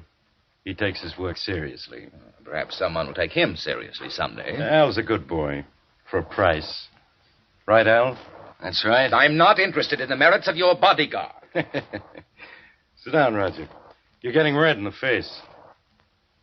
Al, mix us a drink, will you? Sure, Nick. Coming up. Roger, what about that 30 grand you owe me? I'll pay you when I get it. That's a poor bet, Roger. I've been checking on you. What do you mean, checking on me? You're a punk. That wife of yours has got all the dough. You haven't got a dime. My personal affairs don't concern you, Nick. I'm a right guy. I've never given a right guy a bum break yet. How about that, Al? That's right. I'm a gambler, Roger. When I lose, I pay off. When I win, I aim to collect. Before you start laying down the law, Nick, that happens to be an uncollectible debt. Yeah, I got a lawyer, too. When you say uncollectible, Roger, you want to figure all the angles. What angles? Al, what do you figure this guy's worth? About 30 grand. Which way? Either way. What are you talking about? What do you mean, either way? Tell him, Al. Sitting up or lying down? Now, see here, Nick. I can see, Roger. And I want you to see me tomorrow. With 30 grand. I said I'd pay you. Tomorrow. I don't know if I can get it that soon. I don't like punks like you, Roger.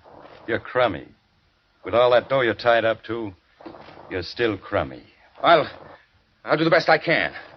When I said tomorrow, Roger, I wasn't kidding. Was I, Al? You sure wasn't, Nick. I didn't like Nick calling me crummy. Whatever I wasn't Nick's kind of tramp. I was furious with myself for becoming so stupidly involved with him in that card game. And Frida had me tied down as if I were a child, making me account for every nickel. If I'd had her then, I could have killed her. I'd have to have a talk with Frida. When I got home, she was in the library. You're late, Roger. I stopped for a drink. Won't you have your cocktails here at home? You said you were going to the doctor's. I did go. Well, I thought you'd be late. Well, not this late. Is this going to be another session, Frida? No, it's not going to be another session. Roger, we're growing apart, aren't we? Oh, for heaven's Now, sake. please, Roger. You'd stop treating me like a child. Do you know what someone called me today? Do you, Frida? No. Crummy. He called me Crummy because I'm tied to your apron Oh, strings. now, How do you Roger. think I felt? Vice president. I signed my name to half a dozen letters, and that makes me a vice president. Oh, I'm sick of it. I'm sorry. You're sorry. Did you marry me so you could push a button and have me come running? Now, don't be absurd, Roger. Why, am I? Put yourself in my place. I have put myself in your place. Tonight, while I was waiting for you. What do you mean, Frida? Well, I thought it'd be nice if we could spend the weekend at the lodge. The mountain. Yes, Roger. Why? Oh, we could talk things over. Oh, why can't we talk it over now? A weekend vacation together would be nice. No, then you didn't have anything to talk over. It's only a ruse to get me up to the lodge. No, it wasn't a ruse. You've been wanting to handle the advertising for the plant. I wanted to surprise you. You mean you're turning the advertising over to me? Yes. I'll control the whole department, everything? Everything. Why, that's wonderful, darling. Of course it's a surprise, a charming surprise. Does it make you happy, Roger? Of course it does. Now I have something to do, or something I can sink my teeth into. Then will you go up to the lodge for the weekend? Well, why don't you run up by yourself this time, Frida? You need the rest, you know, and I have something important to tend to. I wanted you to go. Of course you did, dear. But next time, Frida. Next time. I promise you.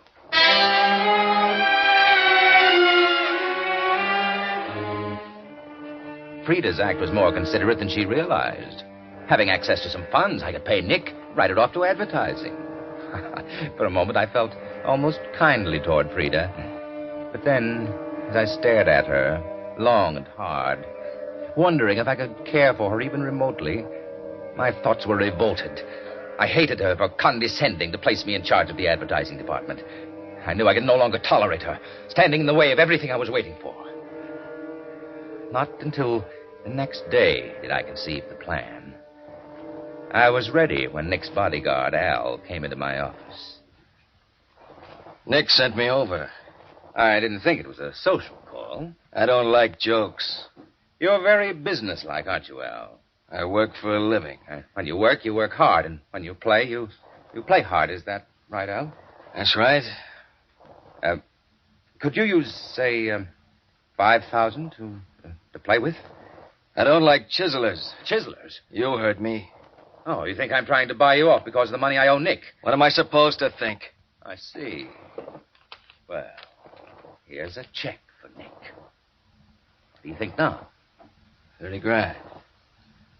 How do I know this is good? You're smarter than that, Al. Okay, what's on? What's 5,000 worth to you, Al? Could be worth anything. Maybe. Maybe. Nick doesn't come in on this? No. This is just between us. How hard is it? It may be a bit difficult. For 10 grand, I might see you. 10,000. Is it yes or is it no? Well, I don't know yet, Al. I'll give you a ring tomorrow at Nick's. I have to make some arrangements.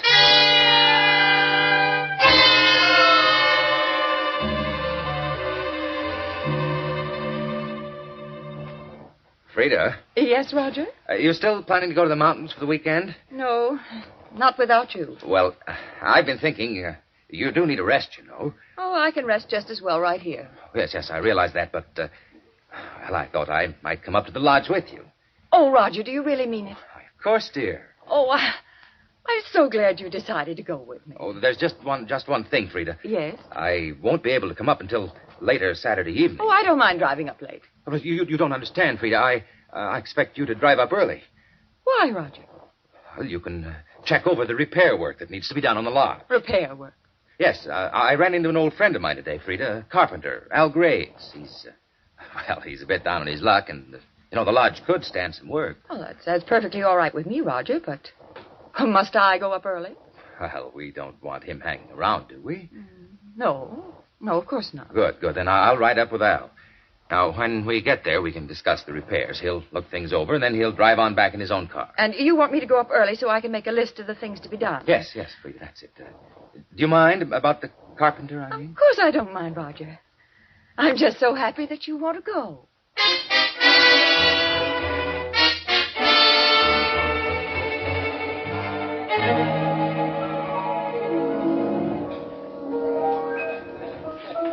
Thanks for the drink, Thornton. You haven't answered my question, Al. I'm thinking. Thinking what? Murder's quite a rap. You've had your proposition. If you want to forget it. I didn't say that. Then you'll do it? When's the payoff? 1,000 now. 9,000 Saturday night. You want it done about 9 o'clock? Just so it happens before I get there. And I get a ride back with you? Yes. Maybe you try to pull something like the cops. I couldn't risk bringing the police in. You're smart enough to know that. Smarter than you think, Thornton. All right, now it has to look like a struggle and a robbery. Leave that to me.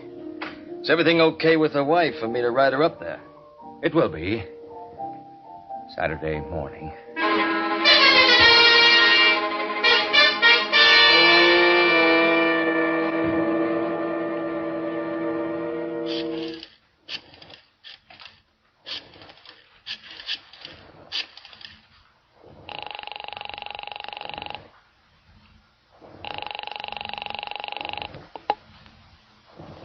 The Thornton residence? Oh, Charles, this is Mr. Thornton. Oh, good morning, sir. May I speak to Mrs. Thornton?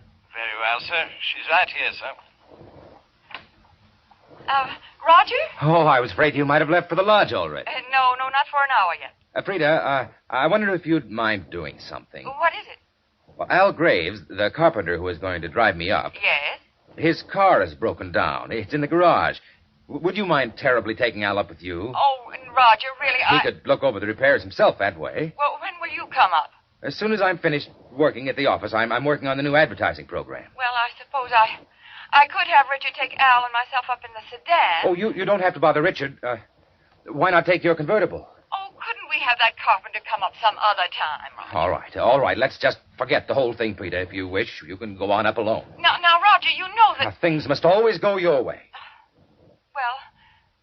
Well, you'll drive up in your car? Yes. Al can use it to return to town in. Well, all right. Where'll I pick him up? On the corner of Hawthorne and Orange. Hawthorne and Orange. Yes, I'll tell him to watch for the convertible. All right, Roger. I'll see you at the lodge tonight, darling.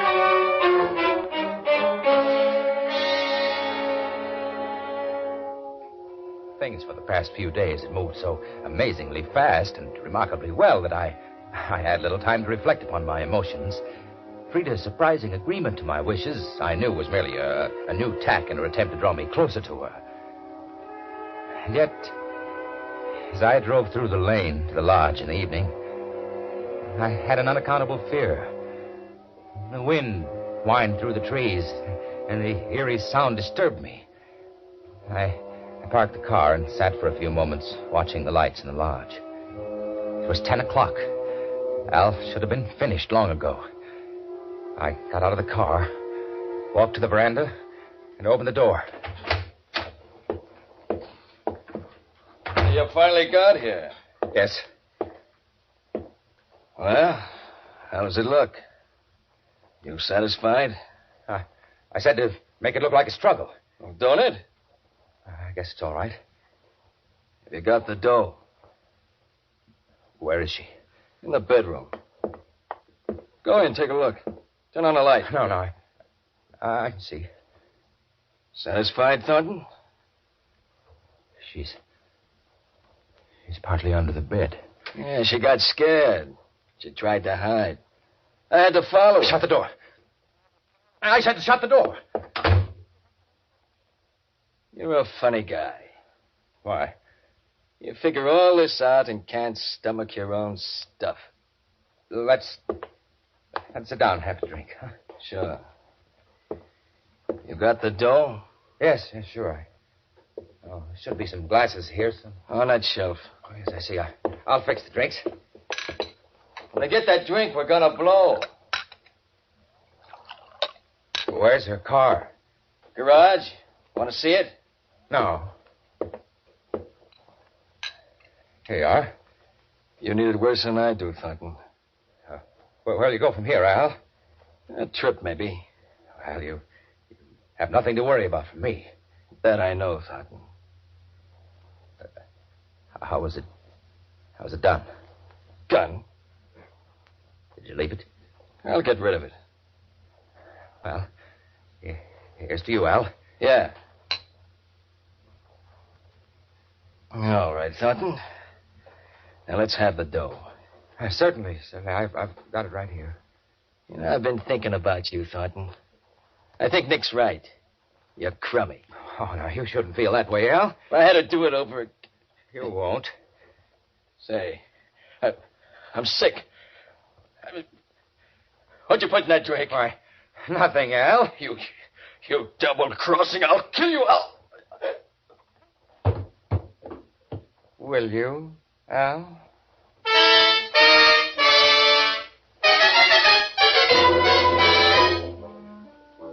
I poured some of the liquor on Al and tipped the bottle over. Then I carried him out of the lodge, across the carpet of pine needles, to the bluff 100 yards away. I placed one of Frida's expensive bracelets in his pocket, along with some money and articles of lesser value. I dropped him over the bluff and heard his body strike the rocky stream bed 300 feet below. I went quickly to my car and drove away. I drove rapidly for an hour till I passed an all-night diner. I wheeled the car around on the highway, pointing it back in the direction I'd come. Then I ran the car into a ditch hard. The front fender crumpled against the wheel and the tire blew out. I couldn't have wished anything better. This was it, my alibi. I walked a mile up the road to the diner. As I opened the door, a car pulled up. When I entered the cafe, a girl got out of the car and followed me in. Where'll it be, folks? Coffee, please. And you, mister? Coffee. Say, is there a tow truck around? Tow truck? I blew out a tire and went into the ditch about a mile down the road. And Jim Parson has a tow truck. And him and the missus went into L.A. Won't be back till Monday. Here you are, miss. Monday. Thanks. Wreck your car bad? Smashed the wheel. I don't have a spare. Oh, that's too bad. Going far? My lodge, about 50 miles up. The Thornton place. Roger Thornton. Maybe you know it. Thornton? No, can't say I do. My wife's there. But I'm sure she's all right. You don't stand much of a chance of getting a ride going that way this time of night. I suppose not. You can use a phone there, reverse the charges. No, the phone's disconnected up at the lodge. You might be able to hitch to L.A. Once in a while, there's a car going that way. That's an idea. Anything else for you, miss? No, thanks. How much? 10 cents. Thank you. Good night. Good night. I reckon the young lady didn't want a passenger. So it seems. Say, I think I will use your phone. Help yourself.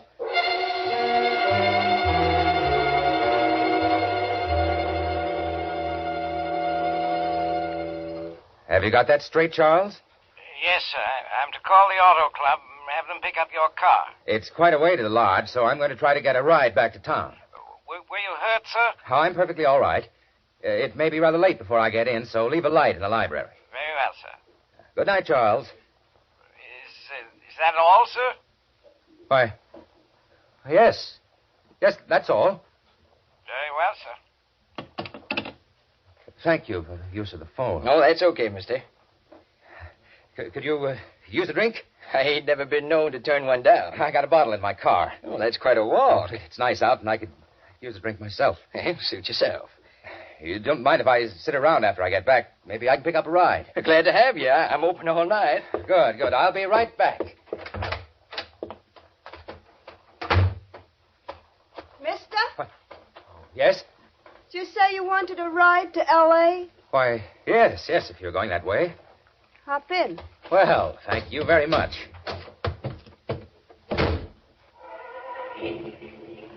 I would have asked you in there, but I didn't want to give the counterman the wrong idea, Mr. Thornton. How did you know my name? You told the counterman.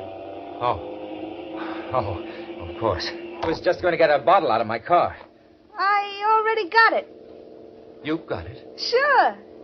Nice car, thirsty girl. I had a hunch. How long were you at the car? Long enough to find the bottle and see your name on the steering post.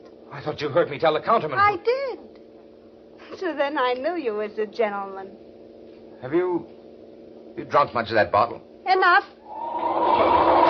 Hey, you shouldn't be driving if you've been drinking too much. Scared? Oh, no, it's for your own good. I'm celebrating. You might have waited till you got in Los Angeles. Mr. Thornton, Yes? why'd you turn your car around and run it into that ditch? What? I know all about you, Mr. Thornton. Who are you? What's your name? Della? Ella what? Just Della. Look out! You nearly turned us over. Either stop this car and let me drive, or Or what, Mr. Thornton? stop this car. When we get to Nick's. Did you say Nick's? I'm Al's girlfriend. No. Didn't you think Al could have a girlfriend? Why did you pick me up? Because I'm not half as tight as you think I am. Then, what do you want? Al was a punk, a nice punk, but punks come cheap, Mr. Thornton. I want that $9,000. Do you think I'd carry that kind of money around? And did you think Al was stupid enough not to have somebody cover him at the lodge? You were there? You saw it? Yes, I was there, and I saw. You're a very brave girl, Della. Threatening me. I don't scare easy. I know you're kind. Do you? This is a gun, Mr. Thornton. I'm not afraid to use it. You're a very stupid child. If you try anything, I'll wreck this car. What's that, curve? I'll take that gun. Now, stop that car or I'll kill you. No, you won't. I'll hold that wheel. Let go. Let go of me. Let go. You're stopping right here. All right. All right. Now, get out of the car. Get out. I'm willing to talk to you. Get out. My arm. Ow. Now, on this ravine. I was only kidding you. I wanted to scare you. I didn't mean it. Must I force you? I won't tell nobody. You're my only witness. My only witness. Please, let me tell you. Let me talk to you. This will do. Wait. You've got to let me explain it.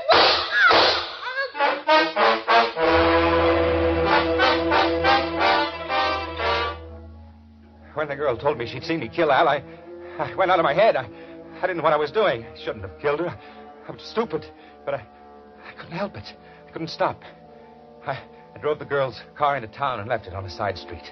I dropped the gun down a sewer, caught a bus home. It was almost daylight.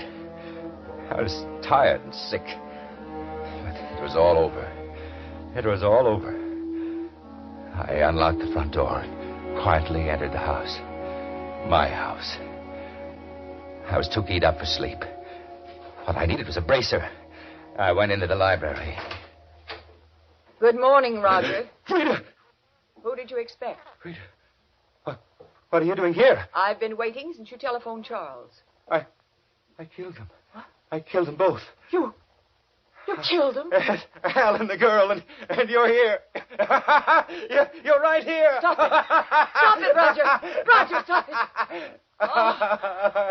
Oh, I'm so sorry for you. I had it all figured out. I did. I had... That man, Al, the carpenter, he told me everything, Rochester. I had to pay him. You paid him? You? Then it was the girl I saw. She was in the bedroom, pretending to be you, pretending to be dead. Al framed the whole thing as a shakedown. He never intended to kill you. Oh, I'm so sorry for you. You said that. You said that. Who are you to feel sorry for me? I love you.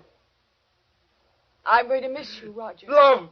Then why didn't you do something? Why didn't you tell me? I didn't know.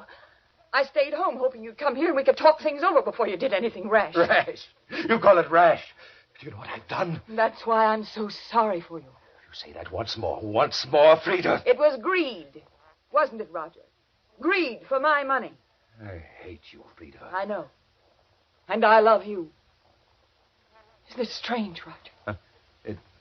It's pathetic. What I wanted to tell you at the lodge, Roger. Or if I'd only told you sooner. What do you mean? Frida, what do you mean? I'll tell you. But it's too late now, Roger. You've killed 2 people. And you'll hang. If I let you. What are you doing with that gun? I haven't any money, Roger. I've been wiped out. That's what I wanted to tell you.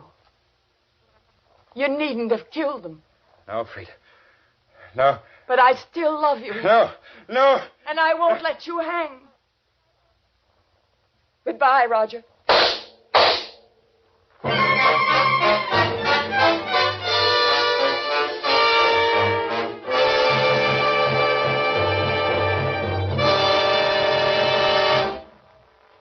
And so the curtain falls on Two Coffins to Fill, which was chosen by guest expert Kelly Roos, whose latest mystery is Murder in Any Language. Next week at this time, Murder by Experts brings you a story of intrigue and surprise, of a beautiful Hollywood actress, and of a man who died twice. Selected for your approval by the famous mystery novelist, Miss Helen McCloy. Until then, this is your host, John Dixon Carr, hoping you'll be with us next week at this time.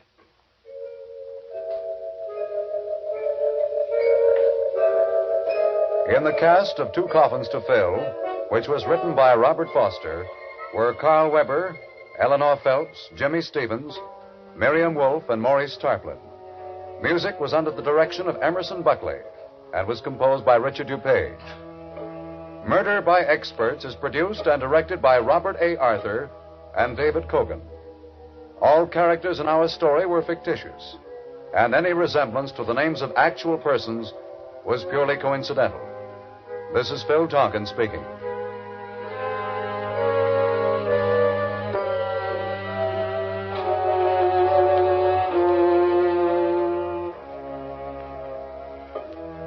This is the Mutual Broadcasting System.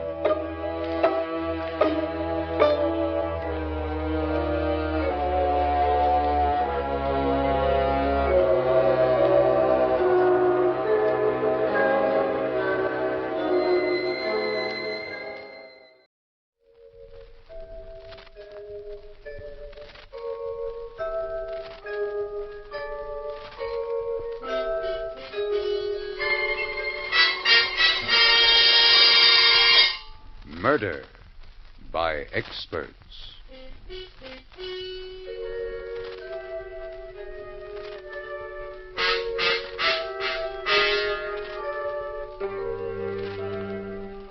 The Mutual Broadcasting System presents Murder by Experts, with your host and narrator, Mr. John Dixon Carr, world-famous mystery novelist and author of the recently published bestseller, The Life of Sir Arthur Conan Doyle. This is John Dixon Carr. Each week at this time, Murder by Experts brings you a story of crime and mystery which has been chosen for your approval by one of the world's leading detective writers. Those experts who are themselves masters of the art of murder and can hold tensity at its highest. This time, our guest expert is the noted mystery writer, Mr. Bruno Fisher, who has selected a fast-moving, realistic study of a killer at large, written by Joseph Ruskell and Paul Monash. And now we present Kenneth Lynch in Prescription for Murder.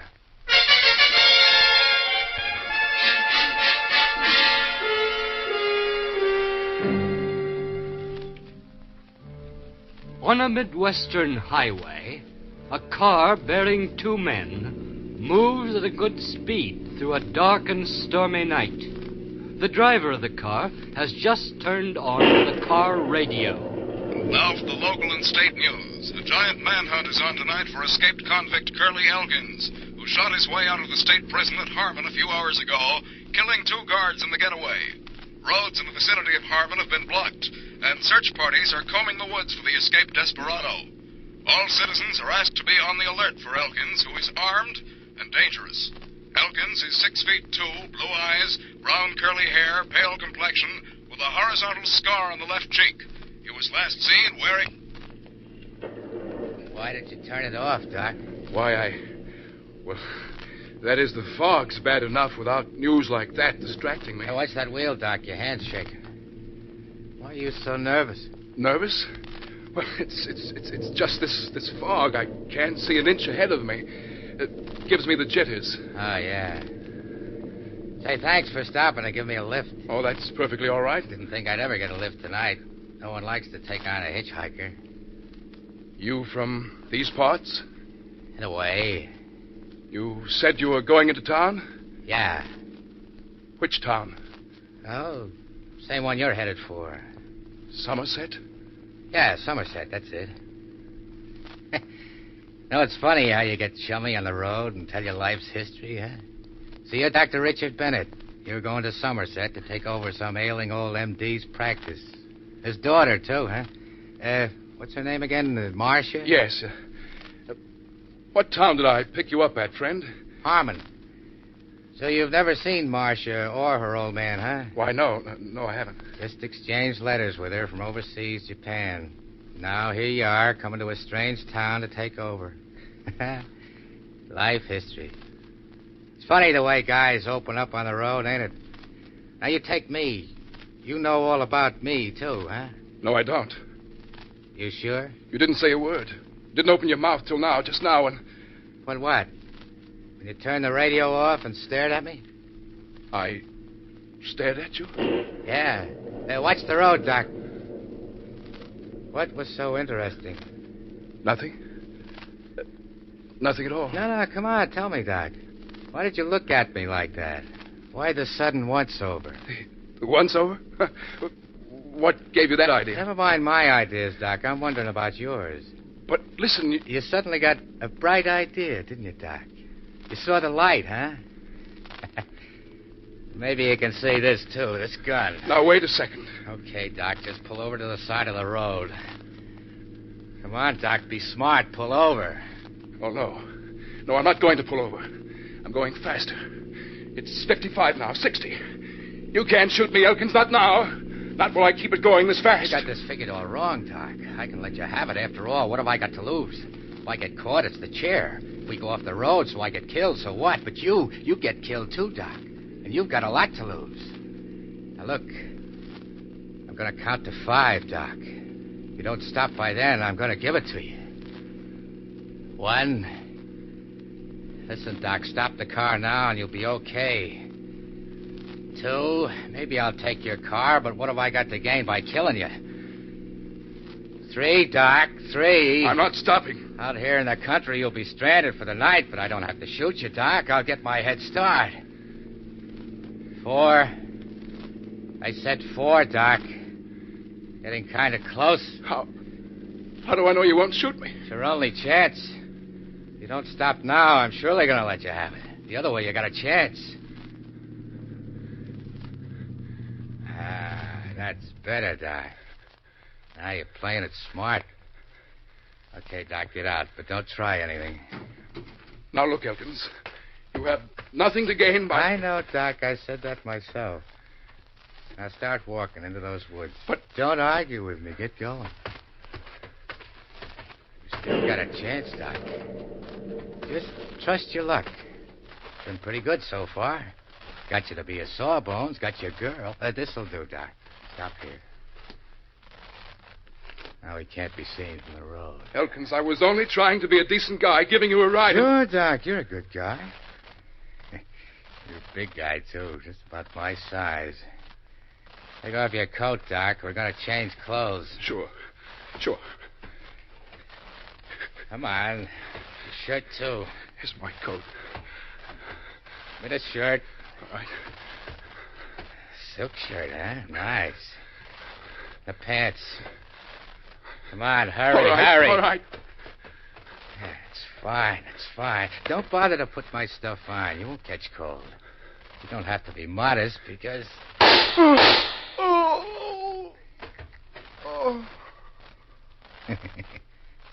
Blue darters. What do you know?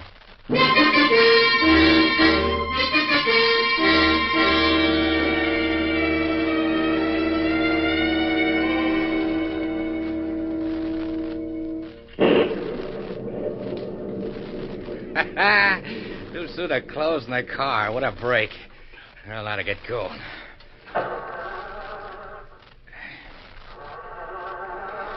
Spark plugs must be wet. Come on, baby. Start. Stop. There's somebody coming. Motorcycle cop.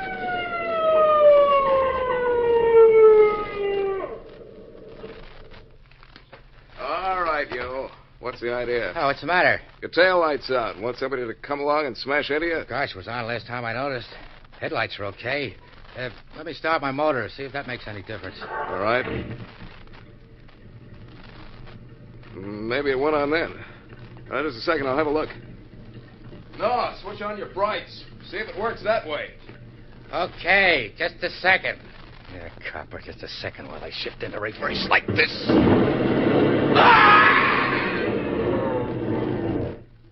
Dumb copper.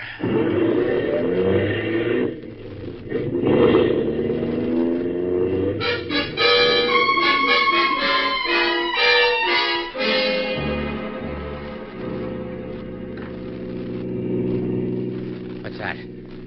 Roadblock. Might have known they wouldn't waste any time. Hey, you want to get killed? Didn't you see this roadblock? I know. Sorry, officer. The fog, you know. Well, let's see your license. Jameson, you come on to the side. Okay, Red. What's the matter, officer? Something wrong? Yeah, plenty. Some guy escaped from the state prison. Now, let's see your license. My license? You got one, ain't you? Yeah. Yeah, it's right here. My wallet someplace. Yeah, here it is. Let's see now. 6 feet 2, 190, brown hair. Bennett? Dr. Richard Bennett? Huh? Oh, so you're the new doc coming to Somerset. Yeah, that's right. Yeah, I heard old Doc Milburn's been expecting you. Doc Milburn's expecting him. The whole town's expecting him. Well, excuse us for stopping you like this, Doc. Yes, sir. This is a heck of a reception. Practically being me mistook for an escaped convict. Well, look, Red, I got an idea. Why don't we greet Doc Bennett here in style? You're going off duty in a few minutes anyway. Give him a motorcycle escort to Marsh's place. That's a swell Now, idea. wait a minute. Won't take no for an answer. No, sir. Boy, would I like to see Marsh's face when you pull up with that siren going. Well, now, look, fellas, I appreciate all Skip this. it, Doc. I'm already on the motorcycle. Come on. Let's go. Go ahead, Doc. My relief shows up in time. I'll bring up the rear.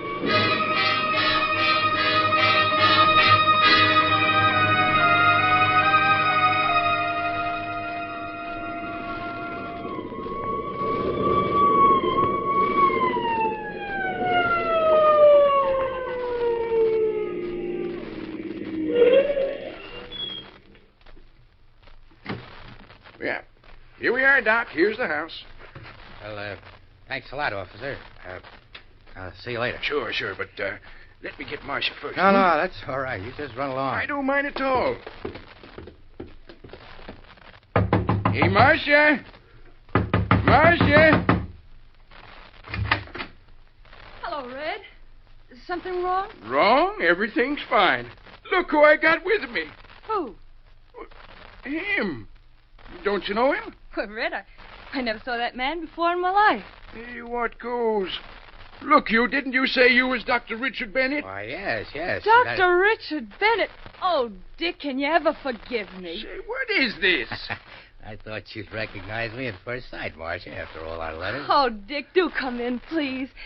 Don't stand out here. Now, look, Marcia, it's all right, Red, and thanks for showing him the way. You see, Red, we'd never really met. Well, anyway, it's all right. Leave it to a woman to foul things up, eh, Doc? Had me thinking you were that escaped convict or something for a minute. Oh, Red. Well, be seeing you. Goodbye, Red. Well, Dick, do come in, please. Oh, I'm so glad you're here. Well, don't stand out there. Come on. You know, we'd just about given you up. It's so late, and Dad and I thought that with the fog and all over the road, well, look, I'll call Dad. You know, I hoped you'd look like this, but I never thought. But I would have known. Oh, I think I'd have known you too, Dick, if you'd given me 1 second more. Tall, serious looking, but you didn't write me that you were wounded. Wounded? Well, that scar on your cheek. Oh, that. Well, Who's that? Just came in, Marcia? Dad, he's here. Oh. Dr. Bennett. Dr. Bennett, well, at last. Hello, Dick. Don't mind my calling you that, though we've never met. Good to see you, Dr. Milburn. You must be tired and hungry. Well, I am a little. Of course you are. I'll show you up to your room, and Marcia, warm up something for Dick. All right, Dad. Hurry, or I'll tell Dick all about Scotty, the motorcycle cop you used to keep company with. Oh, Dad. Until your male romance started, of course. Well, we can all have a nice long chat. You two can talk about those soulful letters, but save me a moment with him, Marcia, to discuss his new patient. All right, Dad. And I'd like him to see some X-ray plates I've just developed. Right this way, Dick. Okay. Over here. Here they are, Dick. X-ray shots. Get to know your future patients inside out. Yeah. I know it's late, but here's one I'd like your diagnosis on. My diagnosis? We'll see if it checks with mine. Here, take it. Now hold it up to the light. Ah. What do you make of it? What do I make of it? Well, I'd say... What? Dick. Huh? You will have your little joke, eh? What do you mean? Oh, you know well enough what I mean. You're holding that X-ray upside down.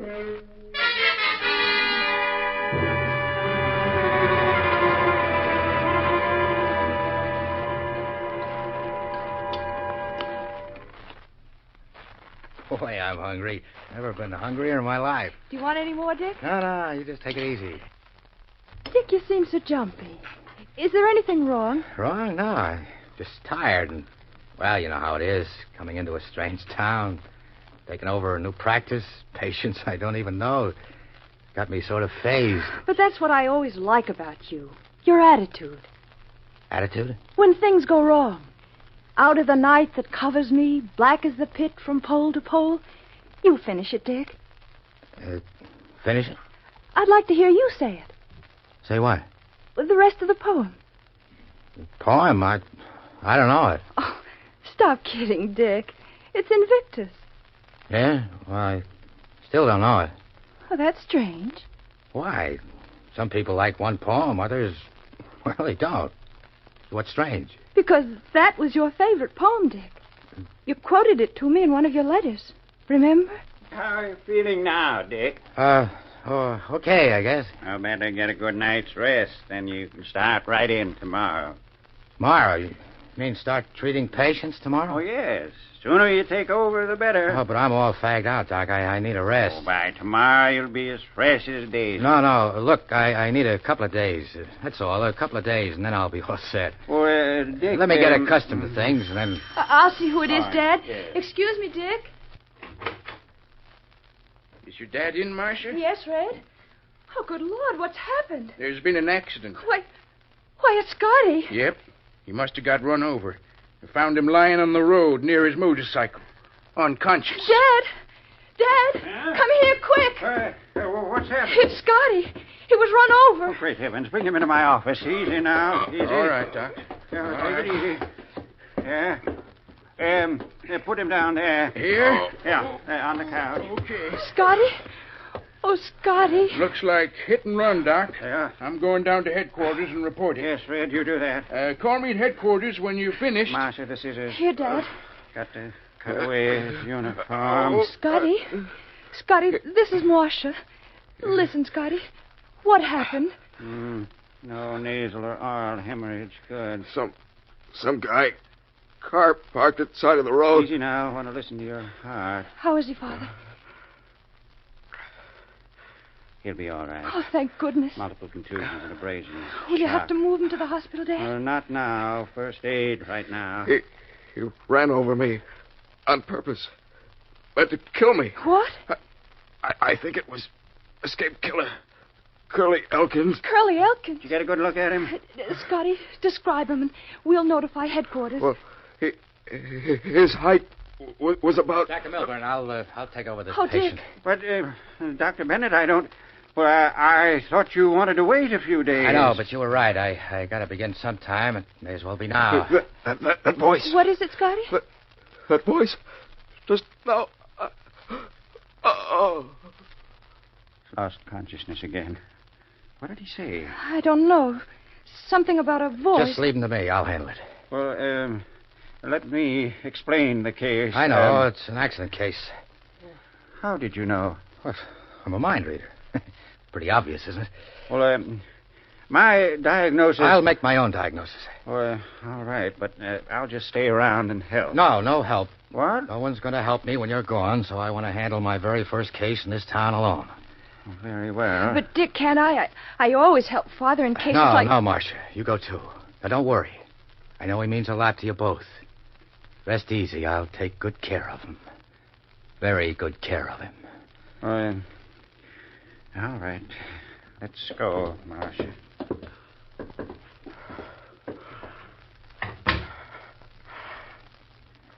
How do you feel, Scotty? Who are you? Don't you know? Honest? How did you get run over? Did you get a good look at the driver? No. You sure? I want to see old Doc Milburn. Why? What do you want to tell him? You sure you can't identify that driver? No. I don't believe you. You're lying. You said that voice. What voice? What did you mean? I want to talk to Marcia and the doc. Let me see him. I'm taking care of you, Scotty. I'm going to fix you up good right now. This scalpel ought to do the trick. No, look. Take it easy, Scotty. Lie still. Just a little insurance, see? To make sure you'll be all right.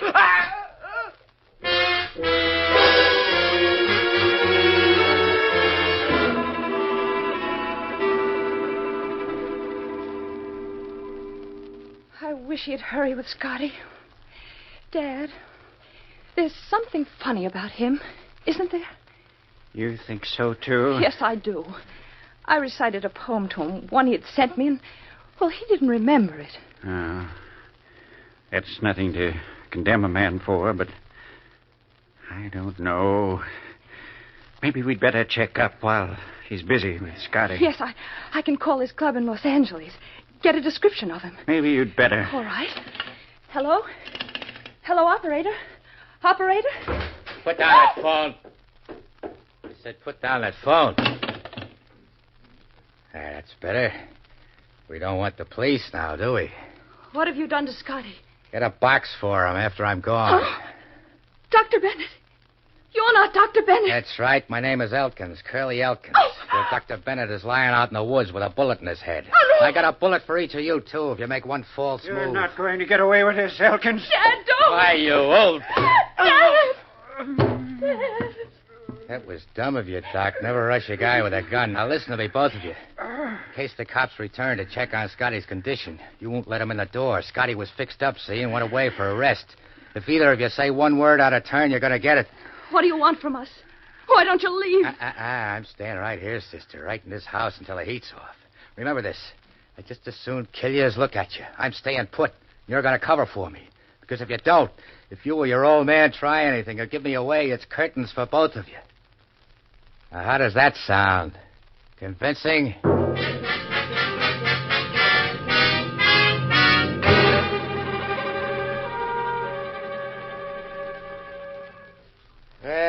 Well, that wasn't such a bad night now, was it? Cozy, just the three of us? Lot better than the pen, huh? You can't keep this up forever, Elkins. Someone's sure to find out. And then... Then it's flowers for you. Yeah, and for your Marcia, too. Get up, Doc. I don't like to see you always laying around, see? Can't get up. You hurt his back when you hit him with your gun. But we'll get even with you, Elkins. You can't keep us prisoners forever. One of us will find a way. You can't always stay up chain smoking. You've got to go to sleep sometime. Yeah, sure I do, sis. But when I do, I'll take your old man into the room with me and tie him up. Then I'll lock the door and sleep with a gun under my pillow. If anyone tries to get into that room... You've got it all figured out, haven't you, Elkins?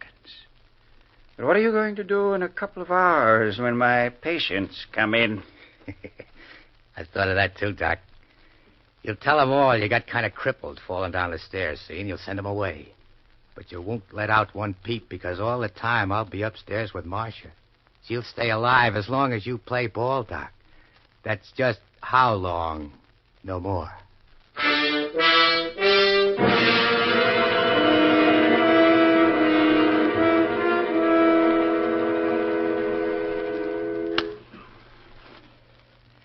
What's taking us so long? Hurry up with that coffee. It's not boiled yet, Elkins. What's taking you so long? You growing it? Gotta have a swallow of Java, you hear? Marcia's bringing it. What's the matter? Why are you so jumpy? Why are your eyes so bloodshot? Shut up. Look at your hands, trembling. What is it? Conscience? I doubt it. Shut up, Doc. Clam up, you hear? Nerves? What are you afraid of? You've got the gun in your hand. Clam up, I say, or I'll... Let's see who's jumpy. As soon as I've had my coffee, just wait. Gonna be glad to get rid of me, hey, Doc? Half an hour, it'll be dark, and I'm scrambling out of here. You'll feel good about that, eh, Sawbones? I can't say I'll be sorry. You hear that, Marcia? He thinks I'm going off and leave you two here to blow the whistle on me. He thinks I'm fool enough to do that. What's he take me for, a dope? Elkins, no. Good heavens, man, surely you won't. Elkins, do anything you want to me, but Marcia... She's deaf and dumb. She can't talk to the cops. I promise we won't. We won't breathe a word. Not a word. I beg you. Ask me, Doc. Ask me right. Who knows? Come on with that Java. Coming. You like it hot, don't you? Give it here. Yeah, maybe I will. Maybe I won't, Doc. Maybe I'll kiss you both goodbye. Or maybe 2 bullets will do it. Can't be sure, can it? Gives you kind of a funny feeling, huh? Drink your coffee. Who's nervous now, huh? Don't know if you're alive or dead in a few minutes from now. Ain't that something? Drink your coffee, Elkins. Why? Why what? Why are you so anxious for me to drink this cup of coffee? You wanted it, didn't you? Is it good? I hope so. You hope so, huh? You hope maybe a few drops of poison will do the trick and get rid of me, What huh? are you talking about? You wouldn't try a little thing like that now, would you, to save your own neck? Here, you drink it. Me? Yeah, you drink it. Drink it, I say. Take a few swallows. Very well. Why not? For the silly things. Give it here. There. Are you satisfied now? Okay. Wasn't taking any chances. Give me that coffee now. Dad. BCD. C2SO4, quick. What's all that? What was that double talk? Double talk, Elkins? Come on, spill it. What was it all about? Where'd she run off to? She's gone to the next room, to the dispensary. What for? To get a drink. Drink? Of what? Of a certain liquid. What for? What is this? Tell me, you scheming old devil, or I'll kill you right now. What did she ask you? What did you answer? What? My daughter just asked me the antidote for poison. I gave it to her. Antidote? Poison? That was poisoned coffee you both just drank, Elkins. It will take exactly 60 seconds to kill you. 60 seconds? Now! Marcia! Yes, Elkins? May I help you? Do you want something in this laboratory? Antidote, swallow. Oh, yes, I took some myself. I'm quite well now, thank you. Give it to me. Where is it? Now, isn't it a pity I forget? Where is it? What bottle? All these bottles. Which one? Doc, tell me. Tell me which one. My inside's burning. Which one? C2SO4. What's that? The antidote. C what? But the full name's on the bottle. What's it mean? What's the name? You're a doctor, aren't you? Doc. Surely you weren't merely posing. Give me a break. Any doctor would know, Dr. Bennett. Get it for me. It hurts. Get it. I'd be glad to, Dr. Bennett, if you hadn't crippled me. But I can't move. I must lie on this couch, perhaps for life. or else I'd get the bottle for you and save you. I'll kill you.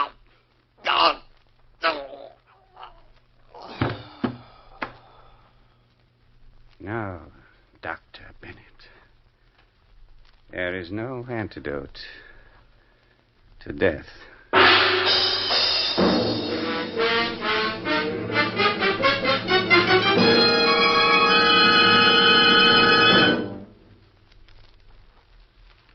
And so the curtain falls on Prescription for Murder, which was chosen by guest expert Bruno Fisher, whose latest thriller, The Restless Hands, will soon be published. Next week at this time, Murder by Experts brings you the story of an invisible menace which terrorizes a whole city. Selected for your approval by the noted mystery writer, Mr. Lawrence Blockman. Until then, this is your host, John Dixon Carr, hoping you'll be with us again next week at this time.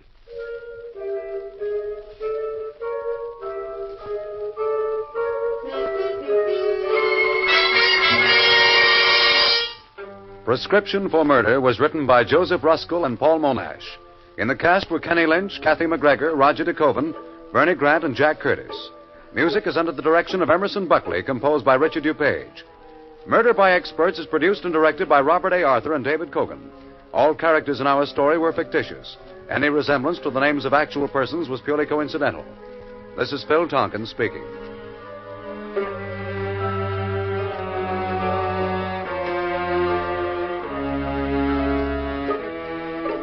This is the Mutual Broadcasting System.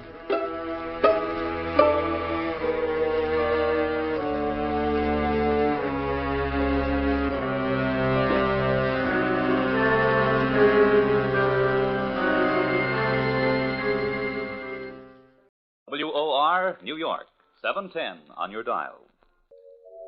Now for a transcribed drama of Murder by Experts.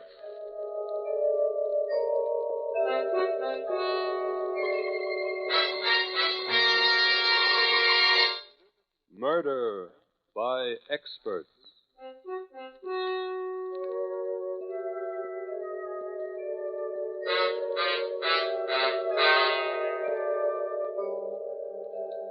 The Mutual Broadcasting System presents Murder by Experts with your host and narrator, Mr. John Dixon Carr, world-famous mystery novelist and author of the recently published bestseller, The Life of Sir Arthur Conan Doyle. This is John Dixon Carr. Each week at this time, Murder by Experts brings you a story of crime and mystery which has been chosen for your approval by one of the world's leading detective writers. Those experts who are themselves masters of the art of murder and can hold tensity at its highest. This time, our guest expert is the noted mystery novelist Lawrence Blockman. From his vast knowledge of the mystery field, Mr. Blockman has chosen a radio classic written by Joseph Ruskell. And now we present Miss Marilyn Erskine in The Creeper.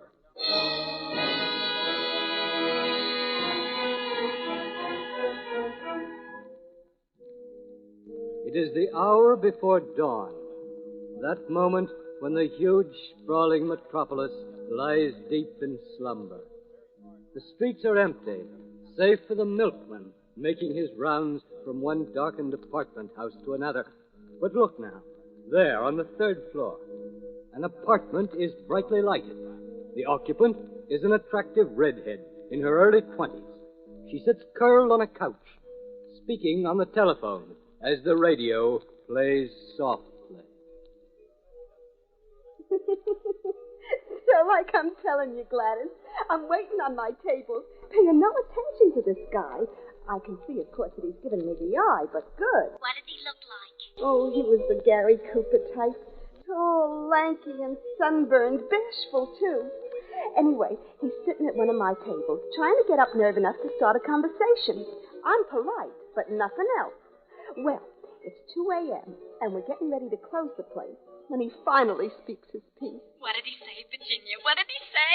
Oh, that he was from out of town, and this was his first visit to New York, and... Oh. And what? And what, Ginny? Gladys, I think somebody's trying to get into my apartment. What? Yeah, the doorknob is turning. Oh, it's probably some drunk got the wrong apartment. Oh, he's putting the key in the lock right now. So what? You've got your night lock on, haven't you? No, it's broken. Gladys, I'm scared. There's nothing to worry about. He'll go away when he finds his key won't unlock the door. Gladys, the door is opening. What do you want? You got the wrong apartment. Ginny, what is it? Answer me. Get out of here. Get out of here, I'll scream. Ginny. No. No, stay away from me. Stay away from... Ginny. Ginny, what's wrong? Speak to me. Ginny.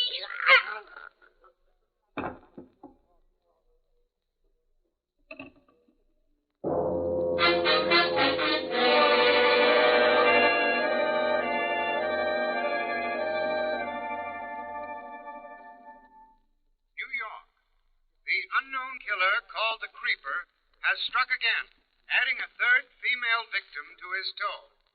Virginia Peters, a comely waitress, was found strangled to death in her third-floor apartment early this morning while her radio blared. As in the previous murders, a note was found scrawled on the wall with the victim's lipstick and the plea, "For heaven's sake, catch me before I kill more. I cannot control myself."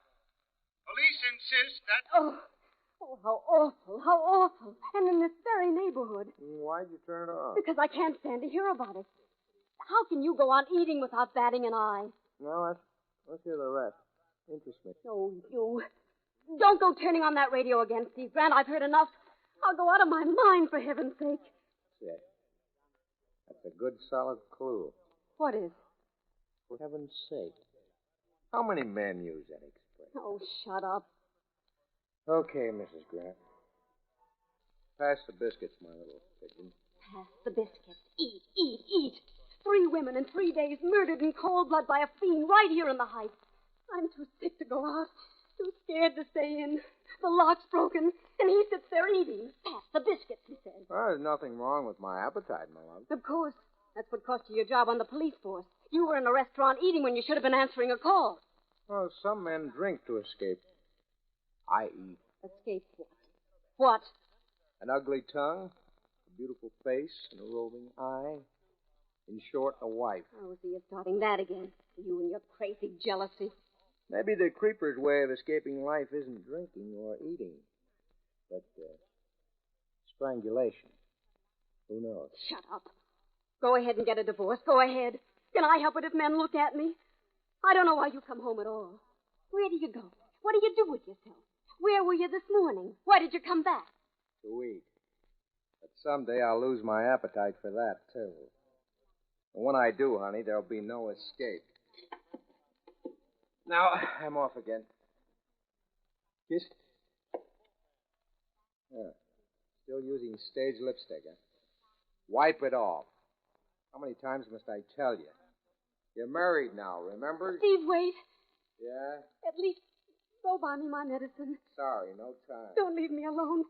Stay home today, please. I'm afraid. Oh, don't be silly, Pet. Nothing will happen to you. You've a doorman, an elevator boy, Mrs. Stone across the hall, a phone. Oh, you're safe. But the night lock, it doesn't work. Well, now you can't lock me out anymore. It doesn't catch. Something's happened to it since last night. Steve. Get a new one. I can't get a locksmith. They're all so busy. I've tried all morning. Steve, please. If I want to phone you, where will you be? Out. Goodbye, love. Take care of your cold.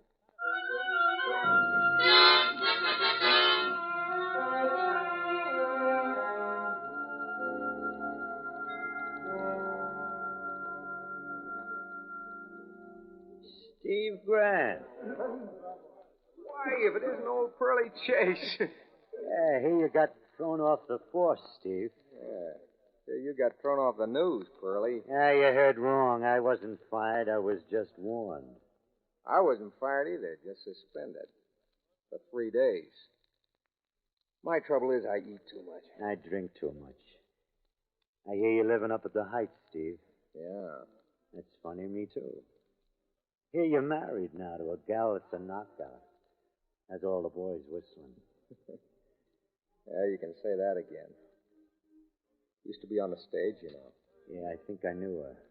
Wasn't a stage name Vicky Duval? That's her. I love that wench, but women. How does a guy handle them? Maybe the creeper has the right method. Thank you for taking the words out of my mouth. Who is the creeper, Steve? You got any angles? Well, you tell me, and I'll split the reward with you. One thing, though, and I don't think even the police force have put it together yet. Yeah? In all three cases, just before the creeper struck, the door locks had already been tampered with. You don't say. You got a theory? Well, sure. I mean, take that note on the wall written with lipstick. For heaven's sake, in every case, for heaven's sake, catch me before I kill more. I cannot control myself. Right. Now, what man uses an expression like that? The long and short of it is this. A creeper is a woman. A ruse. Just like the height of the message from the floor is a ruse. 6 feet. And yet I'll lay odds the creeper's no more than a guy your height, say. Or mine. 5'9". Yeah? Well, go on. Let's have the rest, Sherlock. Okay. That business of the 3 locks that were tampered with. They were tampered with from the inside. I don't get it. The creeper must have gotten into each of the apartments when no one was home and broken the night locks. That made it an easy setup when he came back later to knock off his victim. Well, how could he have gotten in to begin with? Those were solid locks. A pick lock would open them. You mean the creeper's a burglar? Maybe.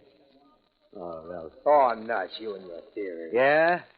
How do I know where the creeper's going to strike next? You do? Certain. The creeper's not smart. He's just crazy. You play along crazy. Think the way he does. And you're one jump ahead of him. That's the trouble with the police, no imagination. How can you expect logical clues from a madman? Play along crazy, Steve. Make out you're the creeper. What's your compulsion? Go ahead, let's see. All right. First, the victims are all redheads, every one. You noticed that, of course. 3 redheads in 3 days. Well, come to think of it, now that you mention Yeah, it. they all lived in the Heights, right? Frida Corpus, Claire Nixon, and Virginia Peters. Right. What was the number of the apartment in each case, huh? Frida lived in 1A. Claire, 2B. Virginia, 3C. Don't ask me the why or wherefore. Don't ask me the logic. Just play along crazy. You see what I mean. You'll see where he's going to strike next. I don't get what you mean. The next victim of the creeper lives in the Heights. She's a redhead. Her night lock's been tampered with. She's going to get hers today, and her apartment number's 4D. Well, why are you staring at me? You don't like my arithmetic? Why are you staring? My wife's a redhead, Pray. We live on the Heights. Our apartment number's... Ah, you're just a boozy reporter.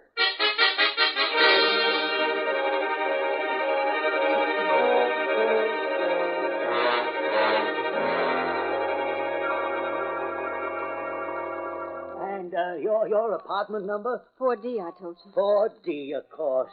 I'll have it delivered. Apartment 4D. I should have guessed it anyway. Why? A face is a number. Believe me, since you've moved into the neighborhood, Mrs. Grant, for me it has a special number. Like double, dandy, delicious dream. 4Ds, you see? Go on. I'll bet you tell that to every customer. Female. I'm a ladies' man, like the creep. Oh. What did I say? What's going on in this block? Raw nerves? You can't joke. The creeper, that's all I hear all day. Why, it's mass hysteria. There ain't no such an animal. You don't think so? Why, I assure you, Mrs. Grant, it's a fairy tale for circulation of the tabloids. I'll send your prescription up to the boy. No, I'll just wait here for it. Well, it'll take some time. You should go right home and stay there if you're just getting over the flu. Now, believe me. I'll deliver it myself. It'll be a pleasure. No, I'll wait. I may not go right back. I don't want to be there all alone. I'm afraid. Well, suit yourself, Mrs. Grant. Why are you staring at me? I was admiring your lipstick. I've nothing like that in stock. It's a special lipstick. I used it when I was on the stage. Well, don't let the creeper go writing a note with your lipstick. Have a seat. For heaven's sake, stop me before I kill more. What? I cannot control Oh, myself. Wait. What? There was a note I had reference to. It was a joke, that's all. Wait, Mrs. Grant, your prescription.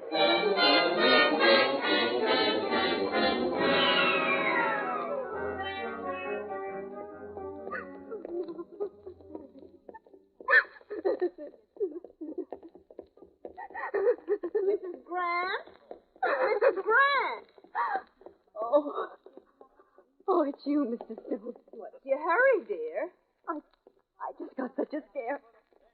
Since all these awful murders in this neighborhood. Oh, yes. Isn't it terrible? You walking home? I guess so. I'll go with you. It's good we live in the same house. At least if I had a double lock. But the night one doesn't work. I can't get a locksmith. They're all so busy. Oh, don't you worry. We'll stay together this afternoon till our husbands come home. Think of it. We've never visited, though we live right across the hall from each other. Isn't that just like a big city, for heaven's sake? Or would you rather I dropped in on you? Well, I don't... Oh, make it yours, then. Isn't it horrible, the ghastly things they're saying? The theories. One doesn't know what to think next. You believe the latest? The latest? That maybe it's a woman, the creeper. A woman? Can you beat it? I can't imagine how in the world the police figure that, for heaven's sake. Can you? Oh, I don't know. I was just thinking of something my husband said. Though I can see we're a married woman now, if her husband was two-timing her, say, or perhaps only weak and no will of his own, and if the wife, say, was merely getting at those female homebreakers, well, I can understand that.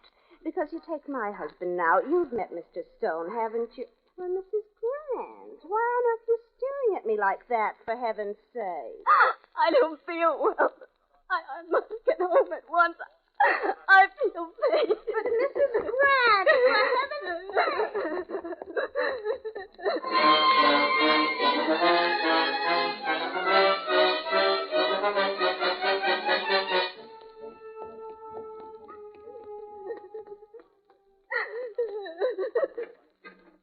Good afternoon, ma'am. Out shopping? Oh.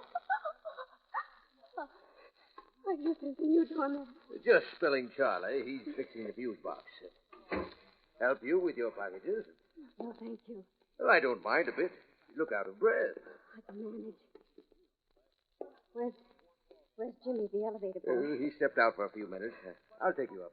But He mightn't be back for another 5-10 minutes. No point you're waiting for him. No, I suppose not. Apartment 4D.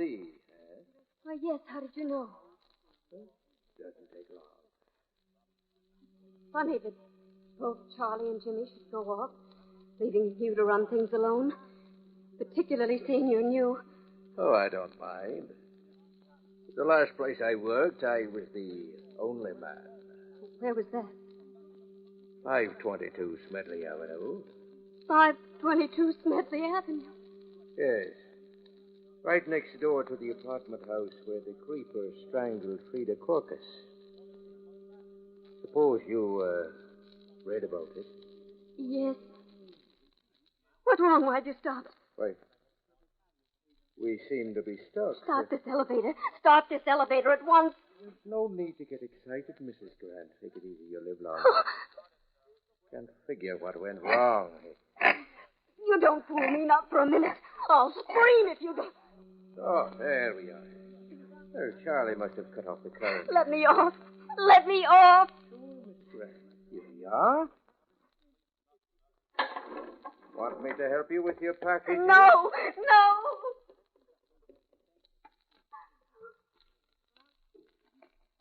I must be going out of my mind. My key. Where's my key? Here it is. Oh, the darn lock. The darn lock.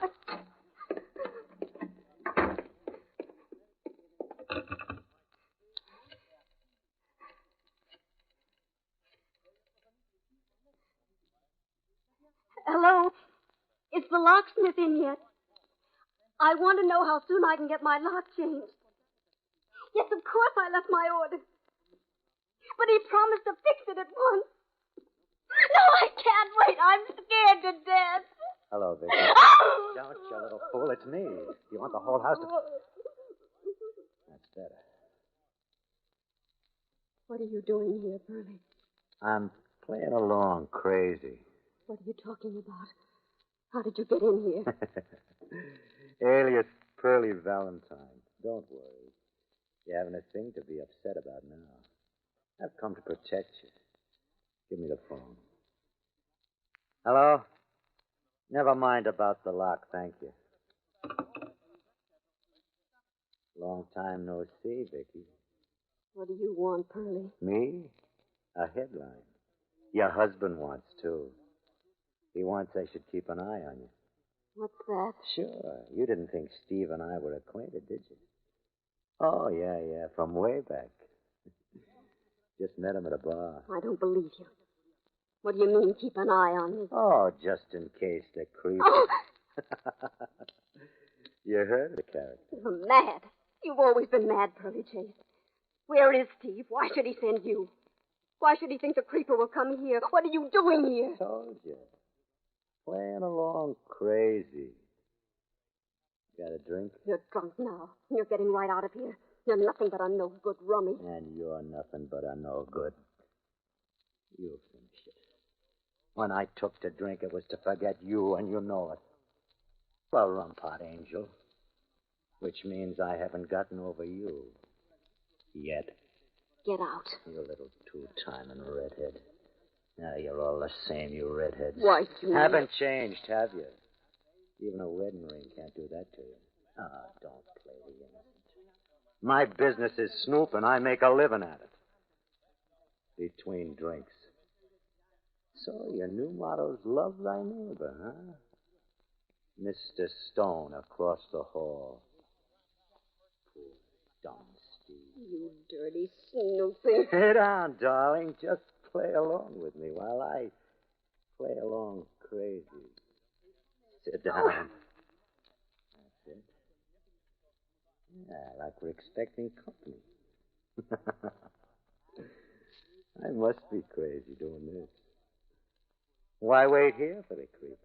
Why not 100 other streets, 1,000 other apartments, 1,000,000 other dames? Because I'm riding my hunch. Yeah, let's have some music. Don't just sit. Let's have some music. Turn on the radio. Let's dance. It's been a long time, baby. A long time. That's it. Now let's dance. Give me your arm. Let's dance. Yeah. Like old times. Around and around, like my brain. Why are you trembling? I still love you, you little fool. Ask me why. I love you, you lovely redhead. I could kill you and you deserve it. With the radio on, you could scream and no one would hear. I could put my hand on your throat like this and I could strangle you. Why are you crying? Stop it. I'm here to protect you. Stop crying. Cut it out. I say cut it out. I can't stand it. I never could. Okay, you want me to leave? All right, I will. It's your funeral. What am I saving you for anyway? Where's my hat? In a few minutes, there'll be a knock or a ring or the door will just open. And you'll be lying on the floor like the other three. Your face black, your eyes bulging. Goodbye, my worthless. Give my regards to the creeper. Oh, that look in his eyes. Like a madman. What if he comes back? He wants to kill me. Wants to kill me. Someone wants to kill me. Oh, I must lie down. My head. My sweating head. Trying to frighten me. Jealous. Spite, that's it. Like the other three. My face black. Like the other three. Like the other three any minute now. There'll be a knock or a ring.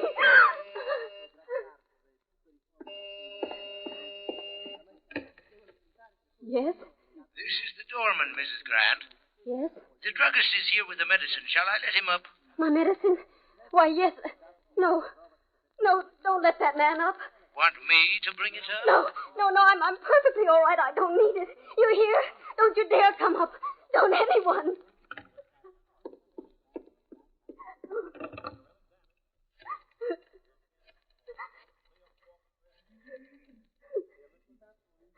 Hello? I called just a few minutes ago. Please, I must have it changed right away. My lock, my door lock, yes. This is Mrs. Grant. Yes, I do want it, of course. Anyone can get in, anyone. You'll come right away? Oh, thank you so much. Thank you, but hurry, please. Hurry or I'll go out of my mind. Oh, thank the Lord. Thank the Lord. Like the other three. Strangled. Any minute now. A knock or a ring. Oh, who's there? It's me, dear, Mrs. Stone. What do you want? Well, I've been worried about you. Are you ill? No, I'm all right, Mrs. Stone. I'm feeling fine. Open up, dear. Don't you want me to keep you company? No, thank you. I was just... Oh, stop it! Oh, do let me in, silly. No, go away. I'm going to sleep. Please go away. Do you hear me? Go away. Hello. Hello, Vicky. Are you all right? Oh, Steve, I've been frantic. It's so good to hear your voice. Where are you? At headquarters. I'm coming right home. Sweetheart, is anything wrong? You sound kind of funny. No, not now. Not when I hear you, Steve. I don't know what came over me. All day I've been imagining things so silly. My nerves... Forgive me for this morning, darling. I wasn't myself. My job had me down, but now everything's Of course. okay. Forgive me, Steve. I've been bad, wicked. Oh, if you knew what I've gone through today. The most dreadful state. And then that... Steve, did you send someone here today? Early Chase? Then you did. To keep you company. Isn't he still with you? I know. I just got rid of him. Oh, I wish you hadn't. He's an all right guy, smart reporter. Lives in the neighborhood, too. Honey, it sounds cockeyed. I mean, Pearlie's theory, but I was a bit worried when I got to thinking, so... Vicky, don't let anyone in the house till I get home. I won't, Steve. Not anyone, do you hear? Not anyone. Locksmith. Oh, wait, Steve. Locksmith. Wait, Steve. Oh, thank goodness at last. Now I can breathe easy. Just a minute, dear. Vicky. Hello. Hello, Vicky. You Mr. hear Frank? me? Yes, Mr. Frank. Oh, thank goodness you've come. Please step in. It's the lock on this door that I... Oh, just a moment. My husband's on the phone. Steve? Hey, what happened? There was something else I wanted to tell you. It's all right. Everything's all right now, Steve. You needn't worry. Well, didn't I just hear you talking to someone? Was that someone at the door? It was no one, Steve. Just Mr. Frank, the locksmith, here to fix the lock.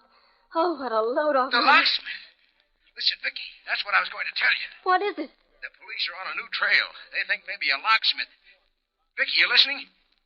Maybe the creeper's a locksmith. Get him out, quick. What nice lipstick you use, Mrs. Grant. It's a lovely shade. For heaven's sake. Vicky, answer me, Vicky. Are you all right? Vicky. Vicky. Vicky. Hurry. Catch me before I kill more. For heaven's sake.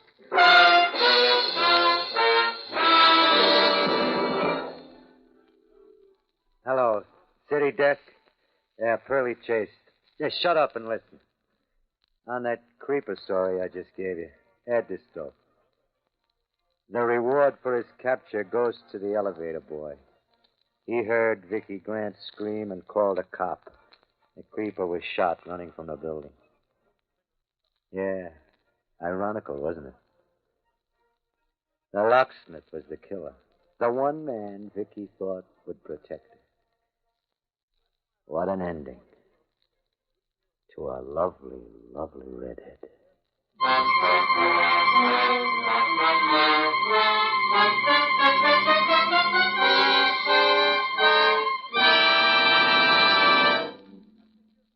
And so the curtain falls on The Creeper, which was chosen by guest expert Lawrence Blockman, whose latest thriller is Bengal Fire.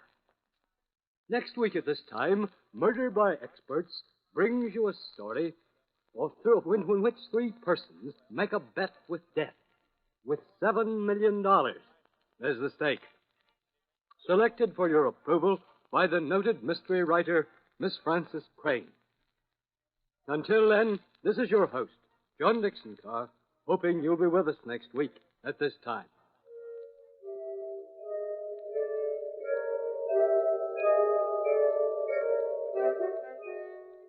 Starting a week from tomorrow, on Sunday, July 31st, Murder by Experts will be heard every Sunday night at 10 o'clock.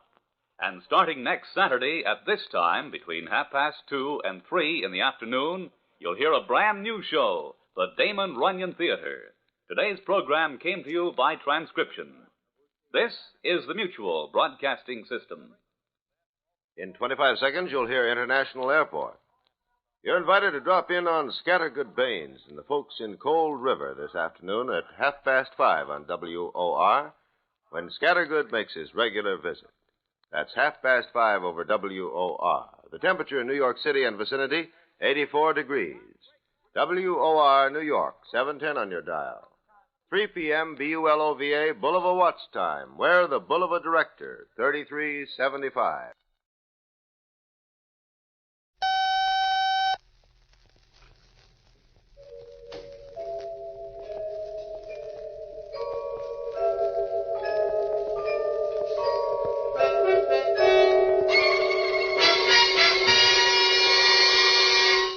Murder by Experts.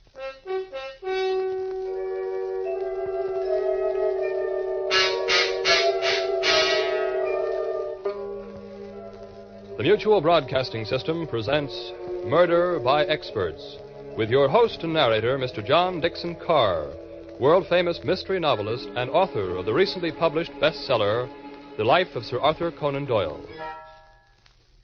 This is John Dixon Carr. Each week at this time, Murder by Experts brings you a story of crime and mystery which has been chosen for your approval by one of the world's leading detective writers. Those experts who are themselves masters of the art of murder and can hold tensity at its highest. This time, our guest expert is the noted mystery writer, Miss Frances Crane. From the many thrillers she has read and enjoyed, Miss Crane has selected a gripping and dramatic story by Philip Andrews. And now we present James Stevens in The Big Money.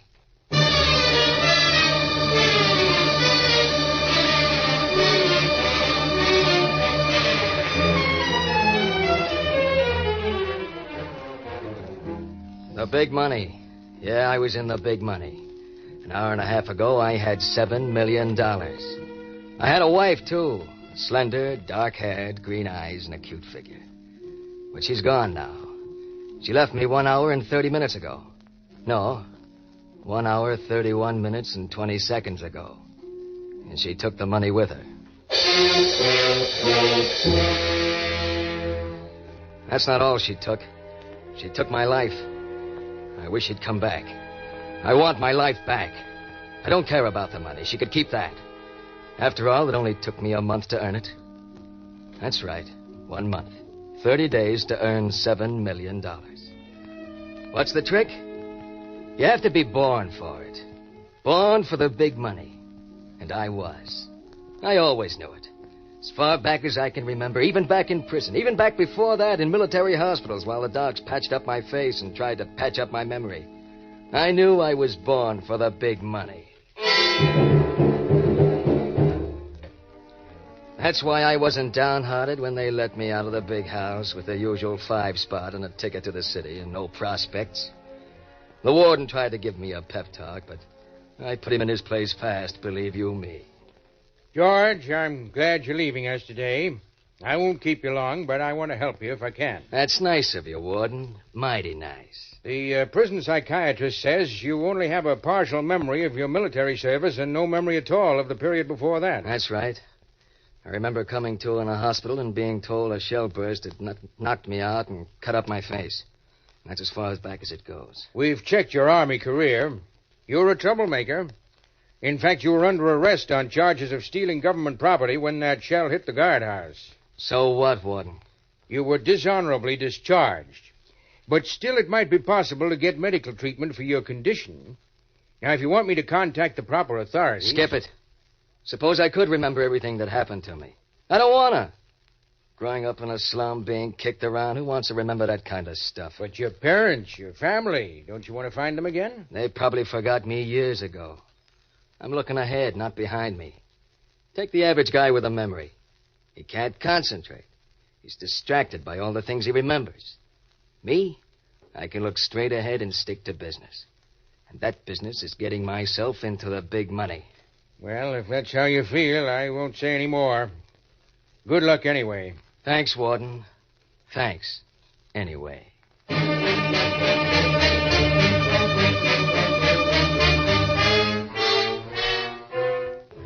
So that was that. 10 minutes later, I was a free man after 2 long years. I hiked straight for the railroad station and caught the first express for New York. Then I ambled back to the club car and ordered a drink. I relaxed and sat back, feeling good. Very good. Across the aisle, a girl was reading a magazine. A knockout. Black hair, green eyes, and lips like rosebuds. Pretty soon she saw me watching her, but she was smooth. She didn't even seem to look at me while she gave me a long, steady once-over. She was interested, I knew that. She turned to a short, plump, white-haired man beside her and whispered something. Whitehair gave me a long look, too. Then he got up and came across, smooth as butter. I beg your pardon. I have the feeling we're acquainted, but I can't quite bring your name to mind. My name's George Cook, if that's any help. Cook. No, I'm afraid I've mistaken you for someone else. Yes, of course. You remind me strongly of my old friend, Howard Vincent. Never heard of him. The likeness is striking. But my apologies. I didn't mean to intrude upon you. Oh, you're not intruding. Davenport is my name. Philo Davenport. Mr. Davenport? Trains are pretty dull when you're traveling alone, don't you think? Insufferably dull. Perhaps you care to join me and my niece for a drink, Mr. Cook.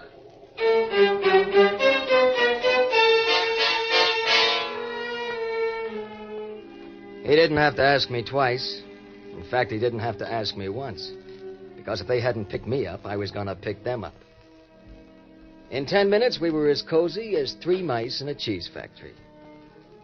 Marlene was her name. Marlene. Saying it was like tasting old brandy. Marlene and I got along fine. But I could feel them both sizing me up, eyeing my going away from prison suit. And I knew they were sharpshooters with some cute game on their minds. By and by, Marlene came to the point I knew they were interested in. You're very witty, Mr. Cook. What line of business are you in? Traveling salesman? Now, my dear, you mustn't ask personal questions. I don't mind, Mr. Davenport. The truth is, I'm a free traveler. A free traveler? What's that? Well, you see, they set me free this afternoon, and now I'm traveling. Very good, Mr. Cook. Very good. Such frankness is refreshing. And what business are you in, Mr. Davenport? Well, I'm part lawyer and part detective. I have a specialty all my own. I trace heirs to unclaimed fortunes. Interesting business. You ever find them? Frequently. In fact, much oftener than I have any right to expect. Oh, now, Uncle Philo, you mustn't boast. Of course not, my dear. 125th Street. Next stop, 125th Street. Well, this seems to be our stop, Mr. Cook. Where are you staying in town? I haven't quite made up my mind. I thought I'd look around a bit first. I see. Marlene and I would like to have you come call on us tomorrow, the next day. Wouldn't we, my dear? Oh, we'd love it if you would. Well, in that case, I will. Fine, George. Here's my card. Don't fail us now. Please promise you'll come, George. All right, Marlene. I'll drop in on you.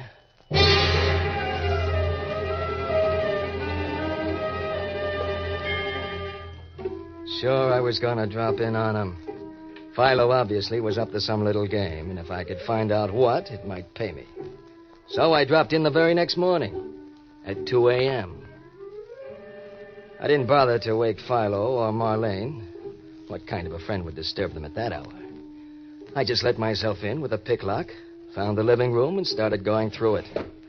I began with the drawers of a mahogany desk. And I was just getting going when the overhead light snapped on. And Philo's voice said... Good morning, George. So nice of you to come see us so soon. I turned, nice and carefully. And there was Philo in a dinner jacket and Marlene wearing a gown that started at the floor and stopped unexpectedly. Oh, now, Uncle Philo, don't make George think he isn't welcome. Put away that gun. Offer him a drink. Of course, my dear. George, if I put away this gun, will you sit down for a glass of brandy and a nice quiet chat? Why not, Philo? I'll sit here on the couch. I was just looking around the room while I waited for you. Admirable. Marlene, he's our man. I know he is. Congratulations, George. I'll get the brandy, Uncle Philo. You know, George, I made a bet with Marlene you'd show up tonight. Philo, I underestimated you. So you were waiting for me? Yes, we've been waiting for you. Since we left you on the train, I've checked your entire career. Your Army record, your being wounded, your prison sentence for robbery after your discharge, your loss of memory, everything. That's fast work. Well, it's my business. On the train, Marlene and I were startled at your resemblance to a certain Howard Vincent. Yeah, you mentioned him before. Who is he? I'll come to that in a moment. I said that my business is finding missing heirs who have fortunes waiting for them. I'm successful at it, George, because sometimes when an heir can't be found, I create one. Philo, I'm beginning to think you aren't honest. Which brings me now to Howard Vincent. He died in a train wreck in 1941. I saw his body, but only I know for certain that he is dead. I see. Go on. For 4 years, an estate of $7 million has been waiting for him to turn up to claim it. $7 million? And a few odd thousands. Here's the brandy, Uncle Philo. Oh, thank you, my dear, thank you. Here you are, George. Right. Now I propose a toast to Howard Vincent, formerly George Cook, and to $7 million, divided 50-50.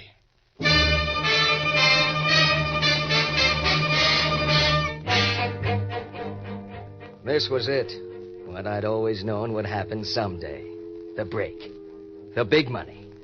$7 million. $7 million just waiting for me to reach out and grab it. The three of us sat up most of the night while Philo outlined the deal. You see, George, you're perfect for the part of Howard Vincent. You look enough like him so that we can claim it's the scars from your wound that keep the resemblance from being exact. I think they rather improve your looks, George. I wouldn't want you to look too much like Vincent. In his photographs, he's rather vicious looking. Well, thanks, Marlene. I never dreamed that shellburst was going to blow me right into $7 million. $3.5 million. Remember? Oh, sure. 3.5. Your loss of early memory is also very fortunate. Ordinarily, we would have to fake it to explain why you didn't remember little details of your past. And that's so hard to do. Uncle Philo tried it once, but the results were very bad, weren't they, Uncle Philo? Let's not dwell on that case, my dear. In this instance, George's Army medical history authenticates his condition, so he doesn't need to remember a thing. I told the warden that memories only handicap a man. Your prison record will have to be freely admitted. Naturally, you'll be thoroughly checked. Sure. But suppose they manage to trace me back to before the Army, to the time I can't remember about. What then? They won't. You see, I am in charge of the search for Vincent. You? How come, Philo? Howard Vincent was a typical rich man's son. Too much money, too much freedom. You know the story, George? Sure, I've read it a dozen times. Yes, back in 1941, he got mixed up in something really nasty and disappeared. Then the family got word he'd been killed in the wreck of the Western Flyer in Wyoming. You remember, 30 dead. Oh, but I forgot. You don't remember. I'll look it up in the papers. Go on. Uncle Philo flew out and found that a watch and a wallet belonging to Vincent had been recovered from the wreckage. There were also 3 bodies, any one of which might be Vincent.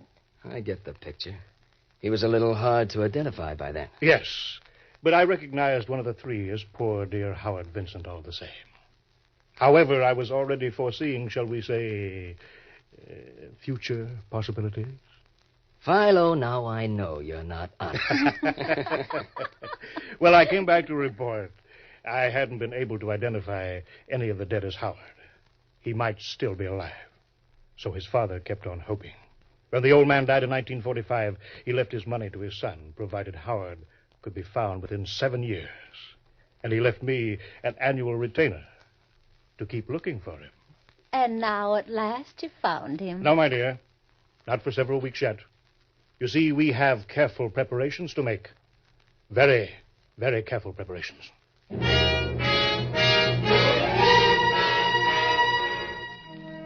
Philo's plan was nice and simple. I went down to the Bowery and got a room in a cheap flop house. Next day, I found a job as a mechanic. Every day after that, I ate lunch in Battery Park near the Wall Street district. At the end of 3 weeks, Philo just happened to be walking through the park and saw me. Next day, he brought old Mr. Peebles, the lawyer for the Vincent estate, to give me the once-over. Mr. Peebles oohed and ahed, and I was discovered. As easy as that. Of course, it didn't end there. They asked me a million questions. They traced my record, prison, army, hospital, wound, everything. They had high-priced docs check me over to be sure my lack of memory was on the level. But at the end of the month, they hadn't proved I wasn't Howard Vincent. And then Philo and I gave little Mr. Peebles the clincher. The old one, too. Well, Mr. Peebles, are you satisfied that we've really found Howard at last? Yeah, me, Mr. Davenport, I just can't seem to make up my mind whether he is Howard or not. I think he is, but be dreadful if we made a mistake. How completely right you are, Mr. Peebles. But I think I have the evidence that will settle our doubts for good and all. Why, it's a college history book. One of the books Howard used at Yale. Yesterday I had an inspiration. I searched all of Howard's old books, and at last I found what I'd hoped for. See, here on page 98. Yes, a faded fingerprint in ink on the margin. Made one night 10 years ago when Howard was studying. The only fingerprint of his we've ever located. So it is. My goodness, this is important. This will tell us beyond question whether this young man is Howard or not. Yes, we only have to compare his fingerprints with this print Howard made 10 years ago, and we'll know. Well, George, are you willing to make the test? Certainly I am. If I'm not Howard Vincent, I want to know it. If I am, I want to enjoy it. A very reasonable attitude. Dear me, yes. Will you make the print, Mr. Davenport?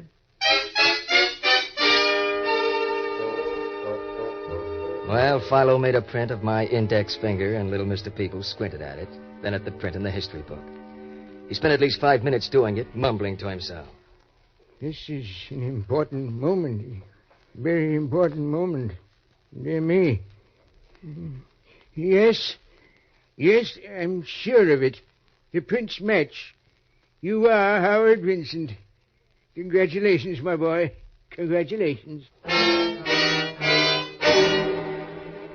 Of course the prints matched. Philo had faked that print in the history book a month before. I was in. The big money at last. $7 million. Yes, 7, not 3.5. I didn't have any more idea of splitting with Philo than of flying to the moon. Naturally, I didn't tell him that. Not yet. I sort of got the feel of things first. I settled into being Howard Vincent very, very quietly. You know how the big money works. Hush, hush. That's how I wanted it.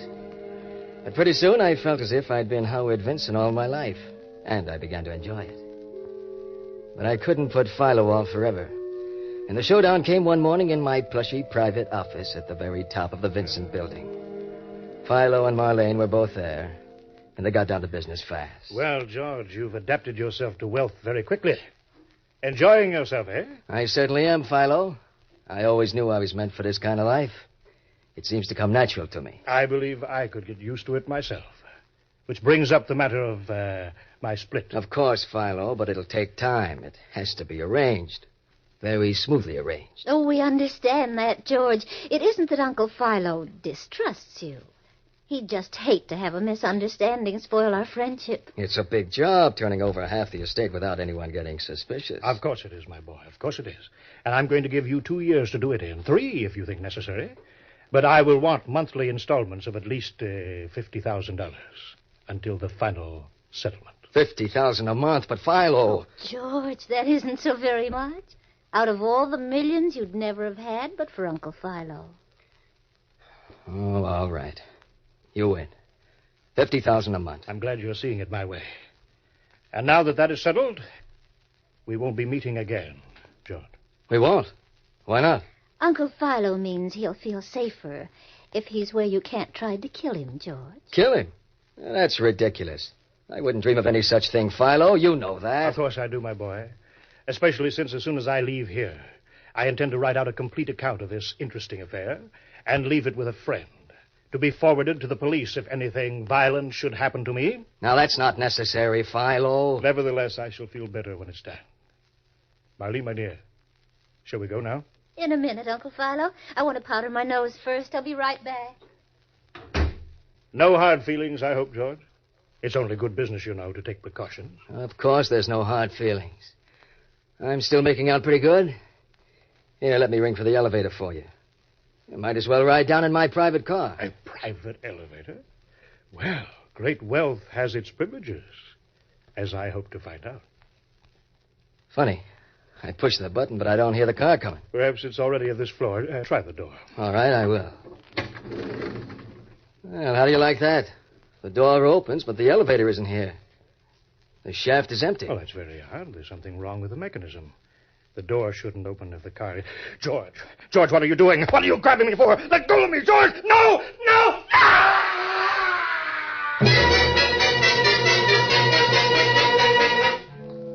I shoved hard, and Philo went down the elevator shaft, clawing at empty air and moving his feet like a ballet dancer.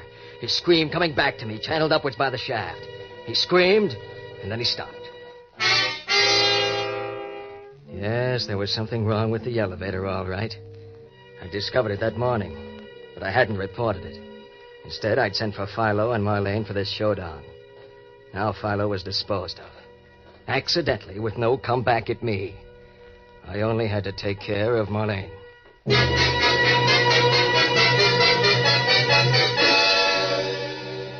I closed the elevator door and stood there trying to act calm, but the perspiration was popping out on my brow. They'd find Philo in a moment. Was it Marlene ever coming back? Then she came. Well, here I am. But, George, where's Uncle Philo? Yeah, he's in the elevator. I'm going down with you. We'll stop at the bank. I'm making a small advance payment. In the elevator? Oh, all right. Open the door, George. Go on, open it. She wasn't close enough. I had to stall. Get her closer. Door seems to be stuck. Give me a hand, Marlene.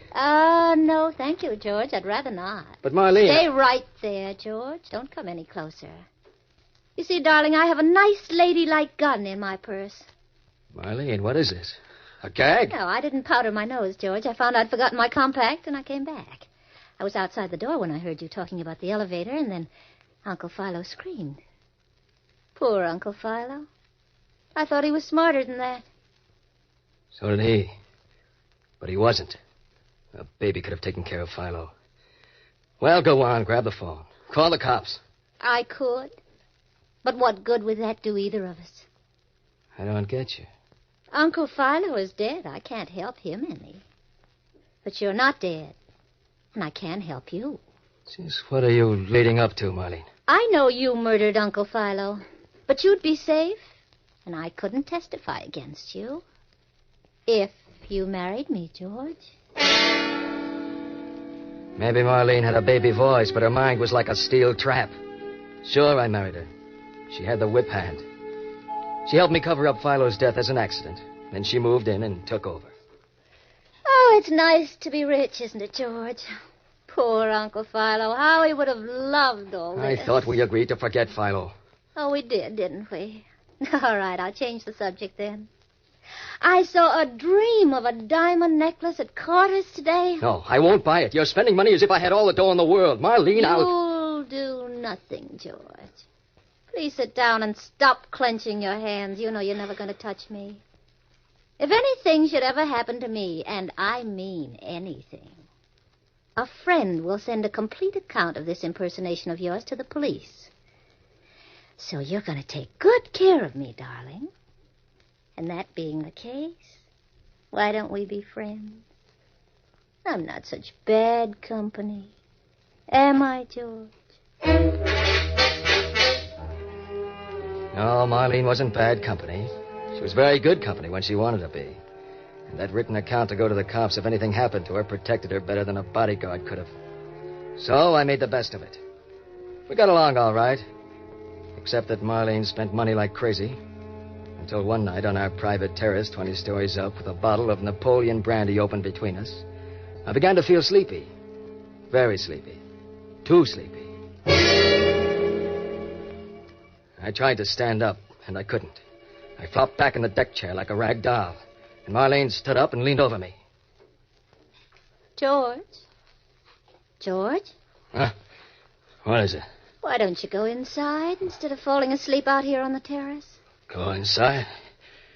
Yeah, that's a good idea. I tried to stand up again. This time, with Marlene's help, I made it. She stood very close while I wobbled to keep my balance. And I knew she'd put something in the brandy. Liquor by itself couldn't have done that to me. Marlene. Marlene. Yes, George? What'd you put in the brandy? Just a few drops of something, George, dear. Steady. Mustn't fall, not yet. We're not close enough to the railing. What are you up to? You've never stopped trying to find a way to be rid of me, have you, George? Well, you'll never succeed because I can make plans, too. And I've made my plans to be your widow. That's crazy. You can't get away with it. Oh, of course I can. You're going to have an accident. You're going to fall 20 floors from this balcony to the nice, hard street. Now, come over here, George. Another step. That's right. No, I won't. You can't. Oh, but I can. What I put in the brandy has made you helpless as a baby. Matthew, the butler, will testify how drunk you were. George, can you hear me? Yes, I can hear you. George, let go of my wrist. You can make plans, George, Betty. let me go. But you overestimated how far gone I was. I'm pretty wobbly. Let me but go, not George. Wobbly enough for you to push me over any railings. I was just joking with you, George. I was just trying to scare you. Let go of me. Oh, no, you don't. George. We're going inside. I'm going to teach you a little lesson. Stop struggling. It won't do you any good. George, let go of me. Marlene. Let go. Marlene, look out. Marlene!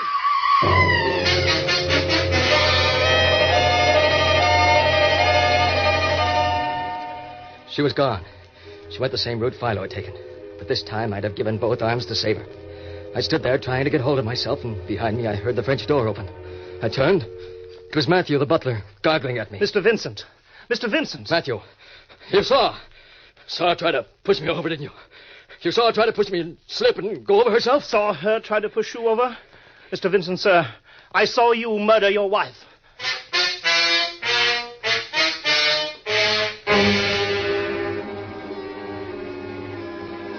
Well, that's the story. You, Mr. Peebles, and all you others. I sure had you fooled. Howard Vincent. That's a laugh. I was born in the gutters, but born for the big money, and I had it, even if it didn't last. After what Matthews told you, I know you'll never believe I didn't kill Marlene. And with those documents Marlene left to be turned over to the cops, well, I guess I've come to the end of the road. But you can't get the big money without paying for it somehow, can you? Oh, Howard. Howard, my boy. Yes, Mr. Peebles? Marlene didn't leave any documents. She didn't. But she said... No, that was just an effort to keep her hold over you. You see, shortly after we accepted you as Howard Vincent, we found a box of your boyhood toys. And among them was a paint box covered with fingerprints and dried paint. Then why didn't you nab me? Why'd you let me get away with it? Because they were your fingerprints. My boy, this was all so unnecessary. You are and always have been Howard Vincent.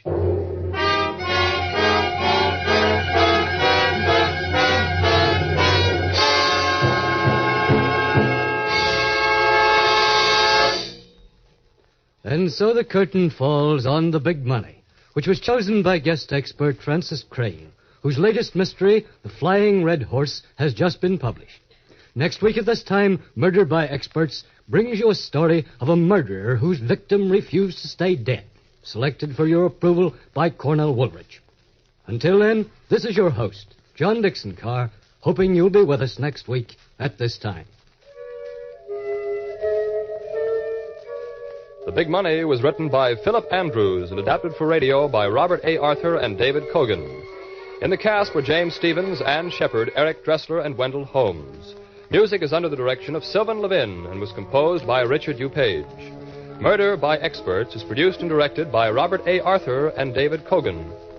All characters in our story were fictitious, and any resemblance to the names of actual persons was purely coincidental. This is Jack Farron speaking.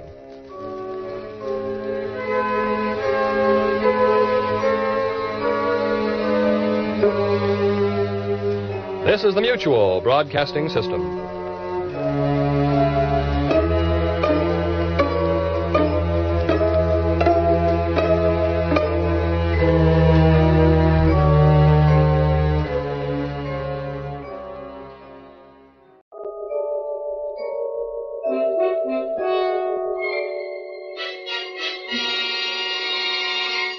Murder by Experts.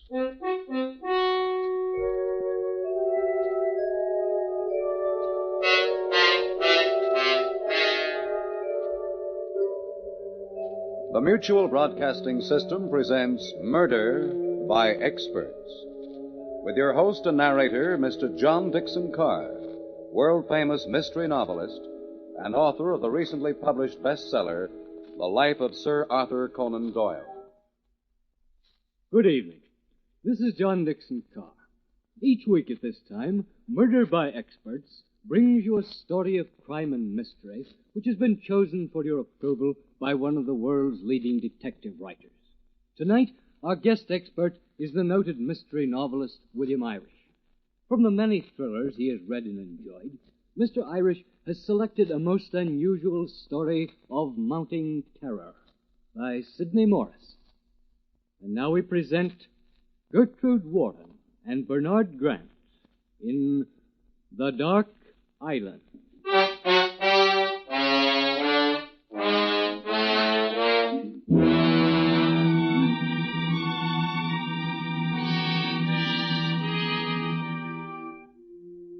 Look now at the small tree-covered island, lying in darkness several miles off the rocky coast of Maine.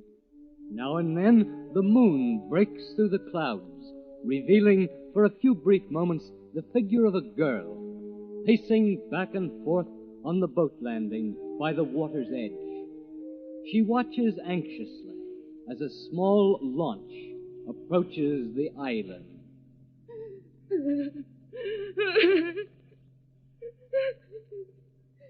Why doesn't he hurry? Why doesn't he hurry? I won't stay on this island another moment. Not another moment.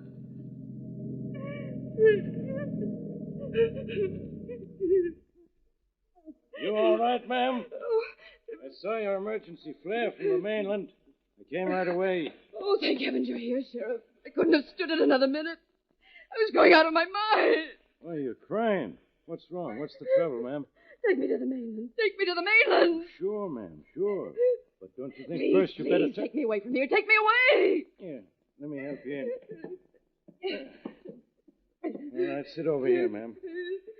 Before I shove off, is anything you want from the lodge? No, no, just get me away from here. Get me away. Just as you say, ma'am.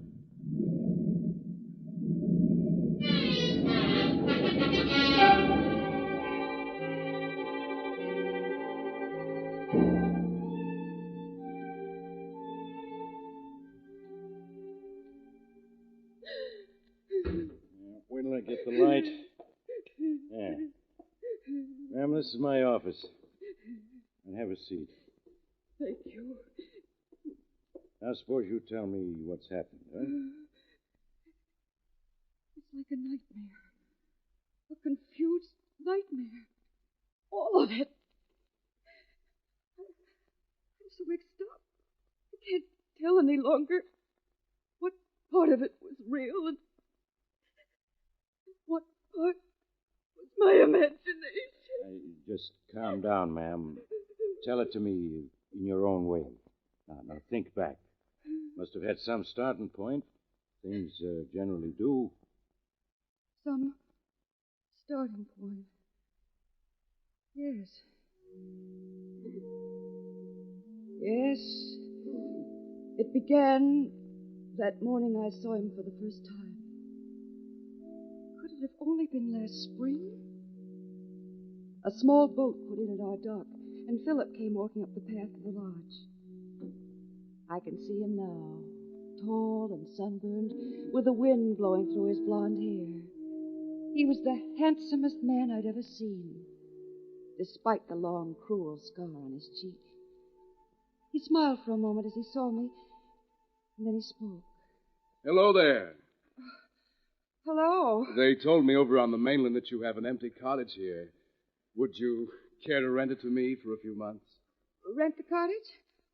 Why, my father would never have rented it. The people on the mainland know that. Yes, they told me, but this island looks so peaceful, so secluded. I thought I'd ask personally. Do you think it would do any good at all if I were to speak to your father? Oh, my father died 3 months ago. Oh, I'm very sorry. They didn't mention that back at the hotel. It's quite all right. I hope you won't think I'm being inquisitive, but who else lives on this island? No one. I live alone. Alone? Yes.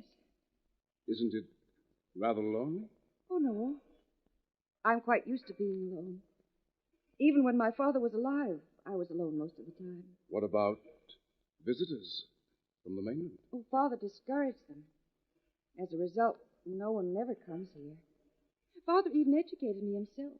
He was a doctor. Really? Well, so am I. My name is Duval. Philip Duval. Oh? Well, I'm Eve Winters. Winters? Uh-huh. Your father wasn't by any chance Dr. Malcolm Winters, was he? Yes. Well, this is a surprise.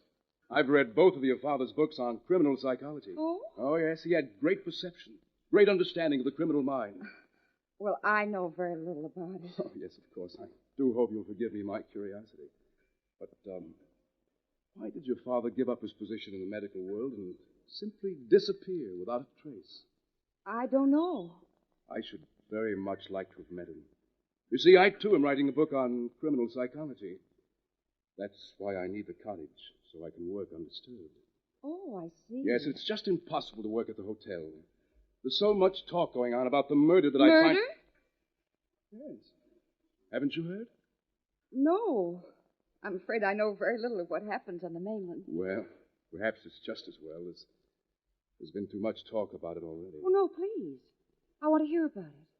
This morning, a young girl was found murdered. She'd been slashed to death. Oh, how horrible. It was another scalpel killing, exactly like the other two.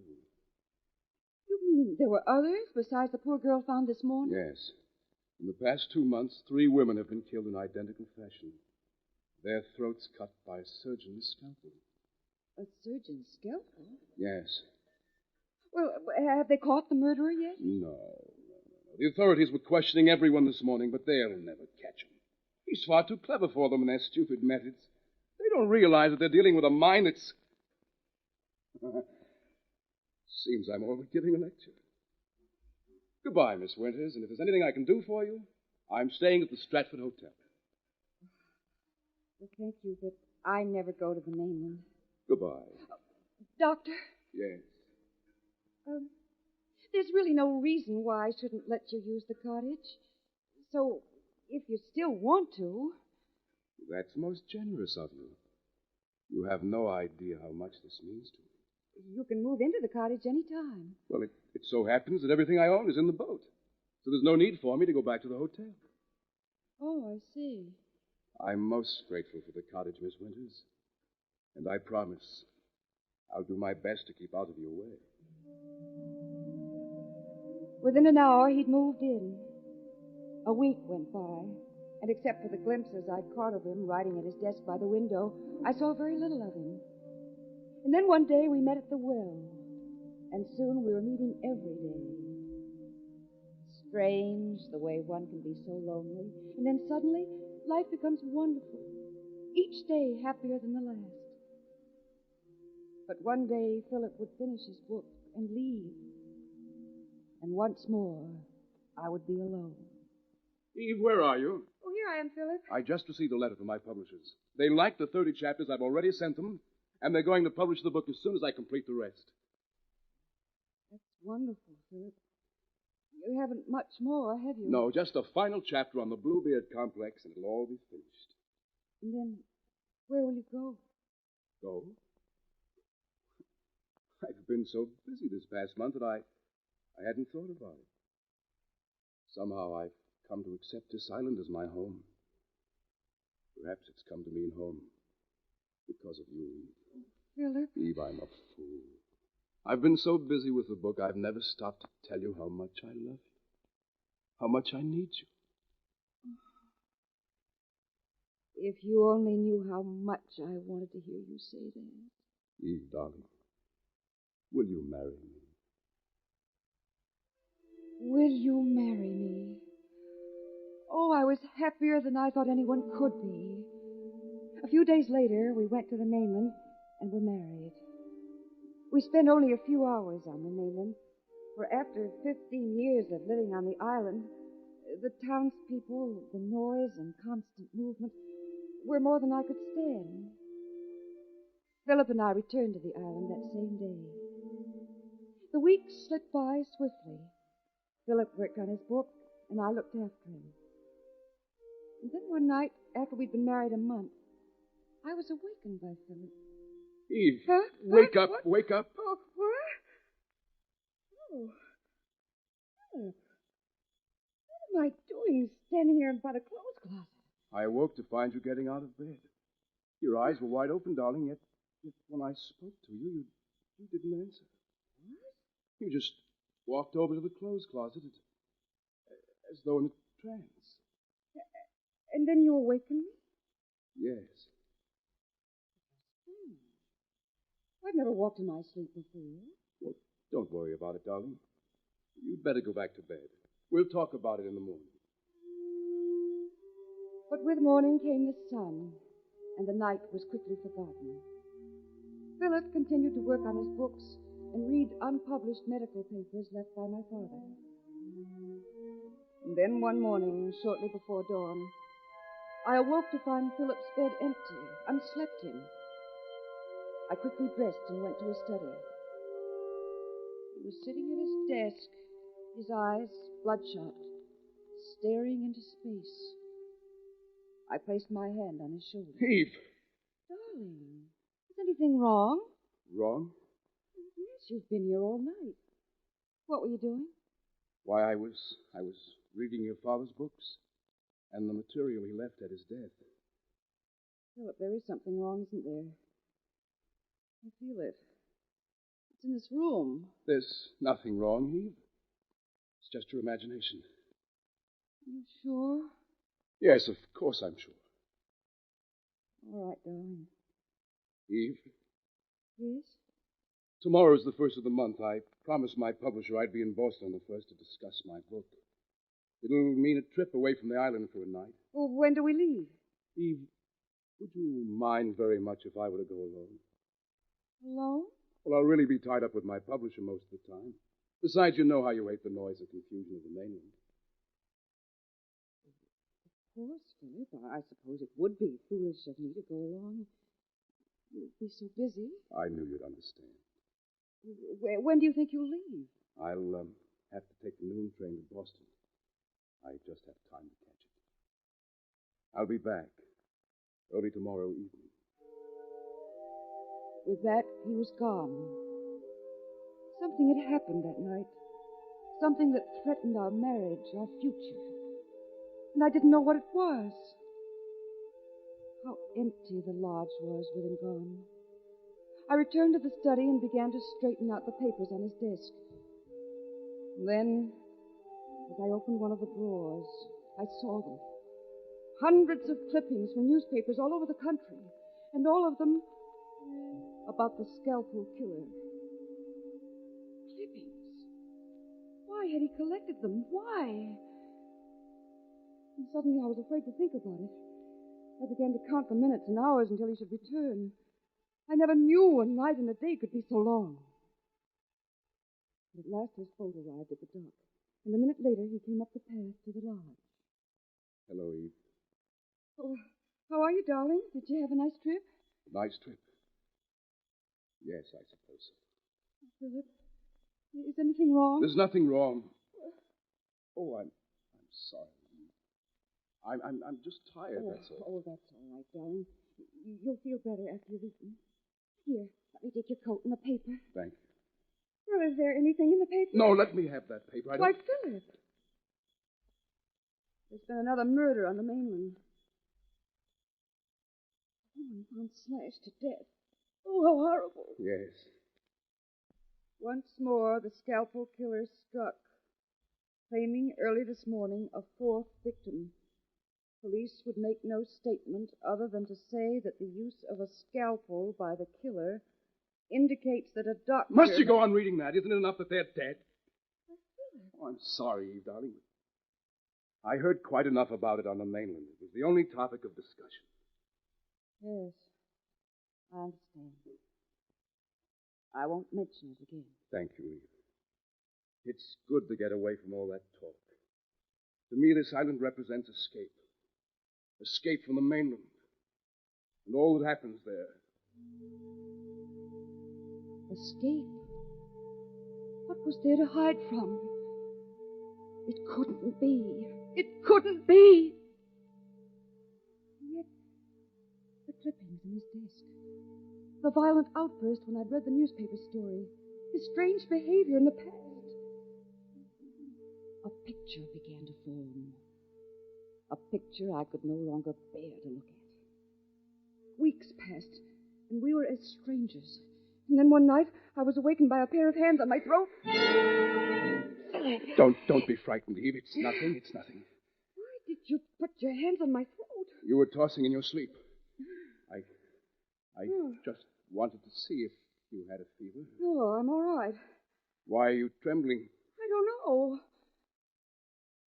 Oh, Philip, what's wrong? Nothing, Eve, nothing. It's just your imagination. No, it isn't. Is it anything to do with the murder of those 4 women? What makes you ask that? Is it because of the murder? No, I tell you no! You must stop talking about them. Do you hear me? All right, Philip. I've got to make another trip to Boston. To see my publisher. Another trip to Boston? Yes. I just have time to catch the morning train. How long will you be gone? Just overnight. Philip, What were you going to say? Nothing. Here, let me help you pack. You needn't bother. I'm only taking a few things. A scalpel. Why, yes, I thought I'd take your father's instruments to town, have the instruments polished. Are all the scalpels in your bag? Yes. Why do you ask? Well, I just wanted to make sure you hadn't forgotten any. Oh, Philip, why do you look at me that way? I'm thinking of 4 women. 4 women who were slashed to death. Philip looked at me for a moment. Then without a word, he left. And suddenly I realized if a murder were committed that night, there would be no escaping the truth. I could do nothing but pray and wait. The day dragged into the night, and at last dawn came. Soon he'd return, and I'd know everything. Everything. Eve? Oh, here I am, Philip. How was the trip? Philip, what's happened? Last night, another woman was murdered on the mainland. No, not another. Yes. Her throat was cut, like the others. Don't tell me anymore. I don't want to hear about it. Then you know everything. Yes. I suspected it for months. Only I could never bring myself to believe it. Eve, there's only one thing left to us. One thing left to us? Yes. We must die together, so that innocent people may live in safety. Philip, what are you saying? I don't want to die. I know you don't, darling, nor do I, but can't you see it's the only way out? The police are bound to find them. The murderer. It's just a question of time. Look, let's not wait and live in fear. We'll go to the police and confess. No, I couldn't stand to go through all that. But I don't want to die, and I won't. Please, Eve, darling, don't make it difficult. You know I can't allow you to live. It's too dangerous. So that's it. Get rid of me so you can go on living in safety. You know better than that, Eve. I love you. When you die, I shall follow you. No! I won't let you kill me. I've got to, darling. I'll try not to hurt you. Philip, now you stay where you are. Stay where you are. I prayed this wouldn't be necessary. But last night's murder leaves me no choice. You must die. You stop following me, Philip. I'm warning you. What are you getting from under that coat? Don't move, Philip. If you come any closer, I'll shoot.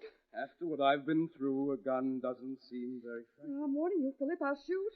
I'm not going to die for your crimes. My crimes? Yes. You've killed 5 women, but I shan't be the 6th. You believe I murdered those 5 women? Well, you've admitted as much. Eve, darling, put that gun down and listen to me, please. You know the reason your father brought you to this island as a child. No, I don't. I do. And haven't you ever wondered why he practically kept you a prisoner on this island? Educating you himself. Oh, you're trying to put me off my guard with this talk. Now, you stay where you are, Philip. Among the papers your father left upon his death, I found some which gave a clue as to the reason he retired to this island. What? Yes. It all began when you were 10 years old and lived in Boston. Your father found you one night walking through the house in a trance. Oh. Night after night, your father stayed up watching you. Then one night, while in a trance, you strangled your cat to death. Oh, you're lying. Think back to when you were 10 years old. Didn't you have a cat? And then one morning it was gone? Well, it had run away. Father told me He so. was hiding the truth from you. He destroyed the body. And then a few days later he got you another cat. And it disappeared. That cat also ran away. It didn't run away any more than the first one did. You killed it, Eve, in the same manner. Oh, you're clever, Philip. But I know something of psychology. You can't break me down with such a story and take this gun. Listen to me. After observing you for some time, your father realized you were a schizophrenic. Oh. A female Jekyll and Hyde, a split personality with uncontrollable homicidal tendencies. You won't break me down, no matter how clever you are. It was then that your father knew that no one was safe as long as you were free. So he gave up everything he valued and brought you to this island, virtually becoming your jailer. I'm afraid your story doesn't hold.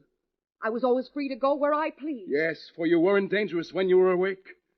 But when you went to sleep each night, didn't your father always see to it that you had a sleeping drug? No. Think! Wasn't there some special drink you took before you went to bed? Only hot milk. Then that was it. As long as your father lived, he was able to control your sleeping hours. But when he died, the drug was no longer administered. You began to walk at night in a trance. No. The first murder occurred exactly a week after your father's death. You were following your subconscious will to kill. You've never explained where you were the night that first woman was killed. A month after the first murder, you left this island again. Your father's scalpel in your hand. And another girl was found dead on the mainland. Her throat cut. I never left this island from the day I returned from my father's funeral. You never remember having left this island, for when you woke up the following day, you were back in your own room. When I came to this island and told you about the murders, you were naturally shocked. Your conscious mind was not aware of what you had done. You tell a convincing story, Philip. But you haven't explained why you came to this island with all your baggage, just a few hours after a murder had been committed. Well, it's very and simple. Explain the hundreds of clippings you have, and why you tried to strangle me 2 nights ago. Strangle? And tell me why you took the scalpels with you yesterday. Oh, no, I know you're the murderer, and I'm going to turn you over to the police. I've sunk both boats. You'll never go to the police. You're mad. You're completely mad. I can't allow you to go on living. Philip, stop coming toward me. I don't want to shoot, but you're forcing me to. I've got to kill you. I've got to. Philip, don't, or I'll shoot. Oh. Philip! Oh, I didn't want to do it, but you made me. It was either your life or mine. Nothing you said was true, nothing. Trying to break me with that story and then murder me as you did the others. But you failed. And I feel so faint, dizzy.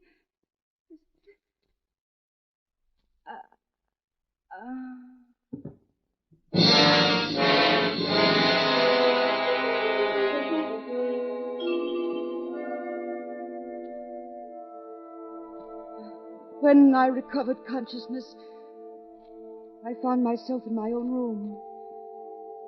It was just dusk. There was a deathly stillness about the lodge. I got up and went into the living room. Philip's body was on the floor, barely discernible in the dark. Fear welled up in me, and I found myself screaming. I ran out of the lodge and down to the dock. But both boats were sunk, just as he'd said. My legs gave away, and I sank to the ground. And then I remembered the emergency flares in the boathouse. I thought you'd never arrive, Sheriff. I waited and waited in the darkness, and it seemed as if I were alone in the world, utterly alone. There, ma'am. You're all right now. You gotta get a hold of yourself. It's all over now. I didn't mean to kill him. I didn't mean to kill him. Of course you didn't. It was either him or you. You say he was blond, 6 feet tall. He had a deep scar on his cheek. Yes. He once stayed at the Stratford Hotel, Yes. huh? I remember seeing him now. I recall he slipped off from the hotel when we started questioning the guests. I wondered about him a couple of times. Guess I should have followed him up. Might have saved the lives of a few innocent women. Oh, come now, ma'am. Crying won't do any good. It's all over now. You're safe. Here, lie down on this couch. Stretch out. Get a little rest. That's it. A couple hours, it'll be dawn. You'll feel better when you see the sun shining. You won't leave me, will you? No. I'll stay here with you. While you're getting a little sleep, I'll write out a report of what happened. I couldn't bear to be alone. You won't be.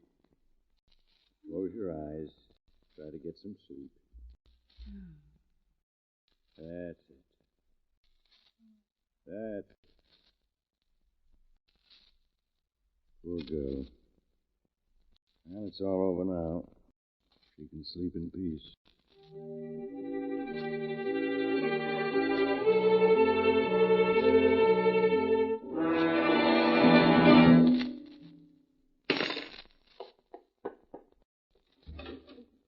Wait. I want to... Number,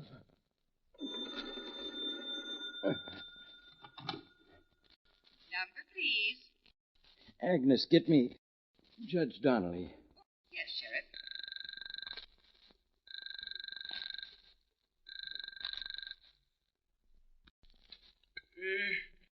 Hello?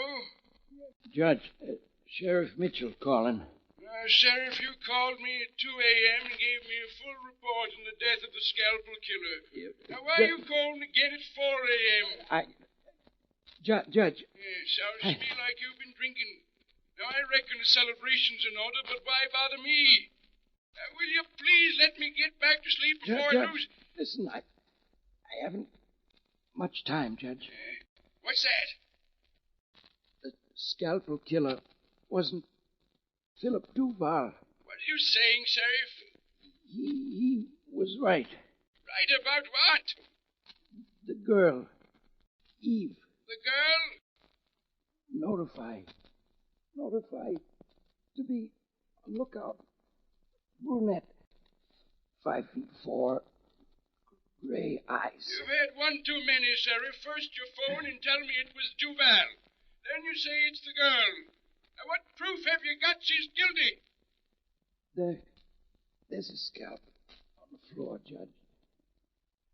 And my throat. I'll never live to finish.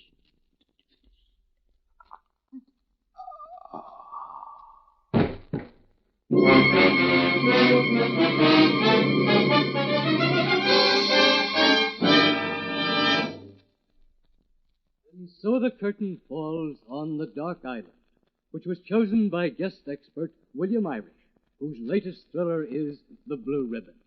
Next week at this time, Murder by Experts brings you a story of a jealous wife and a husband bent on murder, with a most unusual ending, selected for your approval by Elysier Lipsky.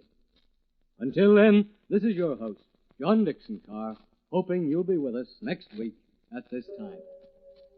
The Dark Island was written by Sidney Morris, adapted for radio by Robert A. Arthur and David Cogan. In the cast were Gertrude Warner, Bernard Grant, and Maurice Tarplin. Music is under the direction of Emerson Buckley, composed by Richard DuPage. Murder by Experts is produced and directed by Robert A. Arthur and David Cogan. This is Phil Tompkins speaking.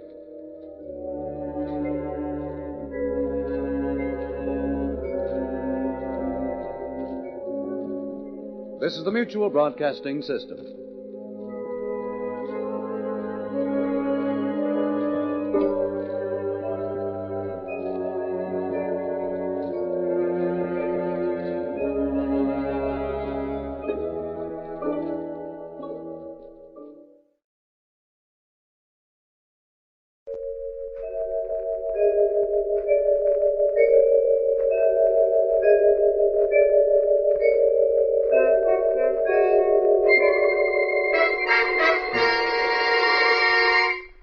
Murder by Experts.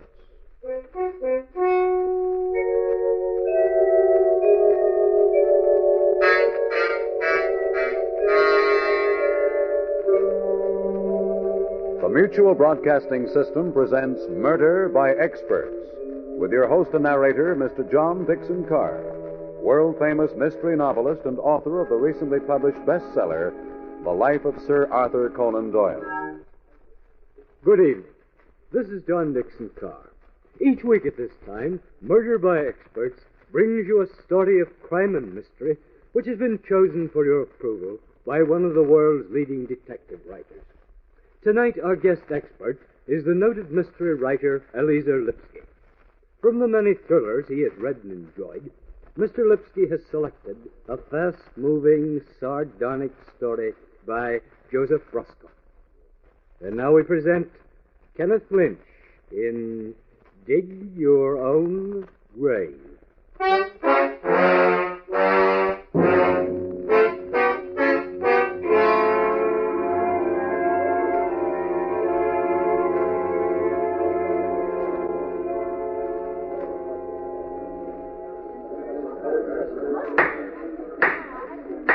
Silence in the courtroom.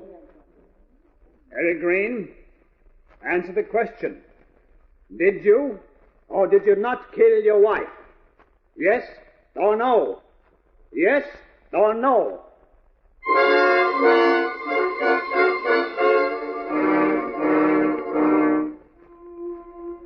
Yes or no? That's a good one. How can I answer it like that? Just plain yes or no. I've been wondering myself, who was the killer? Me or that crazy, suspicious mind of hers? My wife was a very strange woman, and I want to get you inside that mind of hers. You'll know then just how it is that a wife could dig her own grave.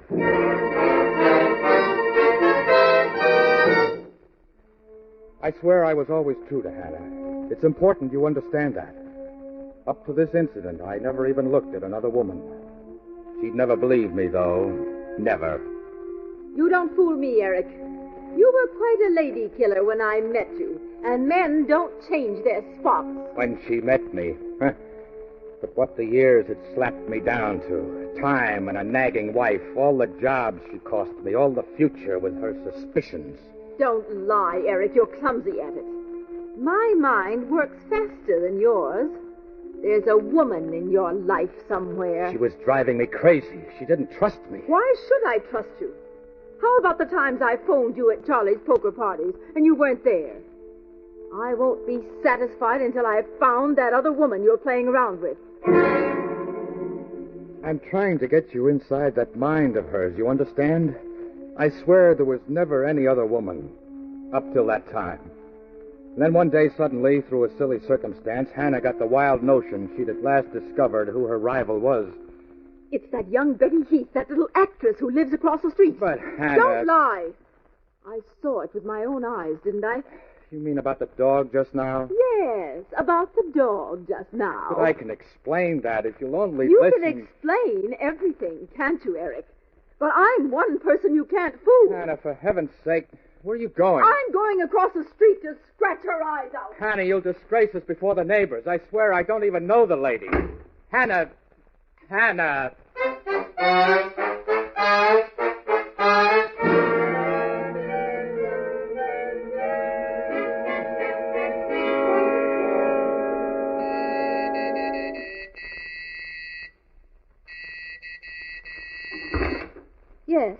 want you to leave my husband alone. What? Who are you? What are you talking about? You needn't pretend, Miss Heath. I can read through you and him both. I'm Mrs. Hannah Green, as you no doubt suspect. Get out of here. Get out of here at once, or I'll call the police. You wouldn't dare. You're out of your mind. I don't know your husband, and I don't know you. Oh, I do seem to have met you. Your type, I mean. You're the kind who digs your own grave, aren't you?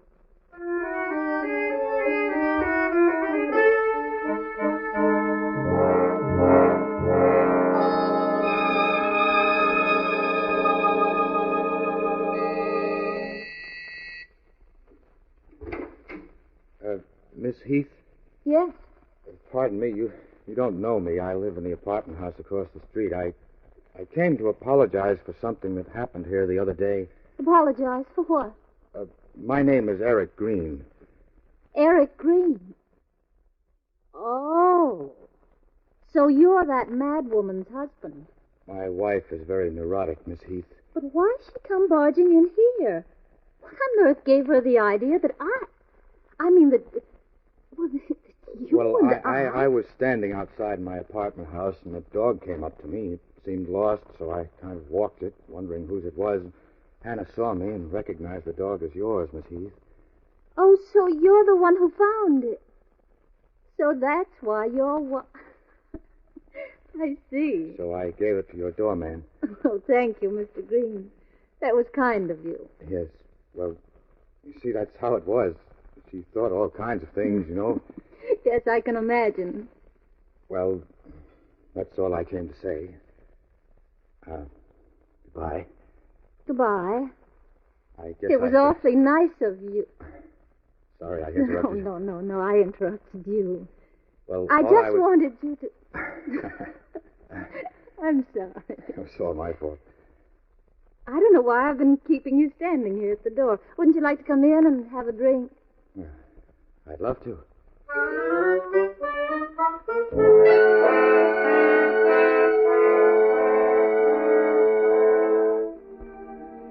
That's how it all began. For 8 years, I hadn't looked at another woman. Then fate, in the guise of an unwitting Hannah, had introduced me to Betty Heath. It became a secret love that never would have been born if the twisted mind of a jealous wife hadn't conjured it out of thin air. I missed the next 3 Saturday night poker sessions. Eric, it's nice here. I like this place. Yes, it's sort of our place. I was never here with anyone else. Eric, what did you do with your Saturday nights before? Oh, I don't know. Poker or an all-night movie to forget I ever lived. Oh, no, don't talk that way. Betty, how do you feel about it? About what? Us. Are you scared or anything? Oh, what have I got to be scared about? My goodness, I simply felt sorry for you that first day I saw you. And honestly, you were so pathetic and... Well, I knew you needed a friend. You know, maybe get things off your chest. It's a funny thing.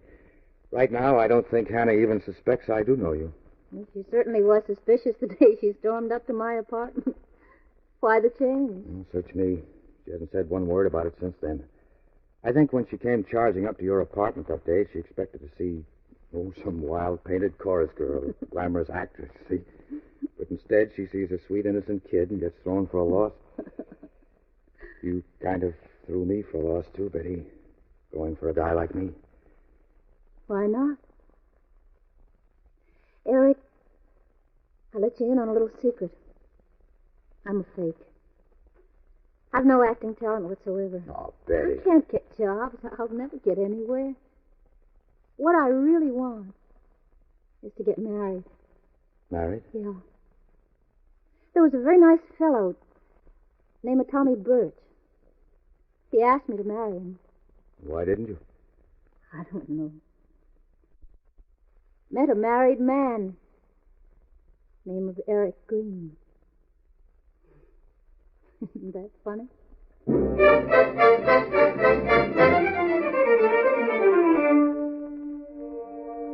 Yes, that's how it all began. a drink, we talked, we saw each other a few times, and we were in love.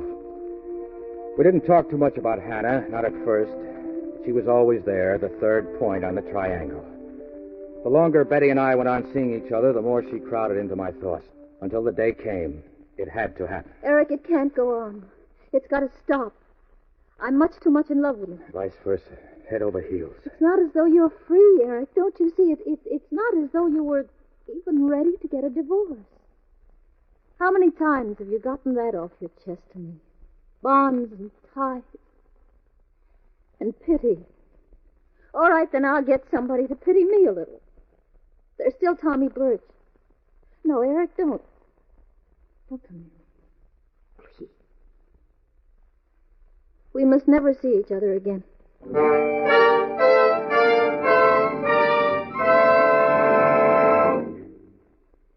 Eric, why are you sitting there so moody? Please, Hannah. I've an apology to make, Eric, dear. Yes. Oh, Eric, I must be a trial to you sometimes. But it's only because I love you.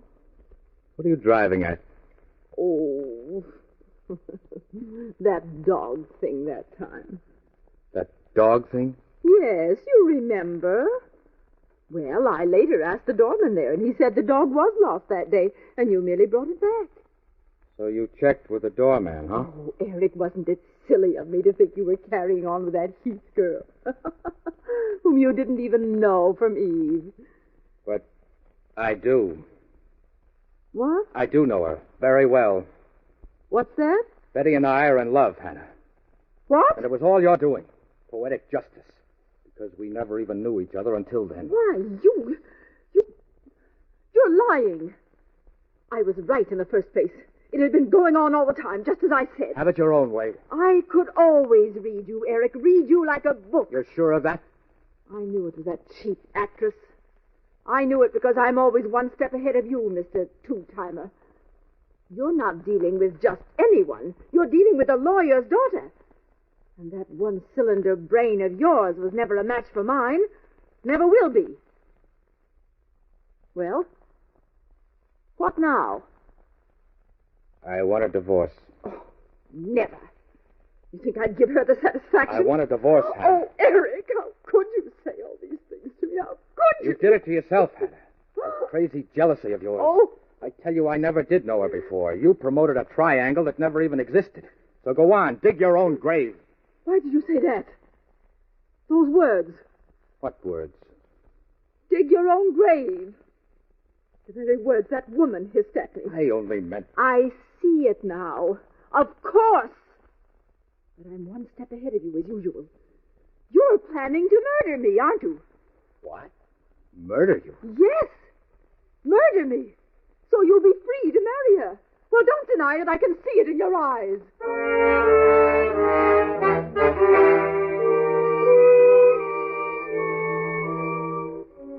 That was the seed. I'm telling the honest truth. Till then, the thought had positively never entered my mind in the remotest way whatsoever. Harm Hannah? Why, I pitied her. Even still loved her in a way. But somehow... Yes, kill me. You want to kill me, don't you? You want to kill me. I know. She planted the seed in my mind. You understand? She planted the seed. Young and pretty, eh? That's the way you want one when I'm out of the way. She hammered the thought into my brain. Always know what's in your mind, don't I? It'd be heaven, wouldn't it? Heaven, wouldn't it, when I'm dead? Good heavens, stop it, Hannah. Can't stand to hear your thoughts spoken aloud, can you? You don't fool me, Eric Green. I'm sharp enough to even see how you intend to murder me. I can give you a blueprint. What? I congratulate you on planning the perfect murder. I didn't know you had enough brains. What the heck are you talking about? What blueprint? Oh, don't pretend I'm on to you. You'll never outsmart me. I can read your mind. Like a book, sure. Oh, please, Hannah. Me and Betty have decided to give each other up, if you want to know. So why on earth would murder enter my mind? Who do you think you're kidding, Eric? If she only knew it. That suspicious mind of hers was digging her own grave. Because now I really began to ponder murder. If only I could extract that foolproof method from her. If I could be sure Betty still wanted me. Eric. Hello, Betty. May I come in? Yes, of course. Thanks. Eric, I thought we weren't going to see each other again. I know, but Betty, I want you to wait. Give me a little time. A little time? Yes. I think Hannah is weakening. You mean she might give you a divorce? Yes. So if you still want me... Oh, Eric. Of course I still want you. But are you sure? Because I may as well tell you, Tommy Birch, well, he asked me again to marry him. Are you certain Hannah will give you a divorce? Yes, I swear it. Just wait a while longer, a little while longer, Betty, and you'll see. I have a plan to get her to divorce me.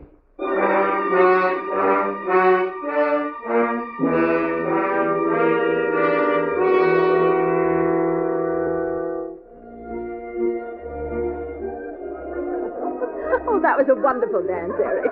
You know, you haven't forgotten a step. Oh, neither of you, Hannah. You still dance like an angel.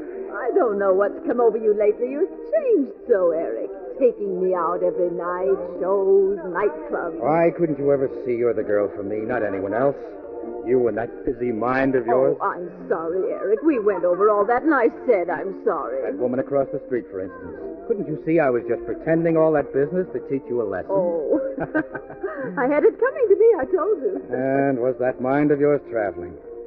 That perfect murder plot, for instance, huh? What a silly little goose. Oh, Eric, don't. What on earth did you think I was hatching? Well, you'll die laughing.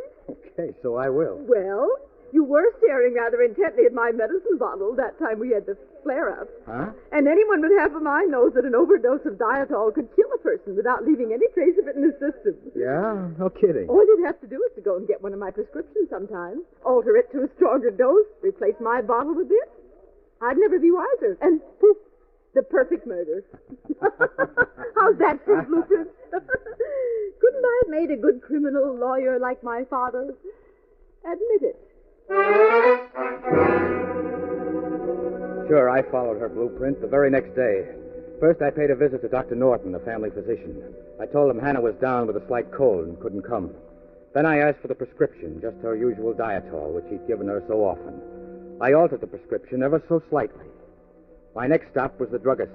You want this prescription filled, Mr. Green, for your wife, huh? Yeah, from Dr. Norton. Well, I can have it filled for you in about an hour. Call back in an hour, Mr. Green.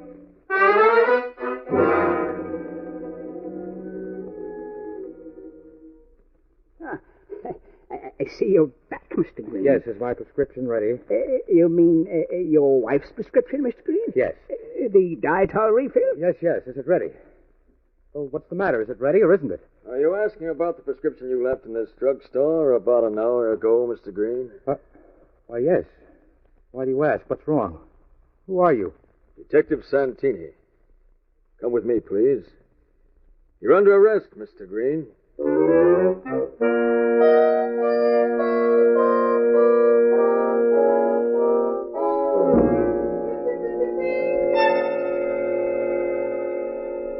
This is an outrage. I demand to know what I'm being held for. You did tamper with that prescription, Green, didn't you? Admit it. You're crazy. I want to see a lawyer. What are you charging me with? Attempted homicide. Attempted homicide? Yeah. You know, Green, when your wife reported her suspicions to us and demanded action, we thought she was crazy. What? We took routine action anyhow. She never at any time stopped suspecting about you and that other woman. Suspecting? That's right. What a head that woman has. Knowing you were going to kill her, she directed your efforts the better to foil. No. Oh, no. And now, Green, what was the name of that mouthpiece you wanted me to call in? Because, brother, you're sure going to need a good one.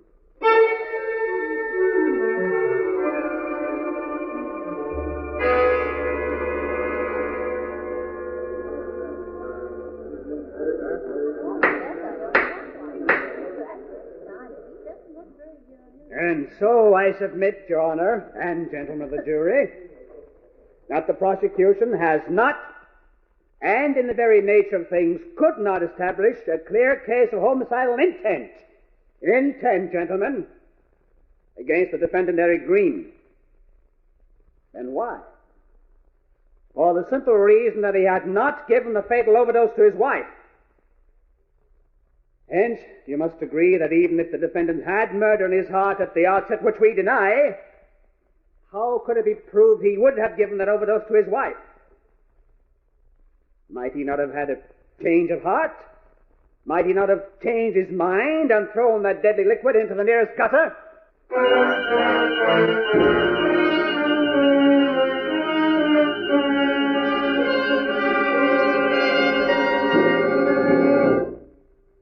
We, the jury, find the defendant not guilty. No, no, no! You can't let this man go free! He'll kill me! He tried it before, and he'll try again!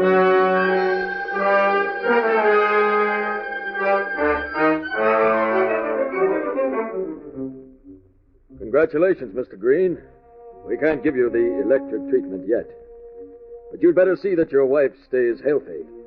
Because from now on, if anything happens to her, brother, you're it. I was a ruined man from that moment. Acquitted, huh? That made a difference to people, huh? As far as the world was concerned, I was a would-be murderer, something black and evil, to be shunned like a leper. I lost my job. After 9 years with the same firm, I lost my job. And no one else would hire me. And my friends, even the guys that knew me all my life, none of them were in when I phoned. They crossed the street to avoid having to talk to me. But the biggest blow of all was a letter the postman brought me just after the trial. Dear Eric, I've moved away because of the publicity, and it's no use trying to find me. I always thought you were so gentle and fine. How could you bring yourself to attempt such a vile thing? Tomorrow I'm going to be Mrs. Thomas Birch. And my wife, she had moved to a hotel and was suing me for divorce. I was a nice guy once, respected. She had ruined me. My whole life was a mess. I decided I must kill her. There was no room in the same world for the both of us. And yet... You'd better see that your wife stays healthy, Mr. Green. Get it? If Hannah should die, no matter how clever I planned it, even by remote control, even if I were 1,000 miles away... Because from now on, brother, if anything happens to her, you're it.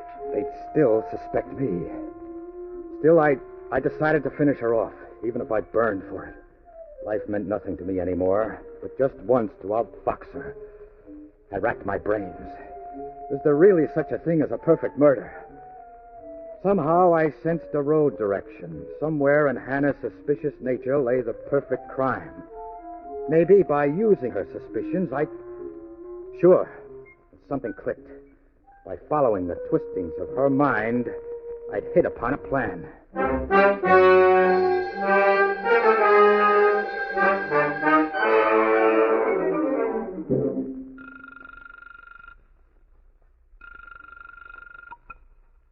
Hello? Hannah, this is Eric. Hannah, don't hang up, please. What do you want? Hannah, I swear it was all a terrible mistake. Why, I never intended for one moment... Indeed. Hannah, if you'd give me half a chance to explain, Are I you could... through? If that's all you have to say, No, I'd no, like... wait, please. It isn't all. Hannah, I'm going away. I'd like to see you once more before I leave. For old time's sake. Oh, you would you? For old time's sake, eh? Yes. I'd like you to come over right now and have breakfast with me before I leave. Just the two of us alone. One last cup of coffee together, Hannah, to prove no hard feelings. Just you and me and a cup of coffee, Eric? Yes, Just the two of us, huh? just the two of us. Well, of course, dear. Why not? I'll come over. You get the coffee ready.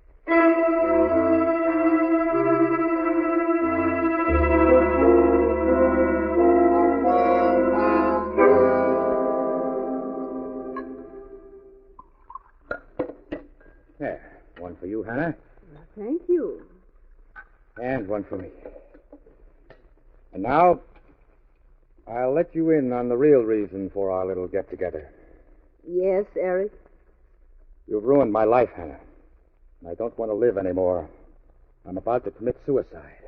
I want to give you the torture of witnessing it.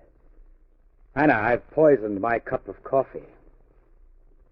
Well, let's drink to my exit. Come in, officer. What? Detective Santini. Hello again, Mr. Green. Officer, I brought you along because I was sure he was going to make another attempt to kill me. I can now prove my husband's guilty intent to kill me, which I couldn't before. Hannah, what are you saying? Suppose we let her do the talking. Notice, please, that he has just served 2 cups of coffee, one for me and one for him. He is, as usual, stupid enough to suppose I don't know what he's up to. Now, wait a minute. Shut up. Go on, Mrs. Green. Not knowing, of course, that I would bring a witness along to this little plot of his, he has just told me he has poisoned his cup of coffee, that he intends to commit suicide with it. Very well. We shall see, won't we, Eric? Obviously, he has poisoned my cup, as I shall now demonstrate. Hannah, what are you doing? There. I just exchanged cups with him. And now, Eric, dear, let us drink. Come on, dear, don't pale so. Don't tremble. I'm drinking the poisoned coffee, aren't I? Hannah, don't drink it. So let's drink to your journey. Bottoms up. Hannah! There, you see, Eric.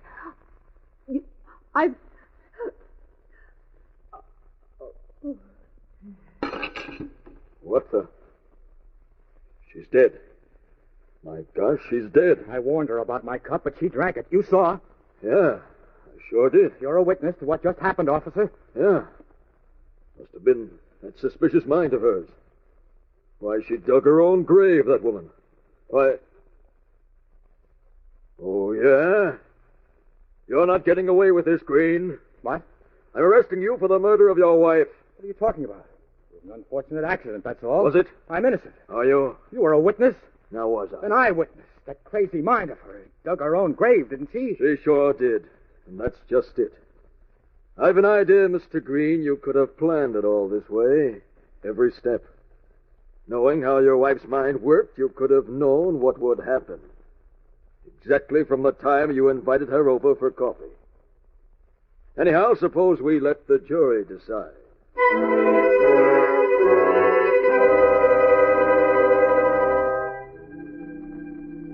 Well, there's the story. You asked me, did I kill my wife, yes or no? You see why I couldn't answer it like that? Yes or no? Who was the killer? Me or that suspicious mind of hers? Suppose you tell me.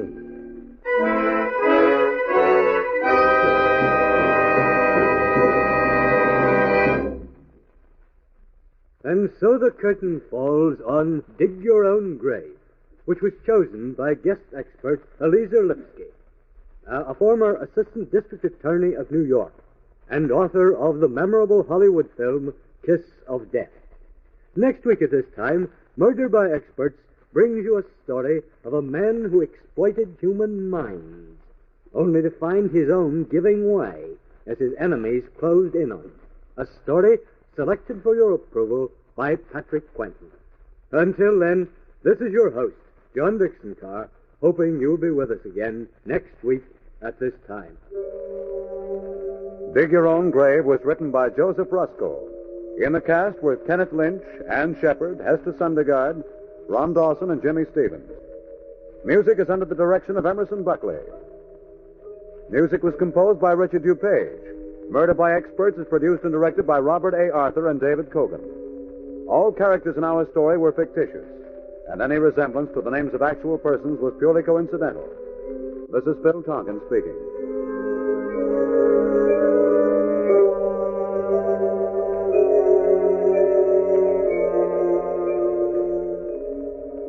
This is the Mutual Broadcasting System.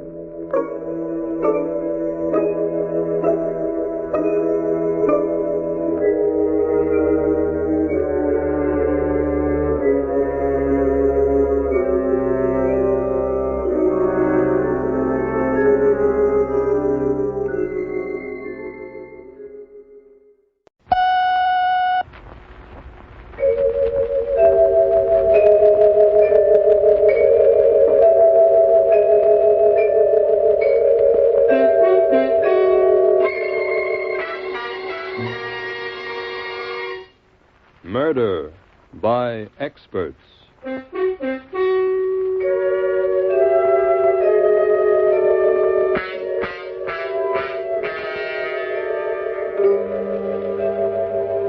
Mutual Broadcasting System presents Murder by Experts, with your host and narrator, Mr. John Dixon Carr, world-famous mystery novelist whose books have been published in 17 languages, have sold over 10 million copies, and who is author of the recently published detective novel, Below Suspicion.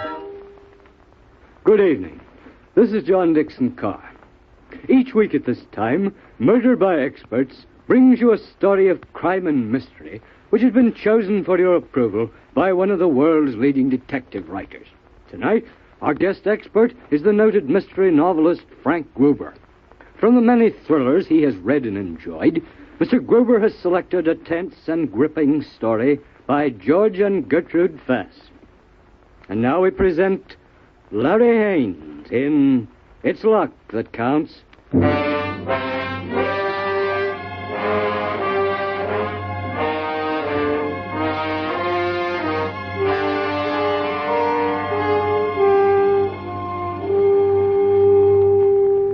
When you're down on your luck, you can't expect things to break right. You see a dime lying on the street, you go to pick it up and get swiped by an auto. Or you snatch a bag from a rich-looking dame and all you find in it is 6 cents and a lipstick. You know what I mean. So when the bartender in this Pittsville dive told me to scram, I guess I should have listened. Now, look, Crumb, keep your hooks out to free lunch. Quit bothering the customers. Nobody's going to buy you a drink. I'm not bothering anybody. Well, just you standing there bothers me. Just because I'm near the freight yards, every bindle stiff in the county thinks I run a club for hobos or something. If I told you once, I told you a dozen times to shove off if it... Hey, what's going on? What are the cops coming here for? All right, folks. Stand right where you are. Hey, what is this? Keep your shirt on, Delaney. This is a raid. Commissioner's orders. Hey, you there. Come over here. I didn't do nothing. All right, search him, Plucker. What for? What have I done? Never mind. What have I... Hey, you. You in the brown suit. Get over there with the other one. And you there, Red. Go on, get over there. Hey, you. You're a new face. What's your name? Me? Yeah, you. Matthews, Dan Matthews. Where do you live? I'm just passing through. Get over with the others, Matthews. But I haven't done anything. Get!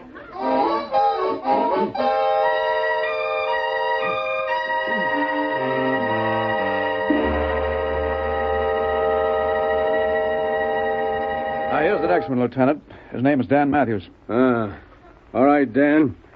Now here's your chance to come clean. Why did you kill him? Kill? I didn't kill anybody. I swear I didn't. Suppose I told you were seen near the old lady's shack just about the time she was killed. What old lady? Sarah Grimes. Name's familiar, isn't it? No, I never heard of her.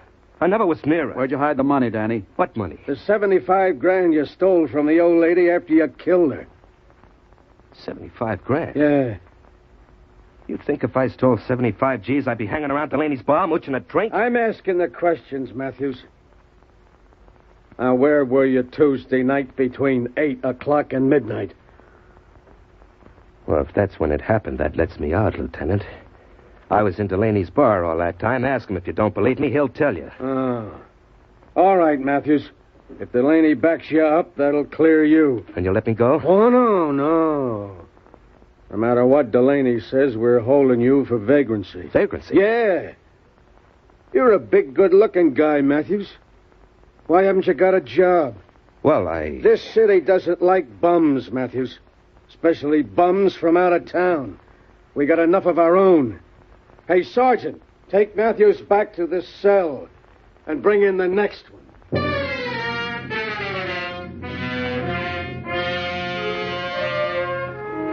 They all gave me the big 00 when I got shoved back into the cell, but I just grinned at them and flopped onto a cot. They still had it coming. All of them were guys like me, all except one. He was about 40, big, and he wore a neat pinstriped suit. I could see he was really sweating under the cool front he was putting up. Presently, he came over to me. Hey, fella. Yeah? What are they looking for? Listen, they question you.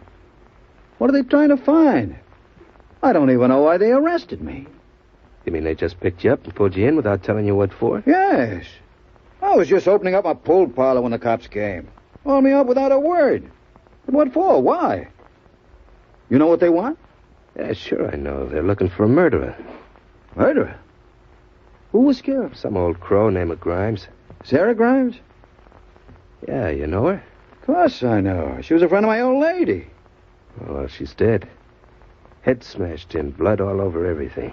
According to the cops, she had $75,000 hidden in that tumble-down shack of hers, maybe more. 75,000? Yeah, well, what have I to do with this? Why'd they arrest me? Same reason they arrested me, to ask questions. Tell me, what questions do they ask? Well, lots of questions, you know. Do they do anything else? What do you mean? They search you? Examine your clothes? They didn't, but I decided to give the guy a ride. Yeah, sure. Sure, they go over you from head to foot.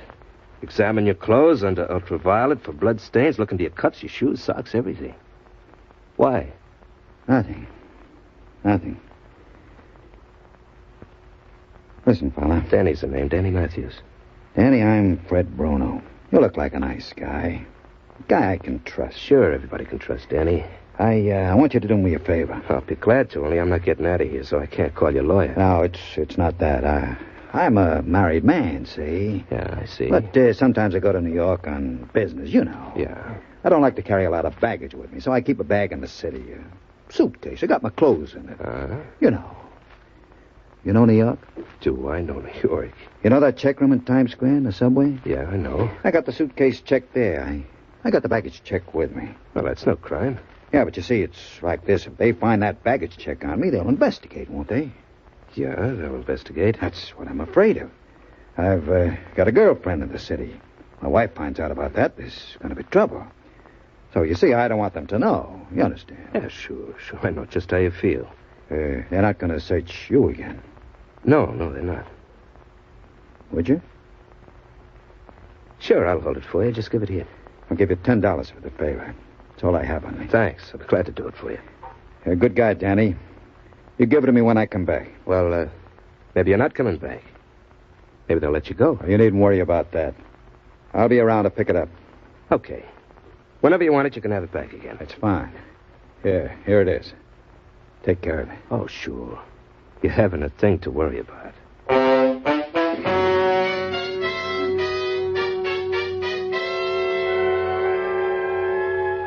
Well, Fred Bruno didn't come back to the cell, so I knew the police didn't have enough on him to hold him.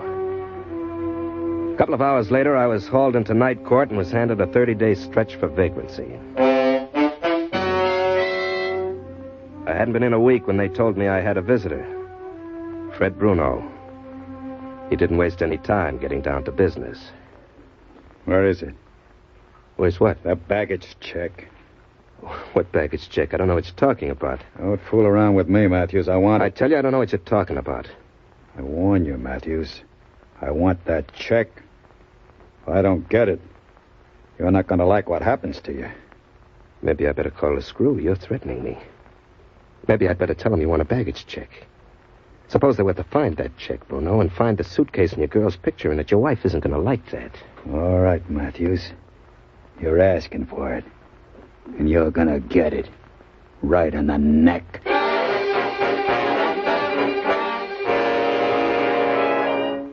I knew then I had to do some planning. I wasn't letting that check slip through my fingers, not when for the first time in my life my luck was beginning to change. I ain't dumb. I knew it was in that suitcase. It was the 75 G's Bruno got when he knocked off his old lady friend. I knew I had to get that baggage check to a safe place. I got an envelope and a stamp and addressed it to Dan Andrews, care of General Delivery, New York. Then I got friendly with a stew who was in for 10 days on a D&D charge.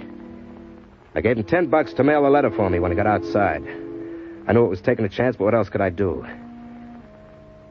Well, when my 30 days were up, I walked down the jailhouse steps expecting to find Fred Bruno waiting for me. He wasn't there. But that didn't mean he wasn't having me tailed. I walked down the street and then turned off toward the main highway out of town. As I hiked along, I kept thumbing cars. The fourth one slowed down and stopped. Would you like a lift? Oh, you bet. Oh, thanks. Thanks a lot. You're welcome. You going far? New York? You going that far? Oh, no, I'm not. Sorry. But I can take you about 20 miles on your way. Well, every little bit helps. Yes, I guess it does. She smiled at me. She was a luscious blonde with blue eyes that really set you back on your heels. She looked to be about 25, and there was class written all over her. I sat next to her smelling that wonderful perfume and cursing my clothes and the luck that made us meet like this. You're not scared? Picking up a guy like me? I'm not dressed so well. Should I be scared? Oh, no. Well, I'm not. As a matter of fact, I didn't look at your clothes when I stopped for you. I looked at your face. Looked honest, huh? Not only that. Oh. Say, I sure wish you were going to New York. We could have a great time there. Could we? Well, you may think because I'm dressed like a tramp, I am a tramp. Broke, but that's where you're wrong. I've got lots of money waiting for me. I'll have it just as soon as I get to the city. Yes, sir, I've got a steak there waiting for me, a big steak. That's nice. Somebody die and leave you a fortune? I might say that. Sure, you might say that. Well, I'm sorry I'm not going to New York. I'm on my way to my country place. I've got a little place near Gloucester. Oh? You, staying there all alone? Most of the time. Isn't it lonely? Well, yes, it might be a bit lonely. Yeah, well, look, I don't have to get to New York today. I could get in tomorrow or the day after. Are you angling for an invitation? Well, I just thought if you wanted company. I don't know. Well, I guess you could come to lunch, maybe, and stay for a swim. I could. Yeah, that's swell. Yes, I think it is, too. And since we'll be spending the afternoon together, I guess we better get to know each other's names. I'm Alice. I'm Danny Matthews. Glad to know you, Danny. You're not half as glad as I am, Alice.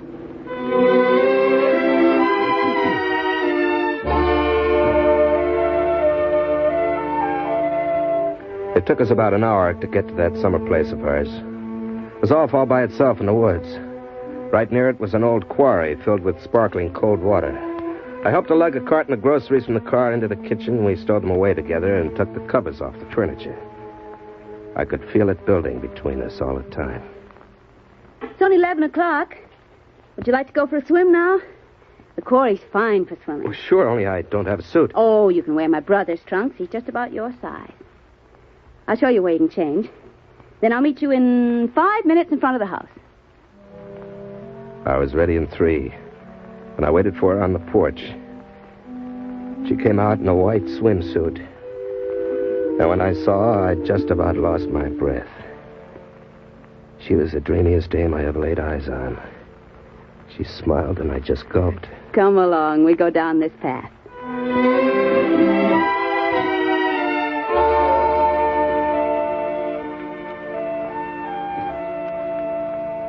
Do you swim well? It's very, very deep. Oh, like a fish. Come on, let's get in. Yeah, this water's great. My goodness, you are a good swimmer. Oh, I was born near the East River. Can you dive? Oh, sure. Can you touch bottom? I don't know. How deep is it? 30 feet. Oh, wait till I get on the sledge. Now, watch me. The water was so clear I could see the bottom coming up at me as I kicked myself down. I grabbed a handful of gravel and started up. Here's a present for you. Thanks. I can't do that. I've tried, but I never can get all the way down. Ah, it's easy. Come on, stand here on this rock and catch your breath. Oh, isn't the water wonderful? You're wonderful. You're nice, too. She turned to face me. I let my arms float around her and closed them. And as she floated up close to me, her lips were soft and cool. And then suddenly the coolness was gone and she was warm and close. She looked at me for a long moment with those beautiful eyes, and then she slipped away and swam to the other end of the quarry. I swam after her. We climbed onto the rocks, and she sat down and pulled off a bathing cap. Alice, I... Oh, Danny. Alice, I know it's crazy just meeting you a couple of hours ago, but I'm nuts about you. You're very nice, Danny. You're so very nice. Now, listen, come to New York with me. I got a pile of dough there just waiting for me to pick it up. I know I'm talking like I'm out of my head, me without a cent in my pocket, dressed in rags, and... Well, it's true. But we'll really start living, get married, Alice. You don't know what you do to me. Don't. We've got to get back to the house now. Alice. No, Danny, please, not now. We went back to the house. I followed her inside into the living room. Somebody was standing there with a rod in his hand. Bruno. Don't move, Matthews. Don't move or I'll plug you. Danny? Danny, this is my husband. Oh, I get it. I get it now. Did you find it, Fred? No, it's not in his clothes. I took them apart. I haven't got it. Well, maybe he hid it in the bedroom. No, I looked everywhere. Talk, Matthews. Where is it? Talk or you'll be wishing you were dead. I haven't a thing to say. Brave, aren't you? Wait. Before I get through with you, you talk. Plenty. Save it. Give it to him, Danny. Give it to him and you can go. Nuts to you, gorgeous. Never mind the talk. Upstairs, Matthews. We went upstairs, and Bruno told her to tie me to a chair, and she did a good job, too. I was tied to that chair so tight I could hardly breathe. You go outside, Alice. Leave him to me. Yes, Fred. Danny, I'm sorry. Well, this is your last chance. Are you going to talk?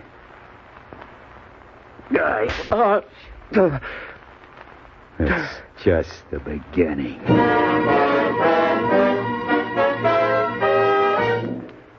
Really did a good job, too. When he was through, I knew I'd been shellacked by an expert, but I didn't talk. I knew I'd be signing my own death warrant by spilling. He wouldn't kill me as long as he thought he could get me to sing. I was alone in the room, still tied to the chair. Downstairs, I could hear the two of them moving around, talking. I had to get my hands free. I pulled and jerked until the blood came. Then I passed out. Must have been hours later when I came to. It was dark and the house was quiet. I tried again to loosen my wrists, and I finally got my right hand free. Free, but almost useless. I rested, flexing my fingers. An hour passed, maybe more. I was picking at the knot that tied my left hand when the door quietly opened. The room was as dark as the inside of a camera, but I knew who it was. I'd know the smell of that perfume anywhere. Danny, are you awake? Yes, I'm awake. He mustn't hear you whisper. What for? I've got nothing to say. Danny, he's going to kill you. I know it. So what? I don't want you to die. You wouldn't kid me, would you? I'm going to untie you and let you go. Thanks. I mean it. I do mean it. Just tell me where it is, that baggage check. Please, Danny. Your keeping it won't do you any good, believe me. Maybe not. Now, Danny, listen to me. Freddie killed that old woman, and he'll kill you, too. I don't want him to. No? No. Let him have the baggage check, Danny, and then we'll go away, you and I. I hate him. I hate him. He's a beast. You're not getting anywhere, baby. Oh, Danny. You think I want to get the money, don't you? You think I'm lying just to get the money. Well, I'll tell you something, Danny. There isn't any money in that suitcase. Where is it if not in a suitcase? I have it. You have it? Yes, I have. I took it out of the suitcase and put something else in. All right. All right, you have the money. Why didn't you take a powder with it? Because I can't get at it, that's why. You have it, but you can't get at it. That makes sense. Now, listen. The night that Freddie killed her, he came here with the money.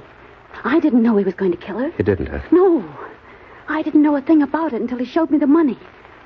He put it in the suitcase so he could drive down to New York and check it. Well, while he changed his clothes, I took the money out and put something else in. Yeah? What'd you do with the dough? After he left, I put the money in a big mason jar and dropped it in the quarry. The quarry? Yes.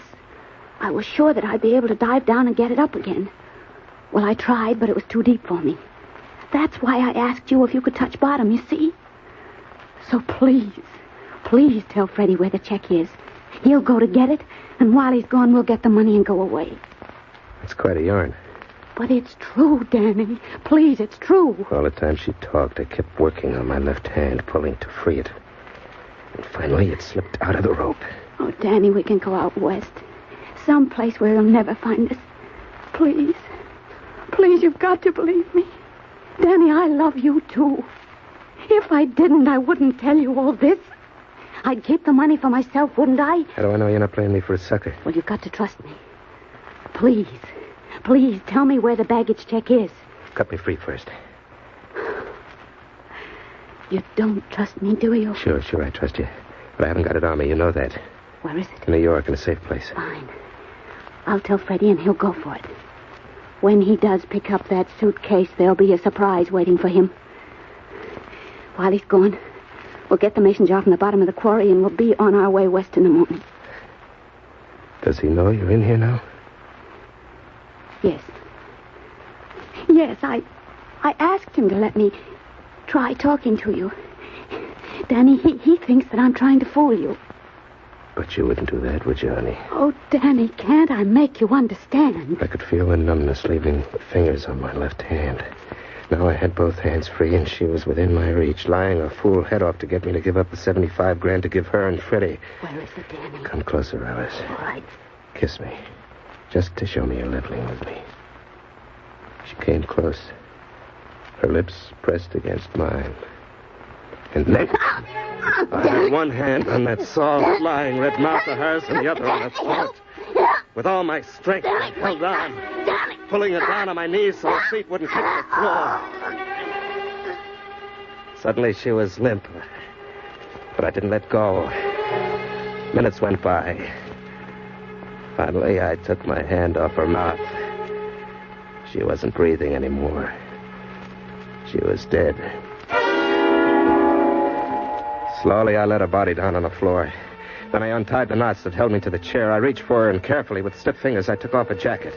The perfume she'd drenched it with came off in waves. Then I got up, holding the jacket ahead of me like a bullfighter's cape. I walked down the pitch-black hall. Alice? Shh. Did he tell you? I stopped. He'd been waiting there all the time. The perfume on that jacket fooled him the way I thought it would. I was just a couple of feet from him. The next time he spoke, I'd jump. Well, did he talk? No, Freddie, I didn't. My first wild punch in the dark put him out. After that, he wasn't any more trouble than she was. There was a lot for me to do before daybreak. First, I got rid of both the bodies, tying weights to them and sinking them to the bottom of the quarry.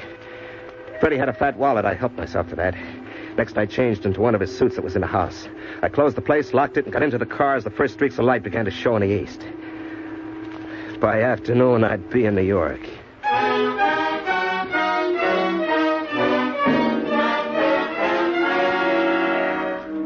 When I reached New York, I got a shave and a haircut and had some lunch. Then I went down to the main post office. The letter was there. And in 10 minutes, I was at the Times Square subway station with the baggage check in my hand. Here you are. One suitcase. Yes, sir. B-131. Oh, what are you waiting for? B-131. This was checked over 30 days ago. Oh, what of it? I'll pay the charges. We don't keep baggage up here. After 30 days, your suitcase is down in storage room B. This way, please. Yeah, sure. Just lead the way. We took the stairs down to one of the cellars, walked along some dark halls, and then stopped in front of a locked door.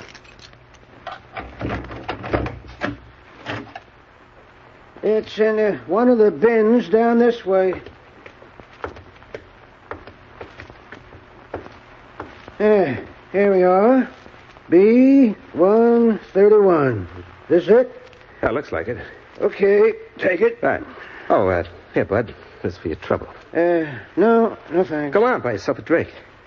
No, I don't want it. All right, suit yourself. Let's go.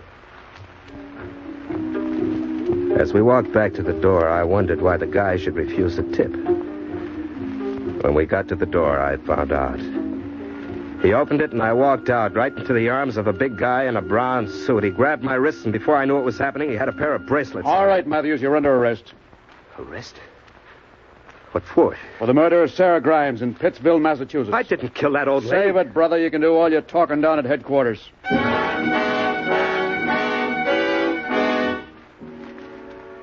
For all the talking I did down at headquarters, there were a lot of things I couldn't explain away. Like, for instance, the bank books belonging to Sarah Grimes they found in the suitcase. My having the baggage check for the suitcase. One thing the cops didn't know, and that was what happened to the $75,000 which should have been in the suitcase and wasn't. Yeah, there wasn't a dime in that suitcase. The cops told me that 2 days after old lady Grimes was knocked off, they got an anonymous letter telling them to look into the suitcase checked in Times Square under number B-131. The note said the man who'd call for that suitcase was the murderer of Sarah Grimes. So, now they're hanging me in half an hour. Yeah, I'm getting the surprise that was meant for Fred Bruno. And when I think it all over, two things stand out. Down in that quarry, there's a mason jar with $75,000 in it. And down there, too, is a gorgeous blue-eyed dame with a rock tied around her neck. See what I mean by the brakes going against you? I could have had them both. Yep. I could have had them both.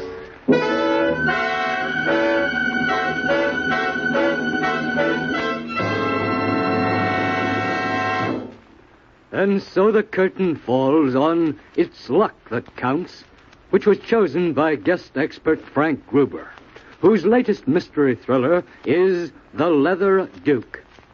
Next week at this time, Murder by Experts brings you the story of four people trapped in a bus in a driving blizzard and faced with the realization that one of them is a murderer. Selected for your approval by Helen Riley. Until then, this is your host, John Dixon Carr, hoping you'll be with us next week at this time. It's Luck That Counts was written by George and Gertrude Fass. In the cast were Larry Haynes, Miss Leslie Wood, Santos Ortega, Bill Smith, and Ed Latimer. Music is under the direction of Emerson Buckley and was composed by Richard DuPage. Murder by Experts is produced and directed by Robert A. Arthur and David Kogan.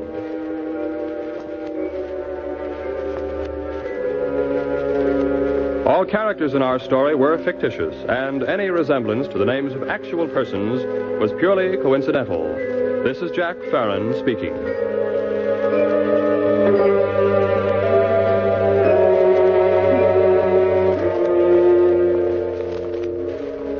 This is the Mutual Broadcasting System.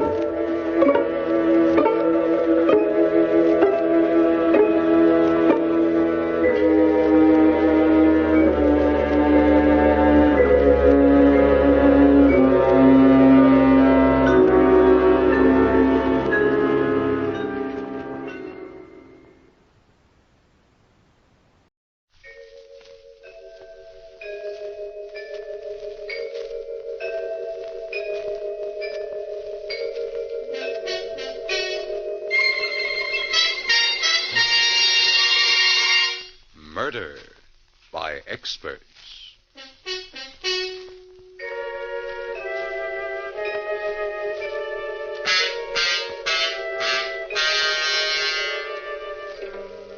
The Mutual Broadcasting System presents Murder by Experts, with your host and narrator, Mr. John Dixon Carr, world-famous mystery novelist, whose books have been translated into 17 languages and have sold over 10 million copies, and author of the recently published detective novel, Below Suspicion. Good evening. This is John Dixon Carr. Each week at this time, Murder by Experts brings you a story of crime and mystery which has been chosen for your approval by one of the world's leading detective writers. Tonight, our guest expert is the noted mystery writer, Miss Helen Riley. From her vast knowledge of the field of mystery, Miss Riley has selected a fast-moving, taut drama by Maurice Zimm. And now we present William Zuckert in Return Trip.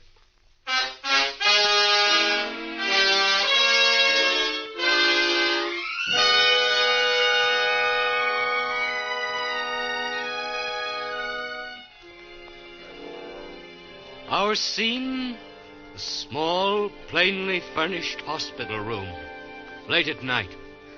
The patient, a man in his late 30s, is flat on his back, staring up with pain-filled eyes at the ceiling. He raises his head slowly as the door to his room is opened. Nurse? Yes, there's someone to see you. Yeah? This is Superintendent Andrews of the State Institution. Oh. What have you got there? I've set up a recording machine out in the hall. Careful with the wire, nurse, when you close the door. The doctor said not to keep him. Yes, I'll make it as brief as possible. You may go now, nurse. Very well. Do you mind if I hook this microphone at the head of the bed? Suit yourself, fella. Well, it was a choice between a recording machine and a stenographer, and I figured that in your condition... Well, who said I was beefing? Go on, ask your questions. I have only one question. What happened? You mean I can tell this in my own way? That's great. Had an uncle once, that was a writer. He wouldn't have gone near this kind of a story, though, with a 10-foot pen. No, he went in for happy endings.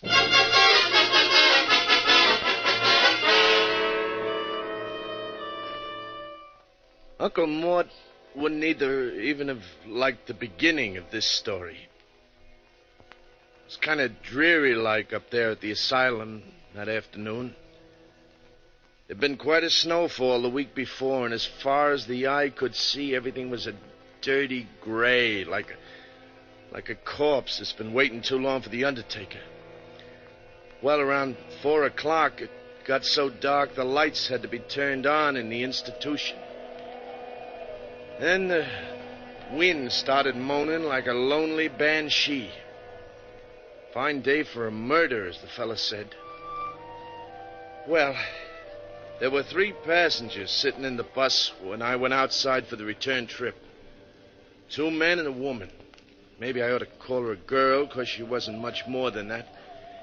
Anyway, these 3 passengers all had return tickets, and I went down the aisle collecting them. Driver, how soon do we start? Right away, miss. We're 2 minutes late already. These little jerkwater bus lines never keep to their schedules. Now we'll never get out of these mountains before that blizzard lets loose. Can I have your ticket, please, mister? You really think there'll be a storm? Can't fail. Lady, when they have snow up in these godforsaken mountains. Now, this morning on the bus coming up, a man was telling me about the time... The windbag was sitting right across the aisle from the girls, 2nd row from the front.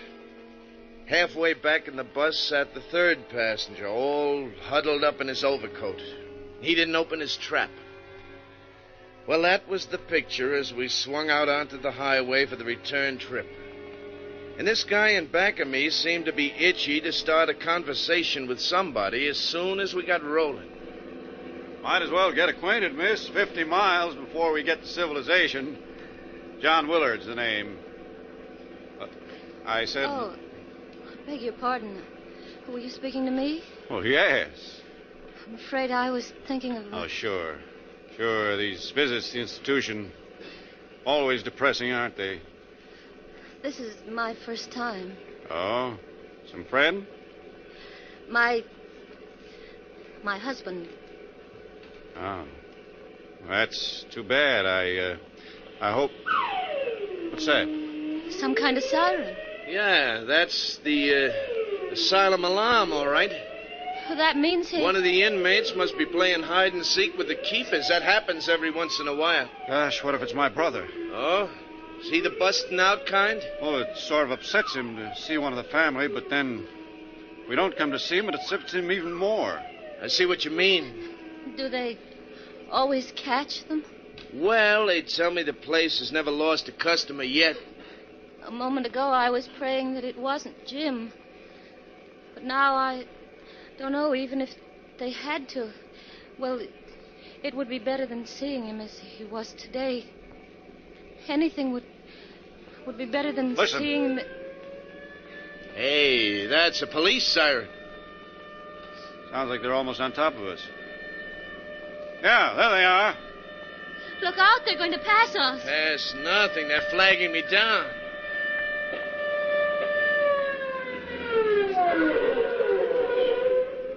All right, now just keep your seats, everybody. Guards. With rifles.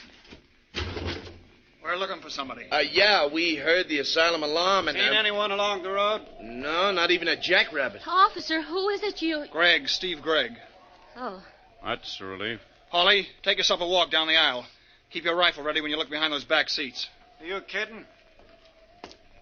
Hey, when was this coming out party? I don't know. Maybe as much as a couple of hours ago. Oh? Does this Gregg have a gun? I can't guarantee he hasn't. But it was a file that sprung him. A tiny steel file. Must have been working away at the bar since the day he was committed. A month ago. His stay was short. Nobody back here. Now check the gents for identification. I know how it is, driver. Can't take chances. Well, of course not. Here's mine. Okay. I didn't really mean that... Your name, Frank Keniston? You can read, can't you? Friendly cuss, ain't you? You know, that's the first peep that passenger has let out. I was beginning to think he was a deaf mute. Yeah. Well, here, driver, you can have this stuff back. Oh, thanks. What about you, mister? It's okay, Holly. His name's John Willard. I checked his identification. Okie doke. Come on, then, let's cram. We gotta find Gregg before he finds anybody. Yeah. Driver, you can turn around and go back. Go back? Go back why? Look, this Gregg is a killer. A ruthless, senseless killer. What I mean is, when the mood strikes him, he strikes. Well, what's that got to do with us turning back? Didn't I tell you this guy kills even without reason? Now he's got plenty of reason. He's got to get out of these mountains, but quick. If he's down the road, there are a lot of ways he could stop a bus. I say turn back. But that blizzard's liable to break any minute. We could be snowbound up here for days. If I had to spend even one night in that institution, so help me, they'd have to keep me there. Listen, driver. Now, just a second, Mr. Willard. You're just one passenger. There are three. What about you, miss? Well, whatever you say. Mr. Keniston? I say keep going. That settles it. Hurry up, Dan. No, wait. What does this killer Gregg look like? Height about 5'10", weight about 165. Dark hair, brown eyes, 37 years old. Denton, get the lead out of your britches. But I still think they We warned them, didn't we? Now, if they meet up with him, it's their funeral. Yeah. Well, we can take care of ourselves, fellas.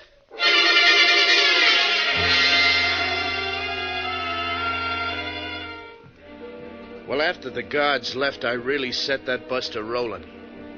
Out of the mirror up above the driver's seat, I could see that the girl was plenty scared, but she had nerve, I'll say that for her. Willard, the windbag across the aisle from her, gave up trying to draw her into a conversation. And as for the third passenger, Keniston, sitting halfway toward the back, he kept acting like a clam afraid of losing its oyster. Might as well have had lockjaw, if you get what I mean. Well, we hadn't gone more than another mile or two before the wind started to rise. Kept it up until you'd have thought all the devils in hell were trying to break loose. Got black as the inside of a tomb until the snow started to fall. But with that wind whipping it around, it didn't exactly fall. It was a real howling blizzard. This is getting on my nerves. What have we got here anyway? A collection of zombies? Somebody say something.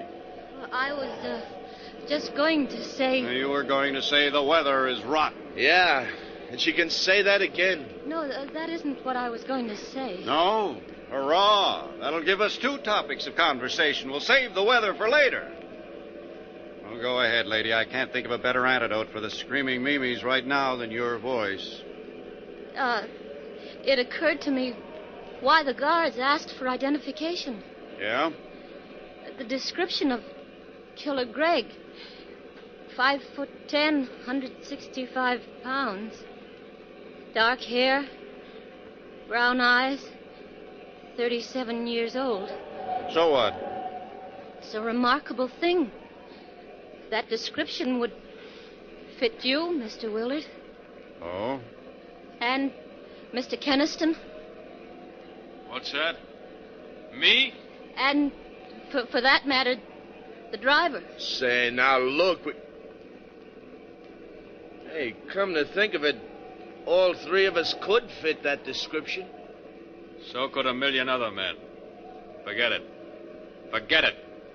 Hey, Keniston, what's eating you anyway?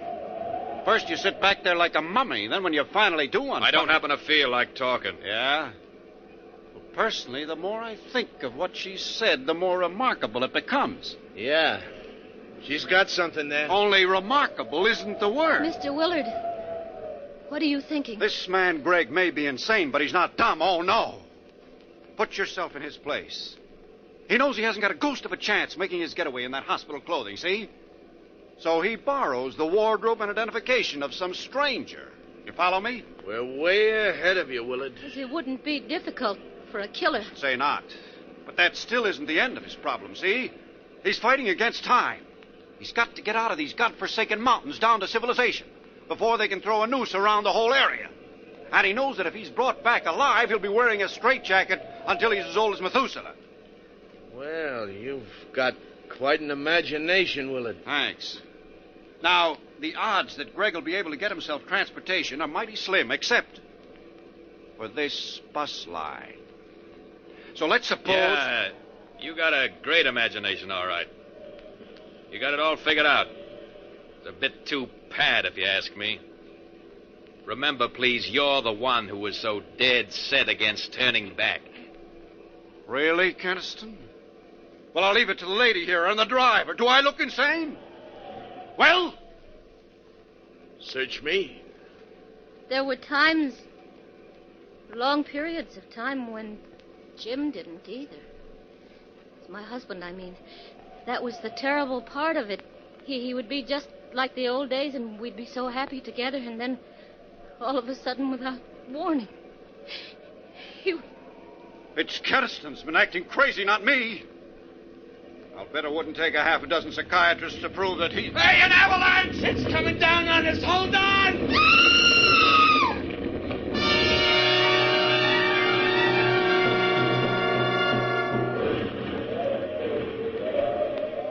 After the avalanche struck, I sat there, gripping the steering wheel, sort of stunned. And there wasn't a sound except for the wind. And it was muffled by the snow barrier that packed us in. Even on the far side, the bus was buried up to the middle of the windows. Well, all this was only a matter of seconds, I suppose. And then suddenly the quiet was broken by the most gosh-awful racket. It was as if somebody had up and given the signal for my passengers to go completely crazy. Get me out of here! Now, take it easy, will you? Get me out of here! Look out, Willard's got an axe. The axe! Take it away from me! Let go of it, Willard. Let go of that axe. Well, that did it. He's the one. He's the one. Lucky I saw him grab the fire axe from up on the rack. It's what the district attorney likes to call a lethal weapon. And then some.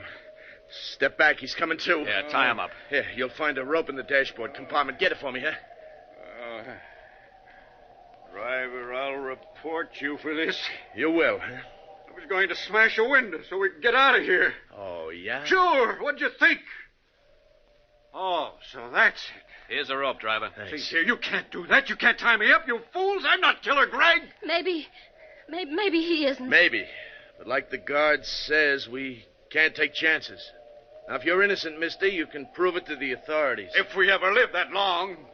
Have you forgotten that we're trapped here by an avalanche and a blizzard that could go on and on and on? Just the same. Stop. This is ridiculous. What do you mean, miss? Well, it's just that there's no proof that Killer Greg is on this bus. Well, if you put it that way, It's all my fault, and I'm very sorry. My only excuse is that I was so upset by seeing Jim, my husband. I still say that... No.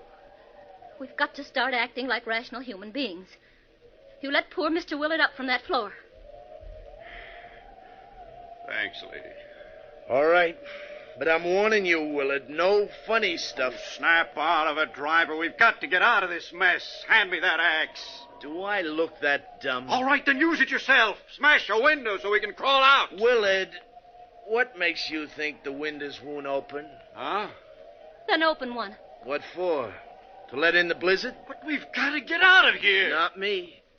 Take a bear to make even a city block in that blizzard. But we can't stay here. Why not? We're not freezing yet. Driver's right. Our best chance is to sit pat until the storm lets up. But what if it doesn't? If and when the weather clears, we can send out a party for help, huh? Yeah, or maybe a road clearing crew will come to our rescue. Yes. I suppose that's the sane thing to do. Wait here. Well, how about you, Willard? You also decided to do the sane thing?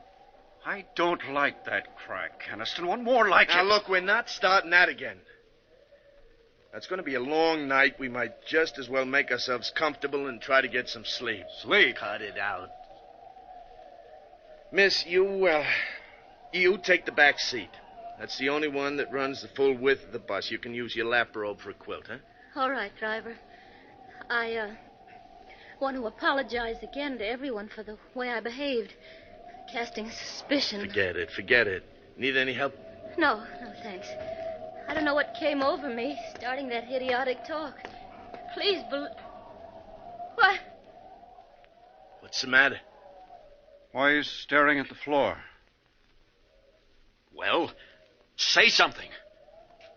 Look. A file.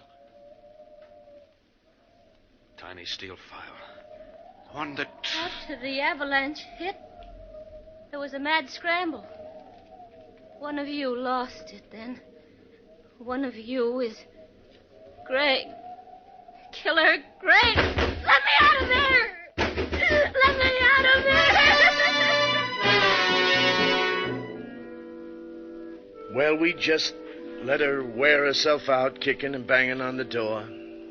Nobody said a word. Willard and Keniston just stared at me and at each other. By and by, the girl stopped her fussing to stand and stare at the three of us in rotation. Would have made your flesh crawl. And outside, the blizzard was getting worse, if possible. Finally, I reached into the watch pocket of my pants and brought out the old timepiece. What time is it? Broke the crystal. Still says 4:15. It's 5:30. It's only an hour and a half since we started out. Only an hour and a half. 5:30 in the afternoon. And at the very best, we're stuck until morning. 16 hours. Might as well be forever. Now, look, miss, we just got to make the best of it. I still think you ought to go back to the rear seat. And sleep? If you can, yeah.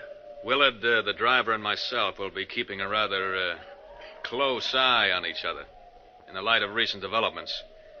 You'll be all right, especially if you take that axe away from the driver. Huh? Let her have it for her protection. Sure, let her have it. Yes, you give it to me. Okay. You, holding on to the file, too? Of course she is. The file could also be a lethal weapon.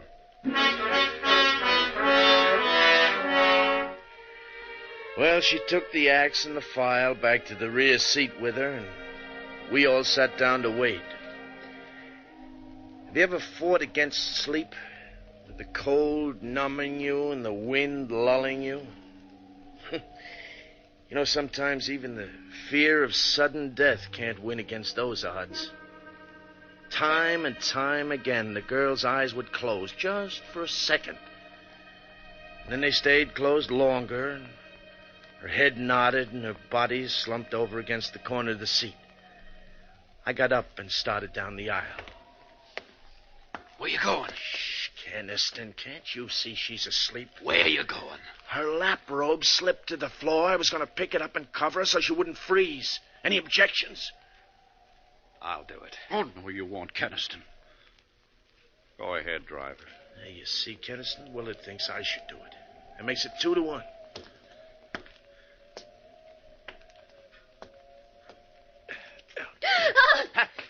Help me! Help me with this wildcat!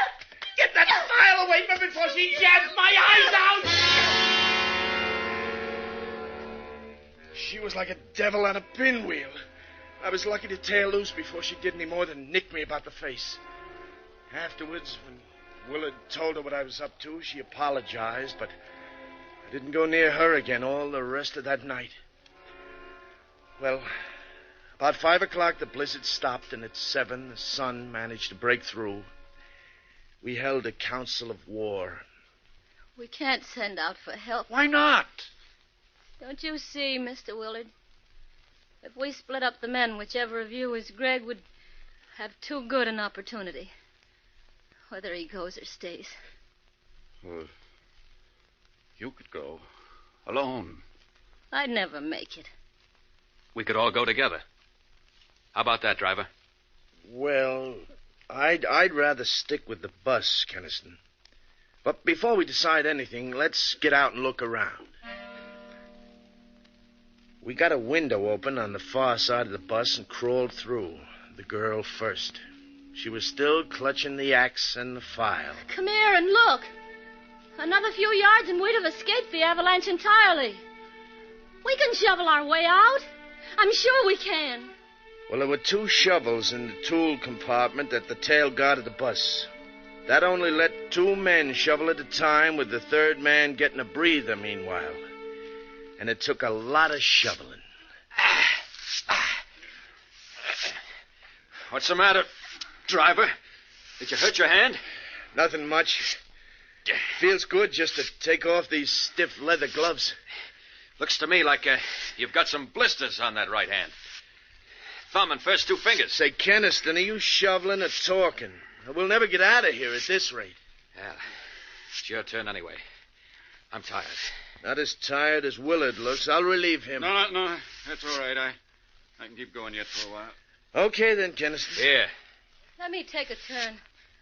I know I won't be much help, but I can at least try. No, you're mounting guard. I'm sure you could do as well as Kenneth. Where is Keniston? Why...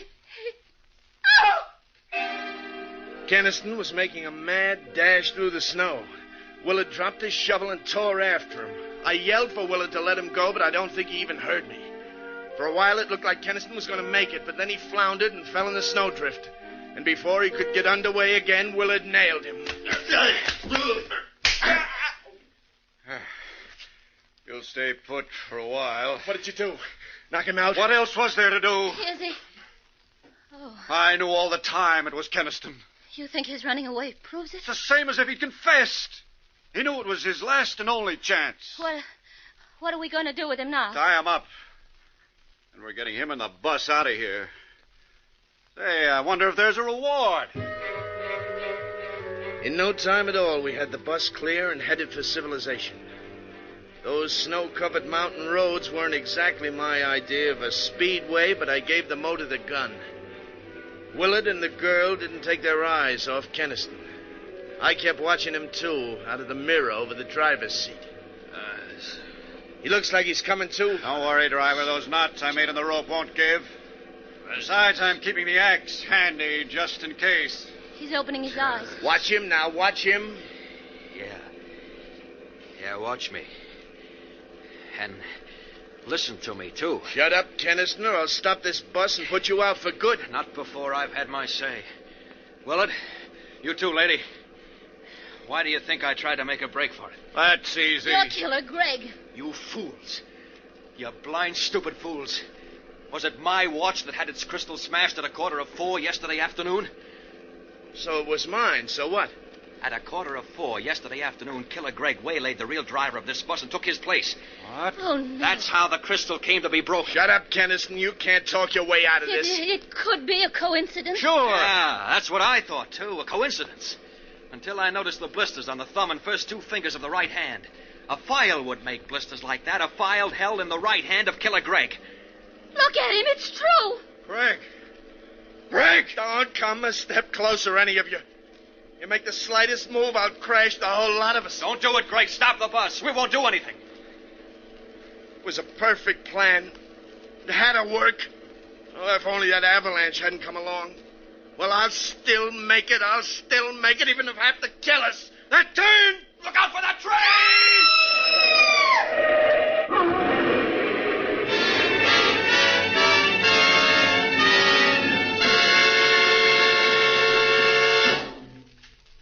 You got all I said on your recording machine, huh, Super?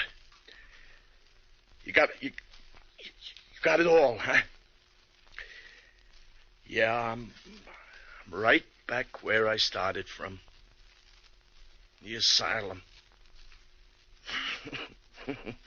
Anyway, I outlived those 3. I outlived those 3, didn't I, Super? Killer Greg, that's me. Killer Greg.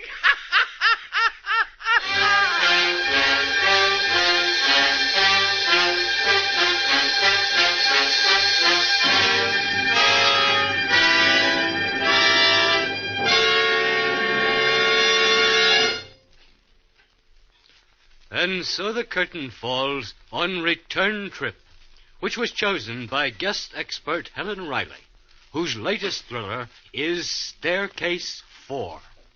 Next week at this time, Murder by Experts brings you a story of a woman who awakened from a nightmare to find reality even more frightening, as selected for your approval by one of America's leading detective writers. Until then, this is your host, John Dixon Carr, hoping you'll be with us next week at this time.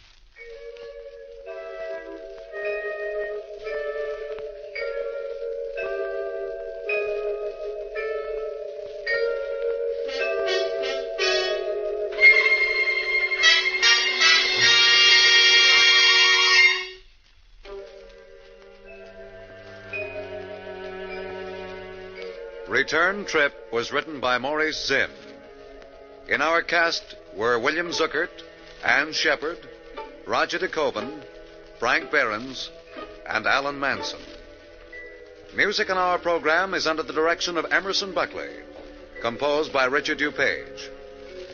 Murder by Experts is produced and directed by Robert A. Arthur and David Kogan.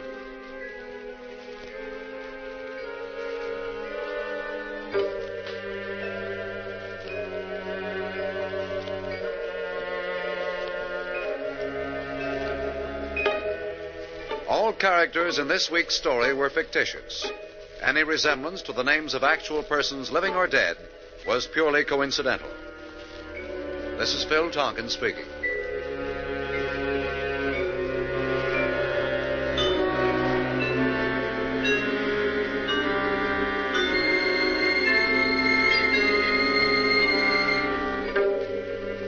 This is the world's largest network serving more than 500 stations, the Mutual Broadcasting System.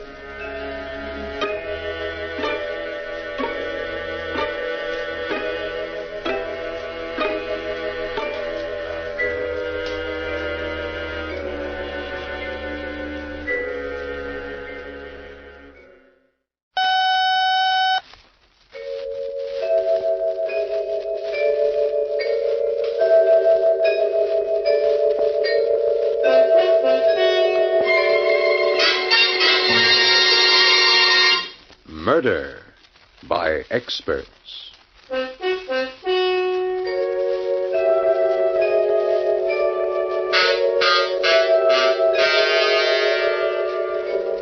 The Mutual Broadcasting System presents Murder by Experts, with your host and narrator, Mr. John Dixon Carr, world-famous mystery novelist whose books have been translated into 17 languages and have sold over 10 million copies, and author of the recently published detective novel, Below Suspicion. Good evening. This is John Dixon Carr. Each week at this time, Murder by Experts brings you a story of crime and mystery which has been chosen for your approval by one of the world's leading detective story writers. Tonight, our guest expert is the noted mystery writer, Mr. Hugh Pentecost. From the thousands of thrillers he has read and enjoyed, Mr. Pentecost has chosen a most unusual and gripping drama by Joseph Ruskell. And now we present Miss Anne Shepard and Mr. Larry Haynes in I Dreamt I Died.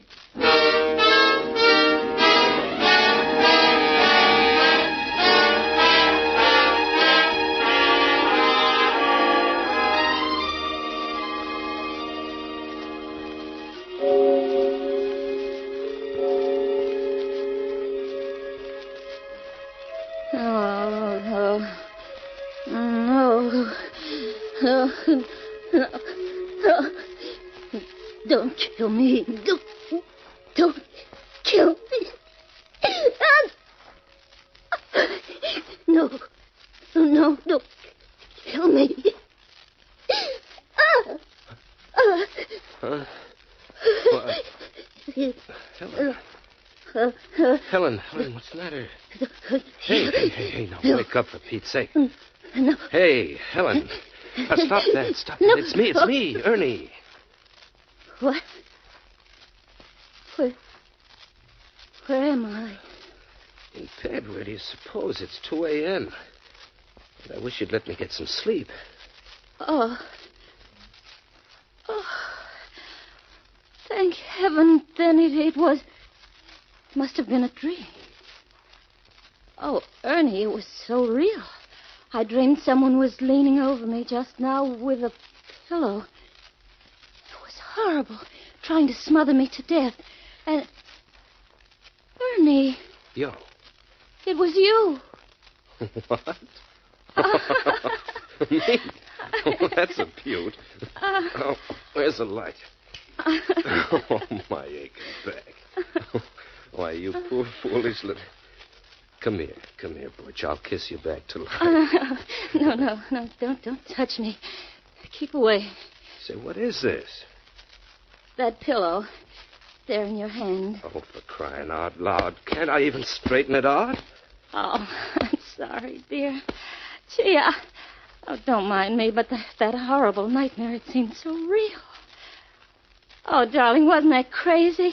You, the sweetest, gentlest husband in the world. Oh, Ernie, please don't look so hurt. Now I can't even look hurt. I just murdered my wife in her sleep, didn't I? No, you were just about to. I mean... Oh, now what? Everything's happening tonight. Hello? What? Who? Wrong number. What's more, this is a heck of a time to be ringing. The nerve. What a night. I thought maybe that was the police you phoned in your dream. Now, will you go to sleep now? Ernie Kraft, I'm sure I didn't mean to insinuate anything. I was just telling you my dream. You asked, didn't you? Oh, you're a character. You know, I think I'll put you in that book I never wrote. Now what? That was in my dream, too. Huh? That book you never wrote. Well, you've nagged me about it so much, no wonder. That look when you bent over me with a pillow. Like a madman. In your dream, sweet, a technicality. Lights out. No, wait. Ernie, what on earth do you suppose made me have a nightmare? Well, that's easy, dear. You would insist on eating hamburgers after the show tonight. Yes, I did, didn't I? Mm-hmm. When we got out of the movies. Hamburgers, of course. Ernie, they were part of my dream, too. Oh. Hamburger. Ernie, stop punching that pillow, please. All right. Okay. Go ahead, then. Tell me your dream, all of it. Neither of us will sleep until you do. Now, wait till I light this cigarette, huh? All right, let's have it. The gruesome details. Well, if I can terrify me. Now, what happened before I smothered you with a pillow? Well, it's all like a crazy quilt, something about your job. And I was a millstone around your neck. And hamburgers. And you hated me. and September 13th. September 13th? Yeah. I can't imagine what it meant. Well, look, start at the start. Huh? Why did I decide to murder you? Because of that other woman, your secret love. What? Yeah, you promised her you'd kill me tonight when I was asleep. My secret love? Yeah. She had you in her spell. Well, honey, that's kind of bad casting, isn't it? I'm the dishes and dustpan type, remember? In the 5 years we've been married, have I ever looked at another woman? I know. It was a crazy dream, I told you. Yeah, all right. Who was my secret love? Did she have a face? Oh, this is the silliest part of it, Ernie. It's absolutely ridiculous. It was that girl, Betty Daniels. Betty Daniels? Who's she? Remember that tall, dark-haired artist I introduced you to at Cape Cod this summer? Cape Cod? Yeah, the exhibition. No. Oh, wait a minute. Trousers and a long cigarette holder, very intense? Yeah, very intense. Oh, now, what the devil? What was she doing in your dream? Well, we said hello to her, we walked off, and that was that, casual. I know. I hardly remember her myself. I can't imagine why I dreamt of her. Oh, that dream, that awful dream, was so crazy. And yet it seemed to be telling me something, warning me. Strange and weird, you know how dreams are. First thing I remember is Provincetown, and us looking at that art exhibition exactly as we did this summer. Only now, the picture was about 10 feet tall and hanging crooked. And then she came along, Betty Daniels, just like then. Black corduroy trousers, a yellow shirt, long cigarette holder, exotic. But this time, oh, so menacing. And she recognized me just as she was about to pass and stopped. Hello, Helen. And I introduced you the same way as I did then, only not exactly the same, like in a dream. Silly, you know. Betty Daniels, this is my husband, Ernest. He is very faithful to me. How do you do? How do you do? We've never met. That's a marvelous Sawyer painting, Helen, don't you think? Or do you prefer hamburgers? Well, My wife prefers hamburgers, Miss Daniels. Oh? I didn't know. Oh, only after a movie, though. Betty and I met on the beach, Ernie. She's a painter. Really? Our rowboats got tangled. That's how we met. Yes. It's all very casual. I hardly remember. Well. Ernie and I are going back to New York today. Isn't it a shame? I wish you two wouldn't stare at each other so. Well, we'd better be running along, Helen. Lots of packing to do. Ernie has to get back to his silly old job. He's a reporter. A reporter? Shouldn't he write a book he never wrote? Well, imagine that's what he always says. Well, goodbye, and I'm certainly glad you two won't be seeing each other again. Goodbye. Goodbye, you two. Goodbye. The scenes sort of dissolve into each other like a kind of dream movie. And I'm trembling with fright because I have a vague feeling I know how the plot's going to end. The next thing I remember, Ernie, I'm in a penthouse apartment on Park Avenue. Everything's zigzag, even the butler. And I'm the maid, Marie, there. And what I'm doing is turning pages for Betty Daniels while she plays the piano for you, Ernie. Isn't it crazy? Neither of you hardly notice me at all, and I keep trying to open my mouth, but it's stuck, and I'm absolutely frozen at what I overhear. Darling. Yes, Butch. Love our loveness. Mm-hmm. Out of this world. Ah, this is heaven. Ernie, do you ever call your wife Butch? No, never. Who gave you that idea? I hate the very sight of her. She's really a little ignoramus. You're telling me she prefers hamburger. Ernie, do you think she suspects? No, of course not. She thinks I'm at a gin rummy game. Darling, you're blind. She knows. She knows. How'd she find out? You may go, Marie. Marie, do you hear me? Why don't you go? Answer me. Have you lost your tongue? Oh, well, there's murder in the air. How'd she find out, Betty? Tell me. Darling, do you suppose she doesn't know what happened this summer at Provincetown? After we all said goodbye, you came back to look for your cigarette lighter. She knew you hadn't lost your lighter, that you'd come back to ask me for my New York phone number. She knew? Of course. Intuition. And she knows we've been having a secret affair ever since. Oh, Ernie, I can't go on like this. I'm tired of just being a gin rummy excuse. If you love me, you'll do what you promised. Yes, but I pity her so. Don't be a fool. Has she ever encouraged your genius? Isn't it her fault you never wrote that book you never wrote? Yes, that's true. She wouldn't let me give up my job. She's a millstone around my neck. Then get rid of her, Ernie. Get rid of her, and I'll bring your genius to the world. I've plenty of money. You can give up reporting, write that book, fulfill your destiny. Fulfill my destiny. Betty, you'll help me. Yes, but only if you forget September 13th. You'll forget all about it, September 13th. It won't mean a thing to you from now on. Not a thing, I promise. And you'll do away with her, the way I told you. Yes. As you told me. The pillow? The pillow. Shh. Don't let her hear. Just look at her there, standing at the piano. You've been spying on us, Marie, haven't you? Answer. Have you lost your tongue? Oh, don't try to fool us. We know you're not the maid. You're Ernie's wife. So we'll have to kill you now. Unless she gives me a divorce. Will you give him a divorce? Answer or we'll finish you right now. Very well. Here's the pillow, Ernie. Right now. I'll hold her arms. Oh, answer, Helen. Don't make me do it. I pity you, but I hate you. Oh, let her cry. Look at her.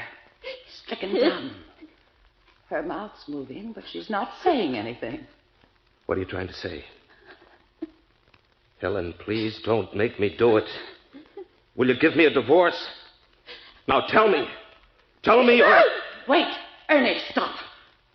Oh, what fools we are. Do we want her body found here? We'll hang for it. She's got to die. She's got to. No, not here. Not like this. Oh, there must be another way. Later tonight, Ernie. After a movie. Hamburgers. She'll get hungry for hamburgers. She's bound to. The waiter will ask her how she wants them. And that will give you the clue. And then, when she's asleep... and they'll find her in her bed. The perfect crime. Don't you see, Ernie? Hamburgers.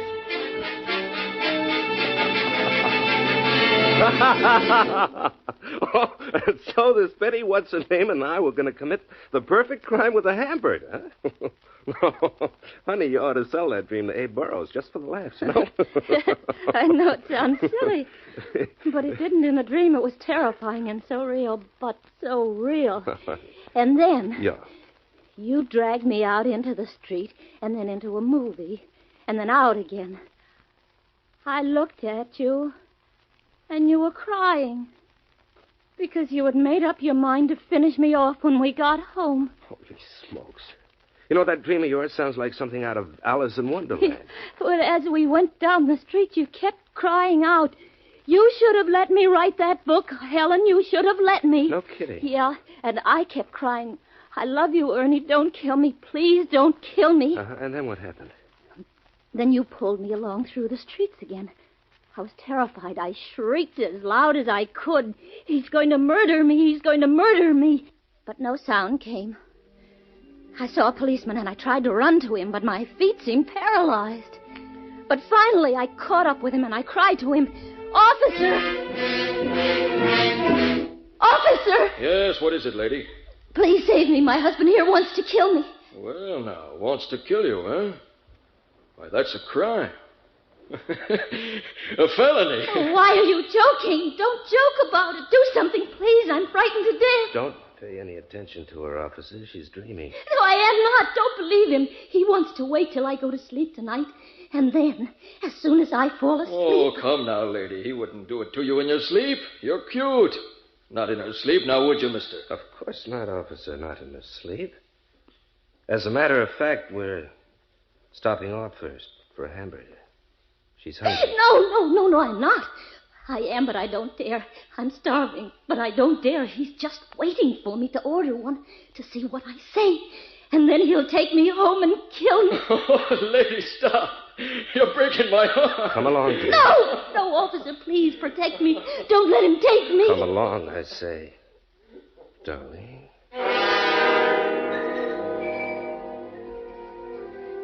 And then we were in a little lunchroom in our neighborhood around the corner from our house, sitting on the stools. The counterman came over to us. He winked at you, Ernie, and you winked back at him, and then he said, Evening, folks. What'll you have? I tell you what, Joe. Make it 2 hamburgers. Right. Rare, medium, or well? Medium, Joe. Make mine medium. Right. And, the little lady? How will you have yours, Helen? Answer. How do you like yours? Make hers medium, too, Joe. 2 hamburgers, medium. What do you have on them, folks? Relish or onions? Relish. Make mine with relish, Joe. Right. And the little lady? The man's talking to you, Helen. How will you have yours? Answer him, I say. Go on, answer him. This is it. This is the payoff. How will you have yours? No, I won't tell him. If I do, you'll know. You'll know how to do it, so I won't tell him. I won't. The next thing I dreamt, we're home again, sitting in the parlor. Everything exactly the same, Ernie, just like tonight before we went to bed. But in my dream, I was sitting paralyzed, in a cold sweat, waiting for the word from you that meant my death. Oh. Well, Butch, I guess we'd better hit the hay, huh? What do you say? What do you say, darling? No, wait. Ernie, I did tell that counterman how I wanted my hamburgers served, didn't I? Of course, dear. What did I say? I can't seem to remember. I forget, too. Don't read anything into it, dear. Now, come along to bed, huh? I don't want to go to bed yet. Please don't make me go to bed. I'm scared. Helen! Come to bed, darling. Like a good little girl, huh?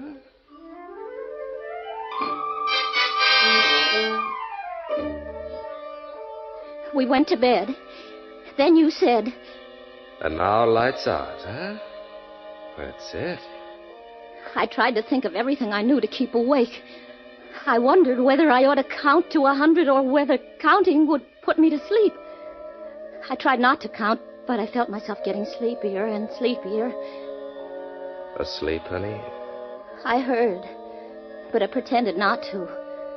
I fought to keep my eyes open. I knew I would die if I closed them. Asleep, Butch? I didn't answer.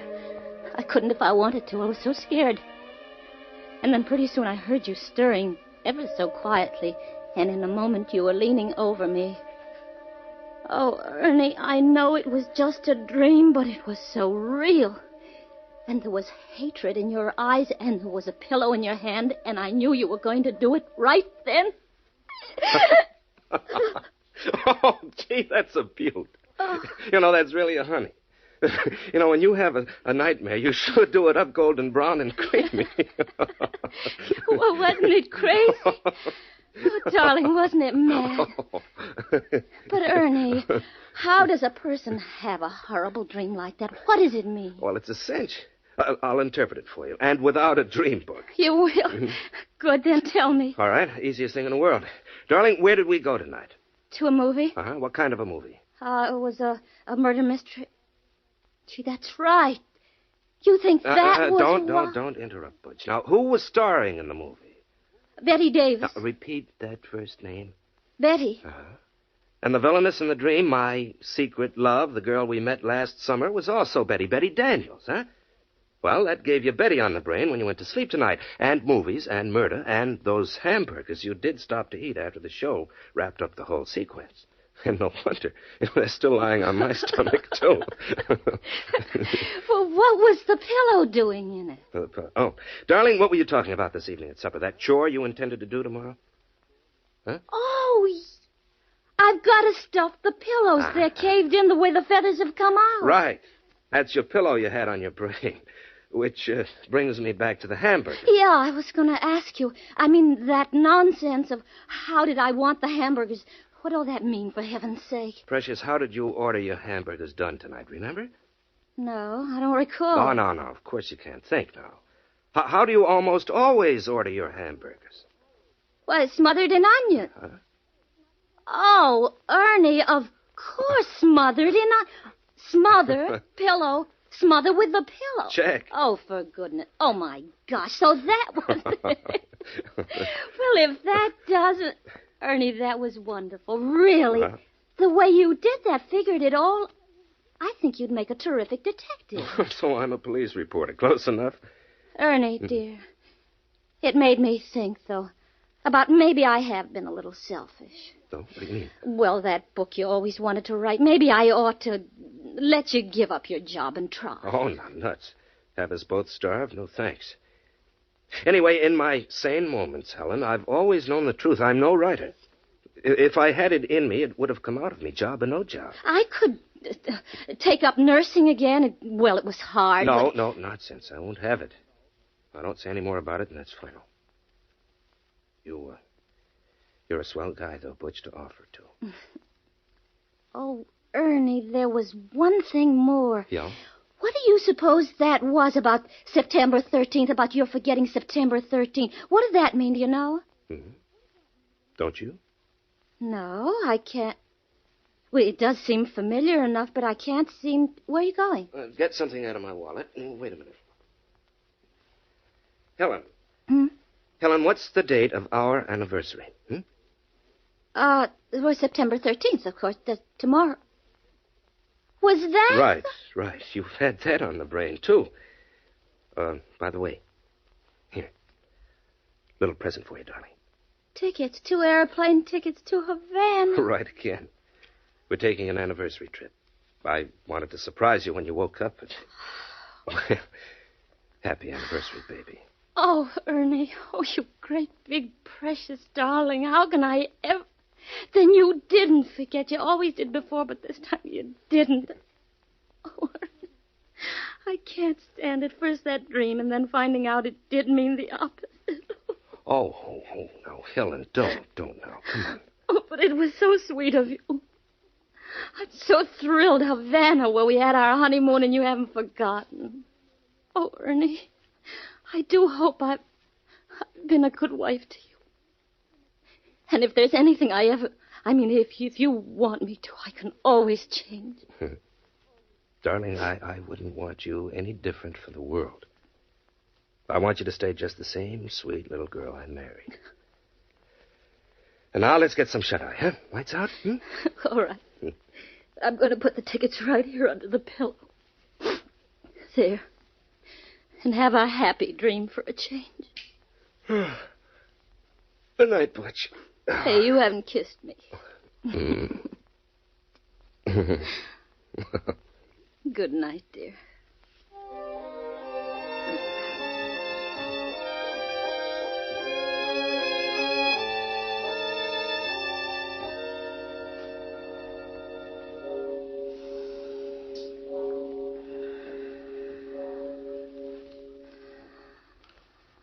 Sleep, darling. Darling, are you asleep? Hello? This is Betty, Ernie. Oh, it's you. Well, is it done? Are we free? No, not yet. You shouldn't have phoned before. She was awake. Did you get the plane tickets? Yes. It has to be tonight. You promised. Yes, I know. What's the matter? I think she suspects. Suspects? Yes, it's incredible, but she had a dream just the way everything's happened. A dream? What are you talking about? I'm trying to explain. She was telling me of the dream she had. Everything in it was just the way it happened. And she dreamed what was coming. Ernie, is she asleep now? Yes. Then what are you waiting for? With a pillow? The pillow.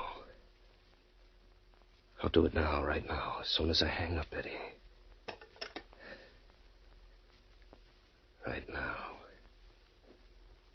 This pillow. Slip out of bed. Easy. There.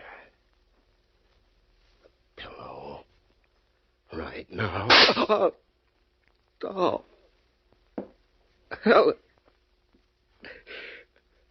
Helen, you had it. You had it, God. There was one part of my dream I left out, Ernie. In the end, I killed you.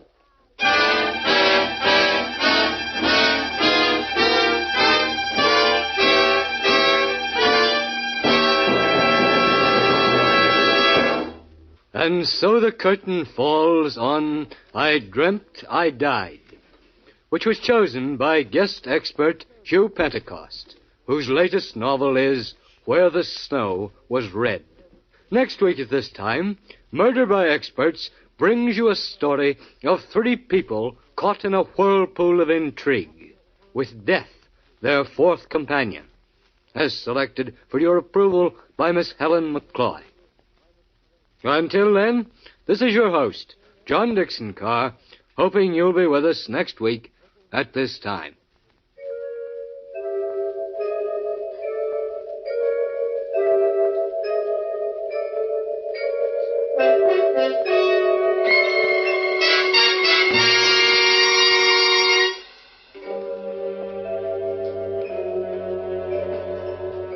I Dreamt I Died was written by Joseph Ruskell. In our cast were Ann Shepard, Larry Haynes, Grace Coppin, and James Stevens. Music on the program is under the direction of Emerson Buckley, composed by Richard DuPage. Murder by Experts is produced and directed by Robert A. Arthur and David Coogan. All characters in our story were fictitious, and any resemblance to the names of actual persons, living or dead, was purely coincidental. This is Phil Tompkins speaking.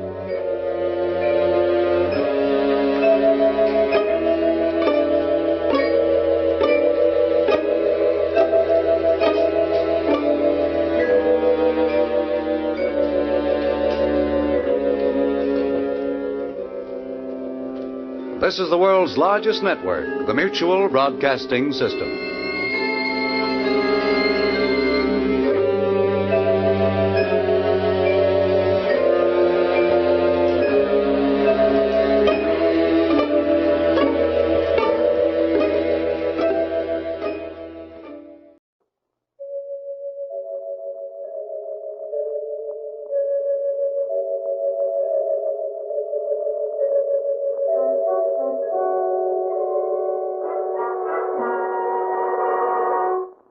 Murder by Experts.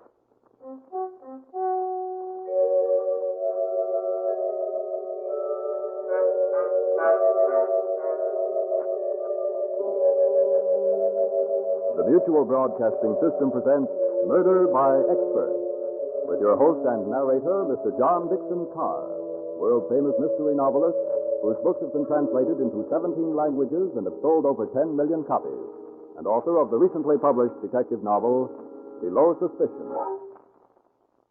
Good evening. This is John Dixon Carr. Each week at this time, Murder by Experts brings you a story of crime and mystery which has been chosen for your approval by one of the world's leading detective writers. Tonight, our guest expert is the noted mystery writer Max Ehrlich.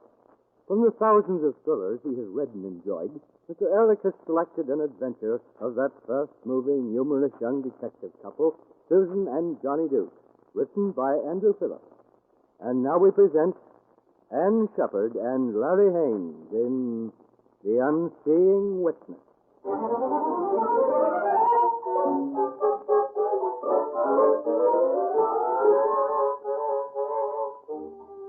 The name's Duke. Johnny Duke. You know, it's a funny thing. In the movies and on the radio, private eyes are always big, handsome, two-fisted guys working day and night on sensational cases, collecting heavy fees and beautiful blondes. Me? I'm 5'7", and if I don't land the first punch, I usually end up on the floor. The cases I get? Well, they're not sensational, and they barely pay expenses, and there's never a beautiful blonde involved. Maybe I shouldn't say that. I'll take that morning last week.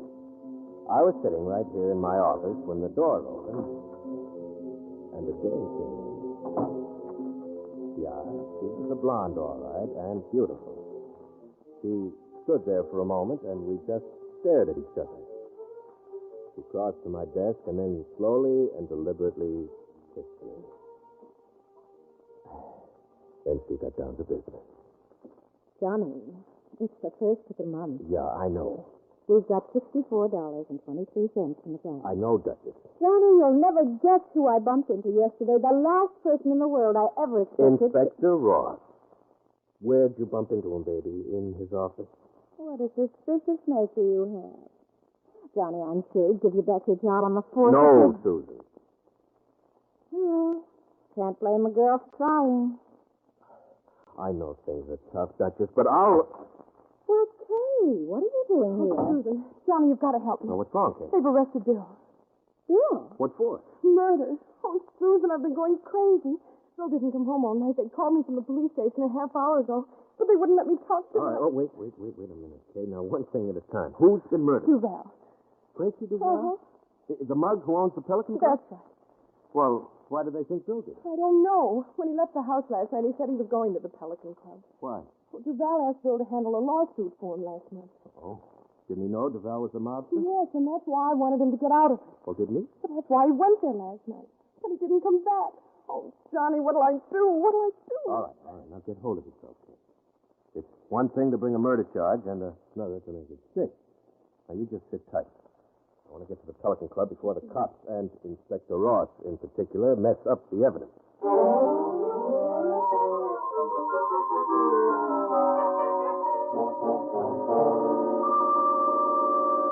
No, Johnny. This is one case that's open and shut. That's what you say about all of them, Inspector. Yeah, well, this time I can prove it. Well, look, would you mind letting the Duchess and me look over the room where Duval was killed? Not at all. Right through this doorway. Mrs. Duke doesn't mind corpses. Doc isn't through his examination yet. Oh, no. I'm used to them. Bill Carlson's a friend of mine, Inspector. I can't believe he's a murderer. You don't have to take my word for it, Johnny. Hey, Kelly, bring Benedict in. Benedict was Duval's manager. He'll tell you. Did you want to see me, Inspector? Yes, Benedict. This is Johnny Duke. Tell him what you told me a little while ago. Well, a fellow Carlson came into the club last night a little before midnight. He had an appointment with Duval. I showed him in here, and I left the club. This morning, when I knocked on the door, it was unlocked by Carlson. Duval was lying on the floor, dead. Get that, Johnny? Carlson was here all night. Hey, Doc, you finished looking at the body? Yes. Preliminary examination shows that death occurred between 4 and 6 in the morning. It was caused by suffocation. You mean Duval was strangled, Doctor?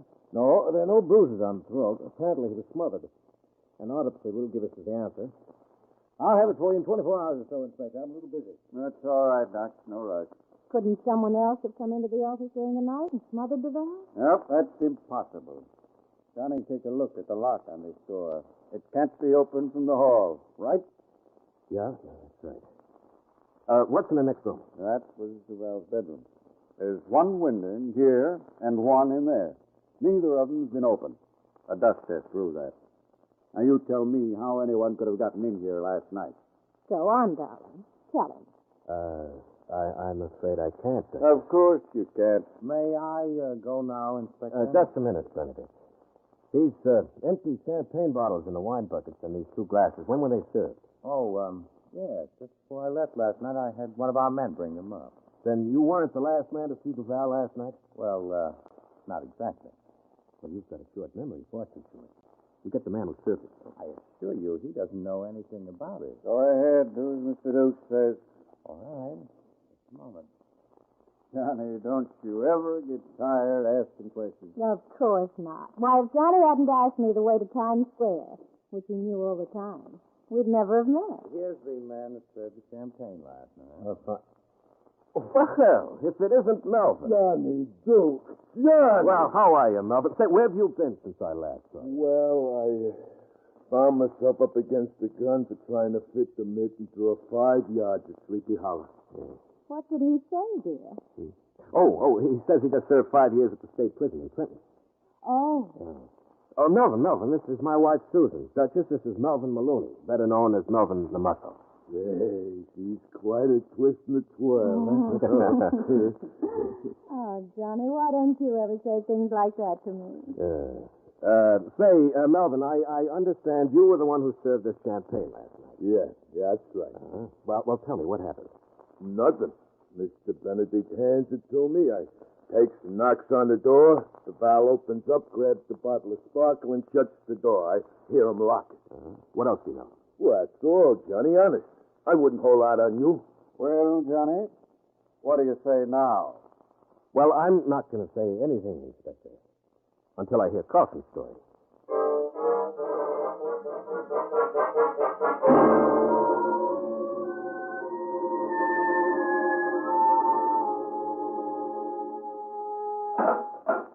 Hello, Bill. Johnny. Susan, how did you know? Kate told us. Where is she? Is she all right? She was nearly out of her mind when she came to the office this morning. She must have been, poor kid. They wouldn't let me talk to her. Said they'd call her. Bill, did you kill Duval? I never wanted to kill anybody in my life. Did you kill him, Bill? I don't know. All right, I'm here to help you if I can. Now, tell me what happened. Well, I was working on a lawsuit for Duval. Yeah, I know about that. What happened when you went to the Pelican last night? Well, Duval was waiting for me in his office. I told him I was going to quit. Handed him the papers I'd been working on and gave him my bill. Then what happened? Well, he tried to talk me into staying on. While we were arguing, someone knocked on the door and brought in a couple of buckets of champagne. We started to drink, and Duval got mean. Yeah. Finally, he took a poke at me. He missed. So I clipped him on the chin and I knocked him out. Well, what happened next? I don't remember anymore. I must have gone into the next room and passed out. And no one came in during the night? I don't know. I told you I passed out. Well, when did you come to? This morning. Someone knocked on the office door. I got up and unlocked it. The key was on the inside? Yes. When I opened the door, Benedict was standing there, and Duval was sprawled on the floor, dead. Is that all you can tell me, Bill? That's all I know. How do you think it looks, Johnny? Well, the trouble is you haven't told me anything that breaks down the case against you. Mountain, we'll find a way. So long, Bill. So long, Johnny. Thanks. Goodbye, Bill.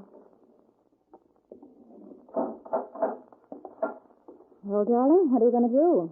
To help him out, I mean. I don't know, Duchess. The best thing to do is to go home and sleep over it. If Bill didn't do it, then it's the perfect murder.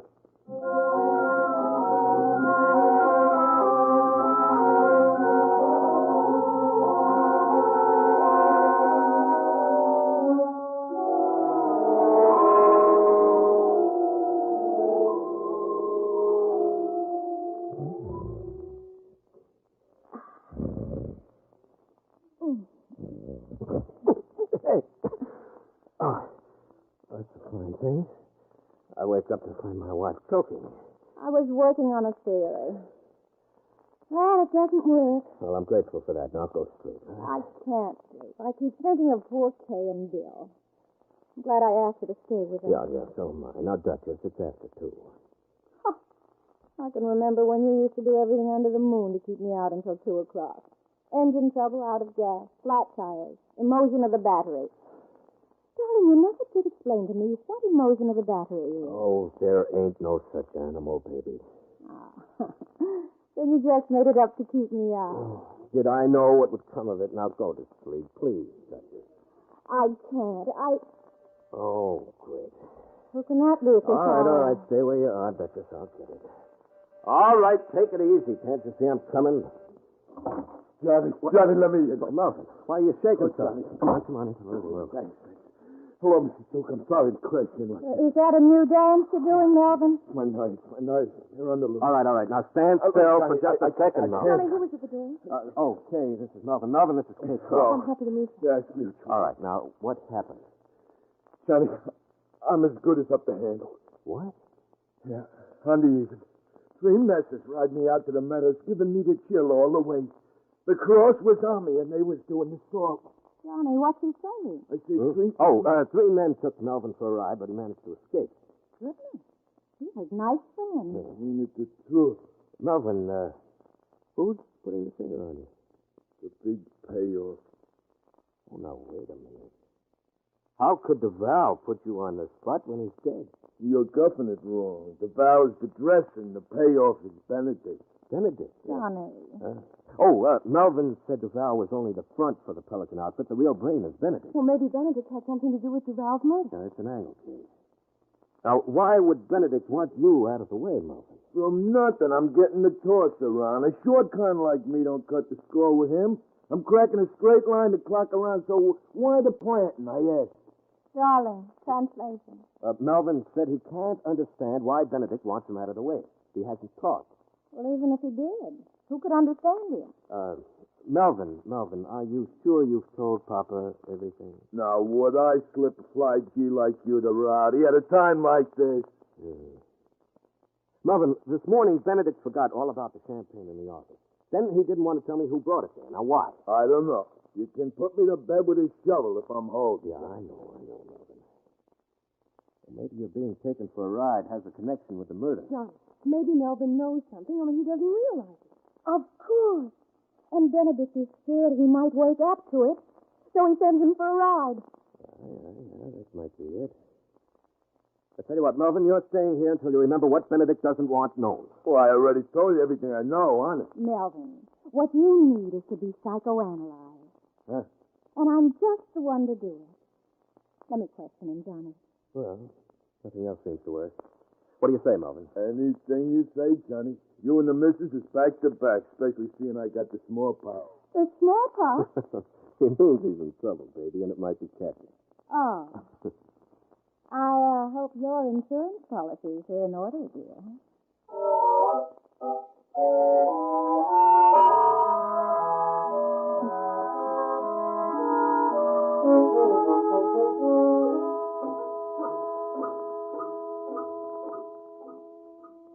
Easy, Melvin. Think hard. It means so much. I'm practically blowing the fuse. His face gets red when he thinks, but he doesn't say a thing that's of any value. We've been questioning you for 2 hours now, Melvin, and all we get is the same story.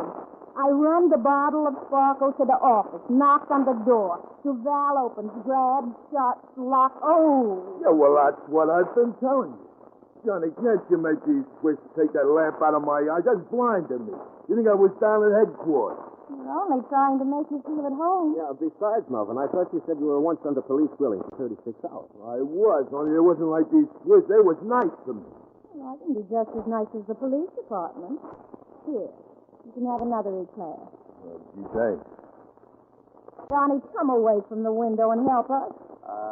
I set a very nice view from here of one of Benedict's men watching our hut. Oh, I knew it. I'm being moused. Let me see him. Oh. Who is he, Melvin? Oh, it's the Ripper. I'm as good as up to hand. Now, Melvin, you're safe. Johnny, you don't have to count on Benedict. He knows more than old Heb's Joe. Well, Johnny is pretty bright, too. Why, once he got as far as the $4 question. Oh, as the saying goes, I'm living on time borrowed. No. Yeah, Why don't you make yourself comfortable? Here's a chair. Oh, thanks. Oh, hey, Johnny, she's putting the lights in the eyes again. Melvin, you start singing for Kay. I've got to do some shopping for dinner. Well, get some A-class, will you? Well, like I was saying, I run the bottle of sparkle to the office, knocks on the door, Duval grabs...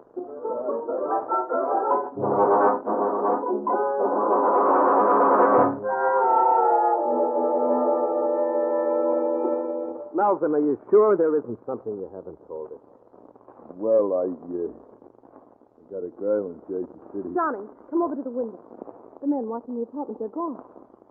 There they are, at that. You think Benedict has given up trying to get Melvin? Not Benedict. That bloodhound never gives up. Oh, that must be Susan. How answer? I wonder why Benedict called his gorillas off. Oh, Good evening. Is Mr. Duke in? right. Johnny, it's him. He's come to plant me. Hello, Benedict. Come on in. Evening, Mr. Duke. How are you, Melvin? Well, I'm all right. Relax, Melvin. I only came up for a little talk. What do you want? I thought we might possibly straighten out this little misunderstanding between us. Token of my good faith, I've withdrawn the men who were watching your apartment. Am I supposed to be grateful? Come now, Mr. Duke. Isn't the attitude to take one? I'm willing to let bygones be bygones. Can't we forget what happened? You mean that ride you gave Melvin? I'm sorry about that. And my boys are a little overzealous in the performance of their duties. You know I wouldn't hurt you, don't you, Melvin? You'd give a week's take to see me salted down. I assure you, Melvin, when I learned what the boys had tried to do to you, I was shocked. I only wanted to make amends. Yeah, with a shovel. Why did the boys take Melvin on a ride? They caught him taking money that didn't belong to him. Of course, what they wanted to do was far too drastic. I never swilled the pill. You couldn't want Melvin so badly because he holds the key to Val's murder. Because you know he can send you to the chair. You're wrong. I have my own personal reasons for wanting him. You gonna give him up? No. Duke, some of my boys were anxious to tear this place apart. That's not the way I work. You're going to hand Melvin over peacefully. You'll have a long wait. You'll wait just as long before you see your wife. My wife? Yeah.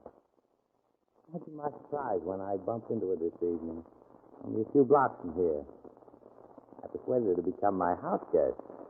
For the time being. Boy, you dirty louse. If you lay a hand... Easy, Johnny. See, if I'm not back at the Pelican Club in half an hour, the boys have their instructions. You can't get away with it, Benedict. I don't scare easy, Duke. Give you 24 hours to think it over. When I get Melvin, you get your wife back.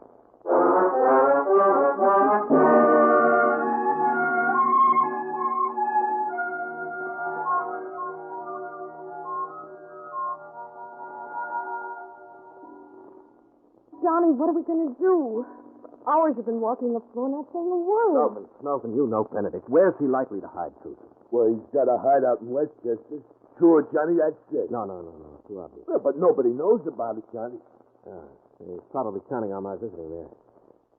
If I know Benedict, he'd probably try to outsmart me by keeping her right at the Pelican Club. Yeah, he is full of tricks. Yeah.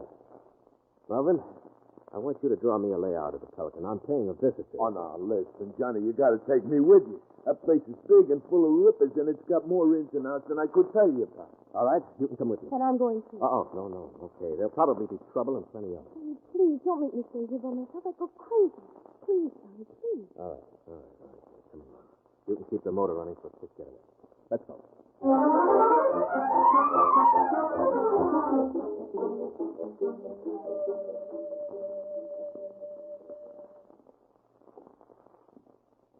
There's the back door, Johnny. Yeah, I suppose Benedict has the place wired. Yeah, you take it. All right, come on. Well, the first trick is to silence the alarm. You got the tools? Yeah. You keep a sharp lookout. Probably got a couple of the boys on the inside. I'm watching, Johnny. I'm watching. You getting it? Yeah. Just a little more. Johnny, here comes one of the boys. I flat against the wall. I'll take him. Hey, what is? You sure can powder them, Johnny. Yeah, sure. I went to Miss Perkins' finishing school. Now tie him up while I finish breaking the alarm. I'll take care of him like he was a pill. He's one of the rippers that took me on the picnic. Yeah, your arm's okay. Gotta get the lock on this door. Yeah. This mess is wrapped up for the night. It's a tough lock, ain't it? You know, when I draws 5 yards to Sleepy Hollow, I had a bunkie that could open any lock there was. Except, of course, the one on the cell door. Yeah. I got it. Good. Where did I put my flashlight on? This is the main kitchen, and that door leads to the hallway, doesn't it? Yeah, it sure does. Melvin, I wish you'd make your teeth stop chattering. I'll put them in the pocket. All right. Come on, we're going into the hallway. Yeah.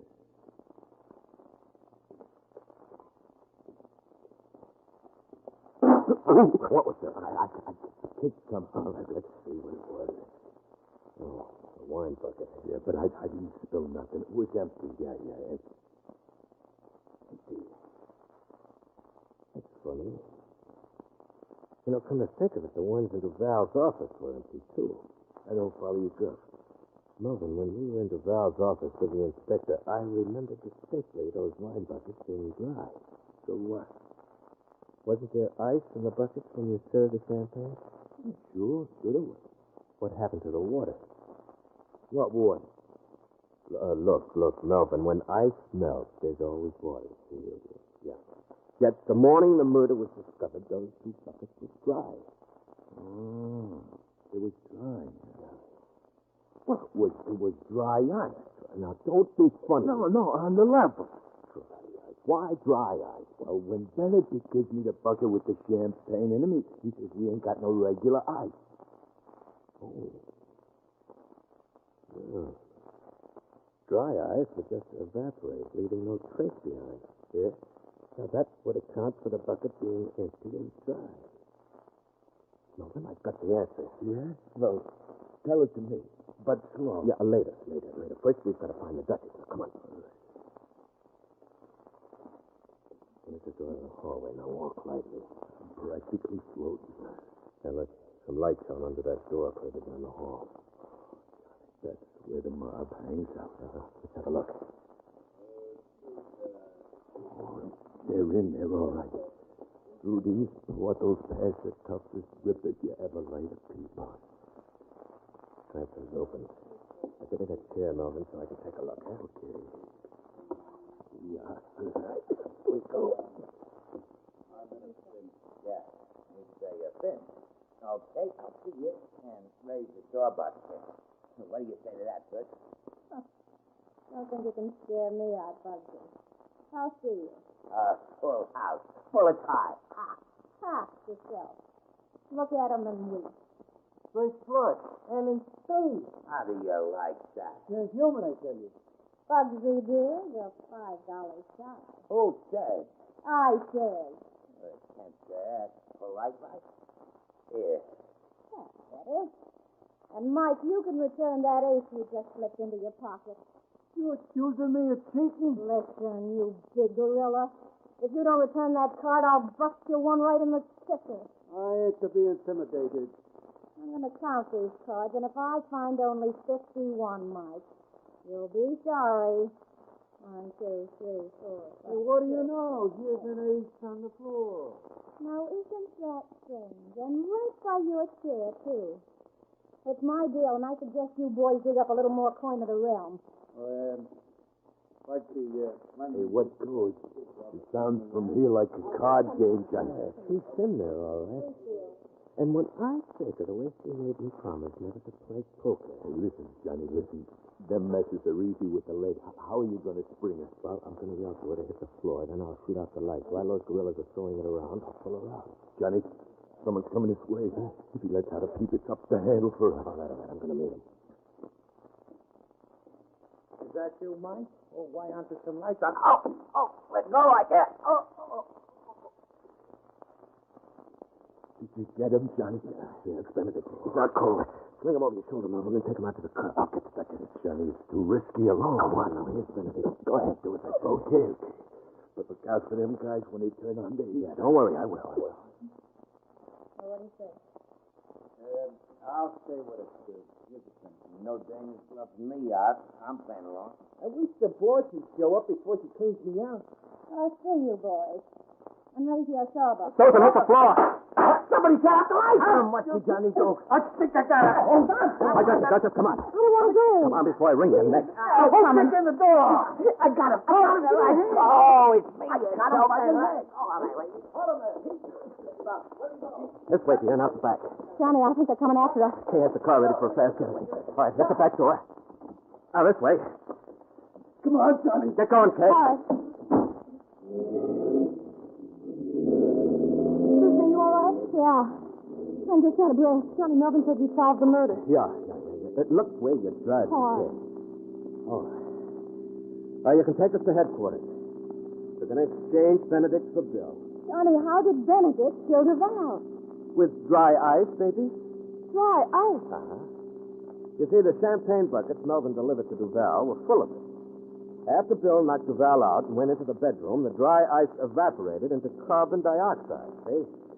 Duval regained consciousness, but fell asleep on the floor next to the champagne bucket where his body was found. Carbon dioxide is heavier than air, and it made a layer on the floor of suffocating gas. Duval breathed it in and died of suffocation. Well, then if Bill hadn't been in the bedroom, he would have... No wonder Melvin was so valuable. He was the only one who knew that Benedict gave him the dry ice. Yeah, that's what I was telling you. I runs the bottles of sparkle to the office, knocks on the door. Oh, no, not again. Duchess, would you mind telling me why you didn't want to leave just now? I practically had to carry you out of that You room. certainly did. Why couldn't you have waited a few more minutes? I was ready to choke you for butting in when you did. But why? Oh, Johnny, I had 4 aces in my hand and 2 in my pocket.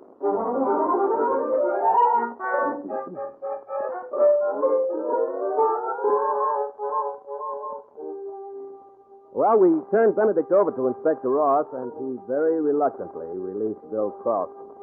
The inspector's a man who hates to be proven wrong. Kay and Bill thanked me, and they did it so nicely I didn't have the heart to ask them for a fee. Fortunately, the Duchess still had clutched in her hand $260 of the money she'd won playing poker. Well, after giving her a lecture on the evils of gambling, I took the money and paid our bill. And that concluded the case of the unseeing witness. The moral? Well, as the Duchess said... 2 extra aces never hurt.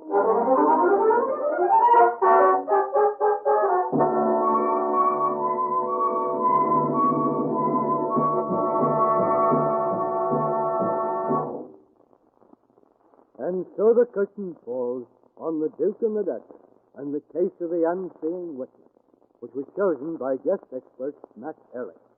Mr. Ehrlich is author of the newly published novel, The Big Eye. Next week at this time, Murder by Experts brings you a story of 2 men who pitted their wits against each other.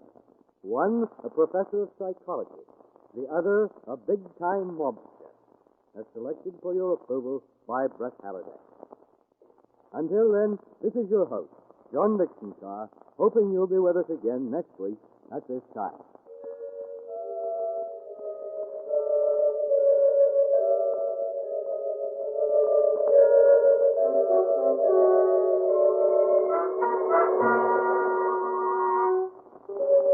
The Unseeing Witness was written by Andrew Phillips. In the cast were Larry Haynes, Ann Shepard, Bill Zuckert, Joyce Gordon, Kermit Murdoch, Lawson Zerby, and Roger DeCoven. Music is under the direction of Emerson Buckley and was composed by Richard DuPage. Murder by Experts is produced and directed by Robert A. Arthur and David Cogan. Russ Dunbar speaking. This is the world's largest network serving more than 500 radio stations, the Mutual Broadcasting System.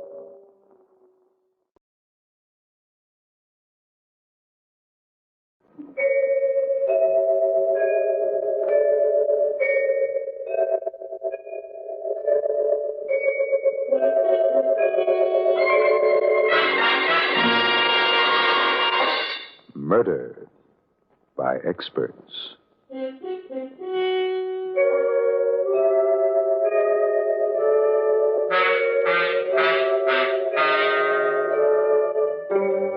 The Mutual Broadcasting System presents Murder by Experts with your host and narrator, Mr. John Dixon Carr, whose books have been translated into 17 languages and have sold over 10 million copies, and author of the recently published detective novel, Below Suspicion. Good evening. This is John Dixon Carr. Each week at this time, Murder by Experts brings you a story of crime and mystery which has been chosen for your approval by one of the world's leading detective story writers. Tonight, our guest expert is the noted mystery novelist Craig Rice. In keeping with the spirit of the holiday season, Miss Rice, herself a witty and humorous writer, has selected a hilarious and suspenseful comedy mystery by Joseph Roscoe. And now we present Carl Eastman in The Case of the Missing Mind. Let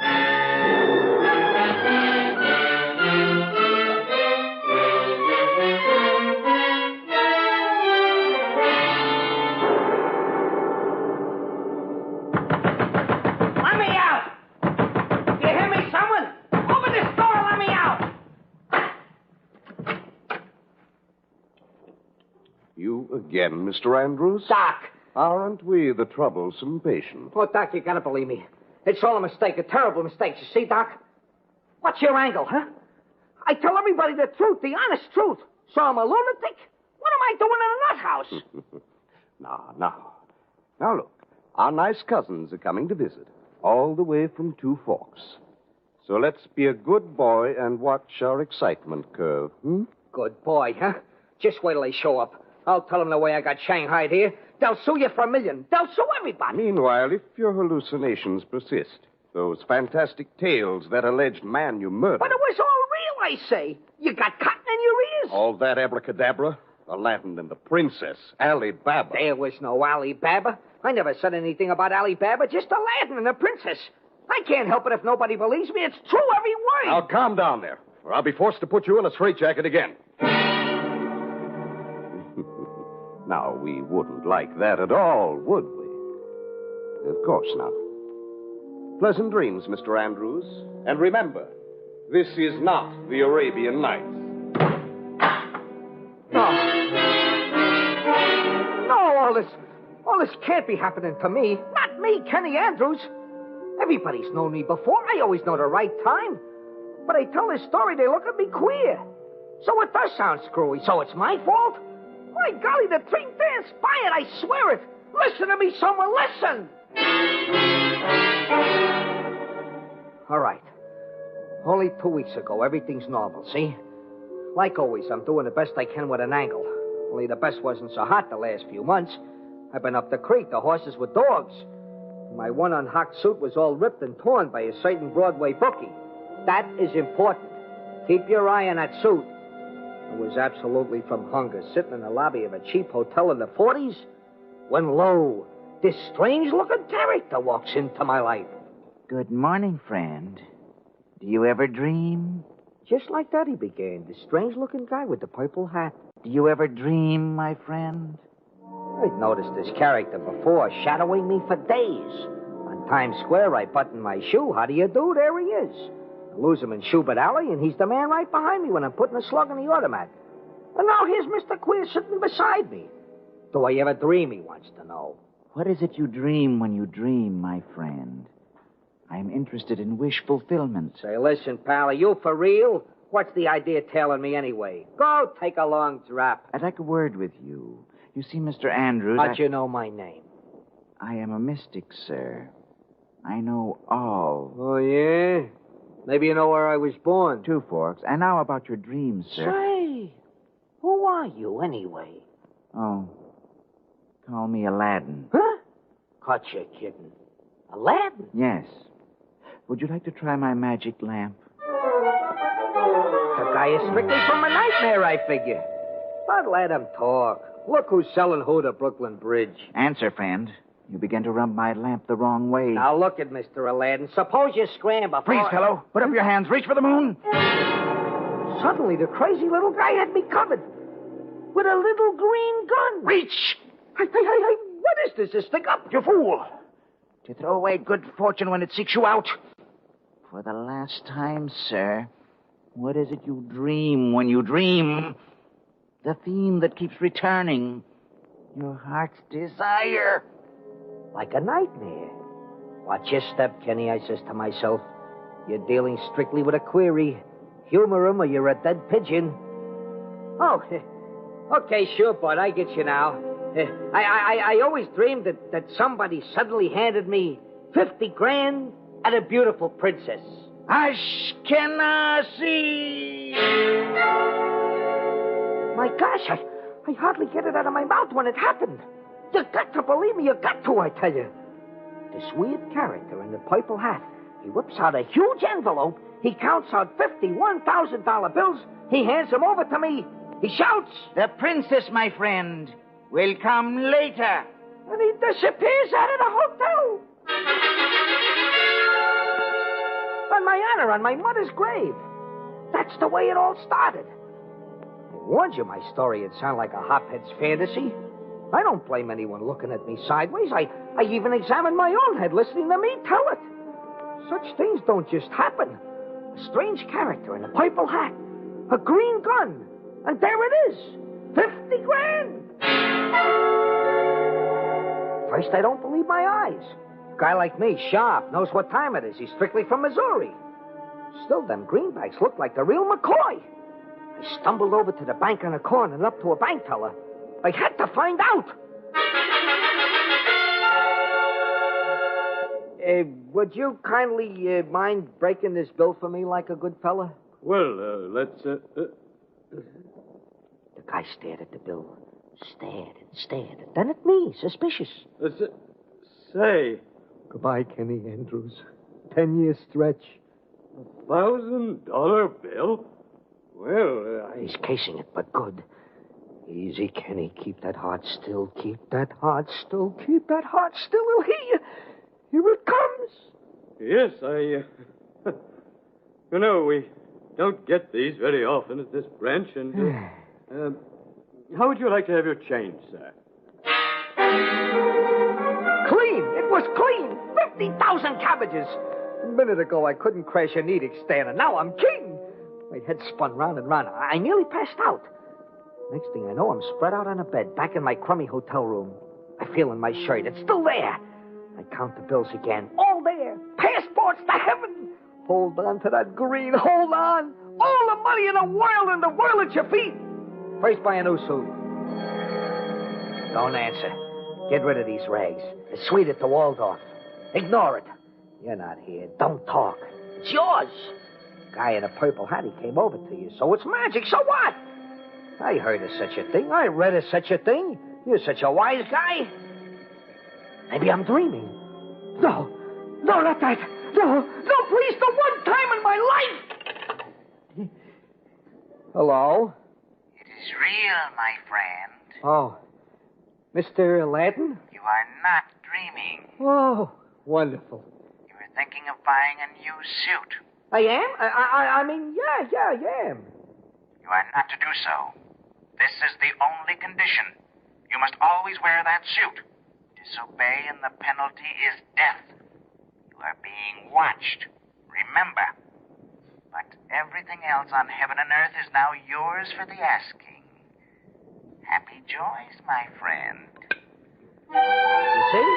This gets screwier and screwier. But Aladdin's my boy, see? No questions asked. Who cares about front when you're healed with 50 G's? Clothes make the tin horn, but when you're a prince, that's how all my troubles began and headed me for this joint. When I can't resist anymore and go and tell the strange events to the boys along Broadway, they give me the quick brusharoo. It was unnatural. Am I dreaming, I says to myself? All right, if I am, I'm going to get rid of the silly sequence. The rags must go. I enter a ritzy dog shop. My good man? Yes? I was just torn to shreds on the stock exchange. You know, the Hurly-Burly. I see, sir. Yeah, you know the bulls? I understand, sir. A new suit. Yeah, I want to order about a dozen, and I want them out of this world. Something with a little dash supreme. Yes, sir. Well, now, if you'd like to consider these numbers here. But just then, my eye caught something looking in at me through the window. It was another eye, and it had a mad stare. And over it was a purple hat. And the pocket was aiming at me against the window. And without seeing it at all, I knew it was a little green gun. These charming summer worsted, sir? Look, pal, what are you showing me suits for? Who said suits? I said overcoats. You said overcoats? With a fur collar. A fur collar? In July? Are you mad, sir? Why not? If I gotta wear a coat to cover my past, it might as well have a fur collar. I always visioned me in one, but only in my wildest dreams. So, next, with a lot of haberdashery and gloves and this and that and a walking cane, I'm ready for anything. I'm out to live, see? Come what may. Even a dog catcher. That night in Manhattan finds me slumming at a private table in a midnight casino. The classiest spot in town. Where before I could never even afford the bar. Your order, monsieur. I already had a few quickies all over the stem. By now, I am a god. Champagne, Charlie, and a bottle for every lady in a joint whose escort can claim a purple hat. All eyes were upon me with admiration, including the most gorgeous little number at the very next table. Beg pardon, monsieur. It's the waiter smiling at me, very polite. You forgot to check your code at the door, monsieur. It is a rule of the establishment. Oh, yeah? We'll see about this. Call the head waiter. I am the head waiter. Oh, yeah, huh? Go drop dead. Gentlemen, please. It's that luscious brunette with the creamy shoulders sitting alone at the next table. Pierre, your manners. You disappoint me. But he's wearing an overcoat. Silence. Why do you not take this gentleman's order? But it is a rule of the house. Rules are for the riffraff. Can you not see he is perhaps an eccentric millionaire? That he is moreover to be my guest. Oh, so, Princess. In that case, Princess, 1,000 pardons, Your Imperial Highness. Go ahead, say it. Tweet, tweet. Kenny Andrews got the DTs. All right, don't swallow it then. But will someone please solve it for me? I am lonesome, young man. Won't you join my table? So this is the princess I was foretold. We made it a twosome, this royal doll and me. We killed 3 bottles, never taking our eyes off each other. Each was too entranced. Now what are we doing? We're sailing along 57 toward Park Avenue. Her head on my shoulders. Oh, can you shine? In a sky blue limousine driven by a little midget. You heard me, a little midget. Be kind to me, babushka. She is a Russian, it seems. Princess Julie, from a branch without their heads cut. And she gives off like a rose. Promise you will be very kind. Where are we going, Princess? You silly goose. Don't you remember? Oh. We are on our way to my apartment.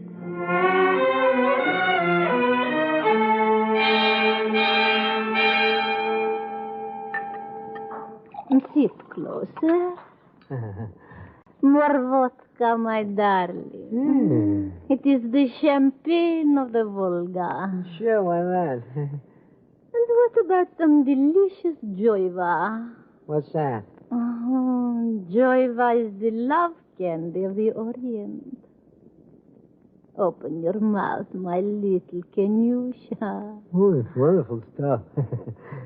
Oh, this ain't happening. This ain't really happening, is it? Oh, hush, my life. Go on, tell me more of your philosophy. Where was I, Princess Baby? Angles? Oh, yeah. It's all a matter of angles, see? I'm full of them, Your Highness. In this town, if you're sharp, cut your wits, never give a sucker an even break, one can rise to millions. Now, taking 2 forks. 2 forks? Who is 2 forks? In Oklahoma, where I was born. Ah. Out there, they don't even know what time it is. If I stood out there, Your Worship, I'd commit suicide. Mm-hmm. I ran away when I was 12. More vodka, Kenyusha. You tell me about it. I must know all about you. Naturally. I live with my Uncle Iggy, see? Well, a poor yokel, he spends all his time digging in his backyard. For what?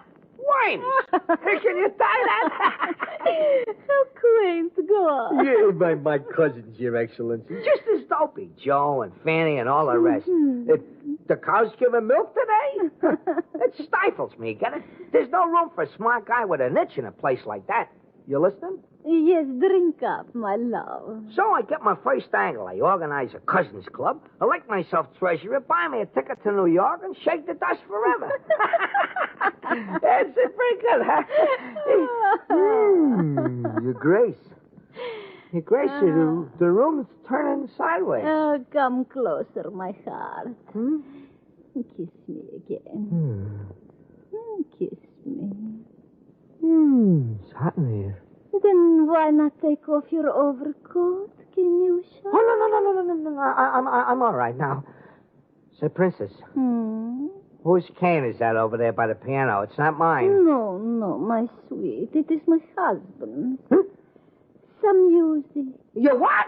Oh, don't be alarmed, Kenny. He's out of town. Oh, I hate him. Oh, I hate him, the beast. He abuses me so. Oh, he does, huh? Oh, Babushka, why am I telling you all this? Because always in my lonely life I am looking for someone. In my dreams I have seen him, and he has caressed my cheek. But the days go by and the years, and he does not come. And yet, always I know that someday, and tonight it happened at the midnight club, one blind. Oh, Your Honor. Do you feel that way, too? Oh, Kenny, you do love me. Oh, do I? Oh, Princess, I'm crazy about you, Your Honor. With all my heart and soul, and it's a great privilege I never visioned. I'd do anything for you. You do anything? Anything, just to have you. Would you commit murder for me? Murder? Would you commit murder for me, Kenny? What's that? Speak low. This is a speaker.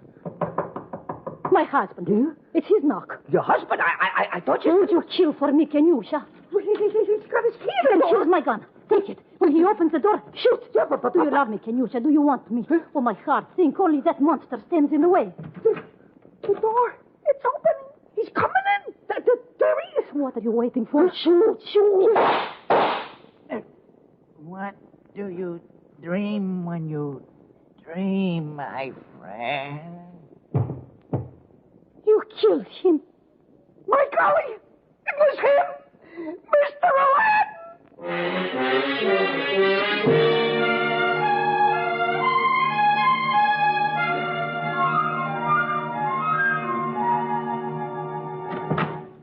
Hey, Chief, you know the guy we've been getting complaints about all day with Aladdin's lamp? That raggedy bum with the fur coat in July? Casey, I want him picked up and put in a cage. He's right here now, Chief. He wants to see you. Oh, my gosh. Okay, Wild Eyes. I can't stand it anymore. I'm going to give myself up. Casey, don't go away. I don't want to be left here alone with this lunatic. What's up? He says he just bumped off a guy a half hour ago. What? Who'd he bump off? Aladdin. Aladdin? Ain't that a hot one now? I don't know what made me do it. I killed him in cold blood. I don't know what come over me. But she's absolutely in a clear, I tell you, and I'm willing to fly alone. Hold on there. She. Who is she? The princess whom I was doomed to meet. The princess? Why, sure. Now, don't give me any more of that Arabian Nights. What the devil are you wearing a fur coat in July? I think you're crazy. I'm beginning to think so, too. Shut up. Stop shaking. Now, what about that 50 grand fairy tale? It's gone. After we killed him, we ran out of her apartment. I felt in my shirt, and it was gone. We killed him. Where's the princess? She had an appointment with a hairdresser. What? Sit down. You mean that murderess? What murderess? I absolve her. I turned her head. For once in my life, I'm going to act like a man. I killed him.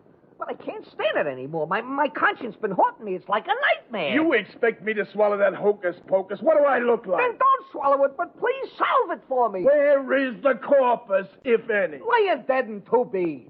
All right, let's go. But if you're dragging me along on a wild goose chase, I'll put you away in a padded cell. Now, come on.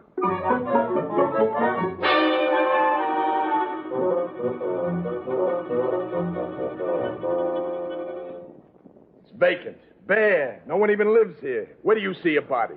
Can't understand. My gosh, officer, I was just here, but now it's empty. Hey, what are you trying to pull on Can me? I help you, gentlemen? Who are you looking for? Who are you? I'm Mrs. Podolsky, the janitress. Well, who lived here last? You know a Princess Julie? A princess witch. I'm afraid, mister, you got the wrong building. though I've been living in this apartment for the last 6 months.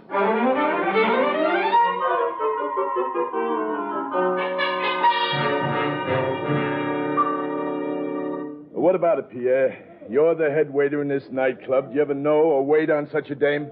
Princess Julie. Yeah. But no, Monsieur Inspector. She is utterly unknown in this establishment. That's a lie. You remember darn well just a couple hours ago. My fur coat. She was sitting at the next table. And Pierre, do you know this eccentric jerk here? Take a good look at him. Monsieur, I have never before seen him in my whole life.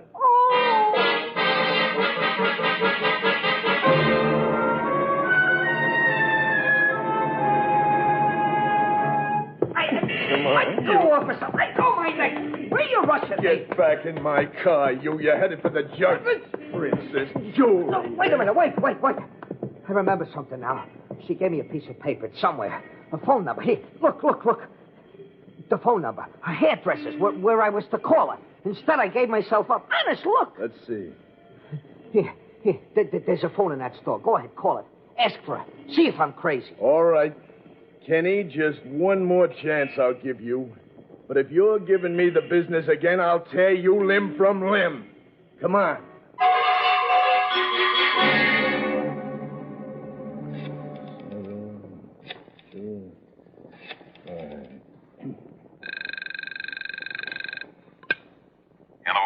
Hello, is this a hairdressing parlor? What number do you want? Who is this? Describe her. A ravishing brunette. Shut up. This is Inspector Ross Police Department. Is this a hairdresser's? My dear fellow, this is a private sanitarium for the insane. What? Dr. Bennett speaking. Tell him her teeth are like a pile. Tell him... Shut up, you. Sorry, Doc. I guess this is just a bum steer. You see, I got a prisoner here told me that a Princess Julie... What? What's that? What's your prisoner's name? Kenny Andrews. Kenny Andrews. That's him. Don't let that man away. Get him right back here. He's an escaped lunatic. What? Well, I'll be... Now this makes sense. Look, Doc, give me your address, quick. I'm delivering him myself in person, and it'll be a pleasure. Is the princess there? What do they say, huh? What do they say? Brother, you're going home. Let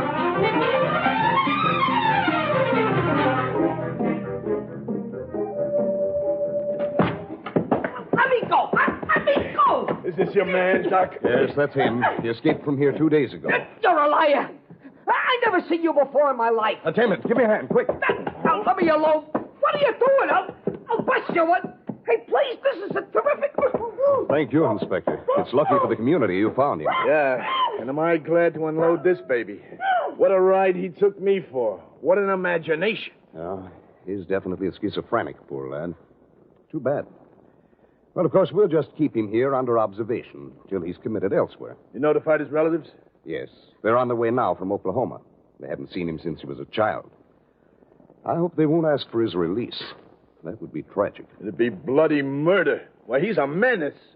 I'm sure glad you're taking him out of circulation.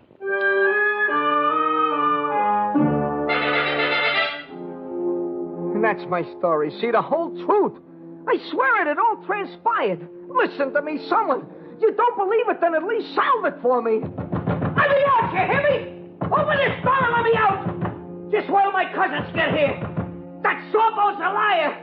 I tell the honest truth, so I'm a lunatic. I'm Kenny Andrews. I always know the right time. What am I doing in the hospital? Such things shouldn't happen to a dog. Open up, I say. Let me out.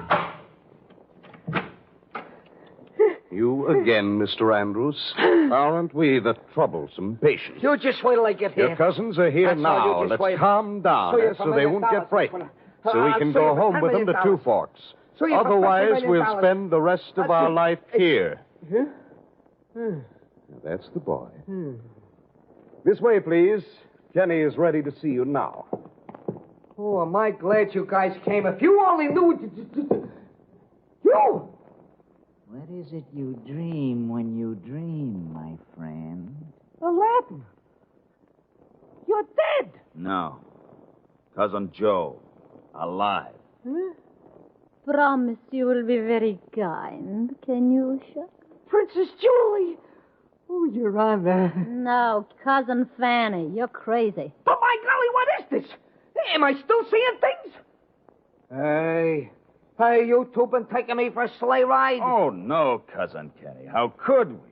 Yokels like us take a sharp guy like you? Not your dopey cousins from Two Forks, Kenny. The cow's giving milk today? Oh, my golly, what's your angle? I don't get it. I don't get it at all. You will, Kenny. You remember Uncle Iggy? Huh? Digging and digging in his backyard? For what, Kenny? Worms. Right. Uncle Iggy died 2 weeks ago. You know from what, Kenny? What? Heart shock. Huh? You know what gave him heart shock, Kenny? He struck oil in his backyard and became a millionaire overnight. Huh? You know who he left the $6 million to in his will, Kenny? Who? You. Huh? But you're not going to enjoy it, Kenny, because you're non-compass menace. Get it? You're crazy. And that's where we come in, Kenny. You see, his will also reads that when you die or go crazy, the fortune's to be split among your other cousins. You always did suspect you'd suddenly do one or the other, Kenny. Wait a minute. Wait a minute. This has all been a frame-up. Sure, I get it, everything. I've been framed. You wanted to make people think I'd gone haywire. So you put up this whole mishmash. How did you know where to trail me? Easy. For a smart guy with a niche, only one place for him. New York. And when we met up with a certain bookie, the rest was easy. Oh, I got a headache. I got things pounding in my ears. That gun I plugged you with. Blanks. That waiter at the casino. Cousin Georgie. The Sawbones. Cousin Hank. The midget. Cousin Lou. The janitress. Cousin Bessie. Oh, this should happen to me. To me, you crooks, you swindlers. You admit it. You stand there and admit it all. Why not? What have we got to lose now? Who to do such a thing to your own cousin? You remember the Cousins Club, Kenny? Well, now you angle your way out of this, baby. Come on, Fanny, you weep. Let's go. Make with the paper dolls, Kenny. No, listen, you robes. You can't pull this on me. Never. You'll never get away with it. You'll see. You think you're pretty slick, huh? Wise guys. Make with the paper dolls, huh? No. That'll never keep me here. Not Kenny Andrews. Such a thing shouldn't happen to a dog. What'll I do? Spray me, someone. Listen to me. All you punks tune in on my story. Do something. What are you just sitting for? This thing's funny. Help me. Advise me. For crying out loud.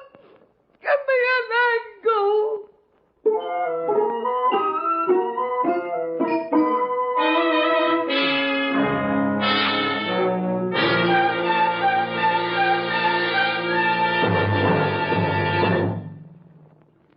And so the curtain falls on the case of the missing mind, which was chosen by guest expert Craig Rice. Miss Rice is the author of Having a Wonderful Crime. Next week at this time, Murder by Experts brings you a story of a New Year's Eve masquerade party with death as a guest in disguise, selected for your approval by one of the foremost leading mystery writers of the world. Until then, this is your host, John Dixon Carr, hoping you'll be with us again next week at this time. Case of the Missing Mind was written by Joseph Rusko. In our cast were Carl Eastman, Ann Shepard, Bill Zuckert, Ralph Camargo, and Bert Cullen. Music under the direction of Emerson Buckley, composed by Richard DuPage. Murder by Experts is produced and directed by Robert A. Arthur and David Kogan. Bill Tonkin speaking. This is the Mutual Broadcasting System.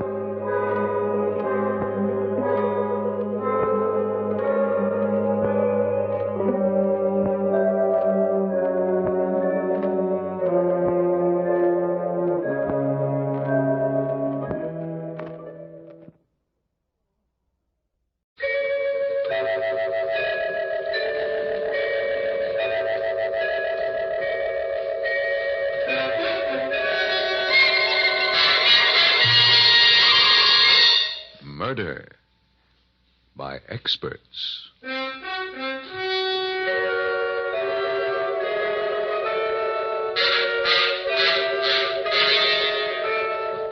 The Mutual Broadcasting System presents Murder by Experts, with your host and narrator, the noted mystery writer, Fred Halliday. Mr. Halliday is creator of the world-famous detective character, Michael Shayne, author of 25 mystery novels, and whose latest work, This Is It, Michael Shayne, has just been published. Good evening. This is Brett Halliday.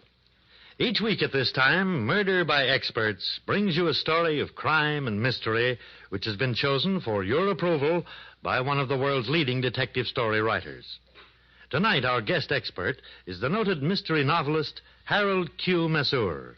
From his vast knowledge of the field of mystery, Mr. Masur, with tongue in cheek, has chosen a light and fast-moving comedy mystery by that very witty writer, Milton Lewis.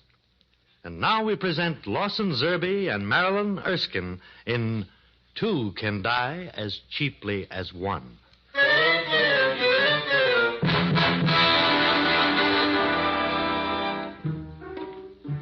The name's Duke, Johnny Duke. You'll find me listed in the classified phone book under Detective Service. If there's anything I hate, it's violence, especially to myself. Of late, so many characters have showered me with blows that Susan, my slightly gorgeous wife, has given up calling me the Eye and refers to me now as the Black Eye. You have only to take that last case of mine to see what I mean. It all began on a beautiful spring day. Susan and I were standing in front of our apartment house waiting for a cab. Now, in New York, there must be at least 5,000 cabs, and this one, out of 5,000, had to come along. Taxi, mister? Yeah. Get in, baby. 34th Street and 5th Avenue. Right. Oh, Johnny, what a lovely day. I don't see why we ever tolerate winter when we can get days like this. Yes. And for once, I'm without a case. That won't last long. Oh, yes, it will. Darling, I'm seriously thinking of quitting this racket. And let a crime wave loose in our fair city? Well, I don't want to see any more corpses. I don't want any more beautiful murderesses throwing themselves at me. I don't want a jitterbug between bullets anymore. This happens once every year. Mm-hmm. You'll get over it. Not this time, Duchess. Now, look at me. Every week I nearly get killed. Every week I get conked on the head 2 or 3 times like a bell. I'm in a rut. Hey, do you mind if I take 5th Avenue? Not at all, driver. But why do you want it? One sees more chipper chicks on 5th Avenue when one must wait for a red light. And by all means, take 5th. I could tell you was a man after my own heart the minute I lamped you. Really? Oh, how did you know he was fond of chipper chicks? Oh, that's easy, madam. I just seen a pin-up tomato that was with him. Why, thank you. What a lovely cab you have, driver. Yeah? Hey, you believe in sunlight? Only in the daytime. Why? On account of I want to slide the roof back, like this. Yeah, you can have sunbeams at no extra cost. Oh, thank you. You know, sunlight's a very helpful and also ultra. Also what? Ultra. You know, ultra this, ultra that, ultra expensive, ultra dumb. Ultra. Now, what's so ultra about sunlight? Ultraviolet rays, of course. You don't seem to understand me, so I'll have to give you a lecture 10 or 15 minutes. We heard about sunlight, Tootsie. Say, is that really your name? Certainly. Who else would want a name like that? Lots of people think it's very funny. Why? How could a guy with a puss like mine be a Tootsie? Hey, get over to the side, Jago! Mr. Tootsie, we feel that heaven can wait. Won't you please take it easy? I am. It's them other guys who are always getting in one's way. But don't worry. This cab's falling apart anyway. And if we crash, we'll be killed instantly with no suffering. So sit back and relax. Johnny, what's the matter? Hey, what's you yelling for? I didn't hit no trucks yet. Something socked me on the head. Oh, you got that kind of a wife, too, huh? Oh, it's something that came through the open roof of the cab. Even when I'm not on a case, I'm not safe. Was this it, dear? That must be. It's an envelope. Johnny, darling, look what's inside. Oh, what is it? It's an antique bracelet. Look at those stones. It must be worth scads and scads of money. Why don't things like that ever fall on my head? Hey, I'll let you split it with me happy.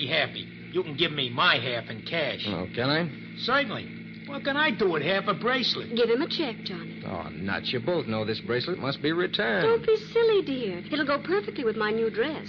Besides, how will you ever find the owner? There's a name on this envelope. James Maxwell, importer. Oh, the address is one of the office buildings we just passed. Well, all I can say is that anyone who throws a bracelet like this at a perfectly innocent head doesn't deserve to get it back.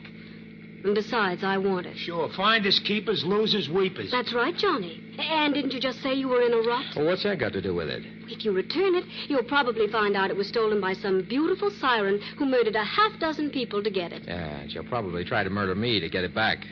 I'll bet she worked with a cutthroat accomplice I'll have to arrest before I'm killed. See why you shouldn't give it back? Why, you're dead already. And they'll probably murder me just because I'm your wife and I know who the killers are. See, you're both dead already. And if I return it, I'll spend this beautiful day bleeding in strange apartments, being mauled around, getting kicked in the head, having my teeth knocked out, getting back into the same monotonous routine of mayhem and murder. That's right, dear. Don't you see why we should keep it? Yes. Darling, I've made up my mind. Tootsie, turn around. What are we going to do? Why, return it, of course.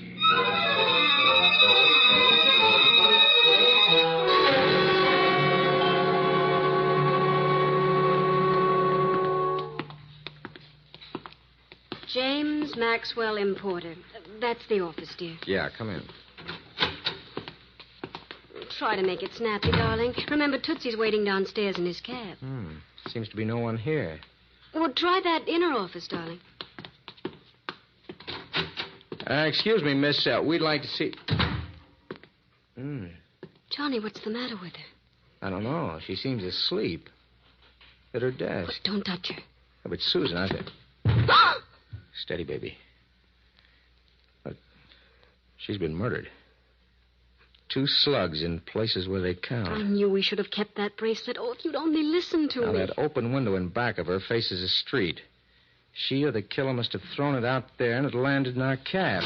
Don't move. Either of you. Hello? You both do exactly as I tell you, or you'll get a bullet in your brain. Do as the man says, dear. You know your brain isn't large enough to hold bullets, darling. What's the idea? I'll take that bracelet. Bracelet? What bracelet? He must have wandered into the wrong place. Give me that bracelet. Humor him, dear. He's obviously a homicidal maniac of the crazy type. Yeah. What's the racket, pal? How'd you know I had it?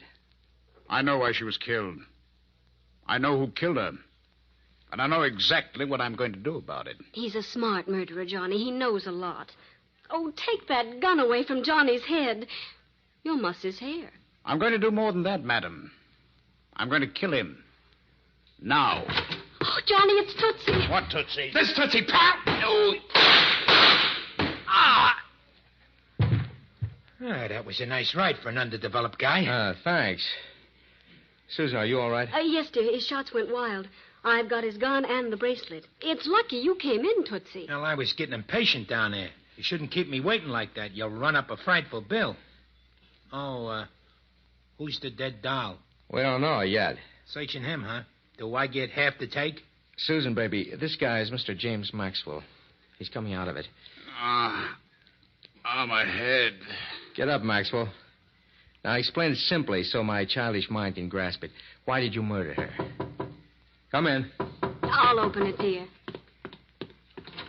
Yes, what do you... No, don't. Oh. I've got a gun, gentlemen. Now, will you please tell a poor innocent girl what this is all about? And play no tricks, or you'll be covered in your own gore. I told you should have stood in bed with that bracelet. Who owns the female I hit over the head with the hat rack? I do. She's my wife. You'd better pick her up. Someone might step on her. Oh, Johnny, buy me a new head. I'll help you up, baby. You'll be all right. Thank you, Blanche. You came just in time. You know her? Oh, yes. Blanche and I are old friends. Just who are you? I'm Johnny Duke. This is my wife, Susan, and this is Tootsie, our taxi driver. Well, what's the payoff? Are you going to kill us again? I certainly am, if you're going to hurt Jimmy. Did, you kill that girl? No, we just wandered in here. What are you doing there, Susan? Oh, just looking at this hat rack. Is this what you hit me with, Blanche? Yes. I heard you in here, and I thought you were harming Jimmy. If I hurt you, I'm terribly sorry, dear. Oh, that's all right. I was just trying to figure out how you use the hat rack. Well, you must have swung it like this. No, don't! Oh! I've got the gun back, Johnny. Oh, my brains are aching. If I hurt you, I'm terribly sorry, dear. That was lovely. You'd make a good female blanksmith. Thank you, Tootsie. Drag her to that chair, Mr. Maxwell. That's right. Now we'll go on where we left off. Why'd you kill her, Maxwell? I didn't kill her. I was with Blanche all day. Wasn't I, dear? That's right. He was at my place. What were you doing? We were playing Ring Around a Rosie in my living room, dear. What's your full name? Blanche Werby. Why? Did you ever see this bracelet before? I can tell you about that bracelet. It belonged to my partner, William Baldwin. It's worth a fortune. At least $80,000. I told you we should have kept it. Where is Mr. Baldwin now, Mr. Maxwell? I don't know. He disappeared 6 months ago and was never seen again. He had that bracelet with him. Who's that dead girl? Well, she's Miss Ruth Perkins, my secretary. Oh. She evidently threw the bracelet out the window. How'd it get here? I haven't the faintest idea, Mr. Duke. I'm sorry I lost my head before. I thought you killed her when I came in before. I heard you talking about the bracelet. I thought you murdered her to get it. Whoever gave that bracelet to Ruth Perkins knows who my partner is. This looks like quite a case. Yes, Duchess. And for once, we're going to let the police solve it. Call them up, darling. We'll probably be tied up with them until evening. There goes our lovely day. And that should teach you a good lesson. Next time you get hit on the head with an $80,000 bracelet, you keep it. Police headquarters, please.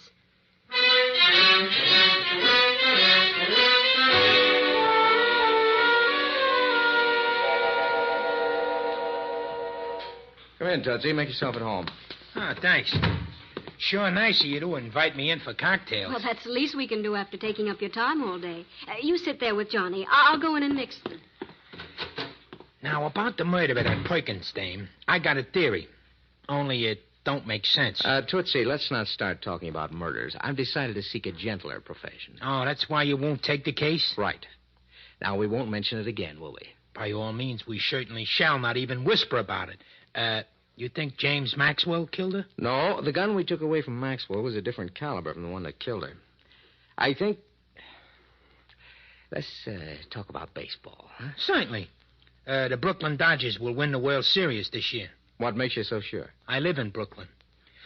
Do you think William Baldwin was bumped off, too? The police said his daughter also disappeared. Yeah, I think they were both killed. It's funny there should be no identification in that secretary's purse. Oh, nuts. Don't lead me on. Hey, I believe that was your loving wife in distress. Yes, in the kitchen. Come on. All right. If they tried to do anything to Susan, Susan. Hey, Susan, baby. Is she dead? No. Someone tried to garrote her. Here, help me get this cord off her neck. Hurry. All right, there. That does it. Susan, what happened? I don't know. Someone must have come through the delivery entrance, felt the cord around my neck, and that's all I know. Tootsie, there's a gun in that old sugar bowl. Take it and go down that delivery exit. I got it. So long, Johnny. Susan, darling, are you okay? I'm feeling much better now. Johnny, why should anyone want to do a thing like that? I don't know. I'm pretty sure it's got something to do with that bracelet. Johnny, darling, you better take this case and solve it before we're all bumped off. I know it may all be just too annoying for a jaded sleuth like you, but it's better to be bored to death than murdered. You win, baby. I thought I would. That's why I took these things out of the dead girl's purse. There are 2 addresses on different sheets of paper. One's the address of one Samson Everest, and the other is the dead girl's home address. Well, there ain't no sign of any Garrotters out there, Johnny. He must have got away. Now, listen, Tootsie. We're going to find this murderer, and you're going to help us. I want you and Susan to visit one Samson Everest. I'm going to poke around Ruth Perkins' place. Now, let's get going.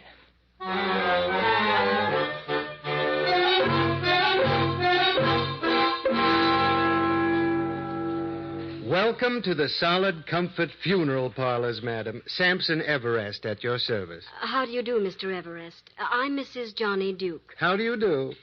You've seen our advertisement for a bargain in funerals, no doubt. We're running a sale, you know. Is it for someone close to you, your husband, perhaps? No. In fact, we didn't know you were an undertaker at all. Oh, by the way, this is Tootsie. Hiya, Samson. How do you do, sir?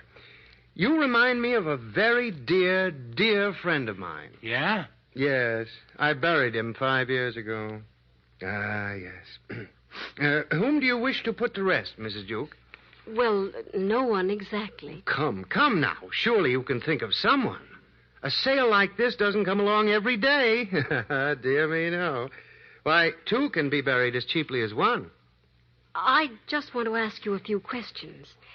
Do you know someone named Ruth Perkins? Is she among the living or dead? the dead. I've never buried anyone by that name. She was murdered today. Why would your name and address be in her purse? Perhaps she knew she was going to be killed and wanted to get in on our bargain. Really, Mrs. Duke, you should take advantage of this. It's truly a cutthroat sale. Just what do you get for your money? For only $75, you get a hearse, fresh lilies, 2 limousines, and a plot in an exclusive cemetery. Yeah?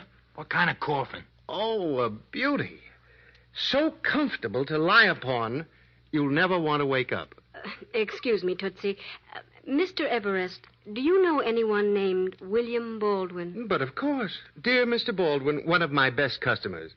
Did you bury him? No, but he ordered a tomb from me. I had it built in the Gay Departure Cemetery overlooking the loveliest little pond. It's really a gorgeous place to go when you're dead. I'm sure it is. But why did Mr. Baldwin have it built? To rest in when he passed on. Mr. Baldwin was a man of great foresight. In fact, his daughter was here only yesterday. His daughter? As a customer or a victim? Oh, she was quite alive, I think. Of course she was. She talked to me. She wanted to know where her father's tomb was. Why? She was going out there to inspect it. A very devoted child, I must say.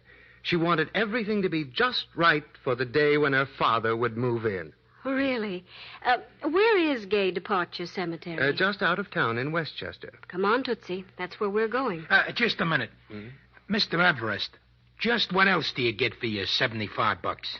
2 pallbearers, an organ music, a granite tombstone, a smooth ride with professional chauffeurs. Is the hearse got white tires? My dear man, all our hearses have white tires. That goes without saying.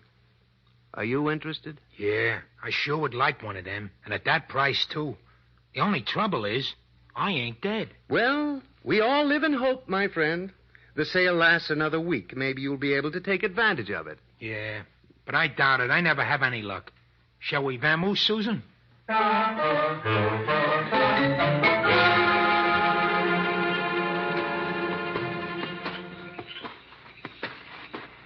must be the tomb, Tootsie. It's right near the pond. How picturesque.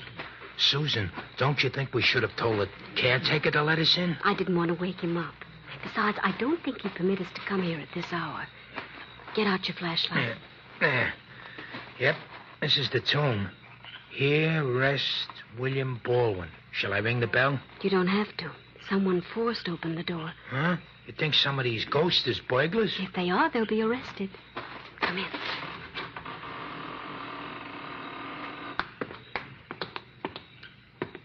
You don't have to take your hat off, Tootsie. Well, I've never been in no tombs before.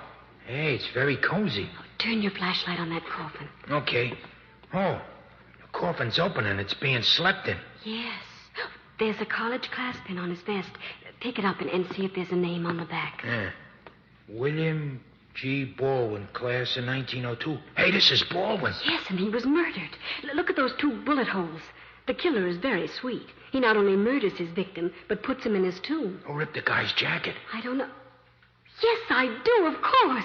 I'll bet the bracelet was hidden in that jacket. Oh, come on, Tootsie. We have to get out of here. I want to phone Johnny. Okay, but shh, not so loud. You're liable to wake him up.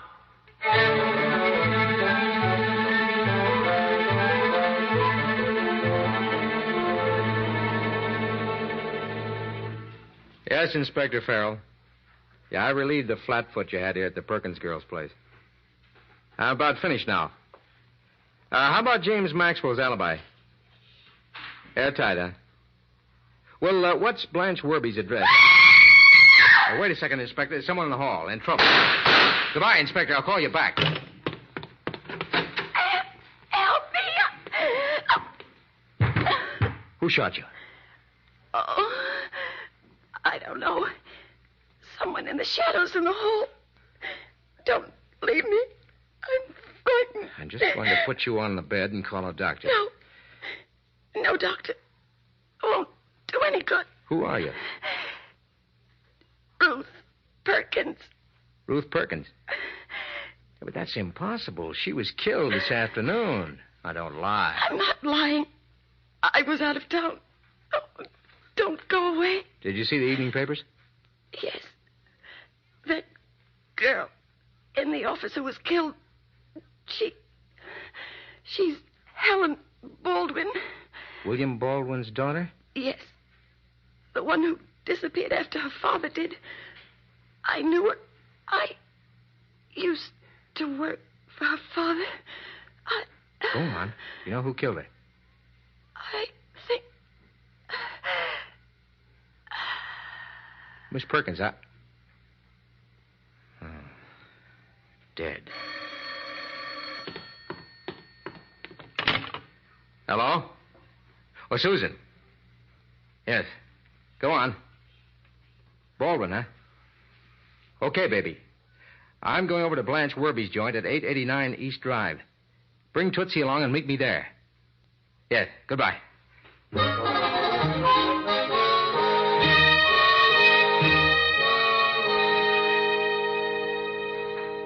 Won't you have a drink, Steve? Thank you, Blanche. Think I can use one. Here you are. What makes you think Jimmy and I were lying about being in this apartment when that girl was killed? I think Jimmy killed her. But I told you. I know. You were playing Ring Around a Rosie. Right here in my living room.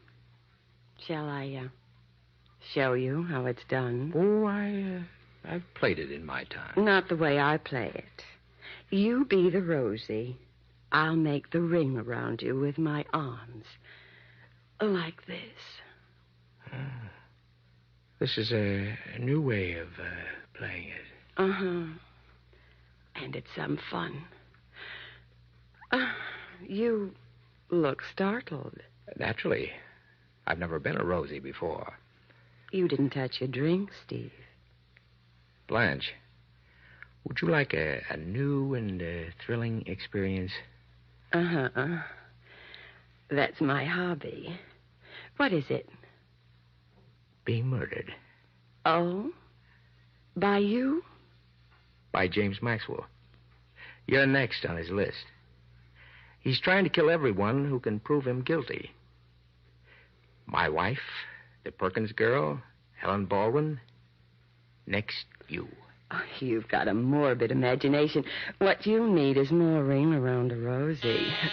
Oh, dear. Have your drink while I answer it. Hello, Blanche. Oh, Jimmy. Come in. Look who's here. Johnny Duke. Well, I'm glad to see you. Hello, Maxwell. You're lucky Inspector Farrell let you go free. Well, he knew he couldn't keep me.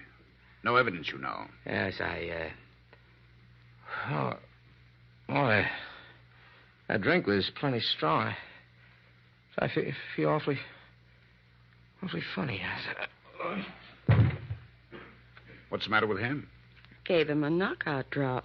He's getting very wise, Jimmy. You know what he told me? He said you tried to kill me. The little fool. I told him he was out of his mind. What are you laughing about? Well, it's so funny. Not for you. As it turns out, he's 100% right. Jimmy, put that gun down. No, Blanche. It was very nice of you to lie and alibi me. But now I can't trust you. So you're going to die. No. Now. Oh, I've been killed. Take it easy, Blanche. I shot him in the shoulder. He'll be okay. He didn't even have a chance to fire his gun. Oh, you weren't out. No. I dropped my drink under the pillow of your sofa. I hope it doesn't stain. Johnny, darling, we came as fast as we could. Come in, baby. Hiya, Tootsie. Okay. You came just in time to hear Blanche give us a complete confession. How about it, Blanche? Okay. He phoned me this afternoon and begged me to alibi him. I did. I loved him. Then I went to the office. The rest, you know. Johnny, darling, how'd you do it? How'd you make her confess? It was easy, baby. All I had to do was play a little game called Ring Around the Rosie, dear.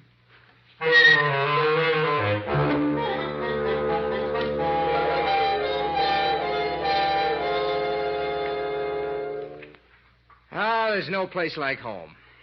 And so peaceful. Johnny, you still haven't explained. Well, it adds up to this, baby. Maxwell killed Baldwin to get that bracelet. Mm-hmm. He didn't know that Baldwin had it sewed into his suit. And Helen Baldwin, suspecting what happened, disappeared in order to investigate. Mm-hmm. She found out that her father's body was in the tomb. Right. Now, she must have known where the bracelet was, too. She came back with it, accused Maxwell. Mm-hmm. He pulled a gun.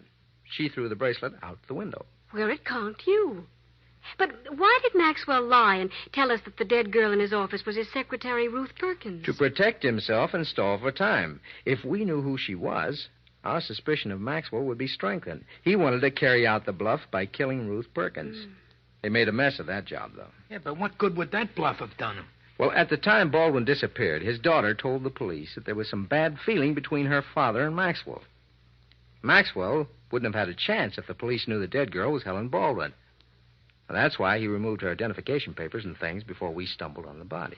Johnny, darling, do you still feel you're fed up being a detective? Murder, mayhem, and monkey shines. The same old thing. I'm bored. Come here.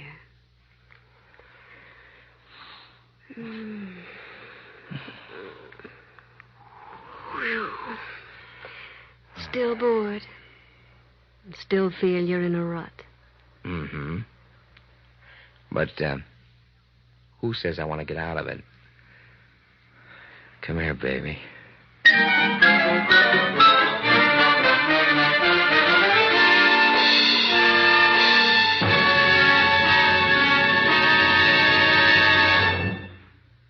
And so the curtain falls on Two Can Die as Cheaply as One, which was chosen by guest expert Harold Q. Masseur. Mr. Masseur is author of the recently published mystery novel, Suddenly a Corpse. Next week at this time, Murder by Experts brings you a drama of a young newspaper reporter who covers the biggest story of his career, only to find murder dogging his footsteps. As selected for your approval by one of the world's foremost detective story writers. Until then, this is your host, Brett Halliday, hoping you'll be with us again next week at this time.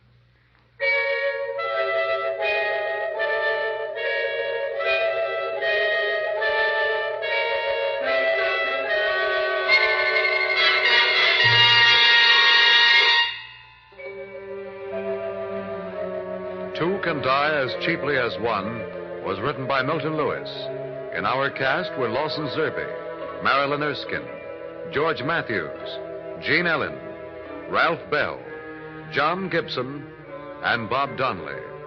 Music is under the direction of Emerson Buckley, composed by Richard DuPage. Murder by Experts is produced and directed by Robert A. Arthur and David Cogan. All characters in our story were fictitious, and any resemblance to the names of actual persons was purely coincidental. We welcome all comments on this program, Murder by Experts. All letters should be addressed to Murder by Experts, care of the Mutual Broadcasting System, New York 18, New York.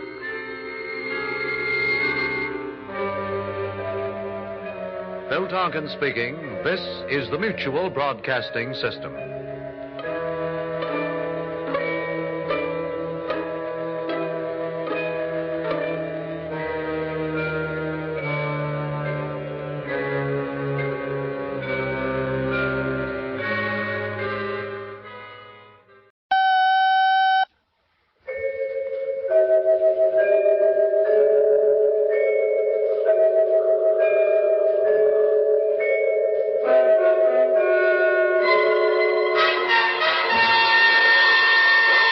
Murder by Experts. The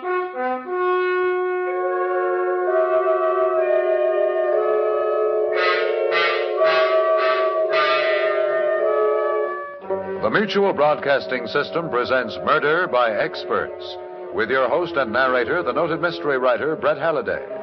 Mr. Halliday is creator of the world-famous detective character Michael Shayne, author of 25 mystery novels, and whose latest work, This Is It, Michael Shayne, has just been published. Good evening. This is Brett Halliday.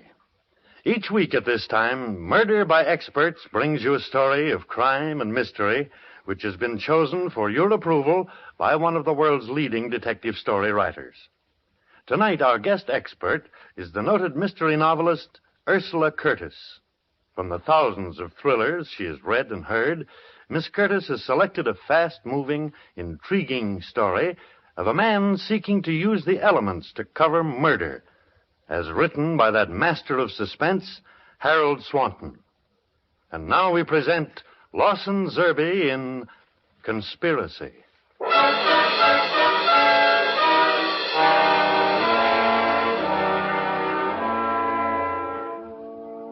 So I'm a murderer. So people look at my picture in the papers and point at it and shudder. I wonder how many of them are entitled to do that. I wonder how many of them are murderers, too, in their minds, with only the law between their hands and the throat of someone they hate. You take a city, see? A city full of people, the pious and the profane, the innocent and guilty, with their loves and hates, their pride and avarice and jealousy. And in that city, a pronouncement is made that on this date, between this hour and that one, there is no law, no retribution, that the crime of murder will go unpunished. How many of them would stand still? How many? Would you?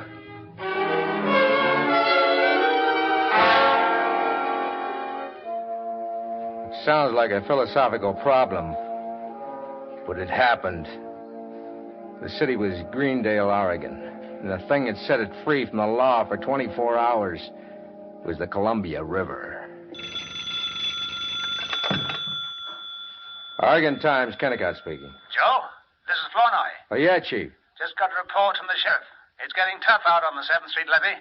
Yeah, I just heard the news over the radio. If the river busts through, they'll start looking for Greendale somewhere off the coast of Japan. But they got the army out there. I thought they'd take They're care... losing ground, Joe. The levee might hold another hour, maybe more, but you'll go tonight, and I want you there when it happens. You're liable to pick me up off the coast of Japan. I'll send a boat after you, sweetheart, but phone that story in first. You know, color stuff. I was there. I saw it happen. Hot coffee, sweating soldiers. Man versus nature. Got it? Yeah. Okay, Chief. Great. Now get going. You've got 15 minutes to get there.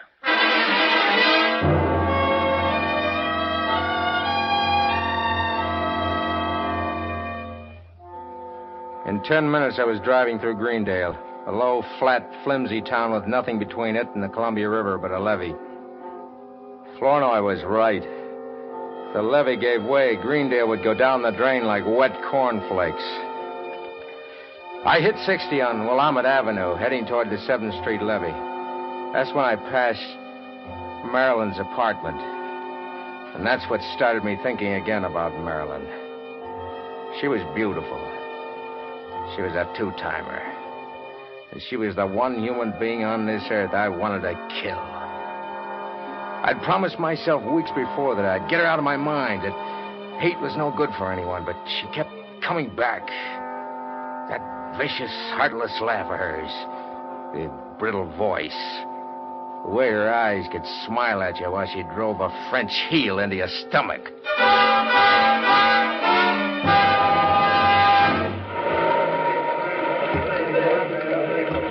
Hey, you over there? Yeah, Major. What are you doing here? Joe Kennicott, Oregon Times. Reporter, huh? Okay. How's it look? You can see for yourself. Look at that river boil down there. Yeah. Levee's like a hunk of Swiss cheese. Hey, over there, pull the truck around. No, to the left, man. It was a weird scene. Men, trucks, equipment fighting the river in the glare of those gas lamps. Heaving sandbags, pouring gravel, trying to save a town they all knew was doomed. My eyes took it all in. My pencil was making notes, but my mind was on Marilyn, wondering if she was back in that apartment in Greendale, hoping she was asleep, that somehow she'd get washed out to sea with the rest of the rubbish.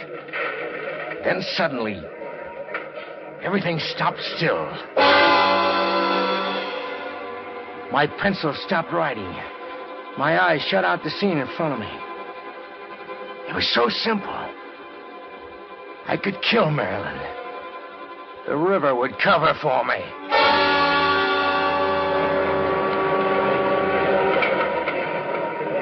Hold it, fellas! There's no use punching any longer. We're licked. She'll break through any minute. Pull the equipment out. Evacuate. That's an order. And you, Kennicott. Yeah, Major. Take your car and beat it down to Greendale. Tell them they've got 5 minutes to get to high ground. Understand? Yes.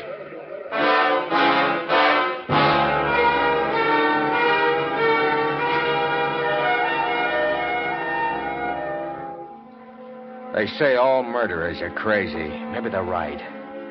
All I know is that I hit 70 on the river road down to Greendale, hoping against hope that Marilyn would still be in that apartment, so I could kill her before the flood came. Marilyn! Marilyn! Joe! Joe, what are you... There's a flood on the way, baby. Yeah, it came over the radio. I was just throwing a few things together to take with me. You're wasting your time. What do you mean, Joe? Hey, what are you going to do with that lamp? You aren't going, baby. Now, look, honey, don't be silly. I'm not going to lug that lamp out of here. You aren't going anywhere. No, you're not. Joe. Hey, wait a minute. You're crazy, Joe! Help! Help!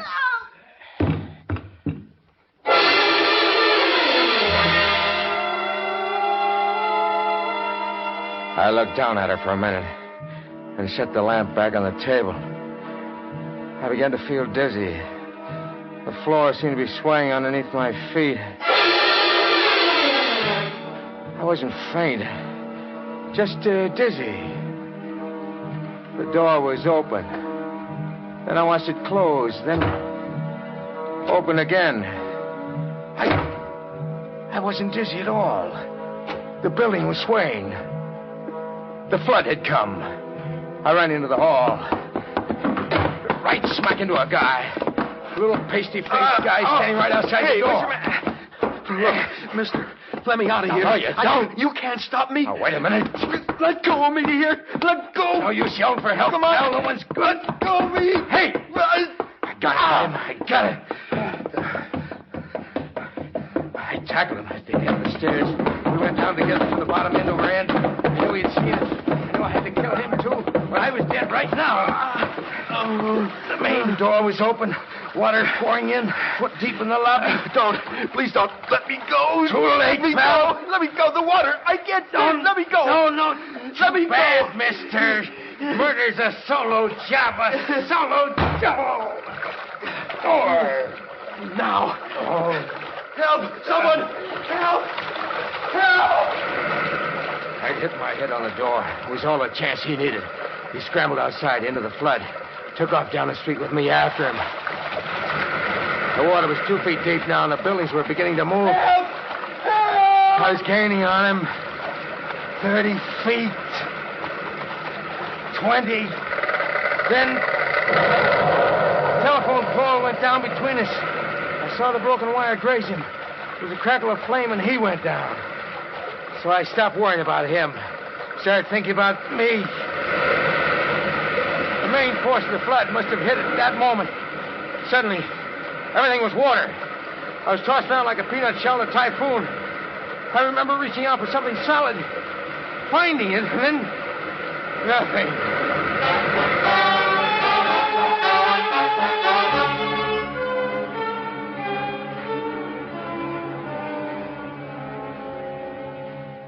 Just relax now. You're all right. All right. Where am I? In the hospital. What happened? You're a lucky man. They picked you up right in the middle of it. Had quite a time making you let go of that telephone pole, too. Oh, yeah, the telephone pole. Nothing wrong with you but a few bad bruises and shock. Nurse, give me a hand with this patient, will you? Yes, doctor. Just take it easy now. Everything's all right. Yeah, everything's all right.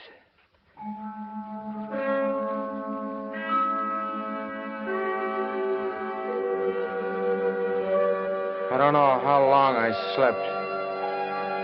1 hour, maybe 6, but it was still dark when I suddenly found myself awake in a cold sweat listening.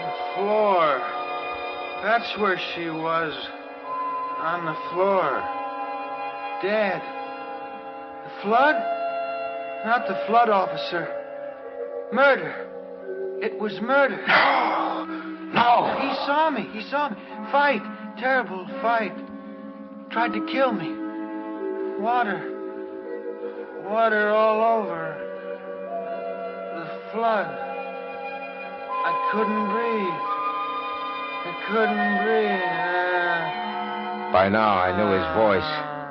They must have picked us up together, put us in the same hospital room. 1,000 crazy thoughts hit me all at once. Kill him right there.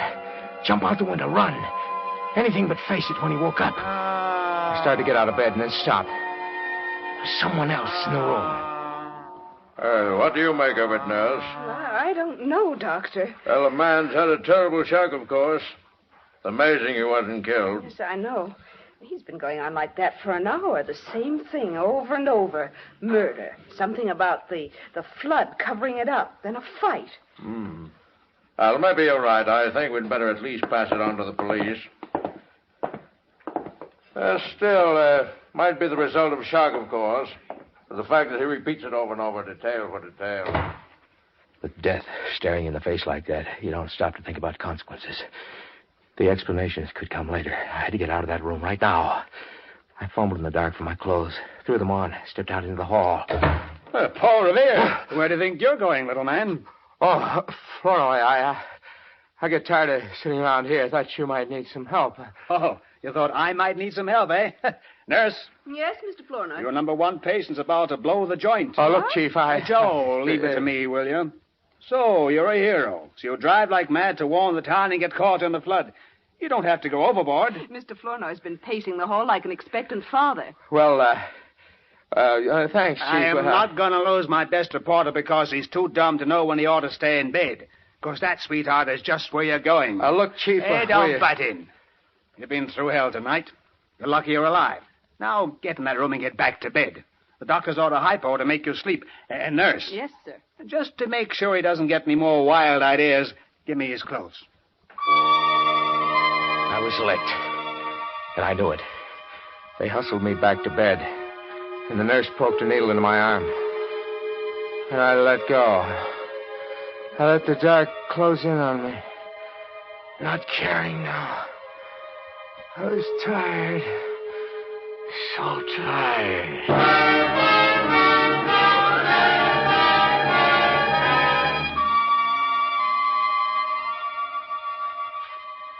Well, good morning, Mr. Kennicott. About time you woke up. It's almost 10 o'clock. It's 10? How about some breakfast? Oh, no breakfast, nurse. Oh, looking for your roommate? He's still asleep. We put the screen around his bed to cut down the light a little. I see. Mr. Willis is waking up, too. I better have a look. Oh, wait a minute. Yes? No use disturbing Mr. Willis. Let me get dressed and get out of here first. Only take me a minute. Nurse? Oh, I'd better get rid of that screen. Yes, Mr. Willis. Well, how are you feeling this morning? Better, thanks. I saw her start for the screen. Out of our way. Turned away just in time. My stomach was tied in knots, knowing it could happen any minute now. I don't know. Any minute, Mr. Willis would point the finger at me and say, hungry. "There's the man." Mr. Kennicott. Yeah. This is Mr. Willis. Oh, hello, Mr. Willis. How do you do? Mr. Willis had a little flood trouble, too. Nurse, those bandages on his head. Here, now, take it easy. Electric shock. He's blind. I know now how that guy in Louisiana felt when they sat him in the electric chair and the switch didn't work. Willis, the guy who saw me standing over Marilyn's body just before the flood hit, was blind from that jolt of electricity he got when the pole fell. I took my time now, waiting for the strength to come back to my knees. I dressed carefully and left. Flournoy was waiting for me in the hospital lobby. There's someone with him. This is Lieutenant Belshaw of Homicide. Joe Kennicott. I heard about you, Joe. Nice work. Thanks. Homicide? Yeah. We got a murder on our hands. Or the lieutenant has a murder. We got a story. A great one. What's that? Conspiracy. Huh? Oh, wait a minute, Flournoy. No, that's right. Conspiracy to commit murder. A partnership. We know who one of the partners is already. Yeah? Who? The Columbia River. The cover-up. Accessory after the fact. I don't get it. Flournoy is trying to say we picked up a woman's body this morning. Knocked around pretty badly. No identification yet. He thinks she was murdered. I don't. You still think Willis is making it up? The guy took 220 volts with the water up to his knees. His head's still spinning. He's not responsible for what he says. Willis? The little guy up in your room upstairs. Did you hear him say anything in his sleep last night, Joe? No, I don't remember much, of course, but... Sure. I still don't get it. Come on, I'll tell you about it on the way up. We're going to have a little talk with Mr. Willis right now.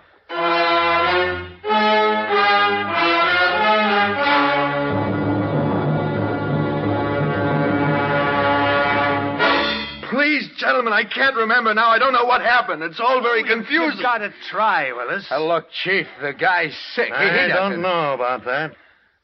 What do you mean, Lieutenant? Willis, you've had a pretty rough ride during the past 18 hours. I know that. I want to make it as easy for you as I can. Well, then please go away, will you? Sure. After you level with us. 10 minutes ago, I was willing to write this thing off as a flood death. Now, I'm not so sure. Listen, Lieutenant, I told you. You've got to understand one thing, Willis. If it's murder, one thing can lick us. Time. We've got to move now. So let's go over it again. For Pete's sake, Flournoy. Come here. Describe the series of facts. The guy's off his base. Can't you see that? I don't think so. Well, all you have to do is look. Sure, he's shaken up, but there's something else. He's scared. Murder. You had a fight with someone. Fell down the stairs, almost drowned. I told you I was dreaming. You don't dream the same thing over and over for an hour and 20 minutes without a reason. And we picked a woman's body out of the wreckage this morning. She could have been murdered. She could have lived in that apartment on Willamette Avenue. Who was she? We don't know. There's nothing to identify her. Now, Willis, I asked for a straight story when I got here. I haven't got it yet.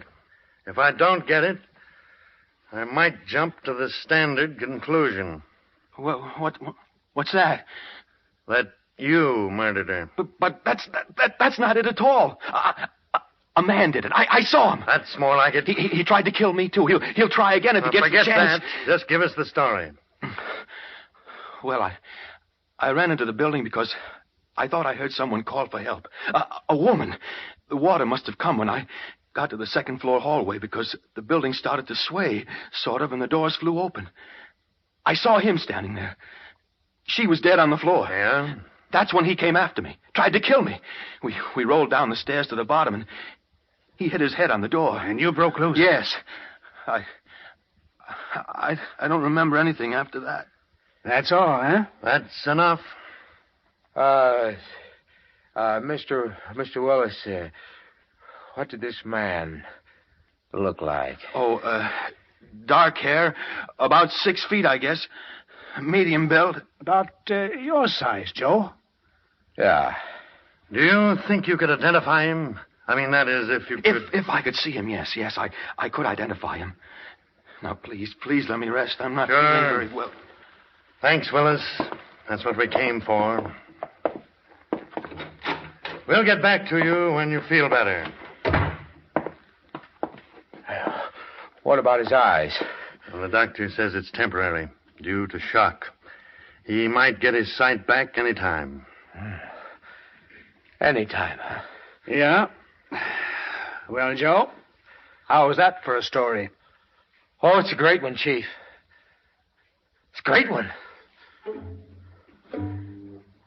I wanted to scream it in his ear right then. Tell him the other half of it. That this was the craziest setup he'd run into if he'd lived 1,000 years. Yeah. How's that for a story, Flournoy? Right here in your office. The guy you're talking to. Good old Joe Kennicott, the boy wonder. Is also the murderer that you're was a looking hunk of for. human drama, studying psychology. Here's a law-abiding guy. We don't know who he is. Maybe a bookkeeper, maybe a drug clerk, anyone. Hews to the line, cuts his lawn on Sunday, turns his paycheck over to his wife, obeys traffic signals. You know. The flood comes. Willis had Big me. cover-up. And I No knew law. it. Nothing. I ran out now. They'd add up in a second. Something else. So I had to stop Willis, too, before he opened his eyes. Of hatred suddenly breaks And loose. that wasn't exactly a cinch. Turns into murder. Material witness, That's probably all a it took. cop watching him every No fear of the second, consequences. waiting for those Bingo. bandages to come off so He they could hustle kills. him over to police headquarters so he could put the finger on me.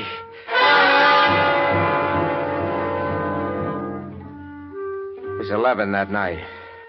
Just 23 hours after I killed Marilyn that Flournoy rushed into my office. Joe, get your coat. Huh? We're meeting Belshaw at the hospital. Mr. Willis just came out of it. He can see.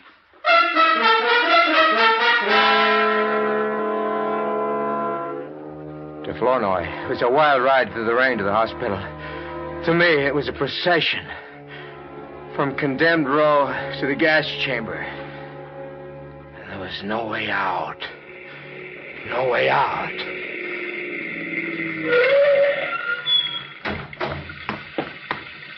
Come on, Joe. Lieutenant. Flournoy, Kennicott. You got here in a hurry. Let's go up. You better wait here. They're bringing him down. Gonna take him over to headquarters. Oh, there he comes now. Just got out of the elevator. Lieutenant, wait a minute before you go. What is it? About this guy, Willis. Lieutenant, there's something I want to tell you. Oh, Lieutenant. Kelly? The main levee's starting to go. Hold the parts is ordered there immediately. The main levee? Holy cow, she'll take the whole north end of town. All right, Kelly. Oh, let me go with him. No, I'm at bat this time, kid. I'll go with the lieutenant. You take care of Mr. Willis. Yeah. Yeah. I'll take care of Mr. Willis.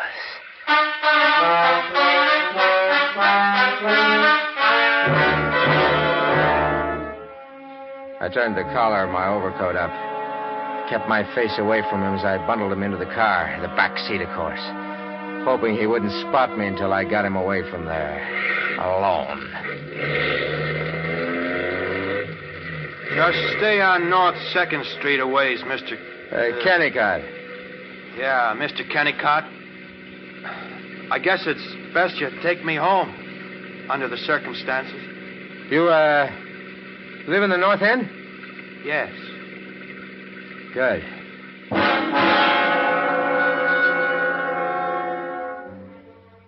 Here's the kind of luck you can have only once. Yeah. A split second before the axe fell. Just as I was about to lay it in the lieutenant's lap, the river saved me. And it would save me again. He lived in the North End, right where the second flood would hit when the main levee went. He wouldn't get away this time because I'd made sure. And no matter what the question was, I had the answer. Willis lived in the North End. I was driving him home. We hit a deserted section, manufacturing district. It was dark, blinding rain. Just right. Then... Stop the car, Mr. Kennicott. Huh? I said stop the car. What's the idea, Willis? Shut up. Now get out. Hey, look, wait a minute. Did you hear what I said? This is a 38, Kennicott. I'll let you have it, so help me. Hey, but look. You made a bad mistake, Kennicott. Mistake? That woman they found this morning. They'll never identify her. I made certain of that. She's my dear departed wife. Willis, you mean you... You know I killed her, Kennicott. You saw it when the door flew open. Wait a minute, Willis. Thought it'd make a nice piece of blackmail, didn't you? That's why you didn't identify me. But you made a mistake. I'd never hold still for blackmail. You knew I was in the other bed at the hospital. Sure. I faked the blindness. Tried to get something over my face before you woke up. Okay, Kennicott. Listen to me, Willis. I didn't see your wife. I didn't know you murdered her. I thought it was you who saw me when... Oh, give me that gun. Give it to me. Let go. Let me go, will you? That's it. Now, I got the gun. You will shoot me, will you? No. No, Kennicott. Don't shoot. Don't shoot.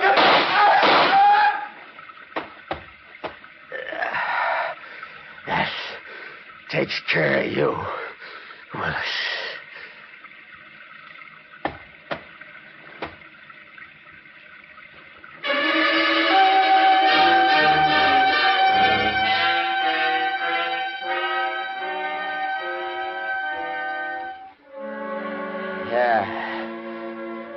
We all learned something, Flournoy. A lot of us could kill. Something like the Columbia River washed the law away. It wasn't such a coincidence after all. 2 guys, same town, same apartment house. 2 women. They hated enough to kill. I'm sorry for you, Joe. Skip the sympathy, Chief. I know I'm gonna die.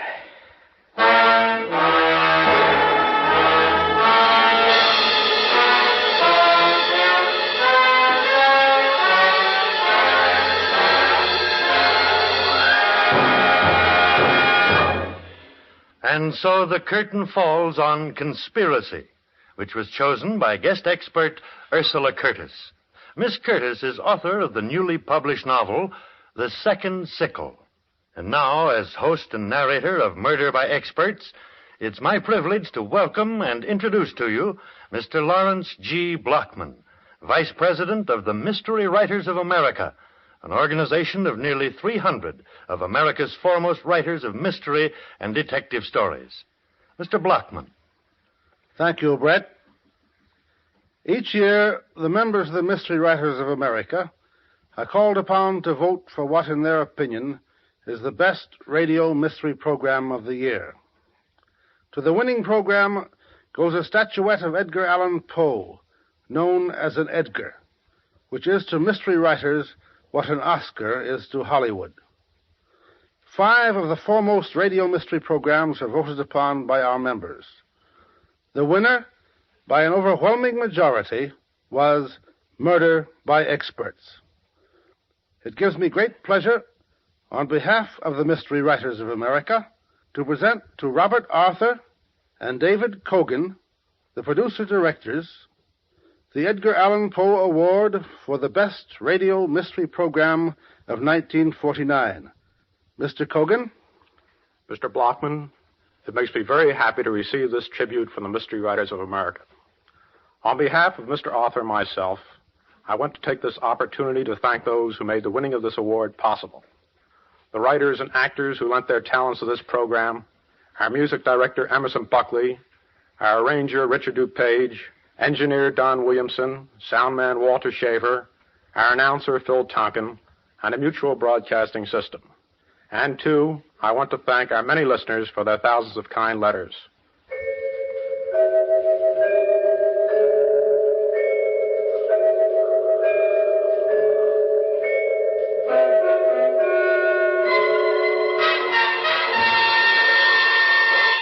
Tonight's play, Conspiracy, was written by Harold Swanton.